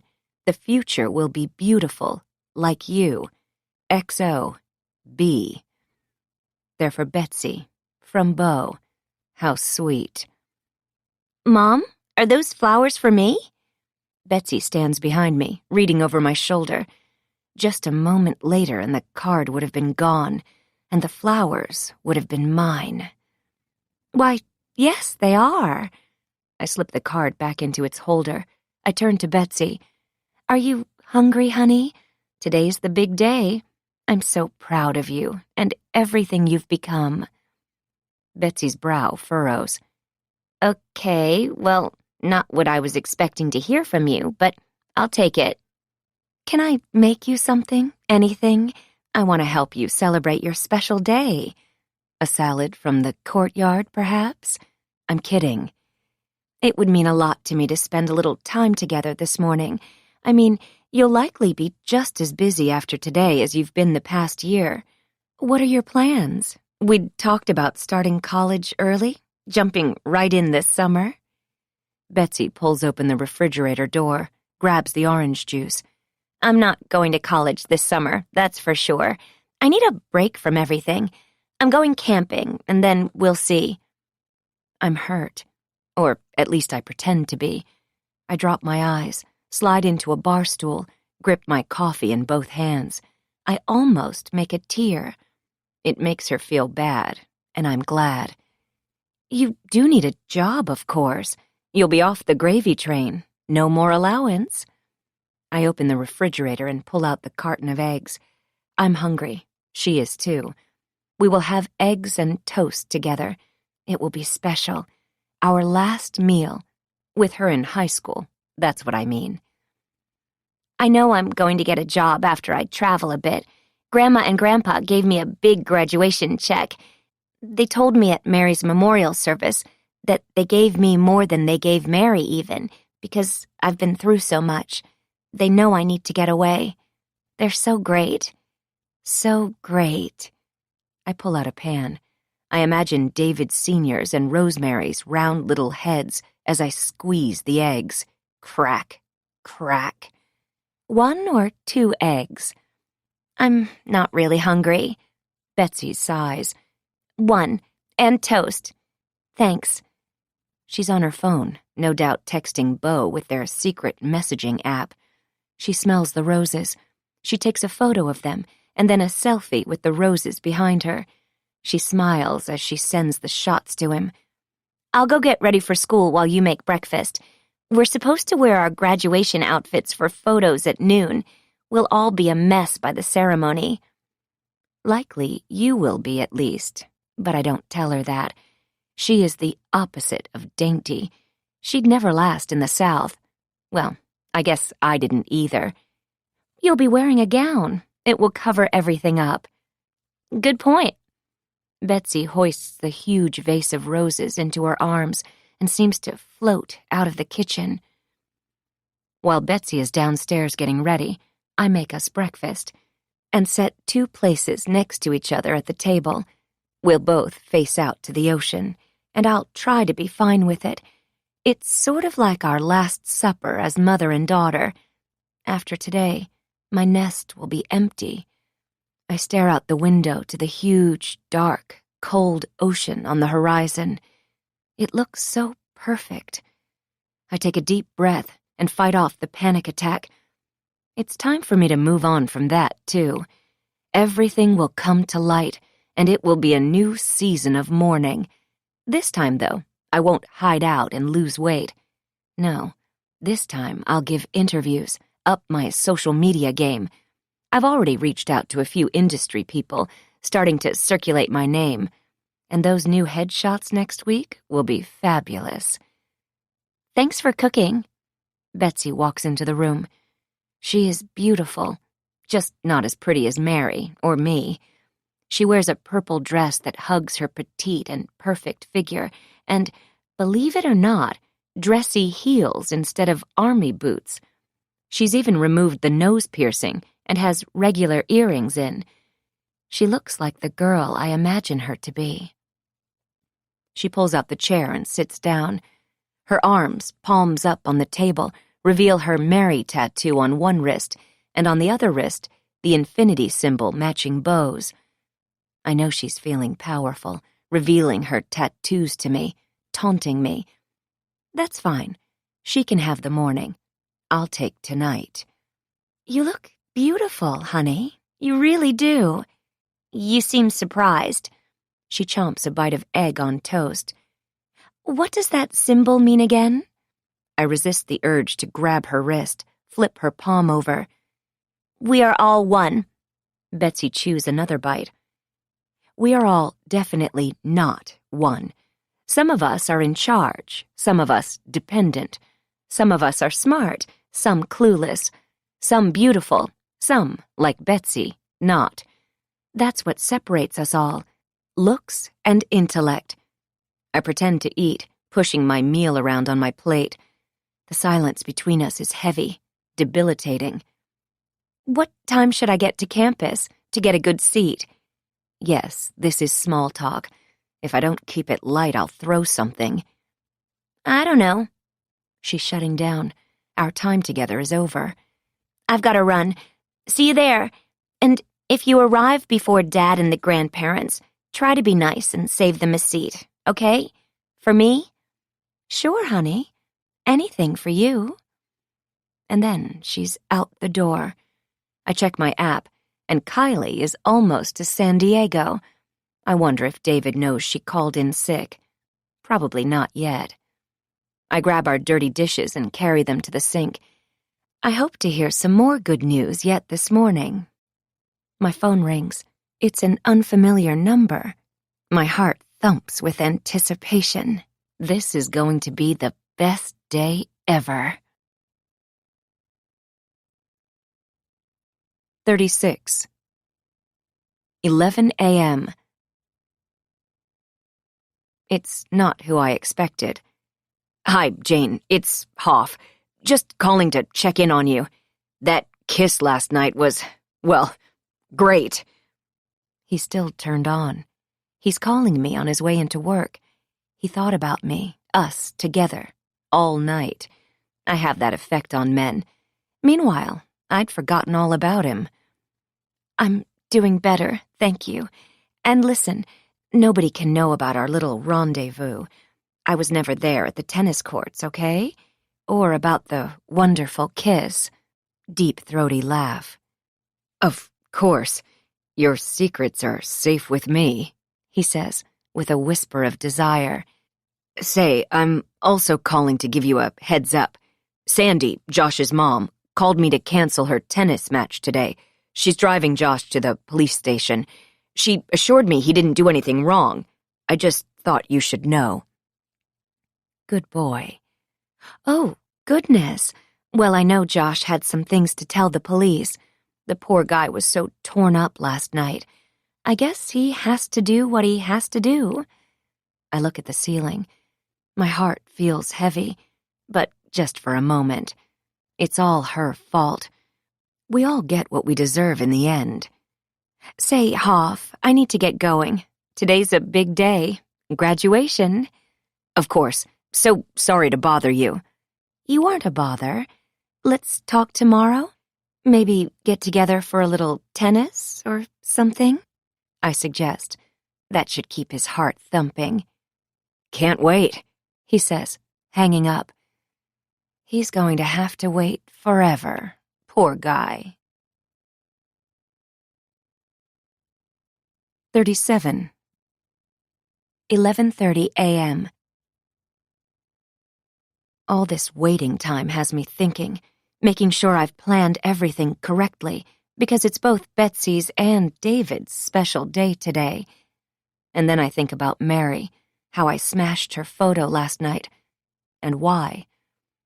At first, I thought David's parents had broken the law, that they were the ones who connected Mary with Elizabeth James.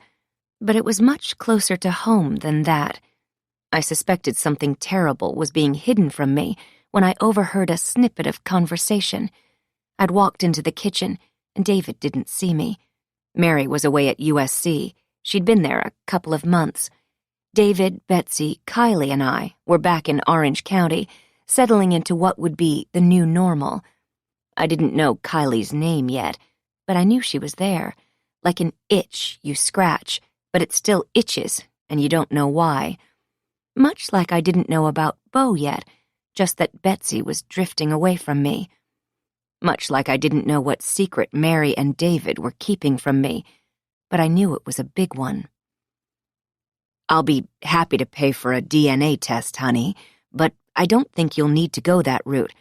I have an idea where to find her, but I don't want you to get your hopes up.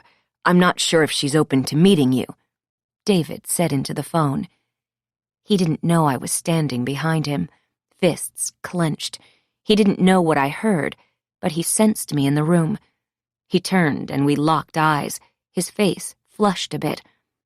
Only someone who has known him for more than 20 years would notice his unease, so of course I did. Your mom just walked in, and I've got to head for my workout. Why don't you call me at the office in the morning, and we'll get those classes straightened out. Yes, I know it's important. What a liar. Love you too, honey. After he hung up, he looked at me. Heading to the gym. Yes, I heard. What did Mary need? I resist the urge to put my hands on my hips. He could have handed the phone to me, let me speak to her. But they both hung up, guilty. Just some help scheduling classes. See you later. David's urgency to leave for the gym surprised me then. But of course, I didn't yet know about his lover. She hadn't taken form. She was still a guess, a hunch, an itch. There were all sorts of secrets brewing in my house, and I couldn't stop them. Of course, Mary didn't need to order the DNA test kit, not when David could just call his parents and find out Elizabeth James's current address. And then, to finish stabbing me in the back, David gave our daughter her birth mother's email address and contact information. I would never want anyone to find me, especially if I had given my own child away. Unfortunately, Elizabeth didn't share that sentiment. And so it began. My daughter Mary emailed Elizabeth. At first, it was very stilted, their correspondence, each testing the other's purpose, the other's willingness to connect and have a relationship. Even though she was busy with freshman year in college and all the social positioning required to pledge a good sorority, she still obsessed about this forbidden woman. And their bond grew stronger online until, finally, they arranged to meet. Mary was home for Christmas break. The next day we were flying to Telluride. It was December 22nd. I didn't know it, but that day, that email, would be the beginning of the end of our family. Elizabeth agreed to meet Mary after the Christmas holiday. I think you probably know by now that I tried everything in my power to stop it. As soon as we returned from Telluride, before Mary could arrange to see Elizabeth James, I was stalking her.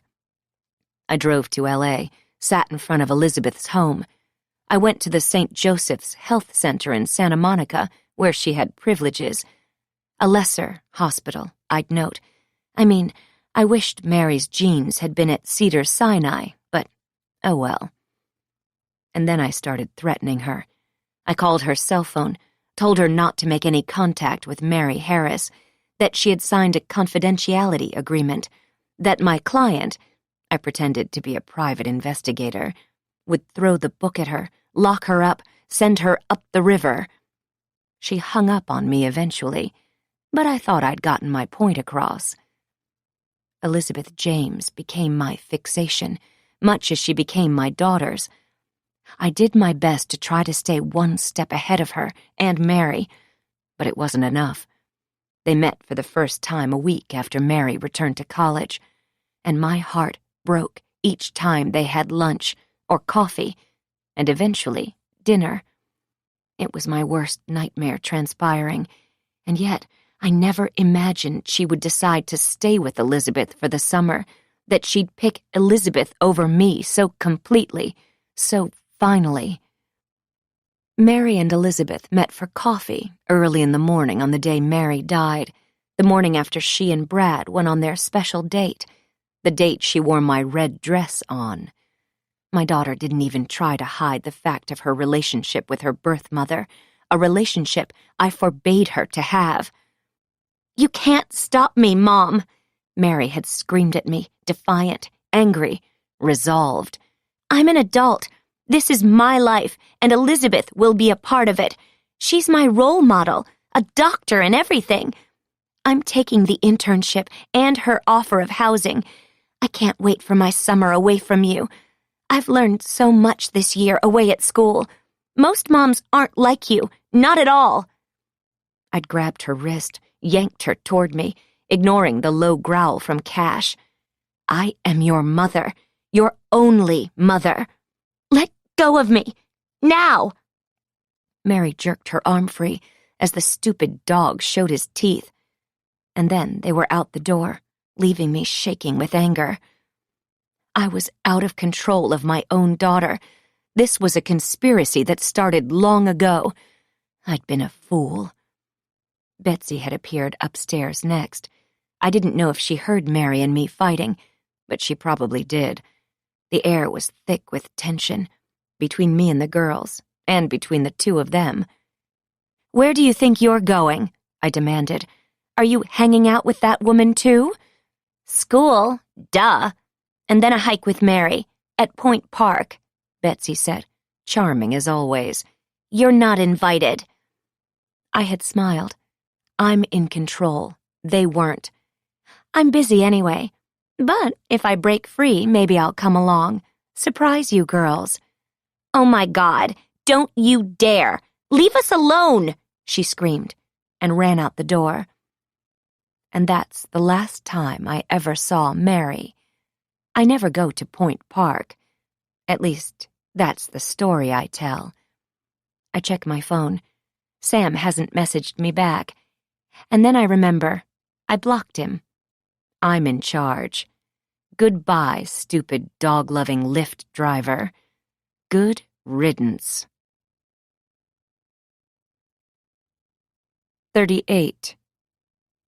4:15 p.m.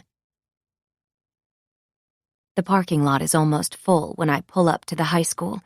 The ceremony doesn't begin for another 45 minutes, but, like our children, we parents are overachievers. We all want to be in the front row, or as close to it as possible, to witness our little creation's latest achievements. It's just so exciting, isn't it? I know I can barely contain myself, but it's not because of the long and boring ceremony. No, not that.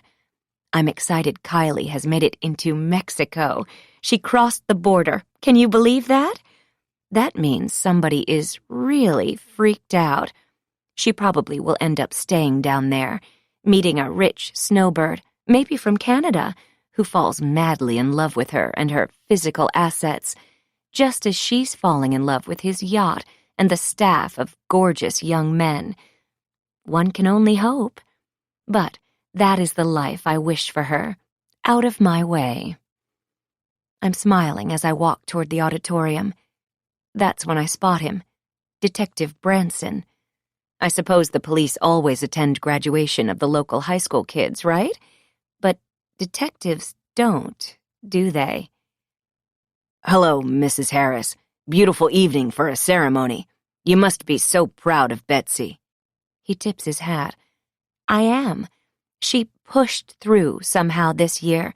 With everything that's happened, She's stronger than she looks, that's for sure. I couldn't be more witty if I tried. I'll admit I worked on that little statement for a bit. "I'll see you inside." He stays rooted to his lookout spot as I keep walking toward the doors. They are letting parents into the room already, even though I'd anticipated having to wait outside. My new blue dress, a tight-fitting number, is drawing attention, along with, I'm sure, the 4-inch heels I've added to my ensemble. I look as though I could be jetting off to a film festival, instead of joining the masses in an uncomfortable wooden auditorium chair. Oh well, that's my next life, Act 2, starting tomorrow. I walk about halfway down toward the stage and find a row with some empty seats. I wonder, who deserves my kindness? Well, David will need a shoulder to cry on. He's already having a terrible day, and it's about to get worse. My in-laws? Sure, why not? Those wretched people should sit next to their son, watch him as he falls apart. I know that will hurt them, too. I sit on the aisle. They will all cross me to sit down. They all already have. I search the growing crowd for a familiar face and spot Sandy and Josh. I'm shocked they're here. Josh feels my stare and turns. He won't make eye contact, and I'm certain he knows I've learned of his chat with the police. I smile at the back of his head. A hand on my shoulder. I look up into the face of Sarah Murphy. Why is she here? Is she always lurking around school? She needs a life. "Jane, don't you look gorgeous? Congratulations on Betsy's graduation. I heard she won a special award. Aren't you just the proudest?" "Oh, Sarah, I am not." "Yes, it's wonderful. Can't wait to see what it is." "Me too. Okay, enjoy. I saw David in the parking lot. He should be right in," she adds. "Oh, goody." My smile drops as she walks away. "Jane, are these seats for me and my parents?" It's David. He looks like hell, like he's frantic with worry, like the love of his life just fled across the border. Of course, he doesn't know where she went, and I'll never tell. I stand. "Welcome to the Happy Harris row." He crosses in front of me and debates about where he should sit. 3 seats down is where he'd like to be, but that would force one of his parents to have to sit next to me. He takes one for the team and sits next to me. Our legs touch for a moment before he yanks his body to the side. He is wringing his hands. I'm not kidding. "Is something wrong? I mean, you should be happy. It's your daughter's graduation day." I smile and pat his knee. His face is all sweaty, like he's been running around town, which he has been. I've been following along on the app as he drove between romantic interlude spots. Of course, he kept circling back to the house, their new multi-million-dollar home. Like something would be different this next time he drove by, like she'd magically appear in an apron in the kitchen. Sorry, David. Your dream is dust. "Everything's fine," he says with the enthusiasm of a man who's lost everything. But he hasn't. Not yet. "David, are we to sit with you?" Mr. Harris doesn't even greet me. He and the wife stand stiffly at the end of the row in front of us, ignoring me. Me, the one who saved them seats.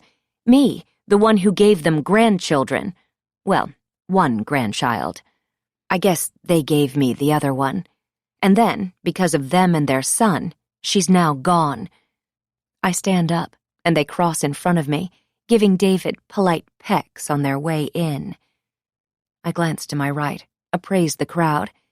Yes, we are drawing attention. Aw, the tragic Harris family. So much loss. So much to come. And then I spot a surprise. What is Sam doing here? He's standing along the wall of the auditorium, close to Detective Branson. Now I'm a little concerned about him. Clearly, he wrote the third note, and he thinks I hurt Cash. What else is he up to? Shouldn't he be driving people around and making money so he can better himself? I doubt he's even taking college classes. That was likely a lie. I watch him scan the crowd. Maybe he had a crush on Betsy all along. That must be it. I hope I told him enough about Beau and Josh to let him know she's not available. Of course I did. I told him a lot. He's wasting his time being here. But who cares? The plan is in motion. The cast of characters is assembled. Sam is irrelevant. Let the fun begin. 39. 5:45 p.m. Betsy is in the middle of the class, in grades, in looks, in the alphabet, in the seating inside the auditorium. So when she walks across the stage and receives her diploma, she has a medium level of applause. She's smiling, which is unusual. She's decorated the top of her graduation cap with a big red heart, like the painting I accidentally knocked off the wall in her room. I clap and wave and take a photo. I'm the vision of the proud mom. But she isn't looking at us, her family. I follow her smile and spot Beau leaning against the wall of the auditorium underneath the exit sign, right up front on the right side of the stage. Perhaps he's volunteering with the ceremony, but he really should have to sit down like the rest of us. Their eyes are locked on each other as Betsy steps down from the stage. Betsy goes back to her seat in the auditorium to watch the remainder of the class procession. If she wins the award, she'll be back up on stage again, like Mary was, several times if I recall correctly. Betsy really shouldn't get her hopes up, though. She's not a winner. That's why I snapped some photos for her to remember the good times. I look toward Beau, his casual coolness almost too much for me. He must have felt my stare and looks my way and smiles. I turn away. Standing against the same wall as Beau, but 10 rows up, Detective Branson is busy scanning the crowd. Beside him, Sam is doing the same thing. My heart thumps. I wonder what they are looking for. I mean, we are all in our assigned spots, except Beau. Perhaps the detective is positioned close enough to grab Beau if he makes a run for it. A girl can dream. Beside me, David is frantic, restless. He's having trouble sitting still. He pulls out his phone, then puts it down. He managed to clap for poor Betsy as she walked across the stage, but then his attention was back to his phone. "Excuse me, I have to go to the bathroom. I'll be right back." David crosses me, again, and hurries up the aisle. I need to remember to tell the Vegas police their suspect has hightailed it to Mexico.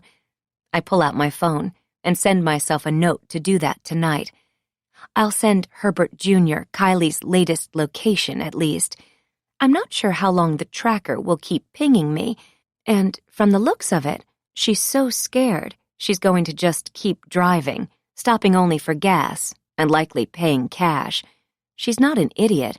She simply met her match when she went after my husband. Bad choice. On stage, the principal is introducing Angelica and the other counselors who will present the special awards to select members of the senior class. This part also takes forever, if I recall.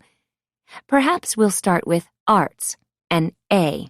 It could happen, but it doesn't. David reappears, slides into his seat next to me. His parents look relieved to have the buffer back, despite how lame he is. I smile at them, and they both lean back in their seats as if they've seen a ghost, eyes darting away. It occurs to me that they really are afraid of me. I actually like that. Perhaps I'll use that to my advantage someday soon. They're old. I think I told you what happens when you scare someone who has a heart condition, like David Sr.'s. Huge flow of adrenaline, and you're dead. So let's say I know that David Sr. is afraid of me. What if I sneaked into their home one night, woke him up as I stand next to his bed, maybe with my favorite little knife, and he has a heart attack? Would that be murder? Of course not. I'd just come over to check on them, a worried daughter-in-law, because they hadn't answered my phone calls. Old people fall and get hurt all the time. We've all seen the television ads. I've fallen and I can't get up. I was worried, that's all. In the confusion of the 911 calls and the ambulance ride to the hospital, the fact I had a knife wouldn't be remembered by Mrs. Rosemary Harris, would it? No. But after he died, she'd be gone shortly after. They're actually that disgustingly committed to each other. And then David would get everything, and I'd get half of it. I lean forward and look down the aisle. Rosemary stares back at me. If only looks could kill, Rosemary would get rid of me for sure. I smile at her, and she looks away. I win. And now for the Arts Awards. Angelica is at the podium. This is it. Poor Betsy's probably convinced she'll win. And the Senior Arts Scholarship winner is... On stage, Angelica is having trouble opening the envelope. It's like we're at the Academy Awards or something. She's the one who wrote the name inside there. She doesn't need to open the thing to know the winner. Yet we all sit and wait. Betsy Harris. Betsy, please come on up to receive your award. I can't believe it. My girl, an artist. She's like me. Oh my gosh, I cannot believe she won. She is a reflection of me, after all. A winner. I stand up at my seat and clap. I know that's not really allowed, but I'm so proud and surprised that I can't help myself. I love my daughter. Betsy's on stage now, so I should sit down. I look left and right, taking my bows in front of my adoring fans before sitting back down. Angelica's arm is around Betsy's shoulders, sharing in her spotlight, the place where I should be. Betsy grins. Betsy, you don't even know which of your paintings won this grand prize for you, do you? Ladies and gentlemen, Betsy Harris is a prolific and talented painter. She is the first student ever to earn a perfect 5 on the AP Art Subject Test. We wanted you all to experience the caliber of her work. Angelica nods, and the curtain behind them opens. Projected on a huge screen is Betsy's winning painting. My hands are shaking, and I'm having trouble catching my breath. Angelica says, Betsy's painting, titled The Hike, is oil on canvas and depicts our spectacular Point Park Nature Preserve on a beautiful Southern California day. A young woman and her dog enjoying nature. It's simply breathtaking. As the audience applauds, I gulp for air. How could she do this? Paint a picture of Mary's last few moments? Beside me, David is biting his lip. He leans over. Is that a painting of Mary? Of Mary and Cash on that day? There's something very wrong with Betsy. I've been trying to tell you this all along. She's sick. It's as if she is confessing via canvas. Surely I'm not the only one who thinks so. The applause dies, and the auditorium is silent as Betsy makes her way back to her seat. There is no one in this room who doesn't know how Mary died. Everyone is wondering if that is a painting depicting that day. Angelica starts talking again. She is always talking, justifying, equivocating, annoying me. She says, As Betsy makes her way to her seat, I want to thank her for her bravery this year. She's been through a lot. Using art to express your emotions is the best way to heal. Some of us write our truths to understand ourselves better. Betsy paints them. Angelica beams. And with that, our ceremony is concluded. Parents and family members, please meet your graduate outside on the quad. Seniors, are you ready? You're officially graduated. Enjoy the after party. You've earned it. Graduation caps soar into the air as the graduating class celebrates. A cap falls into the aisle next to me with a thud. David says, "She uses art to heal. That's all it is. And she likes that park. She says she feels free there. She misses Mary." I stare at the evidence still projected on the screen in front of the auditorium. She's screwed. I'm so glad our daughter had that little taste of freedom with her visits to the park. I stand up and smile at David. Of course, that's all it is. 40. 6:45 p.m. Rosemary and David Sr. push past us out of the aisle, patting David on the arm. I know they're heading Betsy's way, toward the front of the auditorium, despite the instructions to meet our graduate in the quad. The rules don't apply to them. They're rich and old. Entitlement in action. Beside me, David is lost. Now I know what the word crestfallen looks like. He's checking his phone again. He's looking for voicemails, texts, an email, anything from Kylie, his dearly departed. He lets out a big sigh as crowds of people push past us to exit the auditorium. The graduates are exiting through Beau's door. How convenient for him. He's there, ready to scoop Betsy into his arms. Poor Beau. He doesn't understand what is in store for Betsy. Her award-winning painting is just the final gift to all of us. Should we go find Betsy? David sounds like he needs a drink. His voice is scratchy with stress. I have a water bottle in my purse, but it's all mine. I can't keep the secret to myself any longer. I turn to him, lean close to his ear, and whisper, "Kylie's gone." His eyes pop open. It's funny, actually, the look on his face, a mixture of anguish and anger. Anguisher? What have you done? I created a new word. I smile. What do you mean? What have I done? David grabs my wrist. It's a subtle power move, the move of a weenie. I demand an answer. If you hurt her, I swear I'll... Just tell me. The question is, what have you done? You're the last one who saw her, right? I take a step toward the exit, and he grabs the fleshy part of my arm above the elbow, the place where all bad guy actors in the movies grab the weak actress before they do something awful to her. He's no villain, though, and I'm no damsel in distress. I jerk my arm away. He grabs it again. I'm serious, Jane. Where is she? How would I know where your lover is, darling? I smile and tilt my head and give him my best Kylie impersonation. All I know is she's no longer going to be bothering me.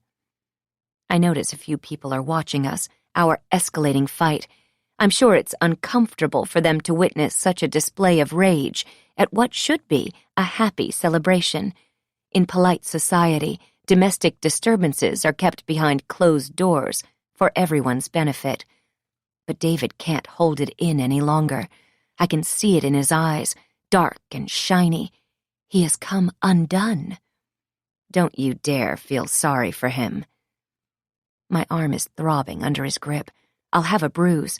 I say far too loudly, "Let go! You're hurting me!" I knew that would turn some heads. I'm a damsel in distress in a vibrant blue dress. Ha! A man I don't know, but one of the gentlemen who overtly appreciated my outfit earlier, stops walking and asks, "Is everything all right here?" David drops my arm, and I smile at the man, flash my best flirtatious smile. "Yes, I'm fine now. Thank you." "Good. Such a happy day, isn't it?" the stranger asks. He's looking at David. David shakes his head. "Oh yes, it's a terrific day." It's time to get to Betsy.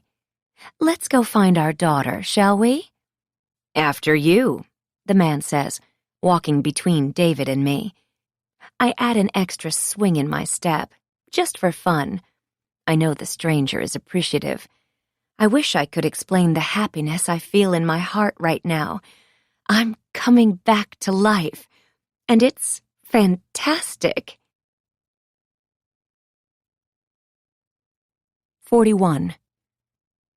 7 p.m. I feel the stranger's eyes on me as he follows me out of the auditorium. I recount all his assets as I sway my hips. He has silver hair. I love that. An in-shape body, almost as nice as David's, and he's wearing a well-cut, expensive designer suit. A glimpse at his left hand, and the bare ring finger is encouraging for the future. Perhaps he is a widower, or a never-married wealthy tycoon, just looking for his perfect match. Me. Of course, he must be here because a kid of his just graduated, so there is some sort of family around, I realize. But a girl can dream. Have a good evening, he whispers, once we're outside in the quad. I'll be keeping my eye on you. He slips his card between my fingers, and my knees almost buckle. I need this. You have to understand, it's been a long year of grieving in my house. Please do, I say, tilting my head to my best camera-ready side as he disappears into the crowd. David tries to grab my arm again. He wants to interrogate me about Kylie/Nancy, but I see Betsy. It's almost as if the crowds have parted for us, and I run to her, giving her a big, final graduation hug. No one comes between me and my daughters. Darling, I'm so proud of you, and that painting, well, that's something too. I'm beaming with pride, and something more, excitement. Beau is standing next to Betsy, of course. They've probably been whispering about drinking margaritas on a deserted beach in Mexico. He shakes my hand. Mrs. Harris, your daughter is incredible. You must be so proud. Ick. I fake smile at him, while David moves in to give Betsy a big hug. Way to go, kiddo. Did your grandparents find you? They did, and I already thanked them for their generous graduation gift. They're the best. Betsy thinks she's going to use that money to go on a big, long vacation with Beau. I can see her dreams as clearly as if they were my own. Oh, that's what the deposit was for. There is so much fraud these days. I wasn't sure, so I froze your account. I smile. You what? Dad! Oh my God! I'm leaving tonight. Fix it! Betsy points her finger at me. I chuckle because David isn't paying attention, didn't hear his own daughter. He's texting his lover. What, honey? I sense another presence enter our little social cluster. And here he is, the co-star of our show, Detective Branson. Cue the Law and Order music. Hey, Betsy. Alan Branson. Good to see you again. Congratulations on your high school graduation. Branson is in plain clothes. It's clear at first that Betsy doesn't have any idea who he is. Then she realizes, and her eyes fly wide open. Beside me, David looks like he's going to be sick. He's gawking at Branson. Thank you. Yeah, it's super exciting. Betsy's unnerved as she shakes the detective's hand and then turns to Beau. We probably should get going. To the grad party. Sam appears over Branson's shoulder. He really hasn't learned his place in life. Hey, Betsy, congratulations. He gives Betsy a high five, and she returns it. Everyone is just so happy. Thanks, Sam. Nice of you to be here. Betsy is anxious to get away, I can tell. So, see you all later. Actually, Ms. Harris, we're going to need you to come to the station with us. Branson flips out his badge, TV style, and Betsy's face crumbles. What? No, it's grad night. A party? Whatever it is can wait. Bo stutters. He's as shocked as Betsy that the cops are here for her. For them? We'd like to speak with you too, Bo. The way Branson says his name is priceless, like there is something distasteful on his tongue. Oh my goodness. I'm loving it. I cover my mouth with my hand so no one can see me smile. Next to me, David snaps out of his haze. That's not happening. I'll call my lawyer. I don't know what's going on here, but my daughter will enjoy her graduation party. Tell your lawyer to meet us at the station. Let's go, young lady. Detective Branson isn't taking no for an answer. Wait, I don't understand. What are you talking about? What's going on? Betsy cries. Several heads in the crowd turn to watch us. It's better not to make a scene. Branson deadpans, even though he's the one who is doing this, here, now. I guess he doesn't think murderers deserve graduation parties, only diplomas. Dad, come with me? Betsy is shaking now, hyperventilating. Bo's arm is around her, but she just wants her daddy. How sweet. We have the painting, sir. A young cop trots up, carrying the original of Betsy's prize-winning art. Escort Bo here to the station, Branson tells the young guy, pointing to Bo.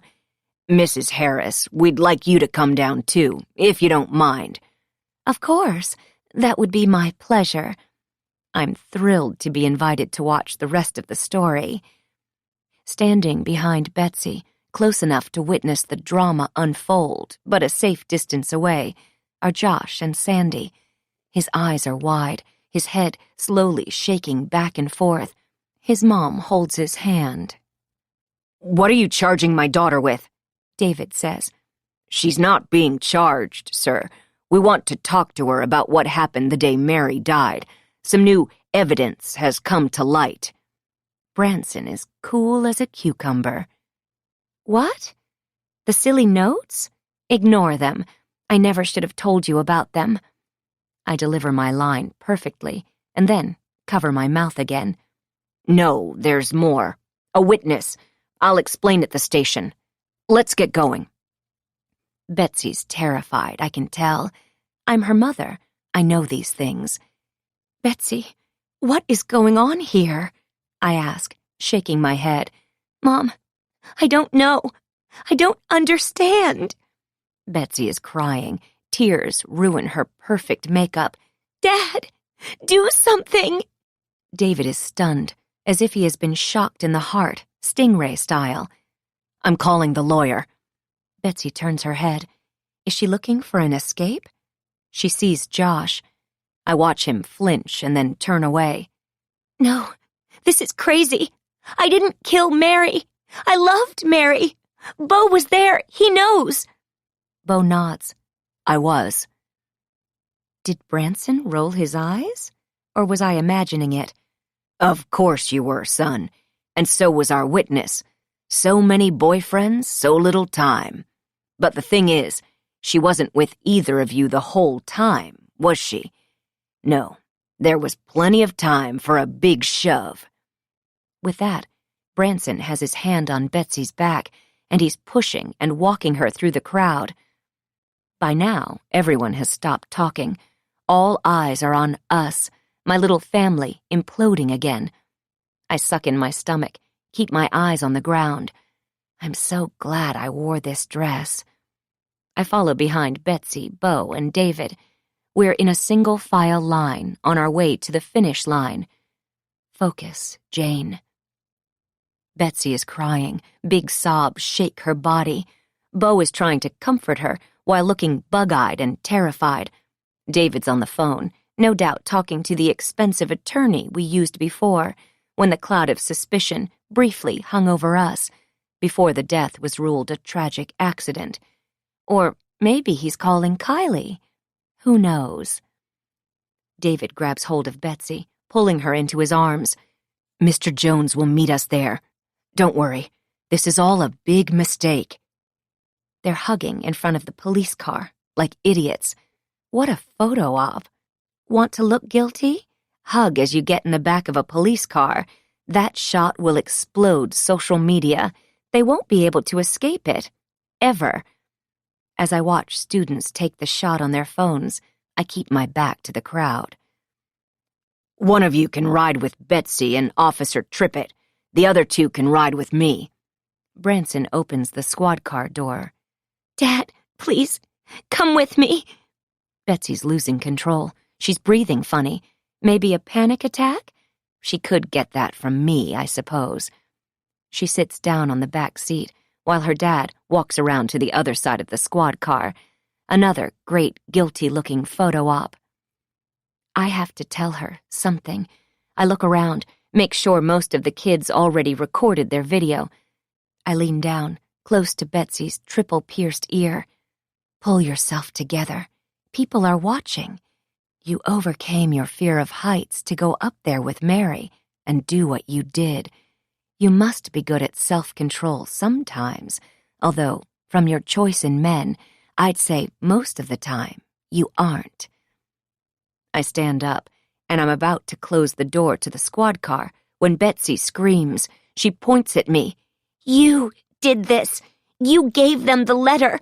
How could you? No, dear. It's how could you? I close the door to muffle the ridiculous accusations. I mean, come on. Who were you going to believe? A teenage almost runaway with tattoos and nose piercings? Or me? A girl who has always been jealous of her prettier, smarter, and more accomplished older sister? It's so hard when you aren't the favorite daughter, I'm sure. Of course you wouldn't believe her. But you would believe a poor, grieving mother suffering from complicated grief who gave everything she had to her daughters to assure their happy home. I peek into the back of the squad car. Poor Betsy can't open the door from the inside, and David's side is closed too. Both of them are trapped, pointing at me, hugging each other. Detective Branson hits the side of the squad car, and it pulls out from the curb. Roll the credits. A drone shot starts on the back of the squad car and turns to a quick close-up of my sad face, flies into a wide shot, taking in the high school, the seniors turning back to the celebration at hand, and then higher over the coastline and the ocean, finally passing over Point Park and fading to black. Great flick. Let's head over to the station, Mrs. Harris. I know this must be hard for you. Alan turns to me and sees a mom who's now lost 2 daughters, a gorgeous woman in a tight dress standing all alone at the curb. I sigh, wipe the pretend tear from under my eye. I'm just in shock. You told me there was more to the story. That note proved it. Turns out you were right. How'd you know? Branson studies me, a little too closely. I mean, had you seen her painting? That was really disturbing. No, that was the first time I'd seen it. The truth. I stepped back from him. A mother's instinct, I suppose. I just didn't want to believe the truth, even when it was right in front of me. It happens. Well, let's go.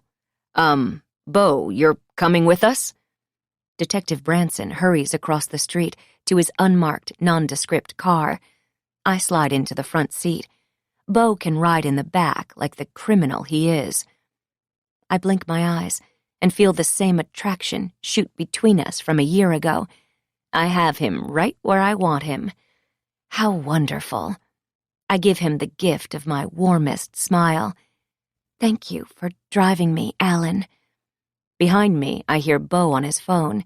I don't know who he's speaking with, but he should be careful. Branson is listening, and so am I. We drive in comfortable silence, except for Bo's until we pull up to the police station.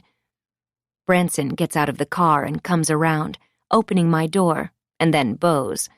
Bo is out of the car, hurrying toward the front door, before I even step out of the squad car. Branson extends his hand, helping me. So chivalrous. Say, Mrs. Harris, did you walk your dog the day Mary died, or was he with Mary all day? Gosh, I can't remember. That day is such a blur, such a terrible memory. I am not lying. Okay, well, think about it and let me know if you remember anything. You told us during your interview the dog was with Mary all day, until security brought the poor fellow home. Branson tips his hat, and I follow him up the walkway to the station door. Why is he so concerned about my late dog all of a sudden? It's probably nothing. The cruiser carrying distraught David and about to be behind bars Betsy is empty at the curb. She's probably being booked, or whatever it is they do with suspects these days. I feel nothing but proud of myself for brilliant alliteration and much more. My plan worked flawlessly. My future in L.A. is bright, and even brighter if Mr. Grayhair wants to come along. I'll try to write some more of my story for you, but I'm going to be so busy. It's best we just end our chats here, stay out of trouble, and always remember, the opposite of love is hate, despite what they say. Respect your mother's wishes, and never, ever cheat on your spouse. The end. 42. 11 p.m. I said the end. Oh, what now? I'm finished. Moving on. Let's go inside. Branson holds the door open, and I step inside the police station. I don't see any of my family. Let's go to the conference room down the hall. Bo, have a seat. Someone will be here for you in a minute. Branson says. That's right. I deserve a conference room. Bo is an accessory or something. He should sit out there in an uncomfortable, guilty chair, waiting. As we walk down the dingy hall, I smile. Betsy is about to be put behind bars for a very long time. David will be destroyed by the loss of both Kylie and his only daughter. Branson pushes on a metal door, and in we go. It's cold and a dirty yellow color in here. I would have preferred the waiting area where Bo sits. Why am I in here? I ask. I need to tell you your husband has been rushed to the hospital. Potential heart attack. His mother rode with him in the squad. I'm sorry. They tell me he's going to be fine. Well, I need to go to him. I stand up, grateful for an excuse to get out of this place.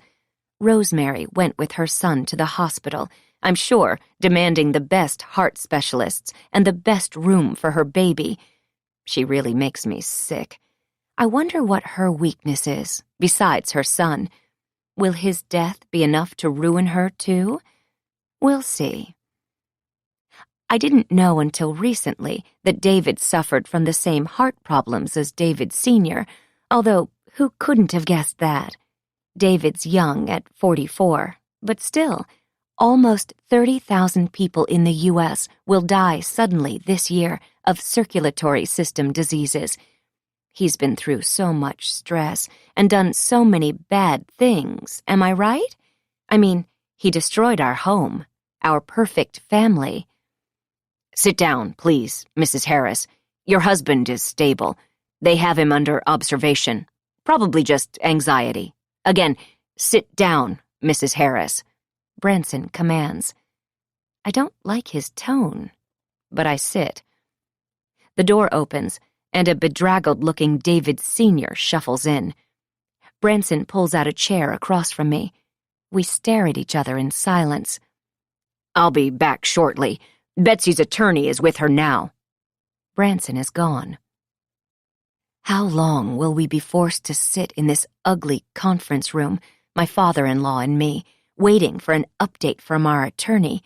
I imagine Bo has come and gone, advised to find a lawyer and not to leave town. So much for their romantic escape. I wish I had the chance to change into something a bit more comfortable before I came down to the station, but I didn't give it any thought. I was too excited about today's events unfolding to shove a change of clothes in my bag.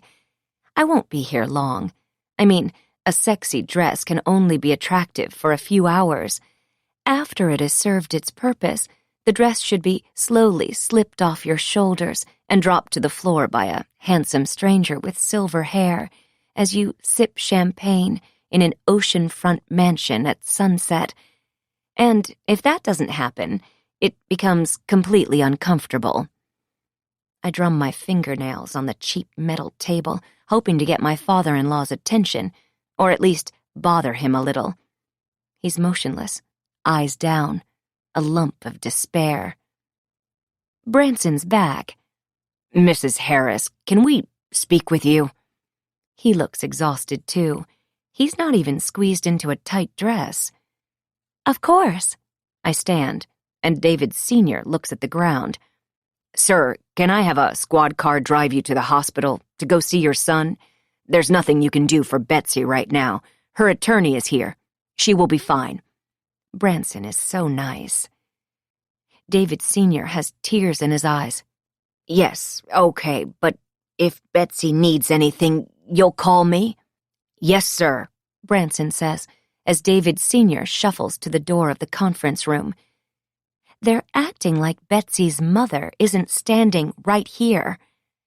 "I'll be here for Betsy." My father-in-law shakes his head and keeps walking.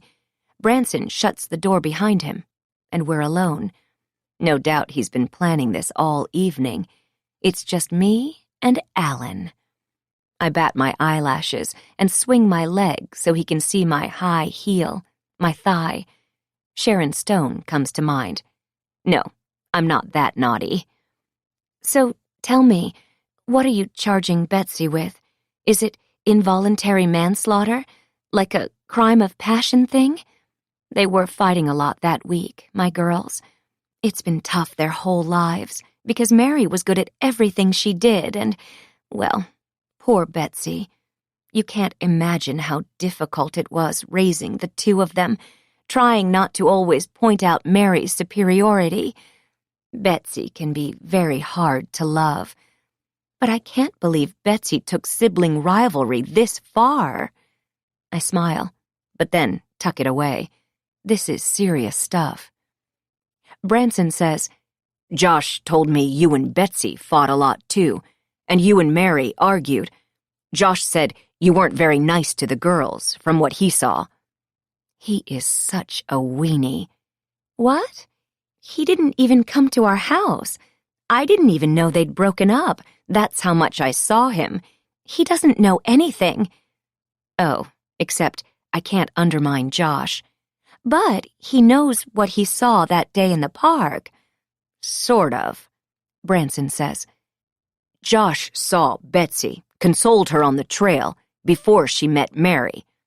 I know that's true. I saw them hugging on the trail. Mary showed up a little later. She had the dog with her, he says. Sounds right.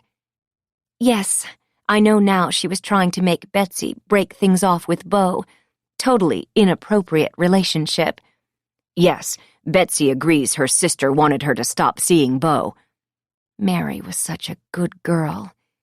Except Mary disobeyed you. She started a relationship with her birth mother, a relationship you forbade. Is that true? Betsy is such a tattletale. I was upset, yes. I'm Mary's mother, not that woman. Were you in Point Park the day Mary died? Branson looks at me. I look up at the mirrored wall behind his head and wonder who else is watching. Do I need an attorney? Are you accusing me of something? Can you get Mr. Jones over here? Who's watching me from behind that mirror? Branson strums his fingers on the table. Mr. Jones is Betsy's attorney. You'll need your own. Or you can just answer the question. No. I told you I wasn't at the park. I was home all day. I swallow. I feel like he's accusing me of something. Is that a fact? Alan leans forward and cracks his knuckles. So irritating. It is. I'd like to go now.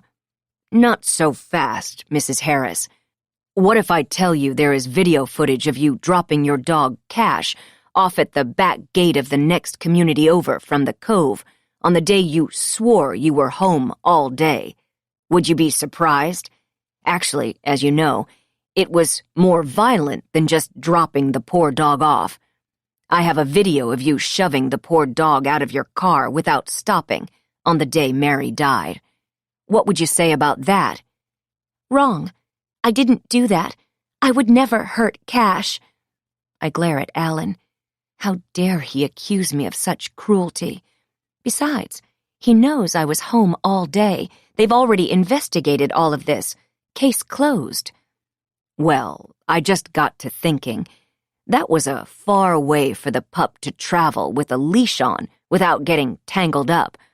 And he came home pretty fast, as I recall, before Betsy, before anyone else. It was almost like someone had him in her car and then realized it would make her look guilty. Are you following me? No, it didn't happen. So I went over to Diamond Bay Security Office, asked one of my buddies there if I could watch their video from that day. Lucky, 'cause if I'd been just another month later, they would have taped over the footage. I meet his eyes. You're seeing things. I was at home, waiting for Cash and Mary to come home from their hike. Branson shakes his head. It's a good thing Sam was paying attention during your little drives. He tipped me off about the dog. My nephew is smart, going to make a good detective someday. My face tries to register surprise, so I cover it with my hands. Sam? Alan's nephew? Are you talking about Lift Sam? Yes, Sam Branson, my brother's boy. He's studying criminal psychology in school. Can't wait to have him join the force. He's done great work on this case. Observant. He was worried you might hurt Betsy before we could bring you all in today. Sam doesn't know anything about me. I wrap my arms around myself and lean back. I'm done here. Branson leans forward. Mary and Betsy didn't talk for long. Mary wanted Betsy to come home with her, but Betsy wanted to stay and hang out with Beau. Mary decided to blow off steam, go for a hike on her own, as you know. Betsy and Beau were together in a different part of the park when Mary died. Oh, really? How convenient. Betsy has such a vivid imagination, always has. She's hard to trust. I'm sure Beau is the same type. I shake my head. You can't tell me you're going to believe that guy about anything. He has photos, selfies of the two of them. I'll get forensics involved, but it was one of their first dates, and the first time they'd, well, you know, messed around. Branson taps the table again. They didn't come forward last year for obvious reasons. The photos are geotagged and time-stamped. It fits. We didn't know about Beau and Betsy's relationship during our initial investigation, but now we know all about him, and we believe him. He has a lot to lose by confessing to a relationship with a student, but he came forward because he loves your daughter. Oh my, poor Betsy. He's a predator. I want to press charges. She needs to be protected from him. Arrest him immediately, Alan. I bat my eyes and lower my head, a grieving mother of a victimized daughter. We'll deal with Beau. Right now, I'm focused on you.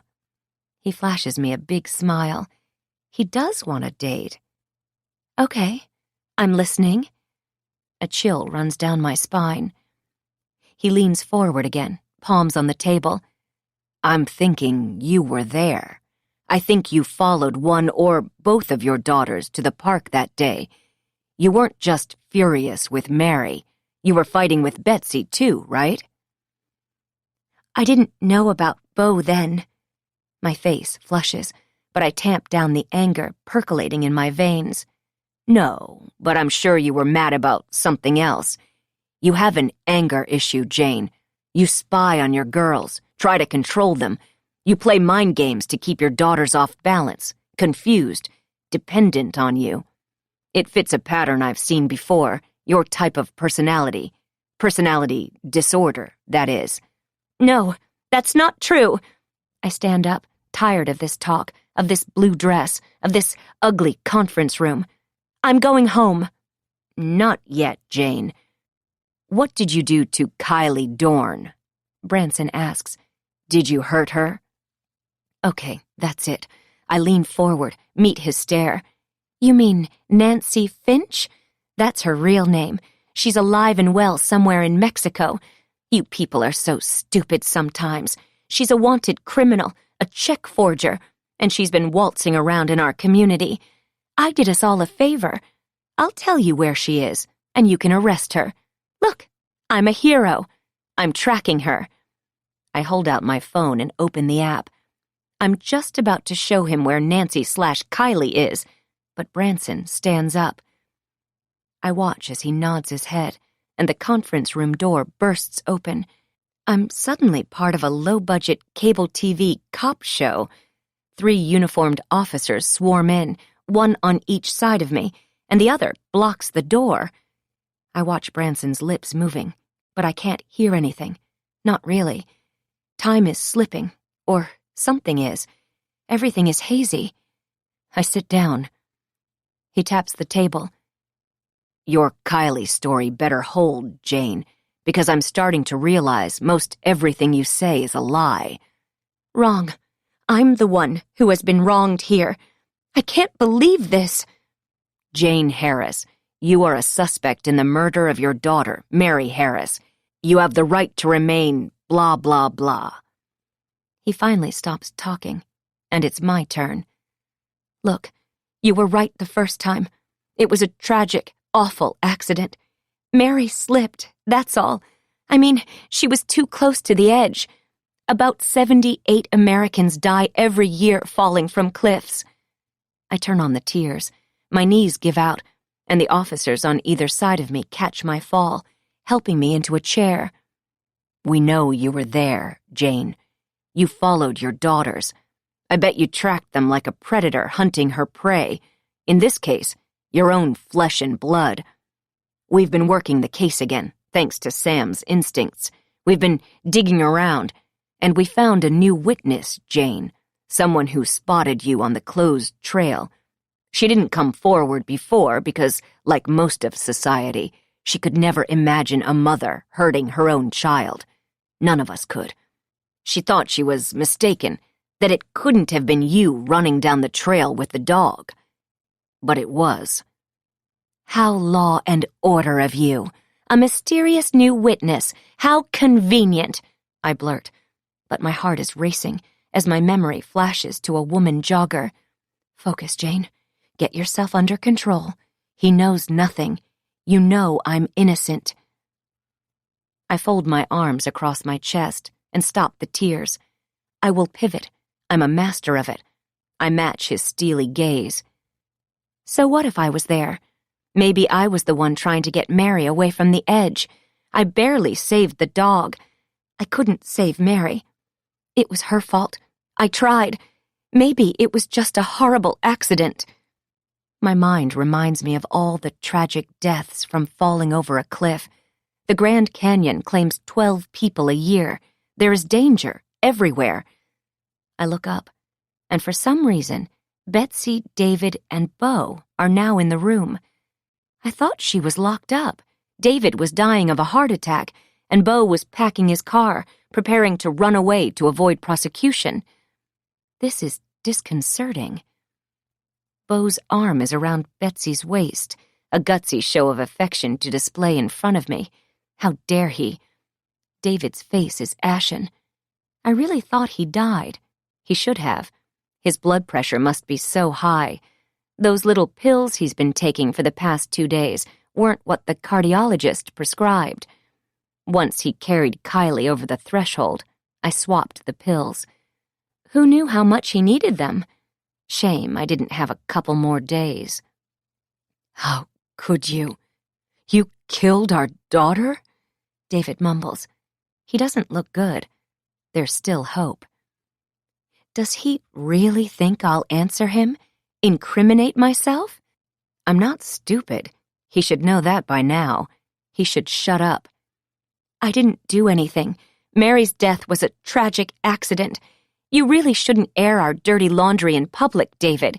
Do you want me to tell them all about you and Kylie? Or how about all the abuse I've suffered? He hits me. I point at David to give my accusation extra weight. No, I don't. David glares at me like he wishes he could take a swing at me, proving my point. I smile at Detective Branson. You should arrest him for spousal abuse, Detective. I need a restraining order, at the very least. Betsy takes a step closer to me. I felt sorry for you after Mary died. I still didn't like you, but I tolerated you. But now I know you're sick, and you're dangerous. Betsy is shaking again. It's not even cold in here. You spied on us. Thank goodness Mary found out right before she died. She put it together. The only way you found out about Elizabeth was by spying on Mary's texts, emails. You're awful. It's not spying when it's your own kids. All parents do it, I say to my ungrateful daughter. And all kids who have spying parents figure out how to get around you. Did you know there are all types of encrypted texting apps, Mom? Not just the one your spyware traces? Betsy says. Bo pulls Betsy closer to his side. Thank goodness you insisted on that. I glare at them. I would have stopped him, that's for sure. Arrest him for statutory rape. My daughter's in high school. I'm 18 years old, Mom, and I'm finally free from you. Oh, what a bunch of hooey. She's so full of crap. I point at my daughter. I know they all realize she's guilty. She was with Mary before she died. That's why she painted Mary and Cash on the hike. That was just before Betsy killed her sister. It's creepy. That must be why it's so bad. It's like a confession. Betsy leans against the predator, Bo. Deep down, I knew you are pure evil.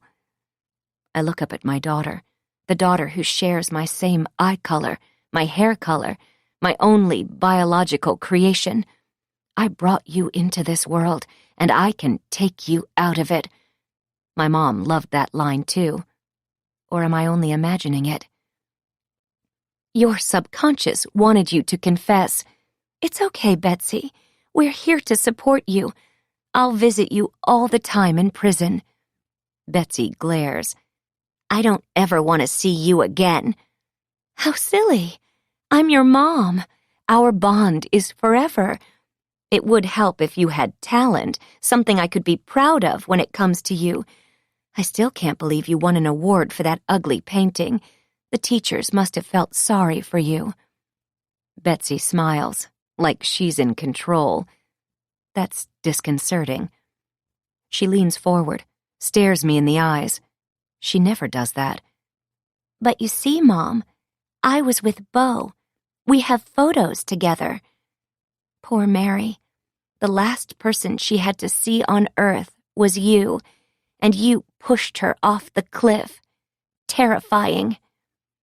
I stand up and lunge at my thankless daughter's throat, but the two officers grab my wrists.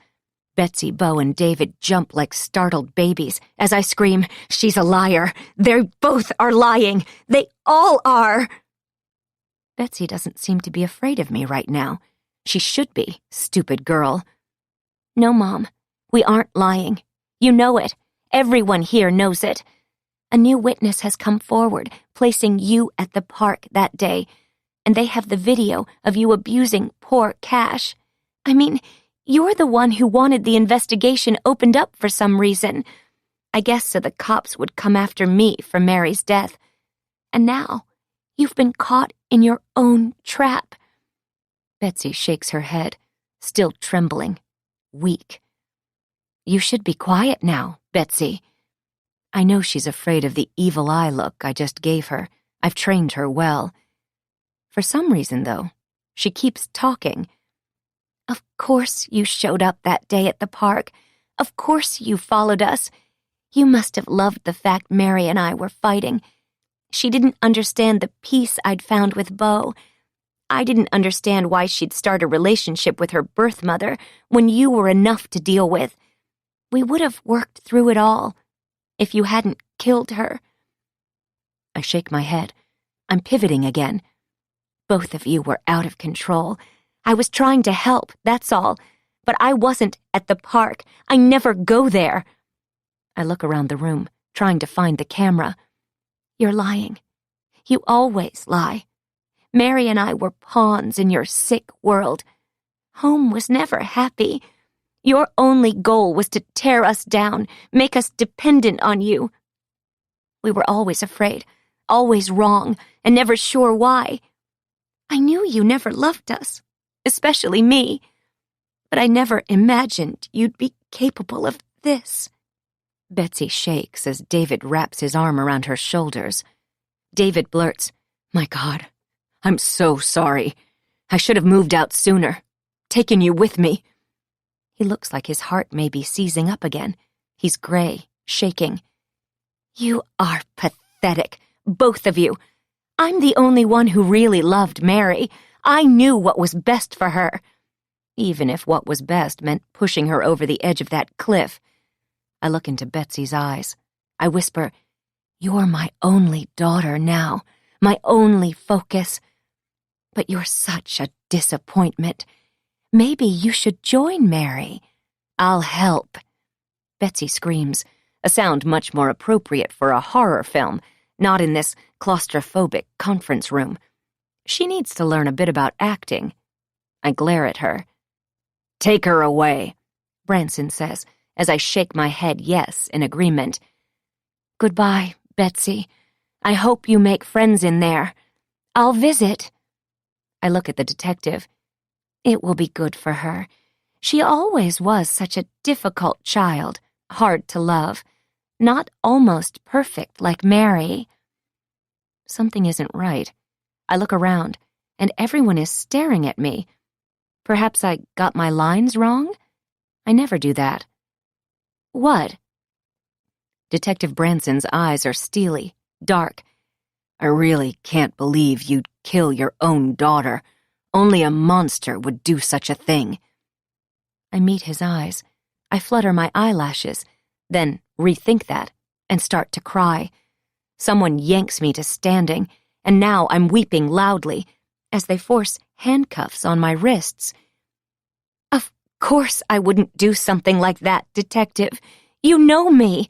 No one loved Mary more than I did. My husband cheats on me, and my daughter is about to run away with a teacher, and she tells lies about me. I've suffered so much. Don't you see what they've done to me? I'm innocent. I demand to talk to my lawyer." They're leading me down a dingy hall. But I'm not worried. I know I'll get out of this mess in no time. Mark my words. I'm smarter than all of them. Besides, I still have so much more to do. I need to visit Elizabeth, put her in her place, find Mr. Greyhair and flirt, take all of David's money through divorce, among other things. My new headshots are going to be great. This isn't the end. Epilogue. I'd do anything for Mary, but share her. I said that from the beginning, but apparently no one took it seriously. A mother's love is singular, all-encompassing. There is no sharing. I loved her the most, period. She was the favorite daughter. Wherever she is, I hope she understands. I doubt I'll ever get to explain things to her. I'll be in a different place, not here. They'll never be able to keep me here. I'm street smart and beautiful. I'll hire the best lawyer. I'll be back in Hollywood soon. I'm destined to be a star. This is Kathleen McInerney. We hope you have enjoyed this unabridged production of The Favorite Daughter by Kaira Rouda, presented by Graydon House and Harper Audio. This program was produced by Mosaic Audio. The director was Kaylin West. Executive producer, Jennifer Lopes. Text copyright 2019 by Kaira Rouda. Production copyright 2019 by Harlequin Enterprises Limited, used under license with Harlequin Books, S.A. All rights reserved. Thank you for listening.